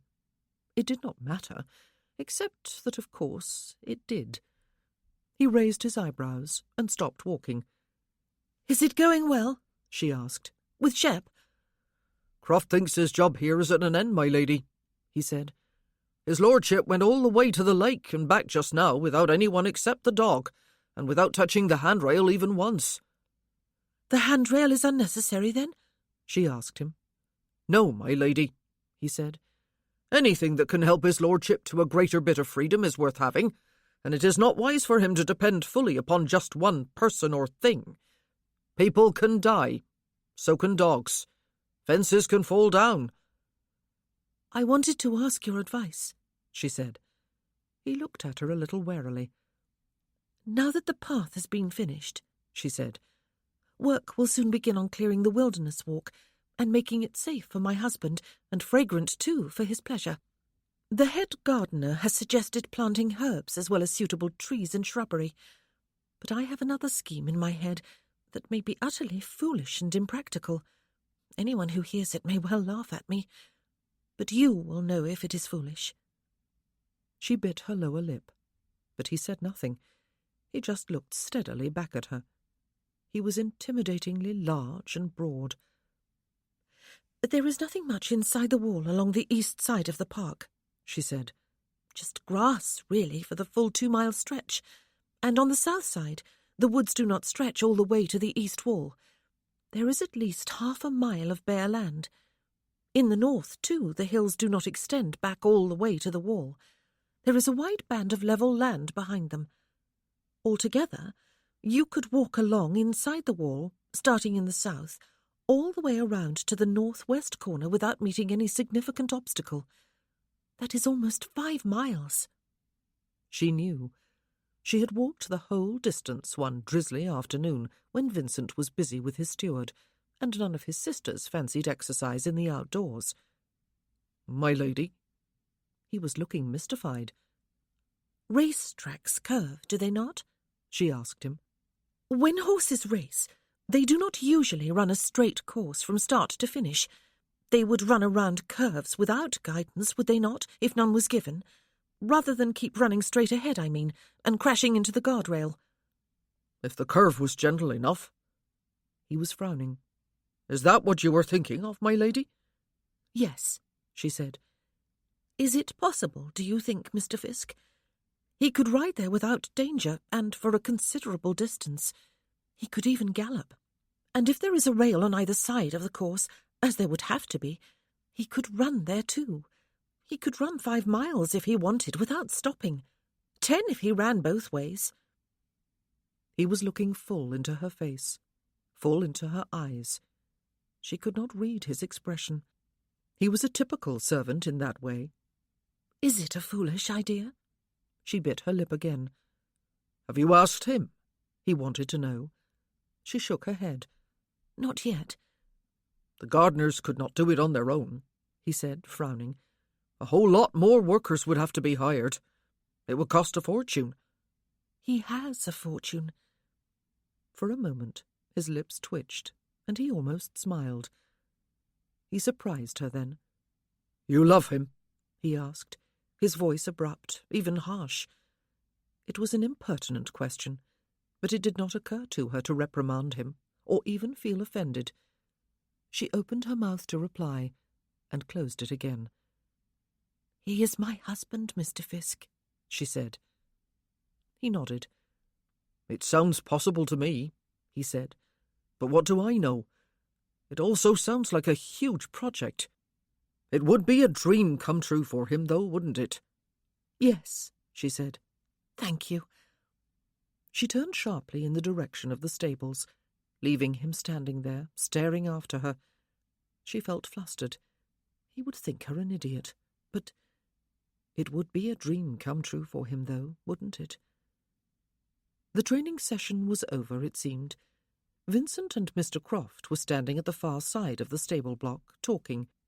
Shep, the black and white sheepdog, was sitting quiet but alert beside Vincent, who held the short leash in his hand. Mr. Croft was just out of sight beyond the buildings. Whether its handrail was all your lady's idea, he was saying, as well as the dog, and now the wilderness walk to be smoothed out and railed for you too. I am very fortunate, Vincent said, as Sophia slowed her footsteps, smiling. You have a whole house full of ladies to look after your every need, Mr. Croft said. What man would not envy you, my lord? He laughed heartily. Yes, Vincent laughed with him. Always women to look after me, and now my wife too. But gradually I am freeing myself. Or, to be fair, my wife is devising ways to free me. And then Sophia wished she had not slowed down in order to hear good things about herself. And now my wife too. But gradually I am freeing myself. He had not said he resented her. Quite the contrary. He had given her credit for helping give him more freedom of movement, and she had done it deliberately. At the start, she had set out to repay him for all he had done for her by finding ways to make his blindness less irksome. Had she succeeded all too well? Oh, she did not want to think about that wretched arrangement they had made, and he had told her not to. But that did not mean it did not exist, did it? He very obviously still longed for freedom. Good afternoon, my lady, Mr. Croft said, as she came into sight. He raised his hat to her, and smiled, and inclined his head. Vincent turned his face to her and smiled warmly. Sophie, he said, did you enjoy your sewing group? I did, she told him. Julia Stockwell brought her new baby, and we spent as much time cooing over her as we did sewing. Why do babies always have that effect upon people, do you think? Is it nature's way of ensuring that they are never neglected? How do you do, Mr. Croft? Has Mrs. Croft recovered from her scalded hand? The marks are still there, my lady, he told her, but the worst of the pain seems to have gone. Thank you. I shall tell her you asked. I think you had a winning idea here, my lady. This dog took my lord all the way to the lake and back just now without any mishap, and him still very young." "I believe, Mr. Croft," she said, "that when you described yourself as the best dog trainer in the county, you did not exaggerate." "Thank you, my lady," he said, "and today the dog stops here." "He does," Vincent said. "You will not be taking my eyes home with you any longer, Croft. I need them with me." Mr. Croft went into the stable block to retrieve his horse and gig, and Sophia and Vincent began the walk back to the house. There was no cane in sight, only Shep beside his master. Sophia did not take his arm as she usually did. "My eyes." "Sophie," he said, reaching for her hand, "how can I ever thank you?" "For telling you about Lizzie and her dog," she said. "But why would I keep it a secret?" "And there is the path to the lake," he said. "And soon there will be the wilderness walk. There are to be herbs there, are there, and fragrant trees? Whose idea was that?" "The trees were mine. I did not think of herbs, but they will work marvellously well. I think you will enjoy strolling there. And I have another idea," she added with a heavy heart. "I shall tell you about it later." "The grand secret," he said. "The one you mentioned at the lake." "Mr. Fisk thinks it is a good idea," she told him. "Martin?" He turned his head her way. "You have spoken to him?" "Just now." "I am glad." He smiled. "He thinks you are good for me, you know. The first time or two he said it, he sounded almost grudging. Now he does not. He approves of you, and admits that I made a good choice." "Oh," she said, but the praise did not lift her spirits. She was just another woman in his life. He loved his mother and grandmother and sisters, and she believed he was fond of her. But even so, just another woman to come between him and the independence he craved. Shep stopped by the steps, and when Vincent stopped too, the dog turned in front of him, led him to the bottom step and stopped again, and then led him up. "We will go to the drawing-room, will we?" Vincent asked when they were inside. "Is it tea-time? We have not missed it, have we?" "No," Sophia assured him. "I was careful to return in time. Everyone is at home today. We will miss everyone when they leave." "I think they are all relieved and disappointed in equal measure," he told her. "Relieved that you are the wife they have always wanted for me, and disappointed that they are no longer needed to organize my life for me." No, there was Sophia to do it for them. Mr. Croft had spent the past 2 days in the house with Shep, training him to take Vincent to all the rooms he most frequented. He led them now through the hall, and up the staircase, and into the drawing-room, where they were met with a chorus of boisterous greetings. Everyone was there, including all 5 children, all between the ages of 2 and 5. Ellen's Caroline and Ursula's Percival were playing with Tab. Sophia had given permission earlier for them to fetch him from her sitting-room, since he never seemed to mind being hugged and mauled and lugged about like a prized toy. He sat up and eyed Shep warily, arching his back and preparing to hiss. Shep looked disdainfully back, and an understanding was struck, as it had been yesterday, when the 2 animals had met for the first time. "You stay clear of my space, and I will stay clear of yours." Sophia seated herself on a love-seat, and Vincent sat beside her. His mother had been horrified at the idea of a dog leading him about without any other assistance, and she had been quite vocal in her opposition. She thought Sophia rather reckless of her son's safety, but she had seen the dog in action inside the house yesterday, and she had probably watched out of the window this afternoon with Vincent's grandmother. Young Ivy, Ellen's 2-year-old, came to climb onto Vincent's lap, and he gave her his pocket-watch on a chain to play with. Sophia found it rather touching that he wore it when he could not see it to know the time, but he always did. "Oh," Vincent's mother said, just after the tea-tray had been brought in, "there's a letter for you, Sophia. I had it put in your sitting-room." It always thrilled Sophia to have a letter. It was something that had never happened before her marriage, and did not happen often now. But she had heard from Mrs. Parsons at Barton Coombs. Her aunt and Sir Clarence and Henrietta had apparently gone back to London for what remained of the season, and she had heard a number of times from Lady Trentham, and once from Lady Kilburn, and even from the rather austere Lady Berkeley, who was back in Cornwall where she lived. "Thank you." She smiled. She would read it later, and then have all the pleasure of sitting at the small escritoire in the sitting-room and replying. "Tab has put on weight," she said, as she drank her tea, "and his coat is perfectly sleek and shiny." "You have put on weight too, Sophia," Anthony remarked. "Anthony!" Amy tossed her glance at the ceiling. "That is just what every woman longs to be told." "No, no," he said. "I did not mean that you are getting fat, Sophia.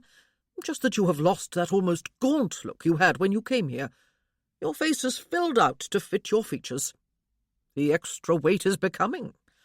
I am going to button my lips now before Amy does it for me." Vincent grinned her way, and his grandmother smiled and nodded, and even half-winked at Sophia. His mother smiled and nodded too. Was it so obvious to them, then, even though she had not detected any weight gain yet? How could she? She had been married less than 2 months. But it was undoubtedly true. She had listened to the women talk at the sewing circle, and she had all the right symptoms, if symptoms was the correct word for what was not an illness. She looked down at her hands and hoped she was not blushing too noticeably, and she felt suddenly miserable.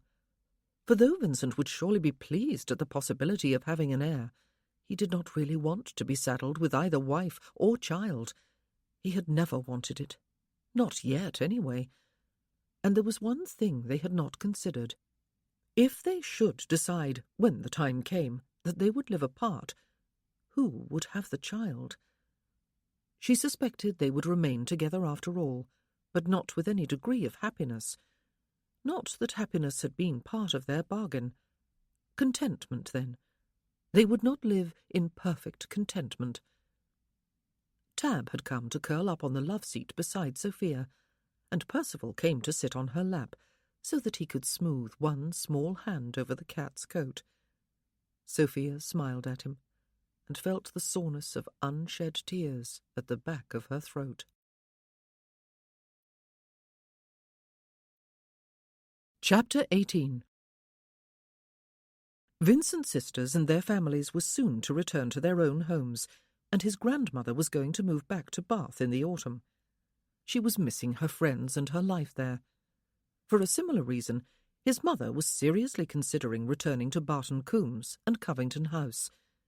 Mrs. Plunkett could be persuaded to join her there, she was sure. Vincent would be sad to see them all go. He was genuinely fond of his family, and even more so now when they no longer hovered over his every move and insisted upon doing everything for him that was within their power. They had accepted Sophia, and even grown fond of her, he believed. His mother spoke approvingly of what she had done for him during 2 short months, even though she had had her doubts about the dog. He would be sad to see them all go, but he would be happy too. They would be able to relax into their own lives without having to worry every moment about his, and he would be alone with Sophia.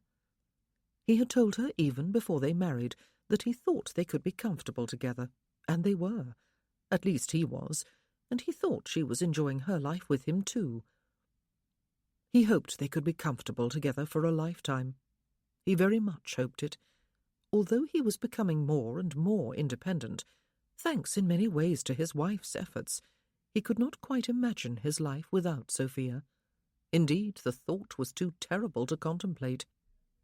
They were seated side by side on the love-seat in their private sitting-room on the evening of the day Croft had declared Shep's training complete. The cat was lying at his wife's feet, its tail curled over Vincent's foot. Shep was beside the love-seat, close to him. He could trail his arm over the side and touch the dog's head. He could hear the dog heave a great sigh and settle to sleep. He could still not fully comprehend the wonder of it. It was almost like having his eyes back.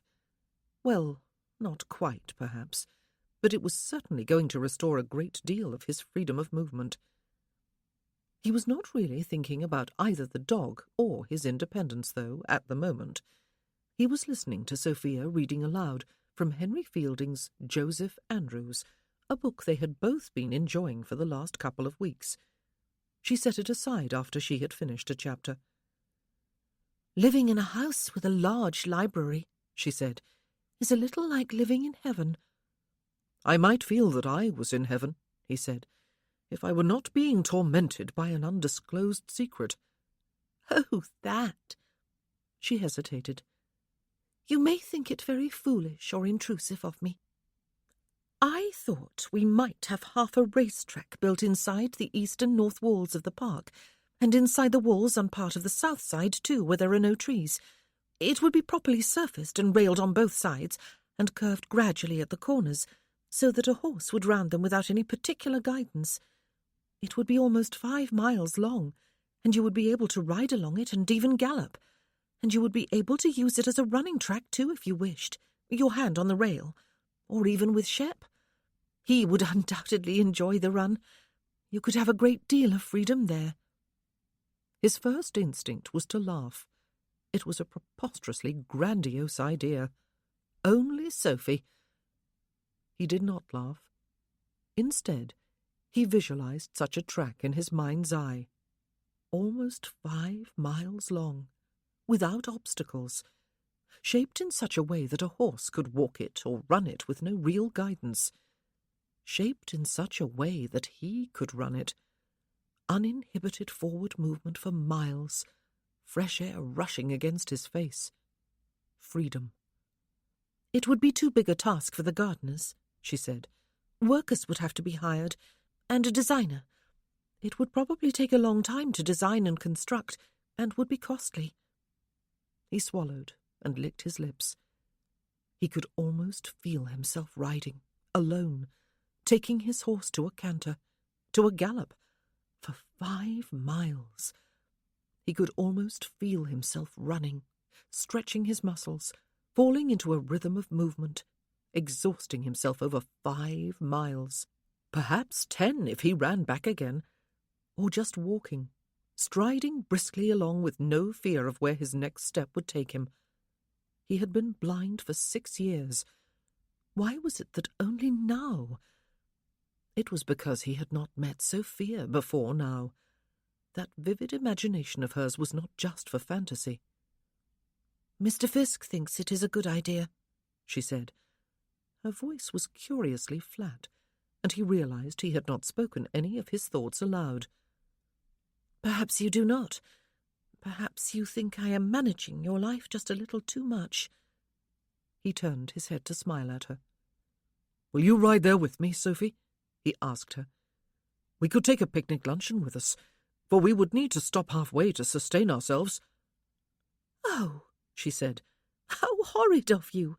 I am not that slow on horseback." "I will teach you to ride like the wind," he promised her. "Do you think it is a ridiculous idea?" she asked. "Or one too many ideas? Should I mind my own business more?" She was sounding strangely uncertain of herself. He thought she had got past that. "I am in awe," he said. "Where do all these ideas come from?" "I think from a lifetime of only being able to observe and never being able to do," she said. "I have 20 years of inaction to make up for." "Heaven help me, then," he said. "You will be building me a flying machine next that will guide itself through the skies and find its way home again." "Oh," she said. "Oh, Vincent, that would be one idea too many. But we could create some marvellous stories around the idea. We could—" But he was laughing, and she stopped talking to join him. "I think your idea is brilliant," he told her. "I think you are brilliant. Have you read your letter?" "My letter. I had forgotten it." She got to her feet. "It has been there on the mantelpiece, staring me in the eye all the time we have been sitting here." He heard her cross the room. "I do not recognize the hand," she said. "I wonder—" "There is a way of satisfying your curiosity, you know," he pointed out. He heard a seal breaking and the rustle of paper. "Perhaps," she said, "it is from one of your friends, Vincent, writing to you for me to read aloud." It had happened a few times. There had been letters from George and Ralph. There was a rather lengthy silence. "What?" he asked. "My uncle," she said. "It is from Sir Terence Fry." He felt instantly angry. "He is back in England," she said, "and has heard of my marriage." There was another lengthy silence. "Come," he said at last, reaching out one hand. She came to sit beside him again, though she did not take his hand. "Is he congratulating you?" he asked, "or commiserating?" He could feel her hesitation. "A bit of both, I suppose," she said. "He is happy that socially and financially I am secure for life." And sorry that she had married a blind man. She did not say it aloud. She did not need to. "He has no right." Her voice was trembling. "He has no right." No, he most certainly did not. Vincent lifted a hand, found the back of her neck, and rubbed his fingers soothingly over it. "He has spoken with Aunt Martha," she said. "Or rather, she has spoken with him. She explained how I snared you." "Did she, by Jove?" he said. "But he is not sure he believes her," she said. "He wants to hear the story from my own lips." "He expects you to go to London to wait on him?"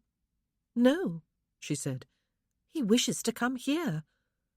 He opened his mouth to tell her exactly what he thought of that brazen idea, but he closed it again, the words unspoken.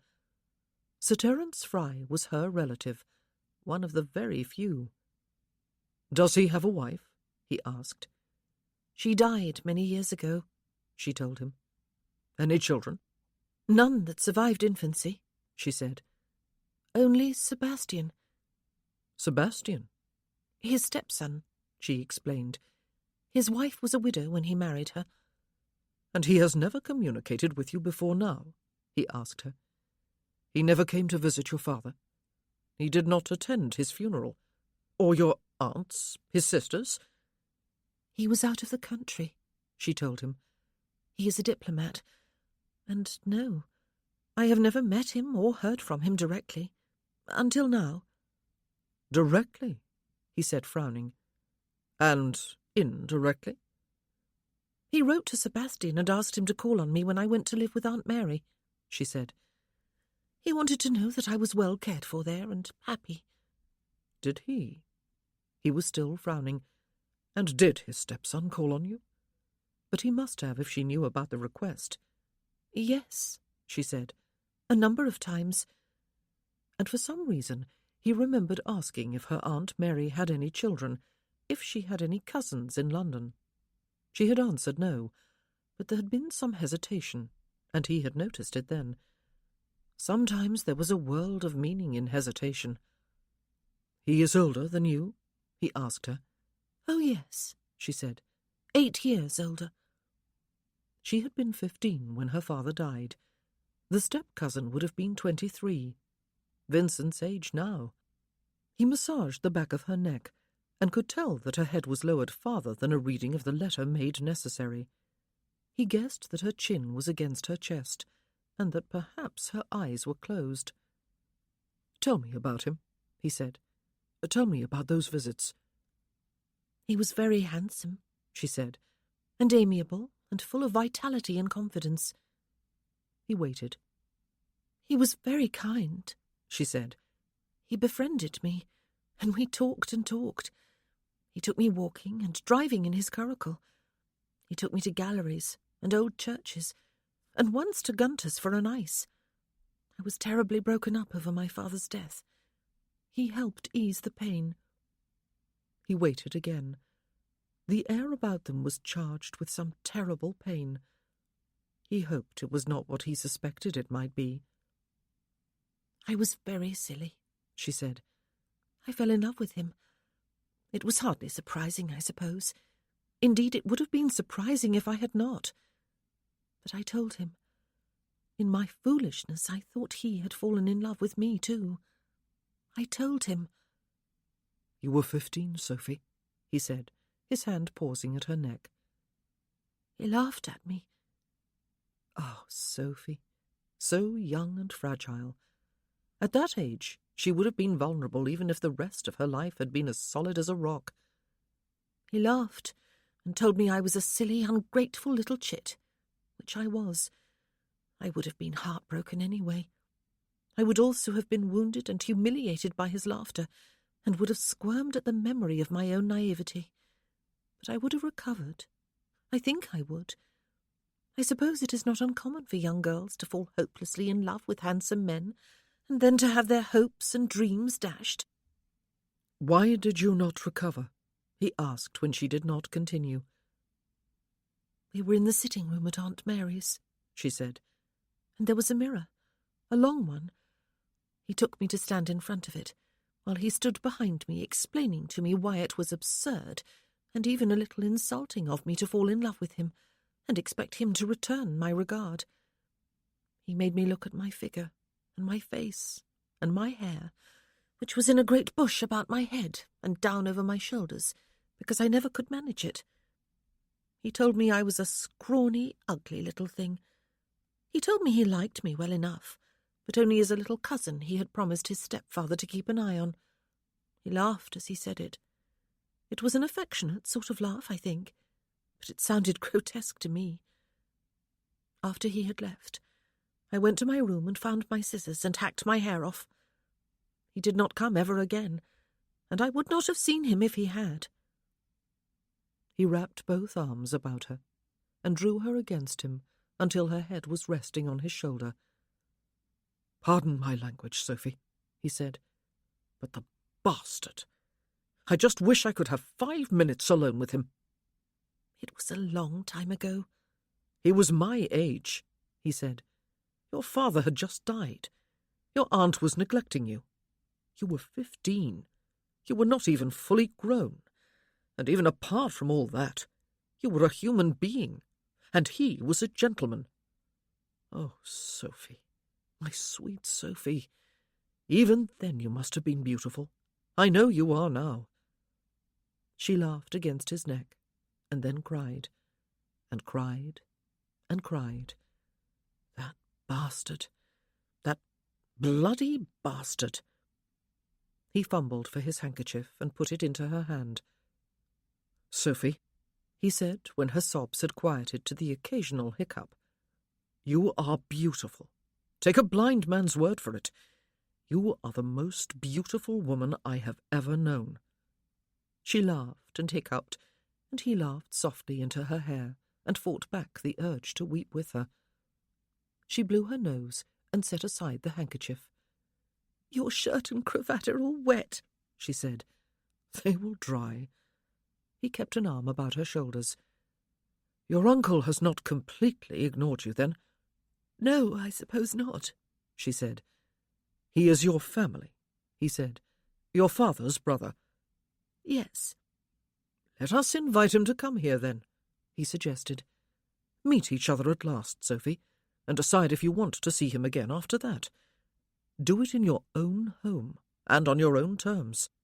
Let him see for himself if I have been entrapped by a wicked schemer, and if you are trapped in a dismal marriage with half a man." "He would not have taken any notice of me if I had not married," she said, "and a viscount at that." "Perhaps," he conceded. "Or perhaps he always meant to check up on you himself, once he was back in this country for some length of time. You were with one aunt, his sister, and then with another, and also with a female cousin that time, a young lady close to you in age. Perhaps he assumed you were where you ought to be, and where you wished to be. Perhaps he thought he had done his duty by you, simply by ascertaining that you were being well cared for by relatives." "He never thought to ask me," she said. "No, he did not." He could hear her folding the letter. "You have felt your lack of a family," he said, drawing her closer. "When you have been with mine, you have felt it. I am not wrong, am I?" "No," she admitted after a short hesitation. It is dreadful to be all alone in the world. Your family has been kind to me, and I have grown to love them, but sometimes there is an emptiness. Perhaps it would not weigh as heavily if I were truly without family, if they were all dead. "Let your uncle come," he said. "Maybe it will not be a happy visit, but maybe it will. You will not know either way if you do not allow him to come." He knew he would dread it with every fibre of his being. He did not feel kindly toward any member of his wife's family, but he had to remember that a few weeks ago she had come here to meet all his family, knowing that the circumstances surrounding their wedding would predispose them to judge her harshly. But she had done it, and she had won them over, even though he knew it had not been easy for her. She had been a quiet mouse for most of her life, and had had to assert herself in order to be accepted here. She sighed. "I shall write to him tomorrow," she said. "I shall invite him to come in time for the harvest reception and ball. It is not very far in the future, is it?" She had not given up on that idea, then. No, of course she had not. She had told too many people about it to back down now. Besides, Sophia was not the backing down sort. "Yes," he said. "Ask him to come for the ball. My family will all be back here for it. It will be fitting for yours to come too. It will be like a belated wedding reception. Perhaps we may even describe it as such. Perhaps you can even invite the Marches. They will probably say no, though I would not wager a fortune on it." "Are you mad?" She drew a sharp breath. "Probably," he conceded. "I have a distinct feeling they would not refuse. Their niece, Viscountess Darley, and all that." "You are mad," she told him, and laughed with what sounded like watery merriment. He turned his head and kissed her. "It must be bedtime," he said. "Am I right?"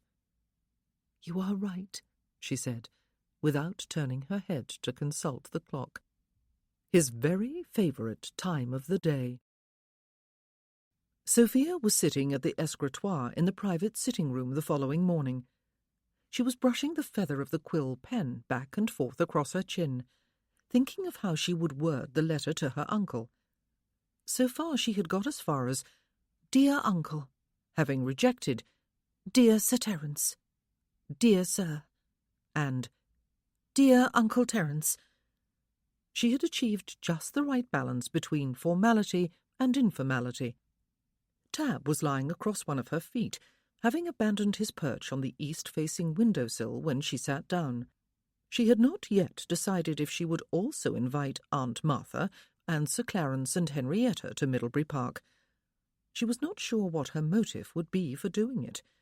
Holding out an olive branch, taking an opportunity to gloat, making a forlorn attempt to create a family of her own. Forlorn indeed, but quite impossible. She had grown truly fond of Vincent's family, but seeing their closeness, being a part of it, only made the emptiness of her own lack of family all the emptier. And Vincent, bless his heart, understood that. For a few moments she was distracted by memories of last night. He was always a vigorous, satisfying lover, especially since that afternoon on the island. She still thought of it every single day. It had been wonderful, and he had been wonderful, and ever since then, well, but last night had been a little different from any other time. Last night he had touched her and loved her with what she could only describe as tenderness. Perhaps when he had spoken to Mr. Croft he had not meant quite what she thought he had meant, and perhaps he had. Perhaps, oh, she wished she could stop thinking. "I received your letter yesterday," she wrote. Progress indeed. "I was delighted to receive it. It was kind of you to write," she wrote instead. Was it? Was it kind? It did not really matter, though, did it? There were certain courtesies that must be observed. Why exactly had he written to her? Just because she was a viscountess now, and her husband was a wealthy man? Because he cared just a little bit, and feared that she was unhappy with a blind man, because talking with Aunt Martha had made him suspect something of what her life with her aunt must really have been like. Vincent was right. She really did need to see him and discover the answers to all her questions. But she did not want to see him.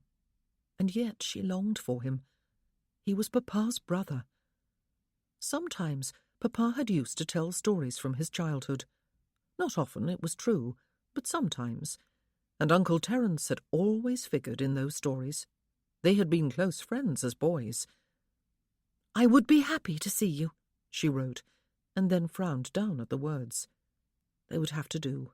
She did not want to start all over again. And then she heard footsteps approaching the door from the outside.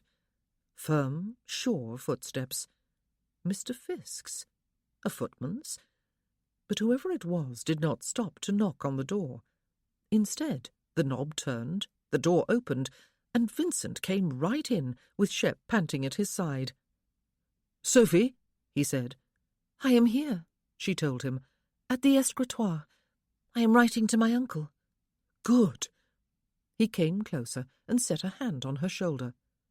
There was a glow of colour in his cheeks, and his lovely blue eyes were sparkling.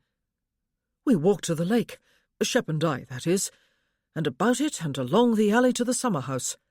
We sat there for a while before coming back. I would have asked you to come too, but I wanted to prove something to myself." "And you did," she said. "You do not look wet. You did not tumble into the lake, then?" "Or fall and break my nose," he said. "You were still sleeping when I came up from exercising. Mamma says you were late to breakfast. Are you feeling unwell?" "Not at all." She set down her pen and got to her feet. "I am quite well. Indeed, I am more than well." He raised his eyebrows. She took his free hand in both of hers and kissed the back of it. "We are going to have a child," she said. "I have not consulted a physician yet, but I am as sure as I can be." He seemed to gaze very directly into her eyes, his own wide. His hand tightened in hers as she looked back warily. "Sophie." He smiled slowly and then laughed. "Yes." She kissed his hand again. He dropped Shep's leash, drew his hand free of hers, and reached for her. He wrapped her in his arms and tightened them so that she was pressed to him from shoulders to knees. "Sophie," he whispered. "Really? A child?" "Yes, really." She heard him swallow. "But you are so small." He was still whispering. "Even small people can have babies quite safely," she said. She hoped she was right. There were never any guarantees in childbirth. But it was too late now for worries and fears. He rested one cheek against the top of her head. "A child," he said, and laughed again. "Oh, Sophie, a child!" They stood hugging each other for a long time. Her letter to her uncle was forgotten. Shep settled for a sleep at Vincent's feet. Tab was back on the window-sill, sunning himself.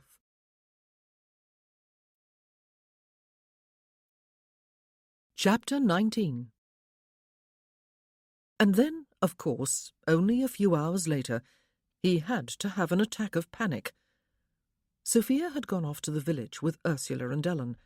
His sisters wanted something at the village shop, and Sophia was going to call on Agnes Keeping to show her some illustrations she had done for a new Bertha and Dan story they had concocted a week or so ago, about a chimney-sweep's boy who got stuck inside the top of a tall chimney perched on top of a very tall building. One of her drawings apparently showed Bertha rescuing him from above, only her bottom and her legs visible, the rest of her hidden inside the chimney. They were expecting Andy Harrison and his wife for tea later.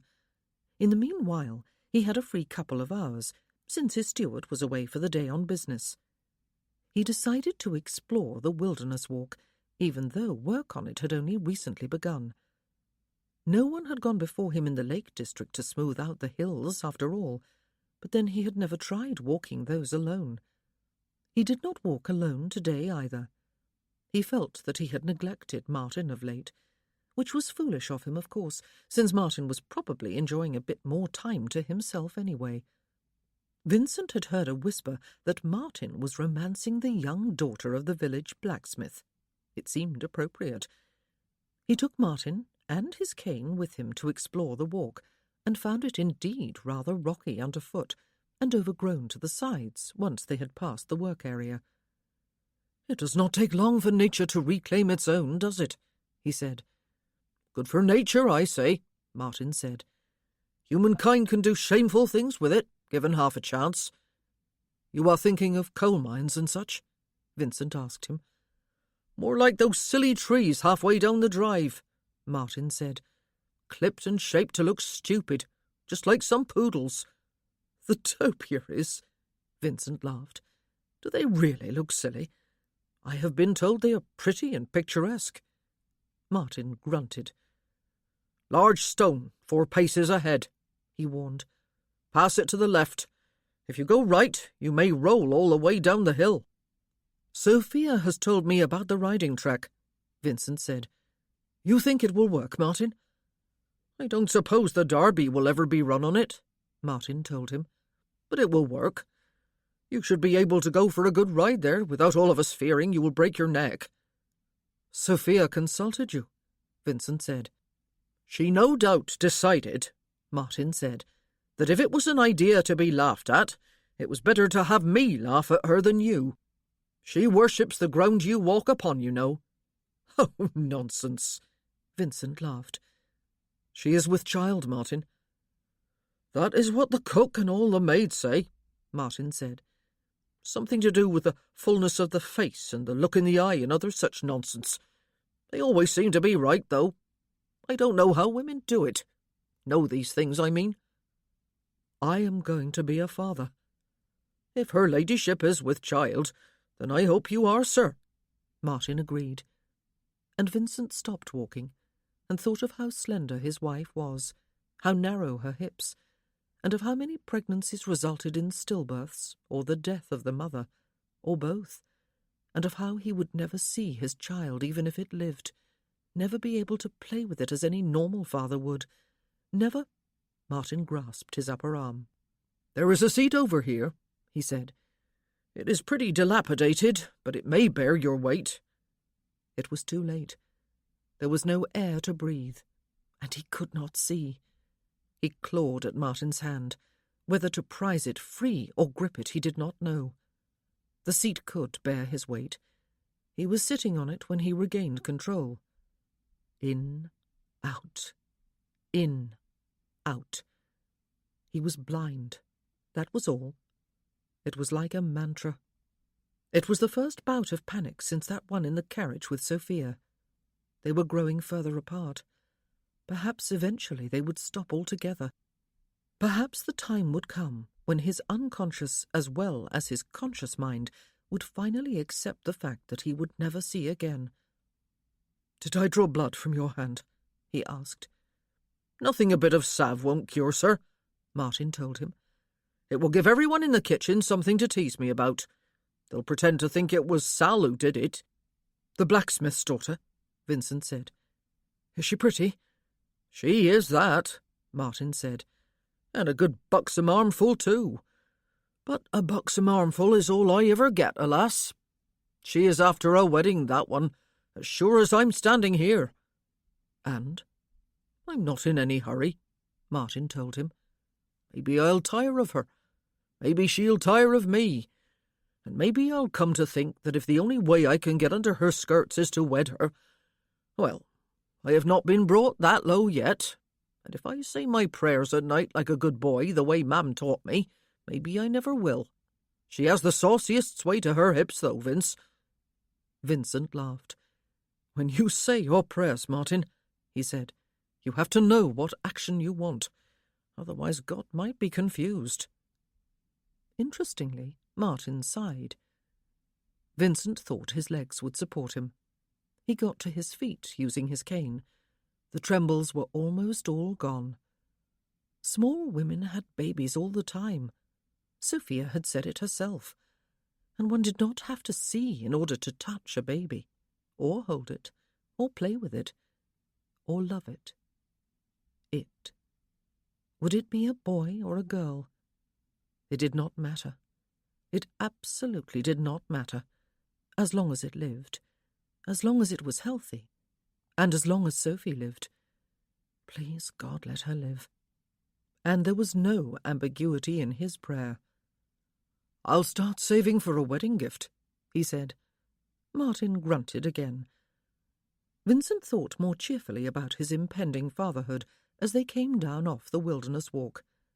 There was no point in thinking of all the things that could go wrong, and there was no point in lamenting the fact that he would never see any child of his.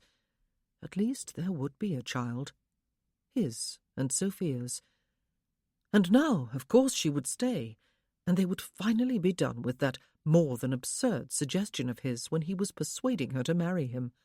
For though they had thought of the possibility of a pregnancy delaying any plan they might have to live apart, neither of them seemed to have considered what they would do with the child when they did go their separate ways. There was no way on this earth he would let anyone take a child of his away from him, even if he would never see it. And he would wager the whole of his fortune that nobody would wrest her child from Sophia either. That meant they would have to remain together. He was so glad that nonsense was done with. He thought Sophia would be glad too. Perhaps he would broach the subject with her later, and then they could finally forget all about it.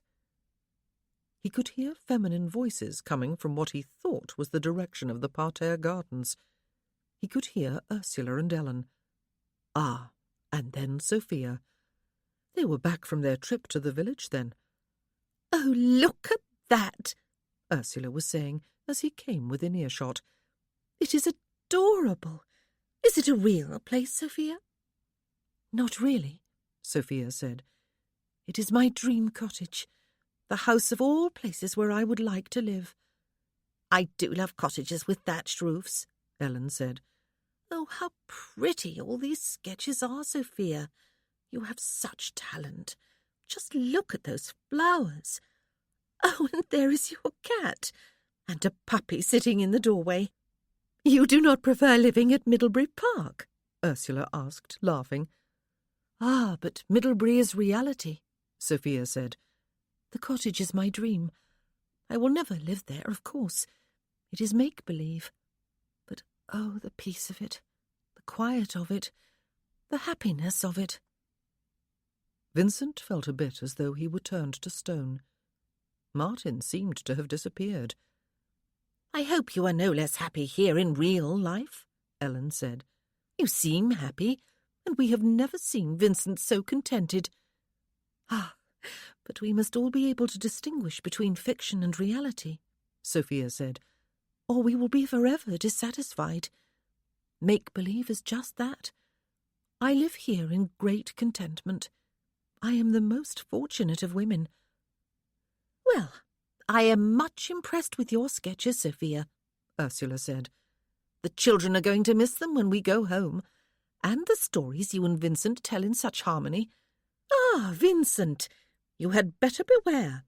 Sophia is showing us a picture of the cottage where she will live when she can no longer stand living with you." "Oh," Sophia said, "there you are. Have you been out walking?" "I went up over the wilderness walk with Martin," he said, "and have lived to tell the tale. Did you all have a pleasant visit to the village?" Sophia slipped a hand through his arm, and they led the way into the house. His spirits were somewhere in the soles of his Hessian boots. "I drew the cottage," she said, "because I have noticed the curiosity the children have about everything, and they have already started to ask, 'The fairies at the bottom of what garden?' I thought to put the cottage on the cover of the first book in that series. Did you enjoy your walk? Did Martin go with you?" She knew he had heard. Sir Terence Fry accepted his invitation. So did Sir Clarence and Lady March. Henrietta was to come with them, though she was much in demand at summer house-parties, where she was being besieged by the attentions of eligible gentlemen, all of them titled, none of them measuring up to her discriminating standards. Sophia smiled at her aunt's letter at the same time as she felt a certain dismay. Did she want them to come? But she had invited them. She must welcome them warmly and be attentive to their needs. Did she want her uncle to come? She found that she dreaded his coming for one particular reason. She was afraid he would let her down. Perhaps he had not written to her out of any lingering fondness for her father's memory, or regret that he had not made a point of seeing her before now. Perhaps he would not be able to give her any satisfactory explanation of his long neglect. Perhaps he was coming to show his displeasure with her for stealing Vincent away from Henrietta, if that was the story Aunt Martha had told him. Perhaps, well, she would have to wait and see. And yet she longed for his coming. She was with child. Her son, or her daughter, would never lack for attention and love from all the relatives on his or her father's side. But what about her side? Would there be anyone there at all for her child, or for herself? Vincent's sisters and their families had gone home, but would return for the harvest ball. His grandmother was ready to return to Bath. She had even leased a house there. She would go after the ball. His mother was more and more inclined to return to Barton Coombs and her friends there, but she would stay until after Sophia's confinement, which was expected to be in the early spring. The harvest ball had captured the eager attention of everyone for miles around, though it had actually stopped being called that. It was now being called a wedding reception and ball, a belated one, very belated, when it seemed common knowledge that the bride was a few months with child, even though the very slight bump was not really visible yet beneath the loose skirts of her high-waisted dresses. Her mother-in-law was helping with the plans, though really she had almost no more experience than Sophia did herself with such a grand event. Her main worries were for Vincent. "Though you have had a remarkable effect upon him, Sophia," she admitted almost grudgingly when they were sitting together in the library, making lists of everything under the sun that needed doing. Everything they could think of, anyway. There was always something else that kept occurring to one or other of them and sent them into flurries of near panic.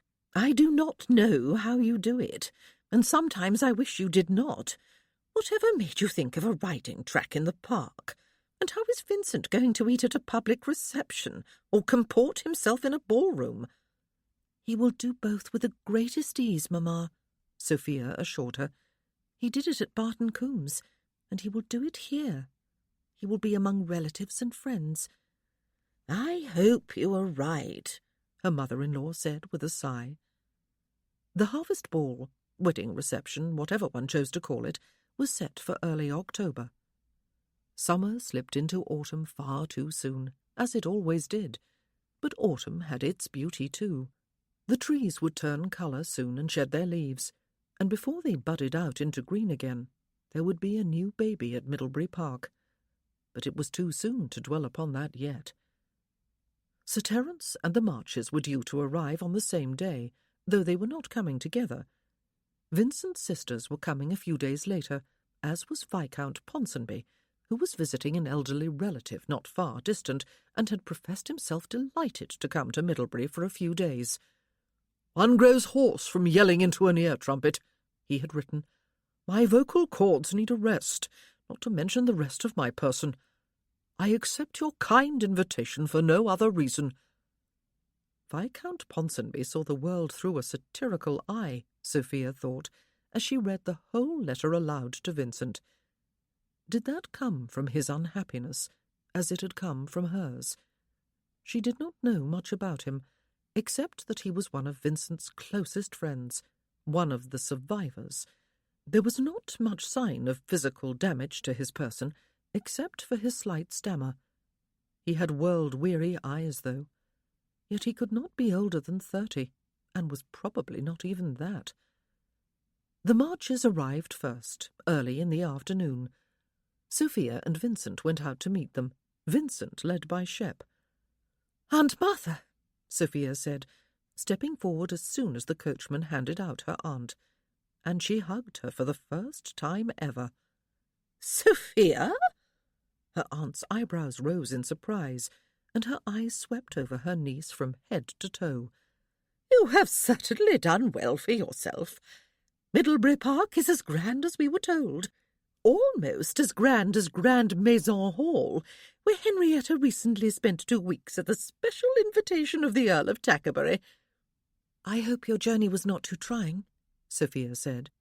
Lord Darley, Aunt Martha was saying, as Sophia turned to greet her uncle, who was standing looking about him, his hands at his back.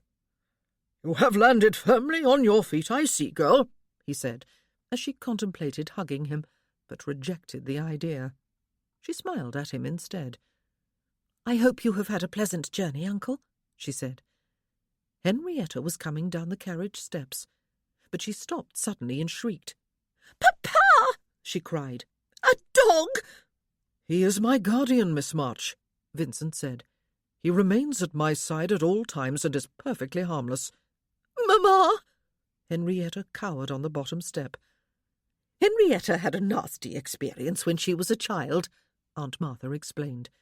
She tried to pet a vicious dog from the village when we were on our way home from church, and it snapped at her and would have bitten her if her father had not beaten it off with a stick. Its owner also swore it was harmless, Lord Darley. I will take him along to our apartments, Vincent said, while Sophia has you shown to your rooms. You will wish to refresh yourselves and perhaps rest for a while. I will be pleased to welcome you more fully in the drawing-room at tea-time. Rest assured, Miss March, that Shep will never hurt you or anyone else. He is merely my eyes. I am very happy you have all arrived safely. Sophia has been longing to have her family here with her. And he turned and went back up the steps and into the house with Shep.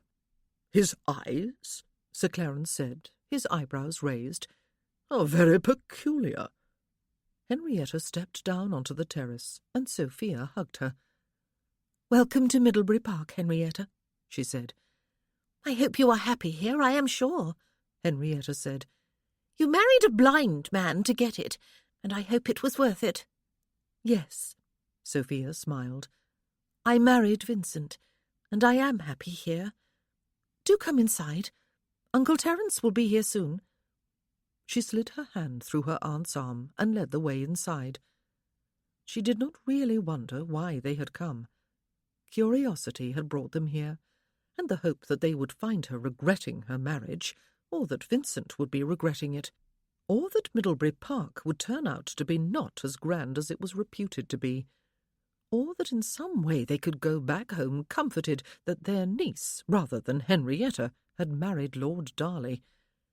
It must be a dreadful thing, she thought, to hug such unhappiness about oneself and defend it for a whole lifetime against all comers. It saddened her to know that she had an aunt and uncle and cousin who would never really be family to her. But for the few days of their visit here, she intended to smother them with attention and courtesy and even affection. Her uncle arrived an hour or so later, and Sophia and Vincent went out again to meet him. Vincent with his cane this time. The carriage steps were being set down as they arrived on the terrace, and a tall, elegant gentleman came down them. For a disorienting moment, the breath caught in Sophia's throat, and she thought that she must have been misinformed all those years ago. Her father had not died in that duel after all. It was only a moment, of course. This man's face was handsome but austere. He did not have the warm, smiling charm that had always clung about her father, even when he had had a mountain of debts and had just lost a fortune at the tables. On the other hand, he had a presence that was just as forceful in its own way. But he looked so very much like her papa. She slipped her arm free of Vincent's and stepped forward. "Uncle Terence," she said. He stood in front of her, looking her over from head to toe, rather as Aunt Martha had done. He removed his tall hat and inclined his head to her. "Sophia," he said, "well, you are a dainty little thing, and not at all what I had been led to expect." Should she smile, curtsy, ask about his journey, hug him? She felt paralyzed. He held out an ungloved hand, and she placed her own in it. He raised it to his lips in a courtly gesture that had her biting her lower lip. "On the only occasion when I saw your father after your birth," he told her. "He described you as his little mop-headed treasure who held him to life whenever despair threatened. Did he ever tell you that, Sophia?" She shook her head. She was biting her lip hard. Her vision blurred, and she realized her eyes had filled with tears. "We often do not say what is in our hearts," he said, "to those who are closest and most dear to us." He patted her hand before releasing it. She recovered herself. "Uncle Terence," she said, "may I present my husband, Vincent, Lord Darley?" Vincent was holding out his right hand and smiling. "Sir," he said, "I am delighted to make your acquaintance." As her uncle stepped forward to shake his hand, Sophia's view of the carriage was no longer blocked, and for the first time she realized that he had not come alone. Another man stood framed in the doorway, halfway down the steps, a handsome, smiling young man. "Sophia!" Sebastian said, with that characteristic emphasis on the final letter that she had once found heartwarming. "You have certainly grown up since I last saw you." She felt as if all the blood must have drained away down to her toes. "Sebastian!" She clasped her hands before her as he stepped down onto the terrace. He was broader in the chest than he had been 6 years ago. He was even more handsome than he had been then. He looked even more confident. His smile was even more charming. "I could not resist coming with father," he said. "I wanted to see what Viscountess Darley looks like. She looks quite as fine as fivepence." "I hope you do not mind, Sophia," her uncle was saying. "Sebastian was quite eager to see you again. Darley, meet my stepson, Sebastian Maycock." Sophia had never seen Vincent look icy cold. His nostrils were flared, his lips pressed into a thin line. His eyes looked very directly in Sebastian's direction. Sebastian was moving toward him, his right hand extended, an easy smile on his lips. "Maycock," Vincent said, and the ice was in his voice too. Sebastian's hand fell back to his side. Sophia wondered if her uncle had noticed the change in Vincent's manner. "Of course we do not mind, Uncle Terence," she said. "We are happy to have both of you here, and there are several empty guest rooms. Aunt Martha and Sir Clarence arrived a while ago with Henrietta. They will be coming to the drawing-room soon for tea. Shall we go directly there, or would you like some time in your rooms?" She slid an arm through his. "They came, then, did they?" he asked, sounding amused. "I am surprised you invited them, Sophia, but then I am surprised you invited me. Surprised and grateful.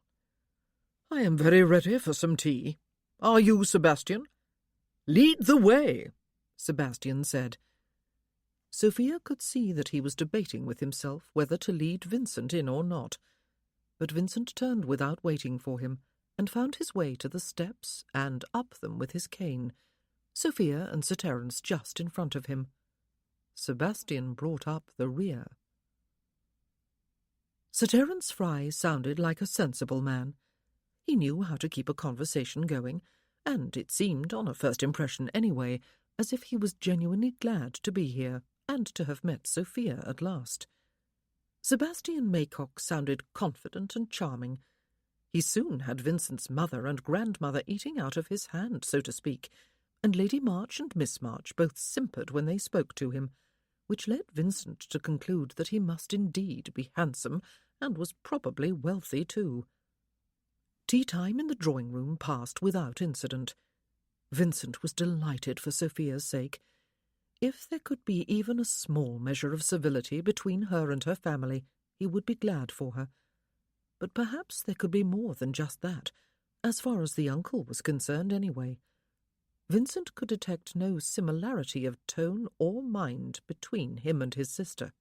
Of course, the man still had a great deal of explaining to do. Vincent found the hour trying for one particular reason. He could have conversed with Sir Terence with interest. He could have derived amusement from the often barbed remarks of the Marches, but he seethed with impotent fury over the fact that he had been forced to receive Sebastian Maycock beneath his roof and play genial host to him. But what choice did he have? The man had come uninvited, and he had come with Sophia's uncle. He had a claim to be here. He was Fry's stepson. Vincent could cheerfully have slapped a glove in his face. It had all happened several years ago, he tried to tell himself. Maycock might well have changed since then. He had been just a young man then, but he had been 23, dash it all. He had not seemed one whit abashed when he had met Sophia again out on the terrace. He did not seem abashed now in the drawing-room. Was it possible he had forgotten, or that Sophia had exaggerated what he had said to her? But if he had said even half of what she remembered, his words would be unpardonable. "I have to know," Sir Clarence said, his voice hearty and jocular, as though he spoke to a child or an imbecile, "in what way your dog is your eyes, Darley? The apple of your eye and all that, is he? Or is it a she? You had better not say that too feelingly in the hearing of your wife." He laughed at his own joke, and Vincent smiled. "Shep is a collie, a sheepdog," he explained, "and has been trained by an expert to lead me about just as surely as he would lead a flock of sheep if he had been differently trained. I suppose that means I am not very different from a sheep, for which fact I am more than thankful. I have regained a large measure of freedom since I have had him." Sir Clarence laughed some more. "One day he will spy a rabbit," he said, "and be off in pursuit, and you will collide with a tree or fall off a cliff, Darley. Wherever did you get such a mad idea?" "From my wife, actually," Vincent said. "She heard of a child blind from birth who has a dog to lead her, and persuaded me to try one too. I have said that Shep is my eyes, but in truth it is Sophia who has that distinction. She brought me Shep, and she has had the railed path to the lake built, and the wilderness walk in the hills behind the house cleared and railed. It should be finished before winter. And it is she who suggested the riding track that is being constructed inside the perimeter of the park, so that I can ride safely and even go for a gallop. I heard you say, Sir Terence, that your brother called Sophia his treasure. She is mine, too."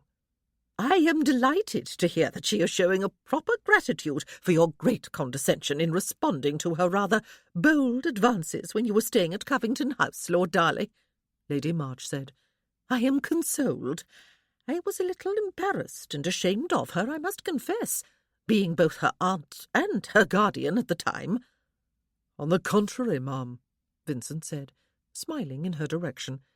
"It was I who was bold in my advances to Miss Fry, who declined my marriage offer more than once before I finally persuaded her to take pity on me." "We are extremely happy," his grandmother said, "that she did. Sophia is like a bright little angel descended upon my grandson's home, Lady March. I commiserate with you for having lost her from your own home, but a girl must be expected to marry, you know, when she reaches a certain age. Vincent was fortunate to find her before anyone else did." "Aunt Martha," Sophia said, getting up from her seat beside Vincent, "Henrietta, you must be longing for a breath of fresh air after your journey. Let me show you the parterre gardens and the topiary garden. The weather is being very kind to us for late September, is it not?" "I will come too, if I may, Sophia," Sir Terence said. Vincent spoke quickly before his stepson could decide to join the party too. "Maycock," he said, "my dog will be ready for some exercise after being cooped up in our private apartments most of the afternoon. Stroll down to the lake with me, if you will." "Delighted," the man said, and he sounded it too.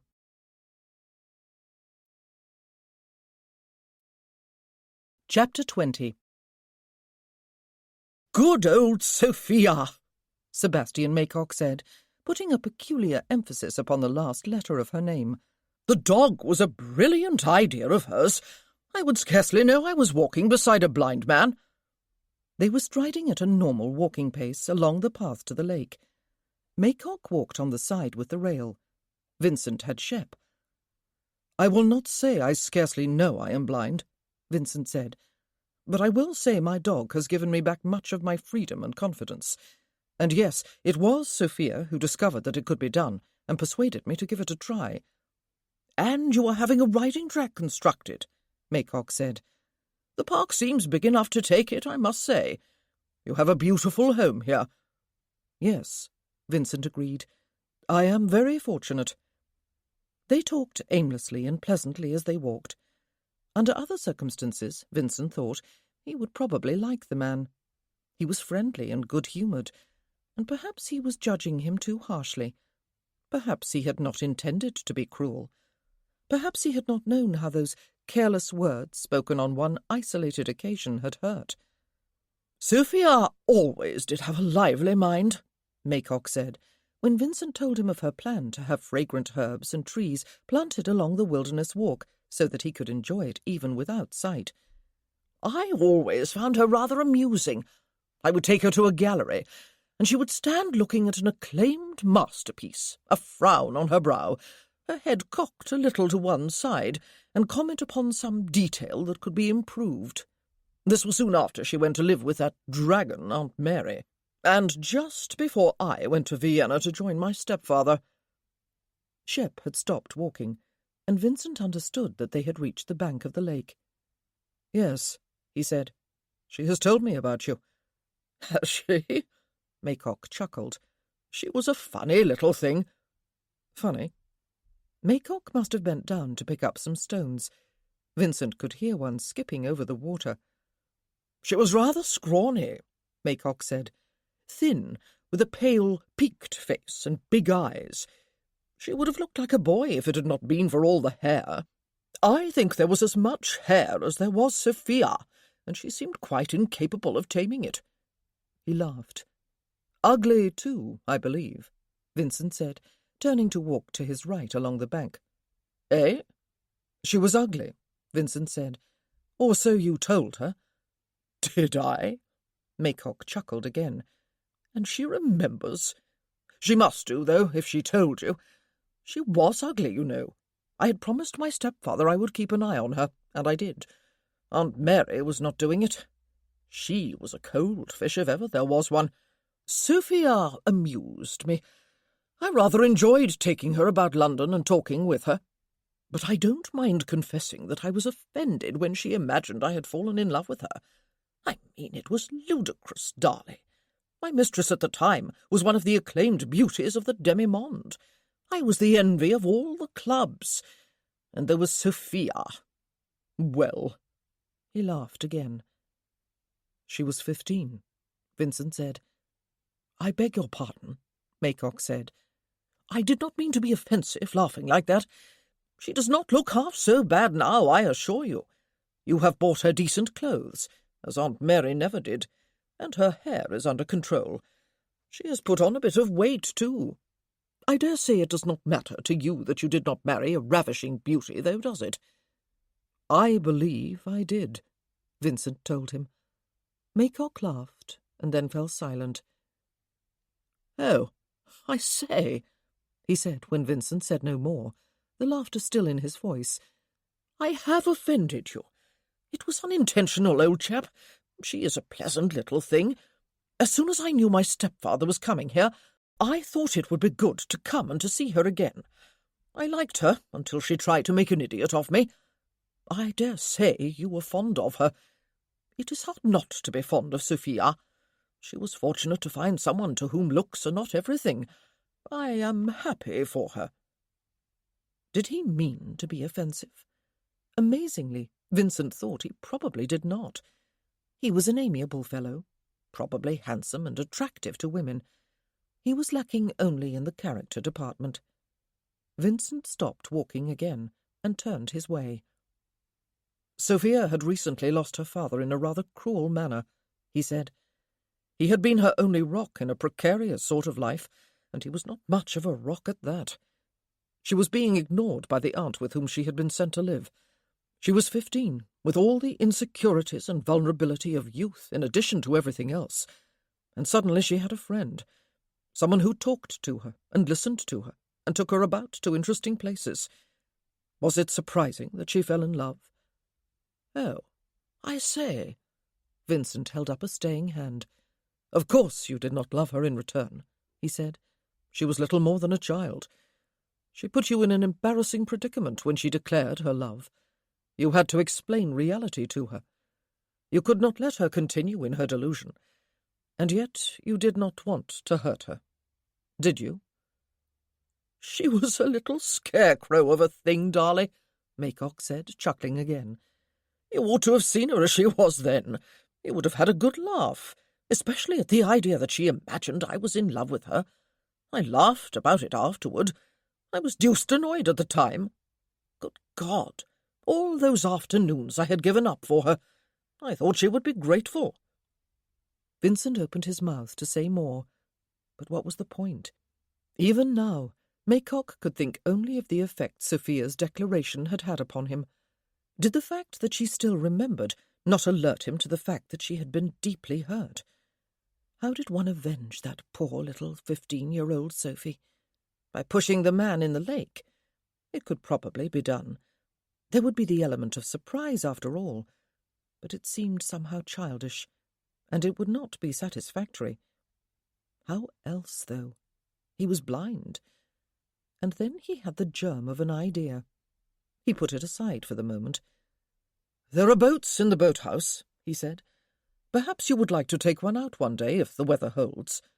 "I may do that," Maycock said. "There is nothing like a bit of exercise to get the blood pumping. I may take Henrietta with me. She looks decorative, even if she does have a sharp tongue." "What do you do for exercise?" Vincent asked. "Ride? Spar?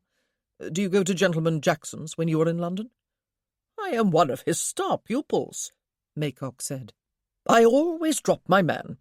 Sometimes he grants me a round or two with him, which he does not do with everyone, I would have you know. There is nothing like watching a decent mill, is there?" "Oh, sorry. You cannot watch, of course." "You must come down to my exercise-room one morning," Vincent said, and he indicated to Shep that they would return to the house. "My valet, once my batman, is also my trainer. He loves to spar. He is good at it, too. He is built like a barn. It frustrates him that he almost never has anyone worthy of his skills close by.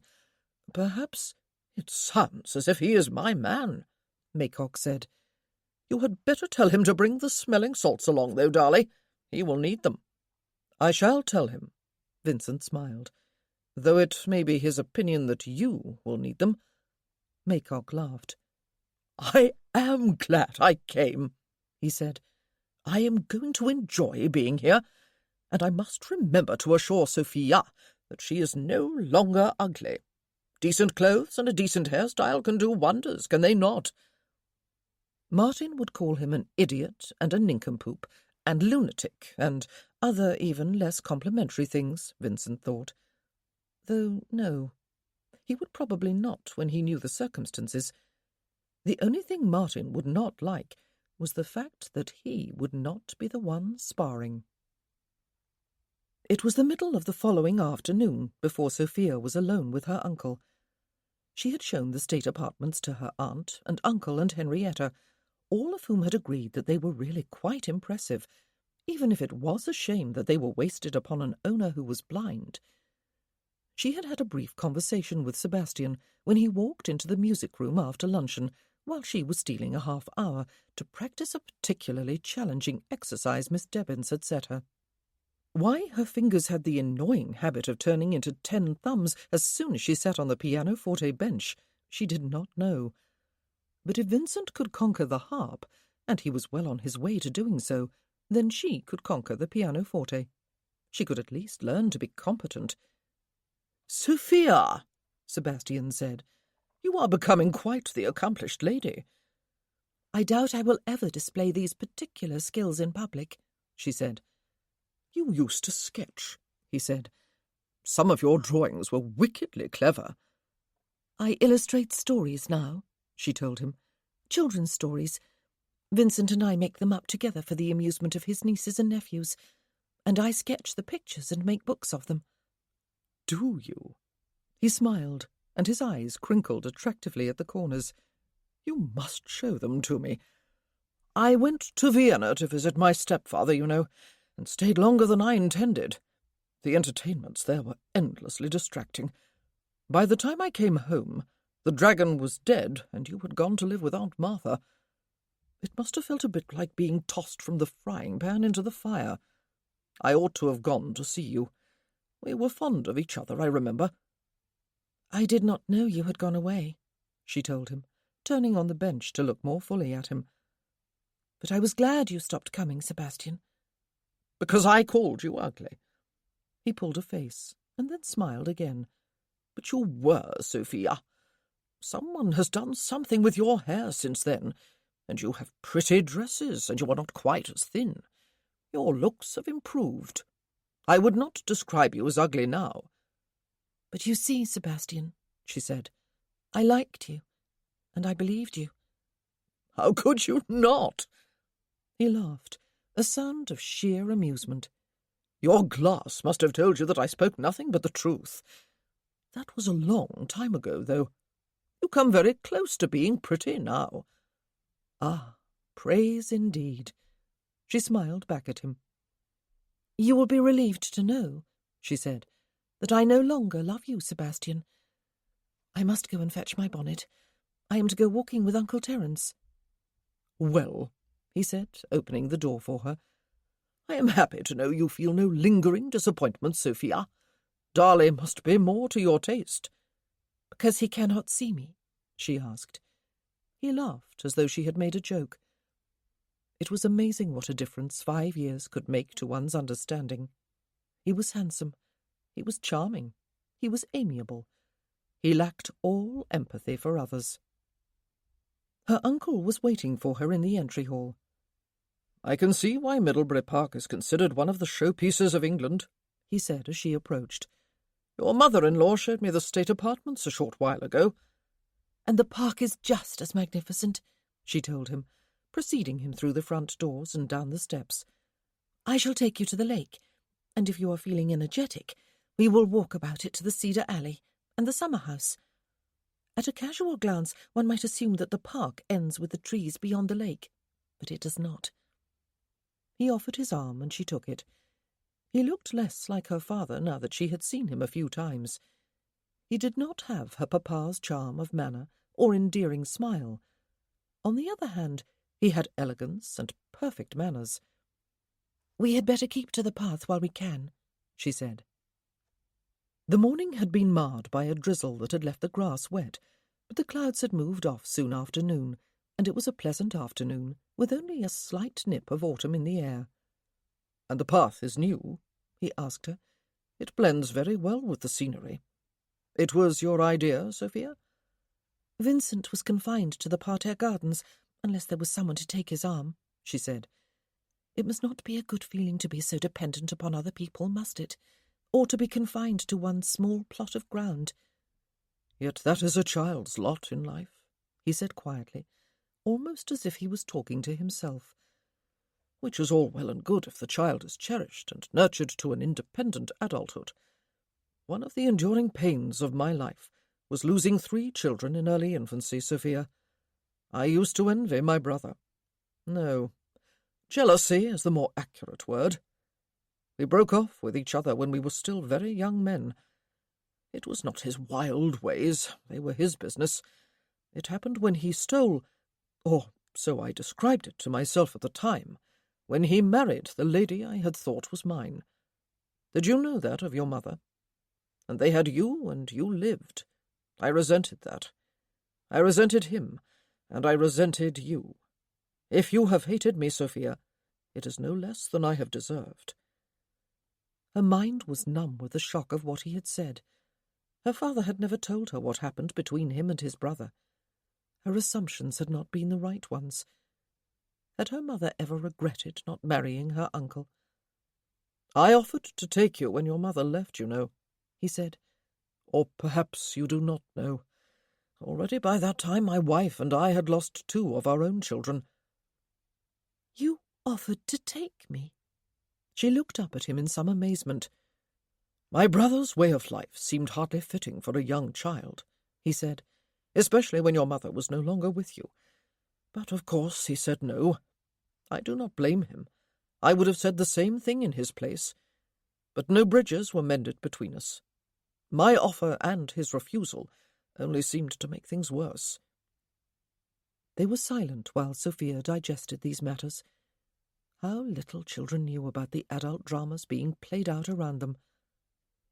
"Whoever designed the lake," he said, "with the island just so and the temple, certainly had an eye to the picturesque. Are there boats?" "Yes," she said, but she hoped he would not suggest going over there.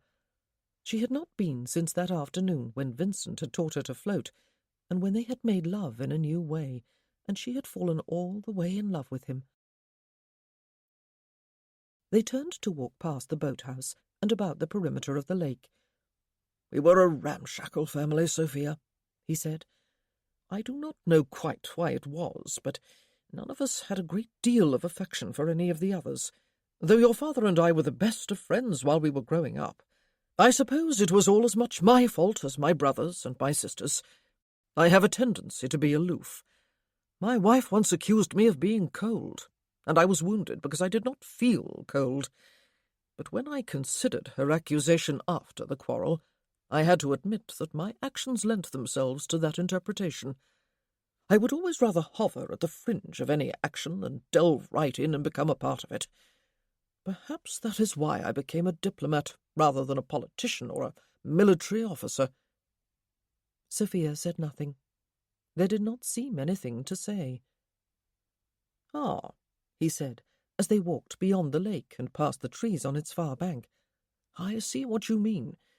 And I see why the designer of the park put the alley here, out of sight of the house. A person can be private back here. It is a good place to stroll and think, or a good place to bring a book.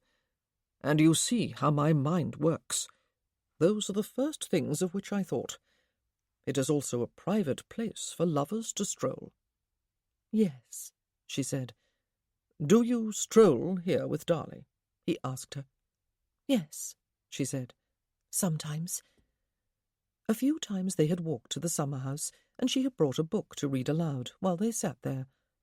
Once it had rained a bit while they were there, and Vincent had remarked that the sound of rain on a glass roof must surely be one of the cosiest sounds in the world. And he had drawn her onto his lap, and she had set her head on his shoulder, and they had sat in silence until the rain passed. The memory could bring a lump to her throat, as so many memories did. But he wanted to be free. She was just one more woman who wanted to look after him, and he had overheard the conversation she had had with his sisters about her drawing of the cottage that had once been her dream. Yet she was with child. They would remain together. She would not leave him now, and she was as sure as she could be that he would not leave her. They had a good life together. They were friends. They talked and laughed together. They were lovers. They were to have a child, whom they both wanted. They had family and good neighbours, and a few close friends. They had everything. Why was everything such a heavy word? "It is a good marriage, Sophia?" her uncle asked. Yes. It was. She was not lying. "I have sensed that it is," he told her. "It is quite clear that you are fond of each other. Did you choose him deliberately and go boldly after him?" "Is that what Aunt Martha told you?" she asked. "I would not blame you if it were true," he said. "It is how most of us get our spouses. But it was not so in your case, I would guess. I suppose Henrietta wanted him, or Martha and Clarence wanted him for her, and somehow you got caught in the middle, and he married you. At least that is my interpretation of the story they told."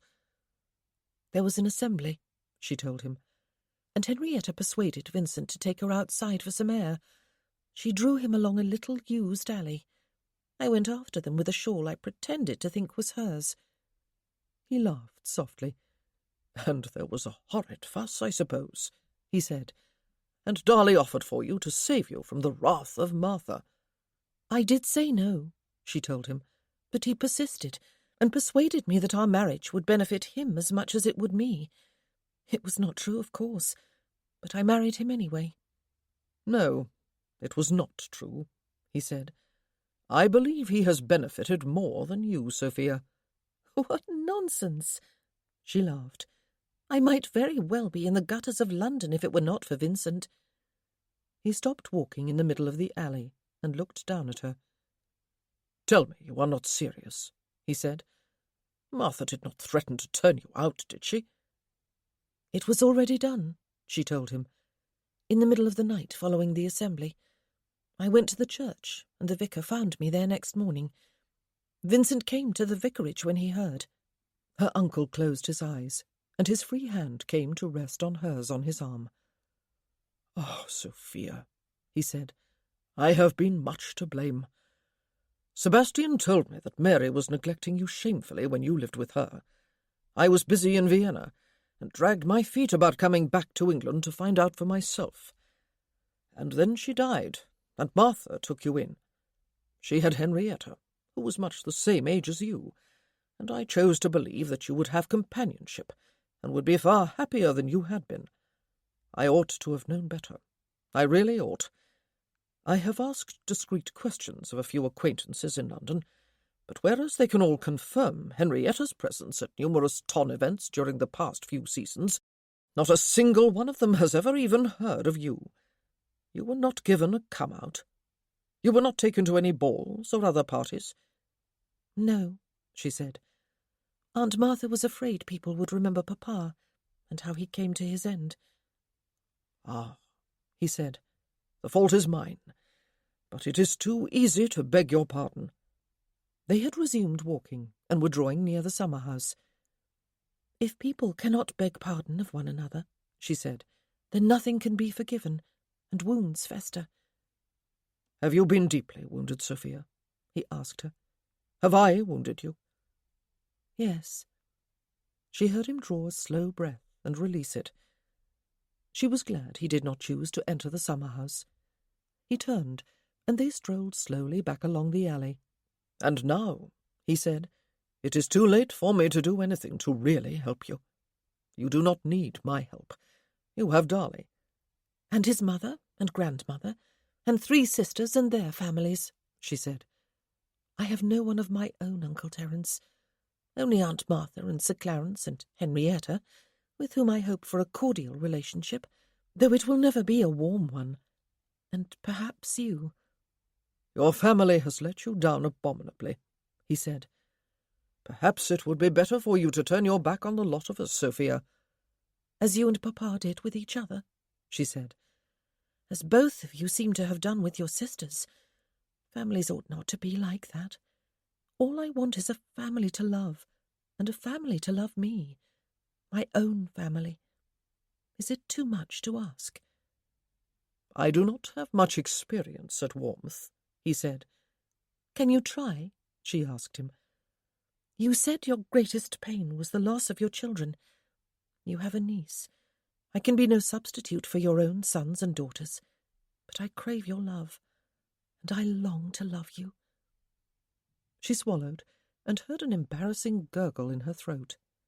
He stopped walking again and turned to her. "Sophia," he said, "I do not believe I have ever known anyone as lovable as you. Perhaps my own children, but they are not here, and never will be. I am not good at hugs." "I am," she told him, and she put herself into his arms and wrapped her own about his waist and rested one side of her face against his shoulder. His arms came tight about her, and they stood motionless for a long time before releasing each other. "Forgive me," he said. "Yes." "And let me be a part of your present and your future." "Yes." "Do you love him, Sophia?" he asked. "Can you console me by telling me that it is a really good marriage?" "Both," she said. It was really good. They would remain together because of their child, perhaps in time because of their children, but it would not just be their children holding them together. Oh, she would not believe that. They would be a family. They would love one another as families ought, and she and Vincent would show their children the example of love and companionship and tolerance. "Darley is a very fortunate man," he said. She smiled and took his arm. "We will miss tea if we do not return soon," she told him.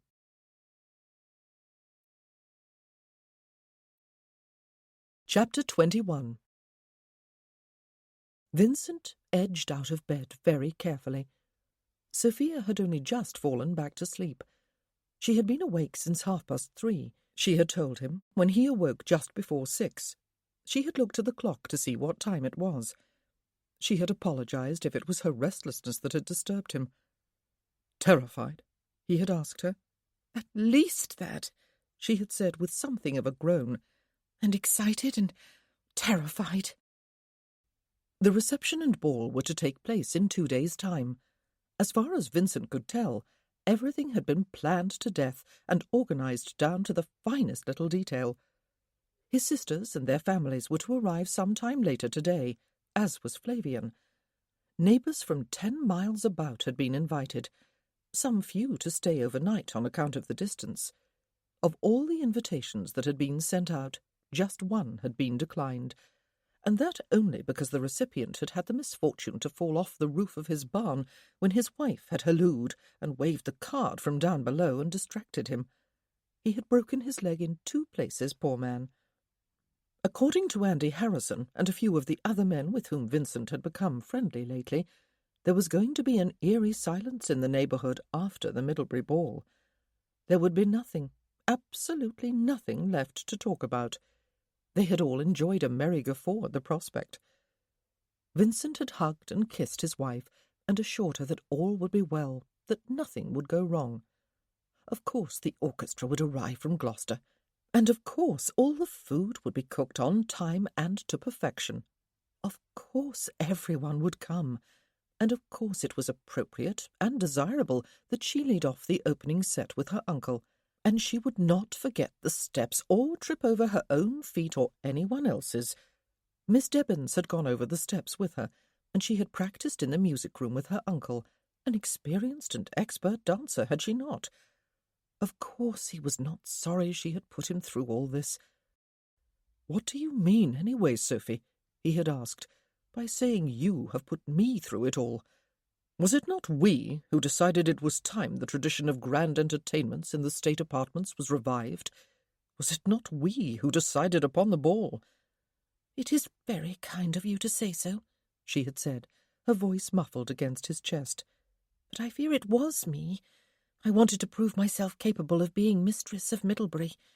I wanted to show everyone that I could compete with all the viscountesses back through history." "And you have done it admirably well," he assured her, kissing the lengthening curls on her head. "Or you are about to do it." "That is the whole problem, though," she had said. "That about-to-do-it part. Do go back to sleep, Vincent. I did not mean to wake you. I shall lie very still, though I doubt I will sleep a wink until after the next few days." No more than 3 minutes later she was sleeping, and Vincent slipped out of bed and made his way to his dressing-room. He heard Shep scramble to his feet and come to nudge his hand with a cold nose. He rubbed the dog's head and pulled gently on his ears. "Good morning, old boy," he whispered, bending his head for the customary lick on the cheek. "Just a quick walk outside for you, and then I have an appointment to keep." Actually, he had lain awake quite a bit of last night too, but earlier than Sophia. Was he going to make a complete ass of himself? He had practised with Martin for the last few mornings, and Martin had sworn the air blew, if only figuratively speaking. "I don't know quite how you do it, sir," he had grumbled, "but you do, and I don't like it one little bit on my own account. I like it a whole lot on that smiling bastard's account, though. Spars with Gentleman Jackson himself, does he? I hope he was not merely boasting when he told you that. It would mean he has farther to fall." It would also mean, if he had not been boasting, he would be a formidable opponent. And it was that fact that had kept Vincent awake, his stomach churning uncomfortably. Not that he feared getting hurt. He had grown up half wild. He had been knocked down in fistfights almost as often as he had done the knocking. He had always jumped back up and kept on swinging. No, this time it was the fear of being left feeling inadequate, of failing to accomplish what he had set his heart upon doing. It was the fear that his blindness had unmanned him. Pointless thoughts, but night-time mind-wanderings were the hardest to suppress. Martin was already in the cellar when Vincent arrived there. "You are sure about this, sir?" he asked. "I will gladly do it for you in the traditional way. I'll have him on his back watching stars through the cellar ceiling and all the ceilings above it in no time flat." "Gentleman Jackson notwithstanding?" Vincent asked. His valet said something unrepeatable. "You do not have faith in me, Martin?" "All the faith in the world," Martin told him. "But I don't know why you should have all the fun, just because you are a bleeding Viscount." "And because the Viscountess is my wife," Vincent said. "Ah, there is that too," Martin conceded. "If it was Sal, no fists would do but my own." Vincent grinned, and would have said something about the continuing courtship between his valet and the blacksmith's daughter, who had still been holding out for a wedding the last time they spoke of her. But the cellar door opened above them, and a cheerful voice called down. "Dolly, are you down there? And is your Batman there?" "Both of us," Vincent called back. "Come on down, Maycock. There should be plenty of light. Martin has lit the lamps." "Ah, a wonderful cavern," Sebastian Maycock said, his voice closer. "This is where you do your exercising, Dolly? And this is your trainer?" "Martin Fisk," Vincent said. "Friend, Batman, valet, trainer. He wears a number of hats." "You look impressively large," Maycock said. "Those shoulder and arm muscles look as if they are kept in good condition." "I do my best," Martin told him. "So, you think you can outspar me, do you?" Maycock laughed. "It takes skill as well as brawn. Did you know that?" "I think I may have heard it mentioned a time or two," Martin said. "Right," Maycock said. "You are stripped to the waist and ready, I see. I'll get my shirt and boots off, and we will go at it. Darley warned you to bring smelling salts and bandages, did he?" "He did mention it," Martin said. "A bout with no set rounds, then," Vincent said. "A fair fight with fists only, no punches below the waist, to end when one gives in or is knocked down and unable to get up again within a reasonable amount of time." "That sounds fair to me," Maycock said. "I don't expect this to take long. I hope your cook serves breakfast early, Darley. There is nothing like a good sparring bout to whet the appetite. Try not to go down too soon, Fisk. Ready?" "I am ready," Martin said. "There, I have gathered the lanterns together." "Oh, spread them around again," Maycock told him. "There are too many shadows with all three of them in the same place like that. We will be careful to avoid tipping them.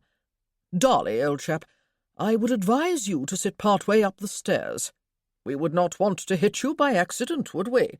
It would not be sporting." He laughed. The man did a lot of laughing. "I think there is one detail you misunderstand," Vincent said. "It is not Martin who is to be your sparring partner, Maycock. It is I." There was a short silence, and then the laughter came again, uproarious this time. "That is a good one, Darley," he said. "There would be a massacre here in 1 second flat. Right. Shall we get to it, Fisk? Spread out the lamps. It is dark down here." "It is about to get darker," Vincent told him. "I apparently did not explain myself clearly. It is you and I who are to spar, Maycock. Clearly a fight between us would be ludicrous under normal conditions. You can see, I cannot. The light cannot be turned on in my eyes for the next little while, unfortunately, but it can be turned off in yours. And so we will be evenly matched, and it will be a fair fight. I say fight rather than mere sparring bout for a reason. When you tell a grieving, vulnerable 15-year-old that she is ugly, Maycock, and when you force her to see for herself in a full-length mirror, you do more than hurt her. You destroy her. When you do it to the girl who has since become my wife, then you make an enemy of me, and are deserving of punishment at my hands." "Oh, I say," Maycock laughed again. "That was years ago, old chap. and it was nothing more than the truth. Would you have had me lie to her? Would you have had me tell her— Oh, I say. The lamps are out, sir, Martin reported. 3 paces forward, slightly right. It is as black as sin down here, Maycock said, his voice outraged. Light them again this instant, man. I would advise you to defend yourself, Vincent said, having moved forward 3 paces slightly to his right, the only outside help he would get. He used both fists and short jabs to locate his man, and then hooked a right to his chin. Oh, I say! This is not sporting! Are your hands tied? Vincent asked. Are your legs chained? Are your ears stopped? He jabbed at the naked chest before him, hooked with a left, cut upward with a right. To his credit, Maycock recovered himself and raised his fists to protect himself. He danced about on his feet, and he danced away out of range. Vincent's free punches were at an end. But of course it was not really a fair fight. Vincent was experienced in the dark. He was experienced at using his ears and at using that 6th sense that told him when someone or something was close. Mostly it was sound, the slap of bare feet on the floor, breathing that became more laboured, and, as often as not, a voice that protested or taunted, especially when Maycock landed a punch, which he did more than once, though nothing to really hurt. Nothing on the face. Vincent talked too. It was only fair. "The trouble with you, Maycock," he said, "is that you are a man of surfaces. You see beauty, and believe a person to be beautiful. You see plainness, and believe a person to be dull and lacking in all the finer sensibilities. You would see an oyster, and not even suspect that a priceless pearl was within." Maycock was just ahead of him. He verified the fact with a series of fast left jabs, which the man countered in such a way as to leave his chin exposed to a swinging right. He went down like a log. "Sheer luck," he said, scrambling to his feet. "I just wish I could have you in Jackson's boxing saloon for 1 minute on my terms, Darley. We would soon see who is the superior fighter. And Gentleman Jackson and all your friends and acquaintances would applaud your superior talents," Vincent said, knocking him down again. It was hard to judge exactly where his chin was and where his face. Vincent had tried to avoid the face. There was a family to be confronted above stairs.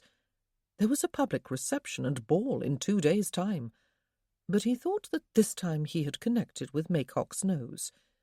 Maycock got up again. At least he was no coward. Vincent took a hard punch to the jaw, reeled for a moment, and danced back out of reach. "You saw a lonely young girl who was uncared for by her guardian," he said, "and you saw ugliness even though she worshipped you. I cannot even see the grown woman, but I do see all the beauty that is within her, and it dazzles my mind's eye." "Perhaps it is cruel to be truthful," Maycock said irritably. "If you think it matters, Darley, I will apologize to her. I have already told her that she is no longer ugly." The man just did not understand, did he? He was probably incapable of understanding. Vincent knocked him down again, and he bobbed up within a second or two. "I have seen her pain as well as her beauty," Vincent said. "The pain of believing herself to be ugly and unlovable." "If you had eyes, Darley," Maycock said, "you would realize—" Vincent knocked him down with a blow intended to keep him down. It did. There was silence, except for the sound of his own heavy breathing. "Maycock?" There was merely a dull groan. "A lamp, sir?" Martin asked. "Yes. Light one, please, Martin." "He is not quite unconscious," Martin reported a few moments later. Maycock groaned again. "Here, let me help you up," Martin said. "Sit on the stairs here." "I can sympathize. I have tried it with him without any success. I used to knock him down as often as he knocked me down when we were lads, but that was when he could see. He is more deadly now." Vincent had found a towel and was drying himself off. He could tell that Martin was ministering to Maycock. "Any damage?" he asked. "Just a trickle of blood from the nose," Martin said. It will look a bit like a beacon for the next day or two. A little red and raw about the chin. Not a single black eye. The chest and arms will be sporting bruises in a variety of colours for a while, but no one will see them beneath his shirt. I was brought down here under false pretences, Maycock said. You were brought down here for punishment, Vincent told him. I might have had Martin tie you down, you know. Instead, you were given a fair fight. Fair? Maycock said testily. You made an ass out of me. I hope so, Vincent said, and grinned. The simplest explanation we can give upstairs, I believe, is a version of the truth. You and I had a friendly sparring bout, after you very sportingly suggested we do it in total darkness. I do not enjoy being made a fool of, Maycock said. No one does, Vincent told him. But only you and I and Martin need know it happened. And Sophia. I will tell her. He heard feet climbing the stairs. The door at the top opened, and then closed again. He was no snivelling coward, Martin said. I am glad of that. Every time I heard him go down, I willed him to get up again. Was it unfair? Vincent asked. Not as punishment, Martin said. He is not badly hurt, just his pride, and he certainly does not get the point, does he? I think he is incapable, Vincent agreed. You were going to have a nice bruise on your jaw, Martin said. Here, let me press this wet towel to it. I said she looked like a boy, sir, and you told me you were going to marry her. Do you need to have a go at me, too? You have redeemed yourself since, Vincent told him, and you did not say it to her, and would never have done. Ouch, that is sore. Besides, she probably did look like a boy, my poor little scarecrow, with her shorn hair. It is growing. You don't want to exercise further this morning, I take it, sir? Martin said. I'll go on ahead to have your bathwater carried up, shall I? Yes, please, Martin. He flexed his knuckles, which felt nearly raw, and he flexed his jaw, which was going to hurt for a while. He loved her, he thought. The idea popped out at him as if from nowhere. Well, of course he loved her. She was his wife, and they were comfortable together. They talked and laughed together. They were wonderful in bed together, and she was a few months with child by him. Of course he loved her. But no, that was not what that sudden thought had meant. He loved her, and she still dreamed of her cottage in the country. Sophia had slept late, and now it seemed to her she would never catch up, though what there was to catch up with she was not quite sure. With just 2 days to go to the reception and ball, everything that needed to be done had been done, and now it was simply a case of waiting for everything to happen and hoping that nothing would go wrong, and that nothing had been overlooked. Nothing had been overlooked. They had even ridden yesterday, she and Vincent, to call upon Mr. and Mrs. Latchley. He was the unfortunate tenant farmer who had fallen off his barn roof. Yes, they had ridden. She on one side of Vincent, mounted on a side saddle on the quiet mare to which she had graduated, Mr. Fisk on his other side, and Mr. Fisk had even remarked at the end of the return journey that they could scarcely have walked the distance in less time. She liked Mr. Fisk, after all. For all his blunt, gruff manner, she often thought she detected something resembling a smile back inside his eyes when he looked at her.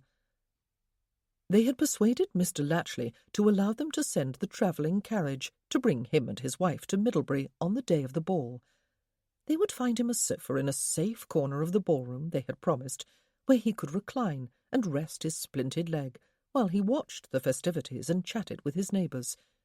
Mrs. Latchley, in the meanwhile, could dance and stroll about with her friends. They would stay overnight, of course, and be taken home the next day. Sophia was not hungry. She would miss breakfast, she decided, though she knew she ought not. She had a baby to feed as well as herself. Perhaps a little later. In the meanwhile, she would steal a few minutes for herself outside. It looked like a chilly morning, but it was not actually raining. She took a cloak with her. She strolled in the parterre garden for a while, reluctant to go farther. Her family and Vincent's were late risers by her standards, but they would be up soon, if they were not already. She must not be gone too long, then, and there were more people arriving today. She had family of her own.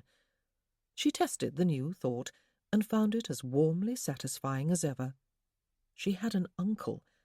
She had an aunt and uncle and cousin besides, and they would remain a part of her life because she would refuse to let them go. Some might call her foolish.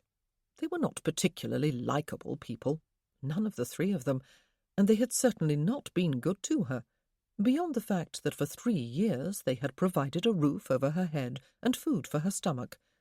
But she would not hold a grudge. She simply would not. Just as she did not hold a grudge against Sebastian. He was an amiable, weak, rather self-absorbed man, and he certainly had not been worthy of a young girl's devotion.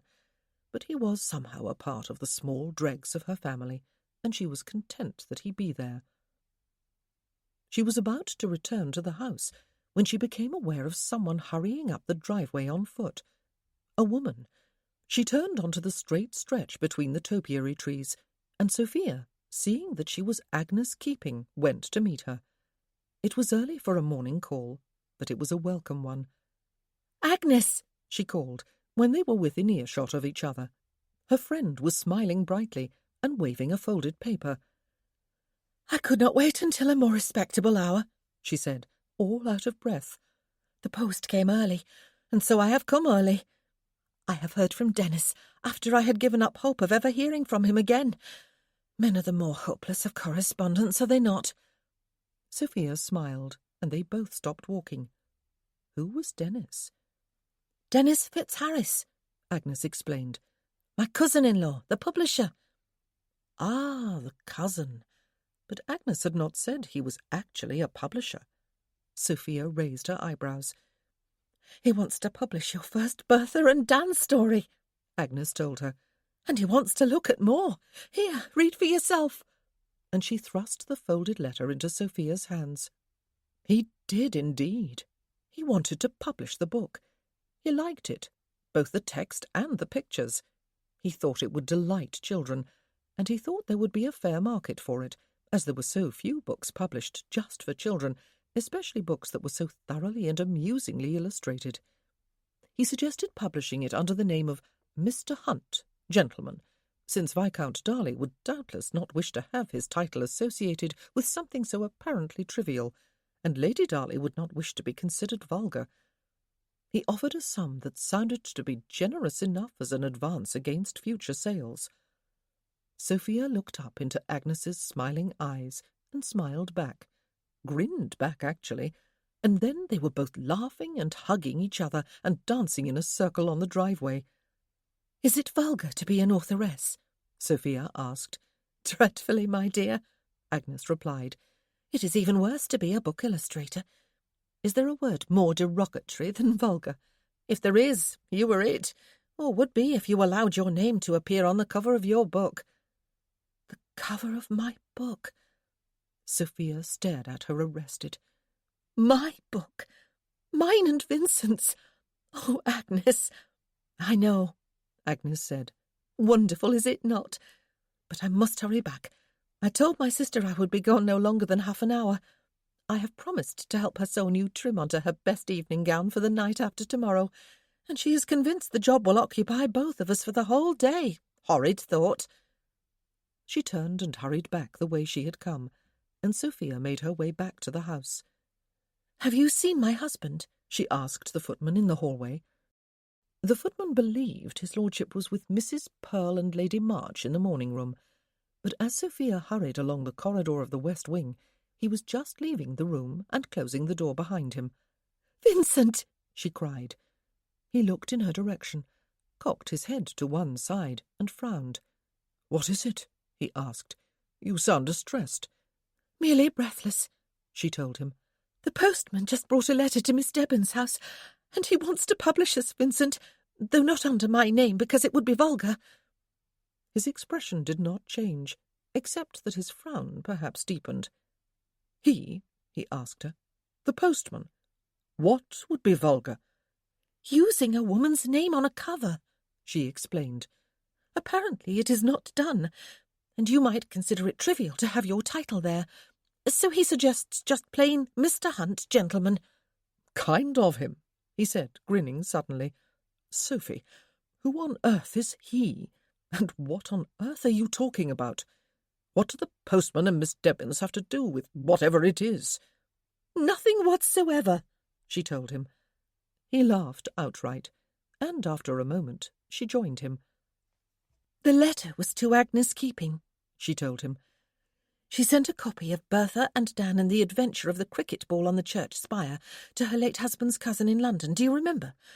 And it turns out that he is a publisher, and that he loves the book and wants to buy it and publish it under the name Mr. Hunt, gentleman, to save you from embarrassment and me from vulgarity. He wants to publish it, Vincent, for children all over the country to read and look at, and he wants to see more. The smile was arrested on his face. He wishes to publish your books, Sophie. Our books. Then it had better be under the names Mr. and Mrs. Hunt, or not at all. Do you think? I think. And then his smile deepened again, and he opened his arms. He had neither Shep nor his cane with him, and she threw herself into them. They closed tightly about her, and he swung her off her feet and about in a wide circle. He set her down a considerable distance from the morning-room door and facing in the opposite direction. He was laughing. So was she. "Are you happy about it?" he asked. "Are you?" "Yes." "Me too." And then her smile faded. The light was not brilliant in the hallway, but there was quite enough of it to show her that the left side of his jaw was swollen and discoloured. "What happened?" She cupped her hand very lightly against that side of his face. He winced and pulled back. "I collided with a door." He made the answer sound like a question. He also raised one hand to touch the area gingerly with his fingertips. She took the hand in hers and turned it over, palm down. "Your knuckles, too." "It was a heavy door," he said. She took his other hand from his side and held it in both of hers. "A very heavy door," he said. "What happened?" "A sparring bout in the cellar," he told her. "Maycock came down this morning, and we thought it would be diverting to spar with each other. Maycock suggested, very sportingly, that we make the odds more equal by doing it in darkness, and Martin doused the lamps. Maycock came out of it rather worse than I did, unfortunately for him, but it was to be expected. I have had more experience with darkness than he." He grinned at her. She searched his blue eyes, which gazed so nearly directly back into hers. "It was not a friendly bout, was it?" she asked him. "It was about me?" He did not answer for a while. "You were 15, Sophie," he said. "You were hurting and fragile, and he trod all over your heart with nailed boots. Worse, he trod all over your self-esteem. He convinced you that you were ugly, when you were, in reality, one of the most beautiful little creatures ever created." "Oh, Vincent." She felt a tear drip off her chin to be absorbed by her cloak. Another was trickling down her other cheek. "It was all a long time ago. He means no harm, you know. He just does not have strong sensibilities. There was no need to punish him." "Yes, there was," he said. "I may be without sight, Sophie, but I am still a man, and when my woman needs defending, I will defend her." My woman. She had a momentary image of a caveman, hanging on to his woman by the hair with one hand, while in the other he wielded a club to beat back caveman number 2. Perhaps she would sketch it one day. But she understood his need to be as other men were. Vincent Hunt, who had always been a leader among boys, at the forefront of every game and wild exploit. He had probably been at the forefront of every youthful fist-fight too. She could not squash him by telling him that Sebastian was really not worth his wrath. "Thank you," she said softly. "Thank you, Vincent. Do you have any ointment on those knuckles? Or on your jaw? Martin knew better than to suggest any such thing, he told her. Another male thing, she supposed. Well, she said, I shall kiss them better. Which she proceeded to do. He had fought for her, in the darkness, and won, and then concocted a story to explain all the bruises and raw knuckles, so that no one would know the truth, except the 3 men who had been in the cellar, and now her. She ought not to be pleased. Nothing was ever gained by violence. His generosity in marrying her, and his kindness since then, had healed her, and she had grown up in 5 years. The violence had been unnecessary. She was pleased none the less. Vincent had fought for her, because she was his, and because she was one of the most beautiful little creatures ever created.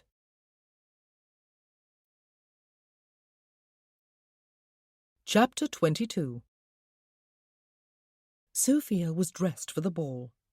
She did not believe she had ever felt so excited, or so sick, or so altogether delirious in her life before. She knew she had not, in fact. You see, my lady, Rosina said, just as if Sophia had been arguing with her. I told you.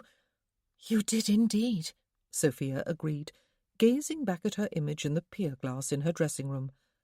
Rosina was standing behind her shoulder, and she was somehow reminded of another occasion when she had stood in front of a full-length glass with someone behind her. Sebastian had taken her aside yesterday after luncheon. His nose had been looking a little less bulbous than the day before, and the bruises on his chin and both sides of his jaw had looked more blue than black.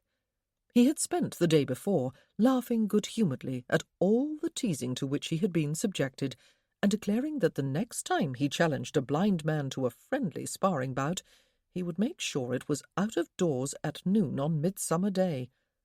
"Sophia," he had said when they were alone together, "Darley is under the impression that I hurt you quite grievously when you were still at Aunt Mary's.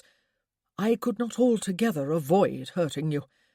I had not realized you were developing tender feelings toward me, and I could not encourage you to continue with those sentiments. To me you were still a child, you know, and I did not see you that way." No, of course you did not, she had agreed. He was quite right, but that was not the point. "You understood, surely," he had said, "that when I said you were ugly, I was just teasing you." The easiest thing would be to say yes. It did not really matter after all this time anyway, but she would make what Vincent had done yesterday seem foolish. Besides, it did matter. The effect of his words had lived with her for years after they were spoken. No, Sebastian, she had said, I did not understand that, for you were not teasing. Oh, I say. He had looked uncomfortable. Well, perhaps you were right. You had embarrassed me, and I was annoyed because I did not know quite what to say to you. And you really were a funny-looking girl, you know. You are very much improved now. Please accept my deepest apologies. I probably did you a favour anyway. You probably took yourself in hand as a result of what I said, did you?" What was the point of withholding her forgiveness? He had been smiling endearingly at her, his nose slightly glowing, and Vincent had punished him. "Your apologies are accepted, Sebastian," she had said, "and you do not look so pretty yourself today, you know. Perhaps you will look better tomorrow." She had laughed, and held out her right hand toward him, and he had taken it, laughing heartily with her. "I am so glad I got to be your maid," Rosina said now. "There is so much I can do with you." Before she could wax even more rapturous, there was a tap on the dressing-room door, and Vincent stepped inside. "My lord," Rosina curtsied. "Rosina," he said, and she withdrew. He always dressed neatly and elegantly, but tonight, in his black form-fitting tailed evening coat with silver-embroidered waistcoat, pale grey knee-breeches with white stockings and linen, and black shoes, he looked nothing short of magnificent. The knee breeches were slightly old-fashioned, but Sophia was very glad he wore them.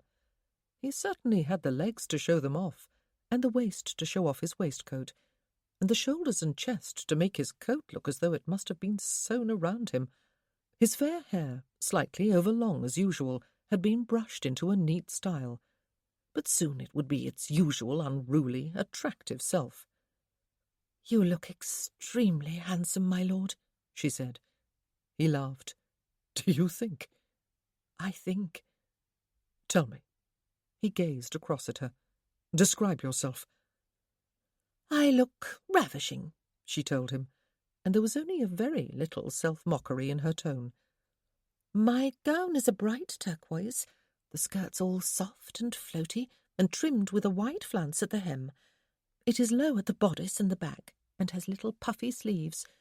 My dancing slippers and my gloves are silver, my fan Chinese bamboo and finely wrought and delicately painted. And my hair, Vincent, Rosina has magic in her fingers, I swear."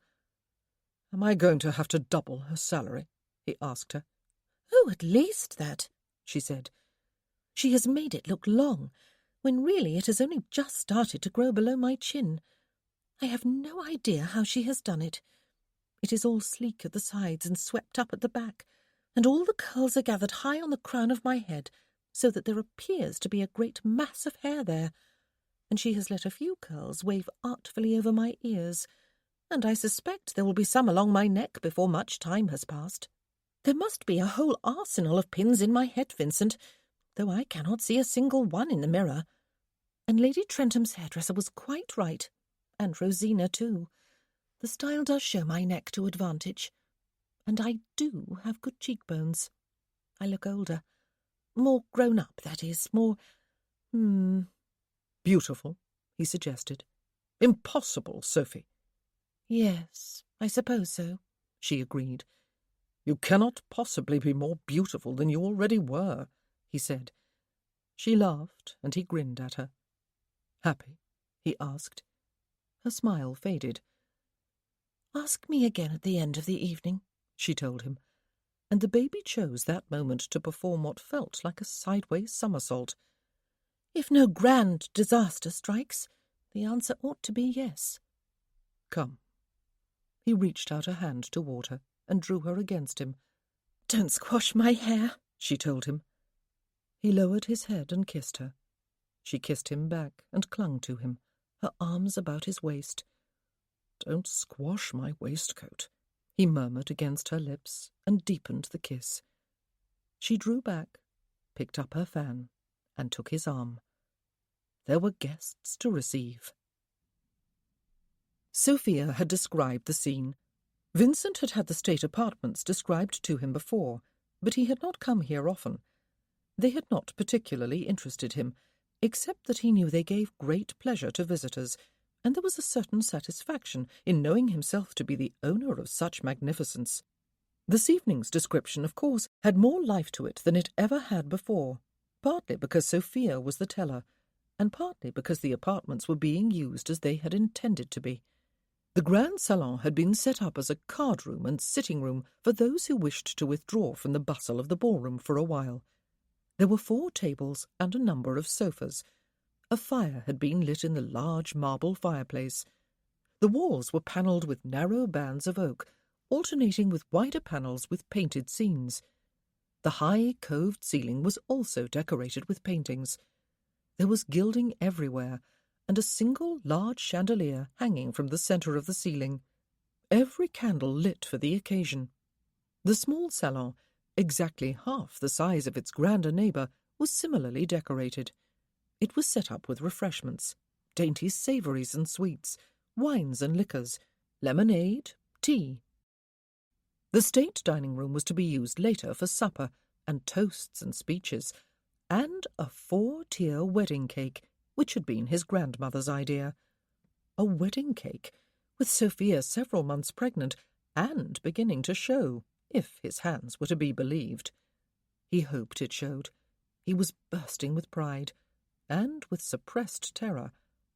The ballroom was twice the size of the grand salon, and not unlike it, except that where there were painted panels in the salon, There were mirrors in the ballroom, and there were 3 chandeliers overhead, and an orchestra dais at one end, and a floor that gleamed with polish, and French windows that opened onto the terrace. It must all be magnificent indeed to behold, but it was more so than usual tonight, of course, because it was filled with guests. Oh, it was not the sort of grand squeeze so beloved of hostesses in London during the season, he supposed, but all his family and Sophia's were here, and all their neighbours, and Flavian. Everyone was glittering with jewels and waving with plumes and glowing with colour, Sophia reported. She had heard that it was fashionable in London ballrooms for even the youngest of girls and the spottiest of youths to affect an air of ennui. Henrietta had practised the look when she first made her come out. No one had that look tonight. "Not even your aunt and cousin?" Vincent asked, when she reported on the fact, as the last trickle of arriving guests had been greeted at the doors and had passed inside the ballroom. "No," she laughed. "They are too busy looking superior. But they are enjoying themselves too, Vincent. They are very important people here. Our neighbours are looking upon them with deference and admiration. Aunt Martha's hair plumes must be 4 feet tall, and they are nodding in very stately fashion." "I detect a bit of the caricaturist in that remark," he said. "Well, perhaps 3 feet tall," she conceded. "She is talking with everyone. So is Sir Clarence. If he puffed his chest out any more, his waistcoat buttons would all pop off in unison. Oh, dear, please stop me." "Not for worlds," he told her. "And Henrietta?"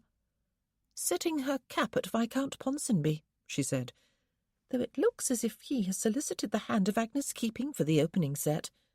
"Talking of the opening set," he said. "Yes?" Even over the buzz of animated conversation about them, he heard her draw a deep breath. "Where is Uncle Terence?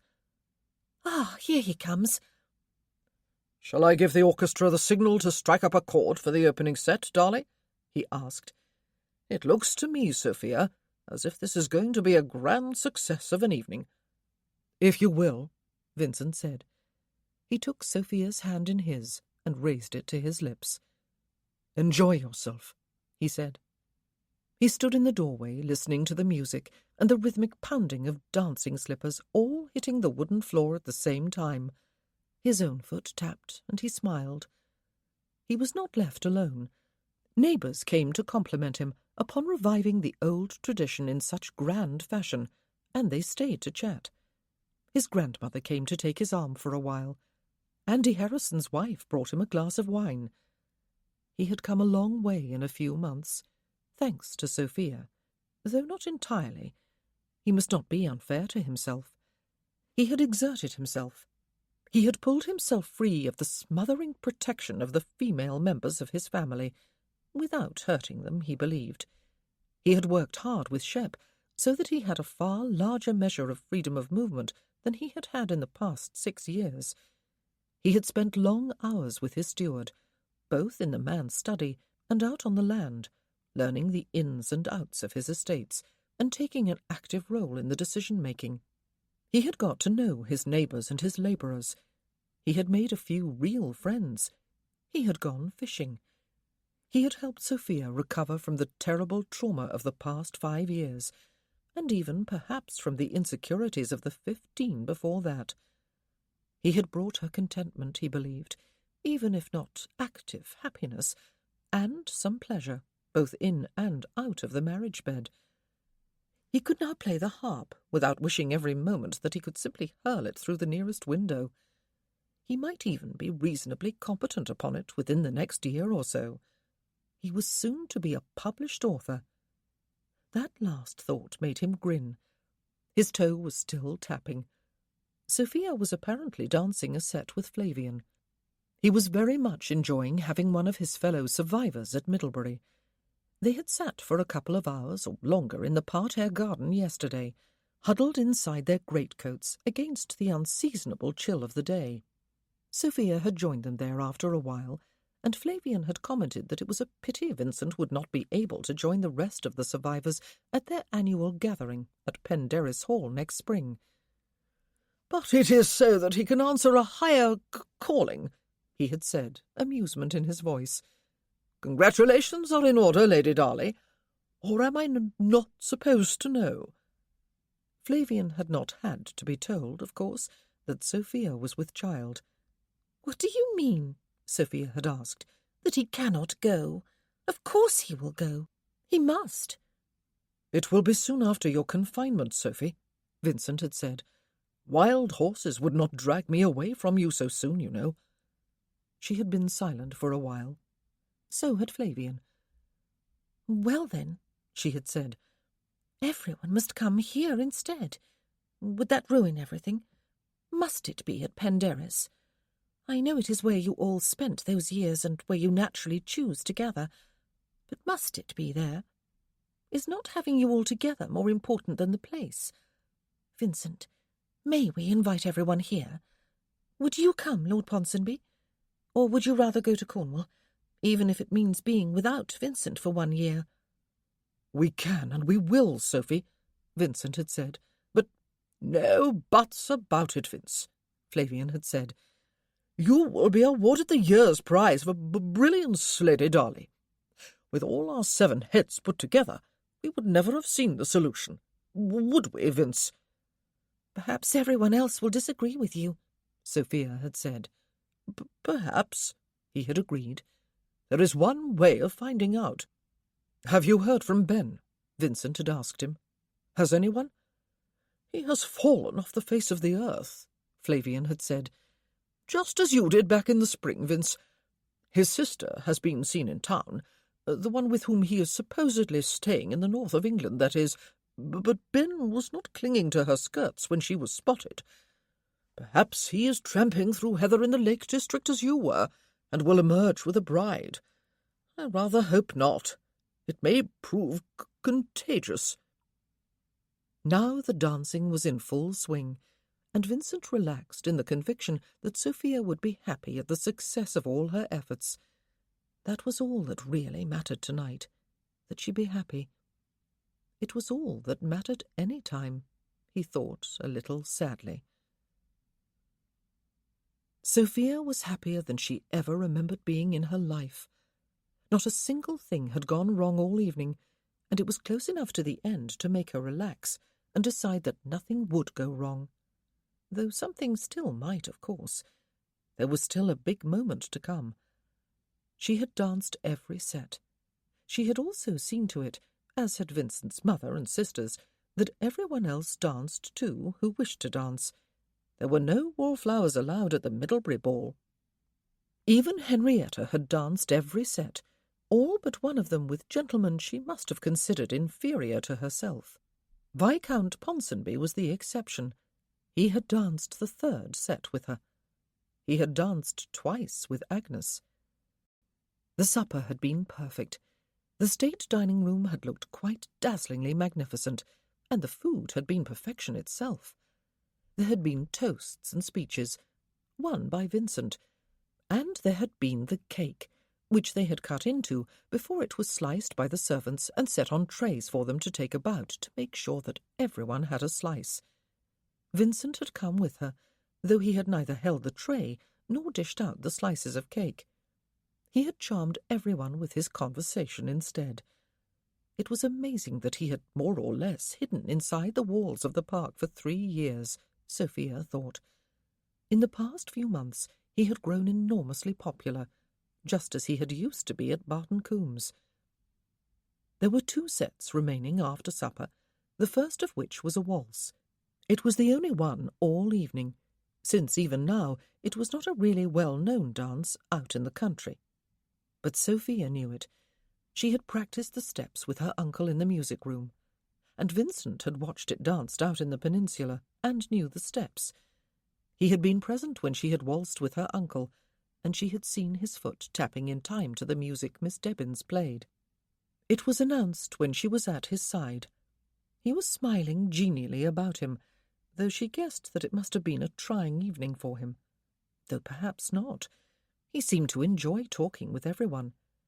Perhaps the fact that he was standing in his own state ballroom added to his enjoyment.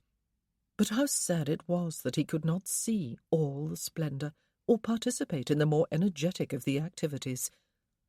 "It is a waltz, Vincent," she said. "Ah," he smiled. "You must dance it then, Sophie. With your uncle. You practised with him." "With you," she said. "I mean, I must dance it with you." She took his hand in both her own and backed a short way onto the dance floor. "With me?" He laughed. "I think not, Sophie. That would be a spectacle for everyone to behold." "It would," she agreed, and backed up one more step. No one else had yet stepped onto the floor, and they had caught the attention of those people who were close to them, and awareness quickly spread. The volume of conversation decreased considerably. "No!" he laughed. "Sophie!" "I want to waltz," she said, "with my husband." Someone, Mr. Harrison, began to clap his hands slowly.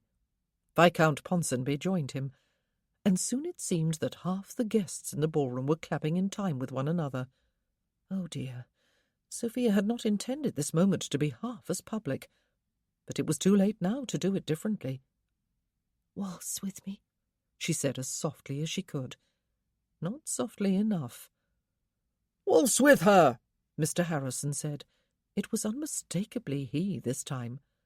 And then it became a chant from their segment of the ballroom. "Waltz with her! Waltz with her!" "Sophie!" Vincent laughed. So did she. And he walked out onto the empty floor with her. "If I make a thorough spectacle of myself," he said, just loudly enough to be generally heard, "would everyone be kind enough to pretend they have not noticed?" He laughed again, and the orchestra played the opening chord, and did not wait for anyone else to take the floor. It was very clumsy and awkward at first, and Sophia was terrified that she really was going to cause him great humiliation, not to mention herself. But she had practised the steps very carefully.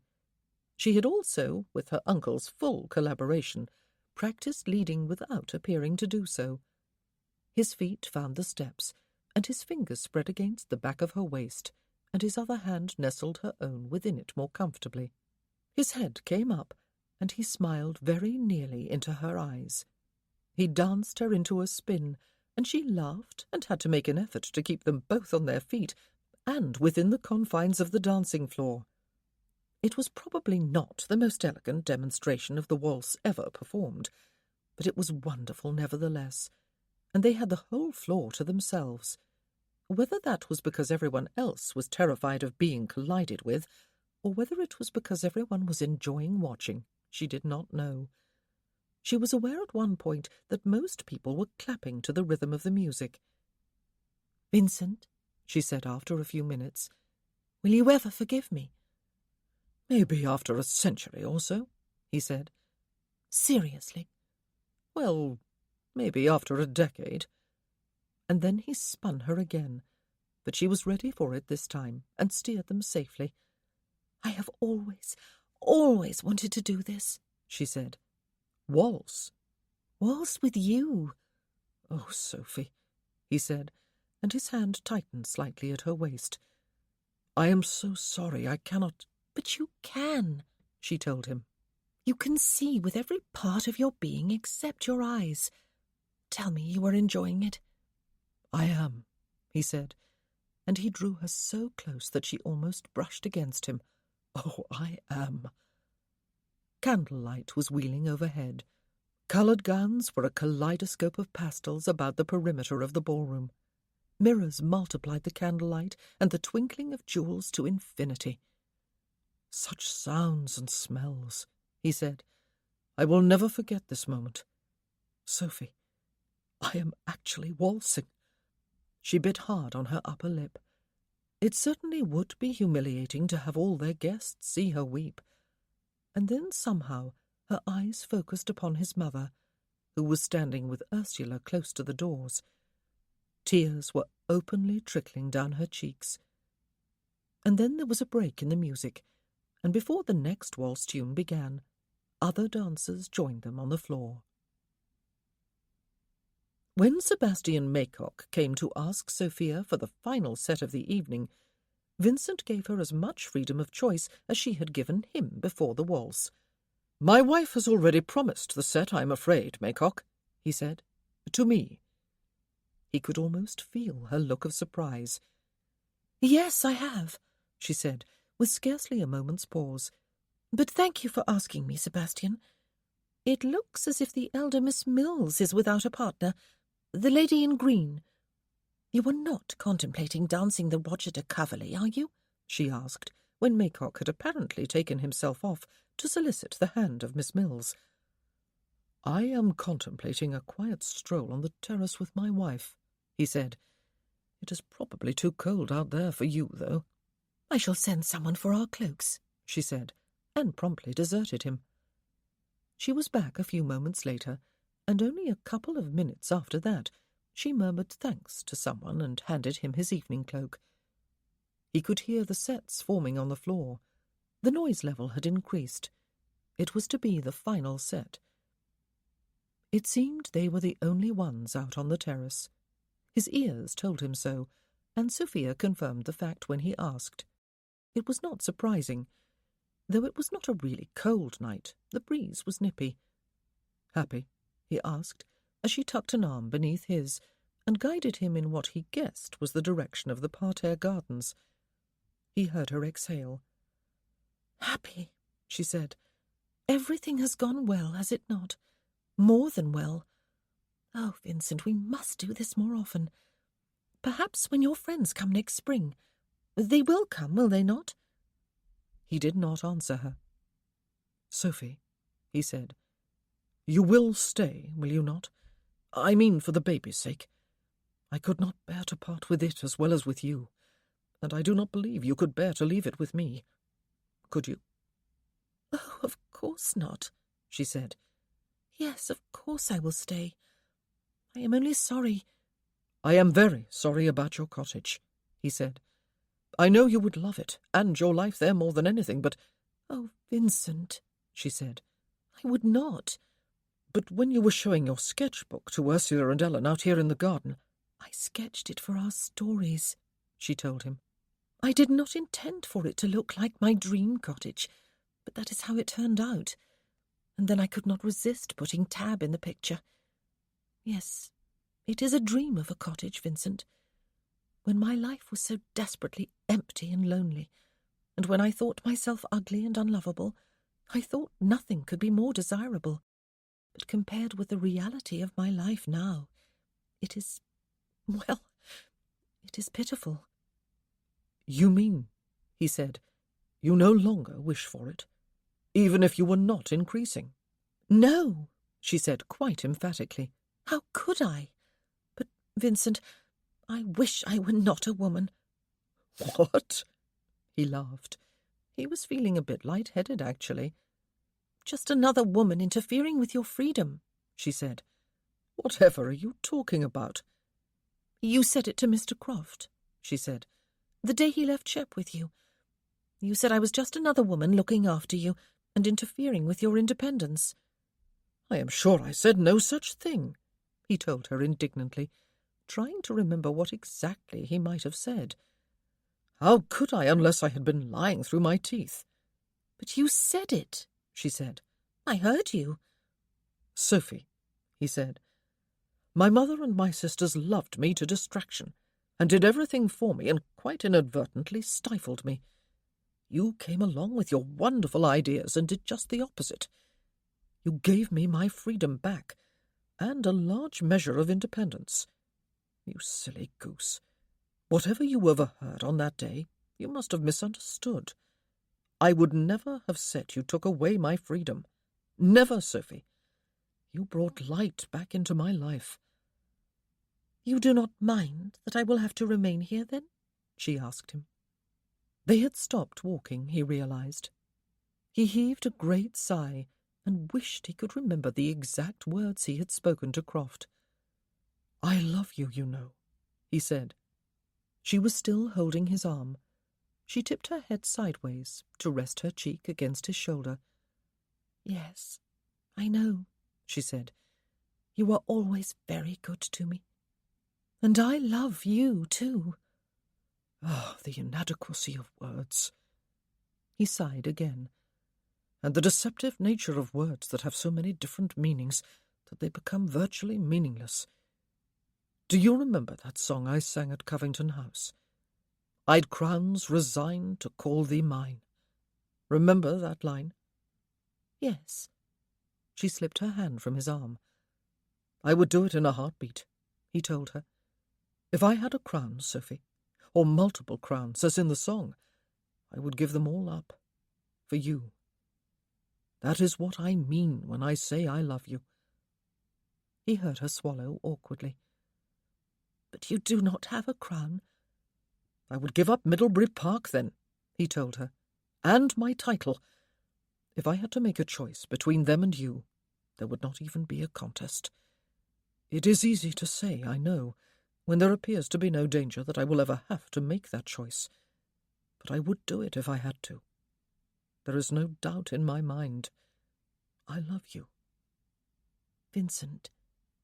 One of his hands was in both of hers. It was not a part of our agreement, was it? He said.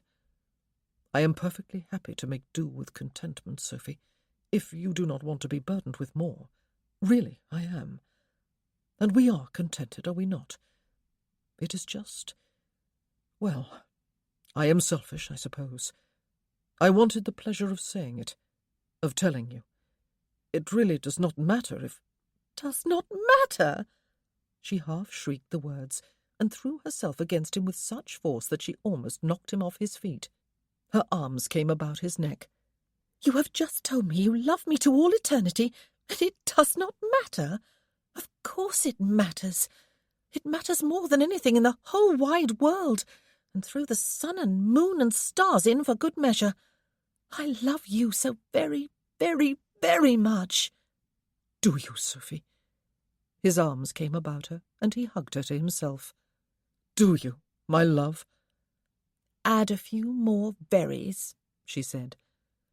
You had better save a few for me.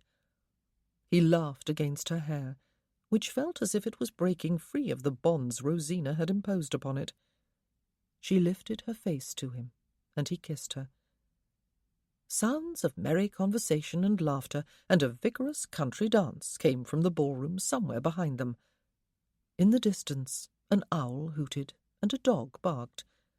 A light, chill wind caught at the edges of their cloaks. All of which Vincent ignored for the moment, for he held all the world clasped to himself. Ah, yes, and the sun and moon and stars too, and all eternity.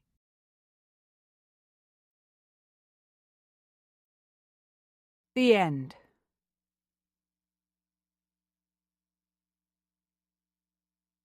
You've been listening to The Arrangement by Mary Ballog, narrated by Rosalind Landor.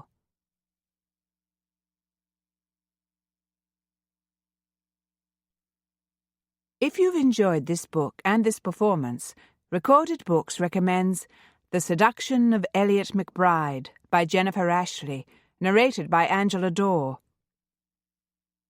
Juliana St. John was raised to be very proper. After a long engagement, her wedding day dawns. Only Juliana finds herself jilted at the altar. Fleeing the mocking crowd,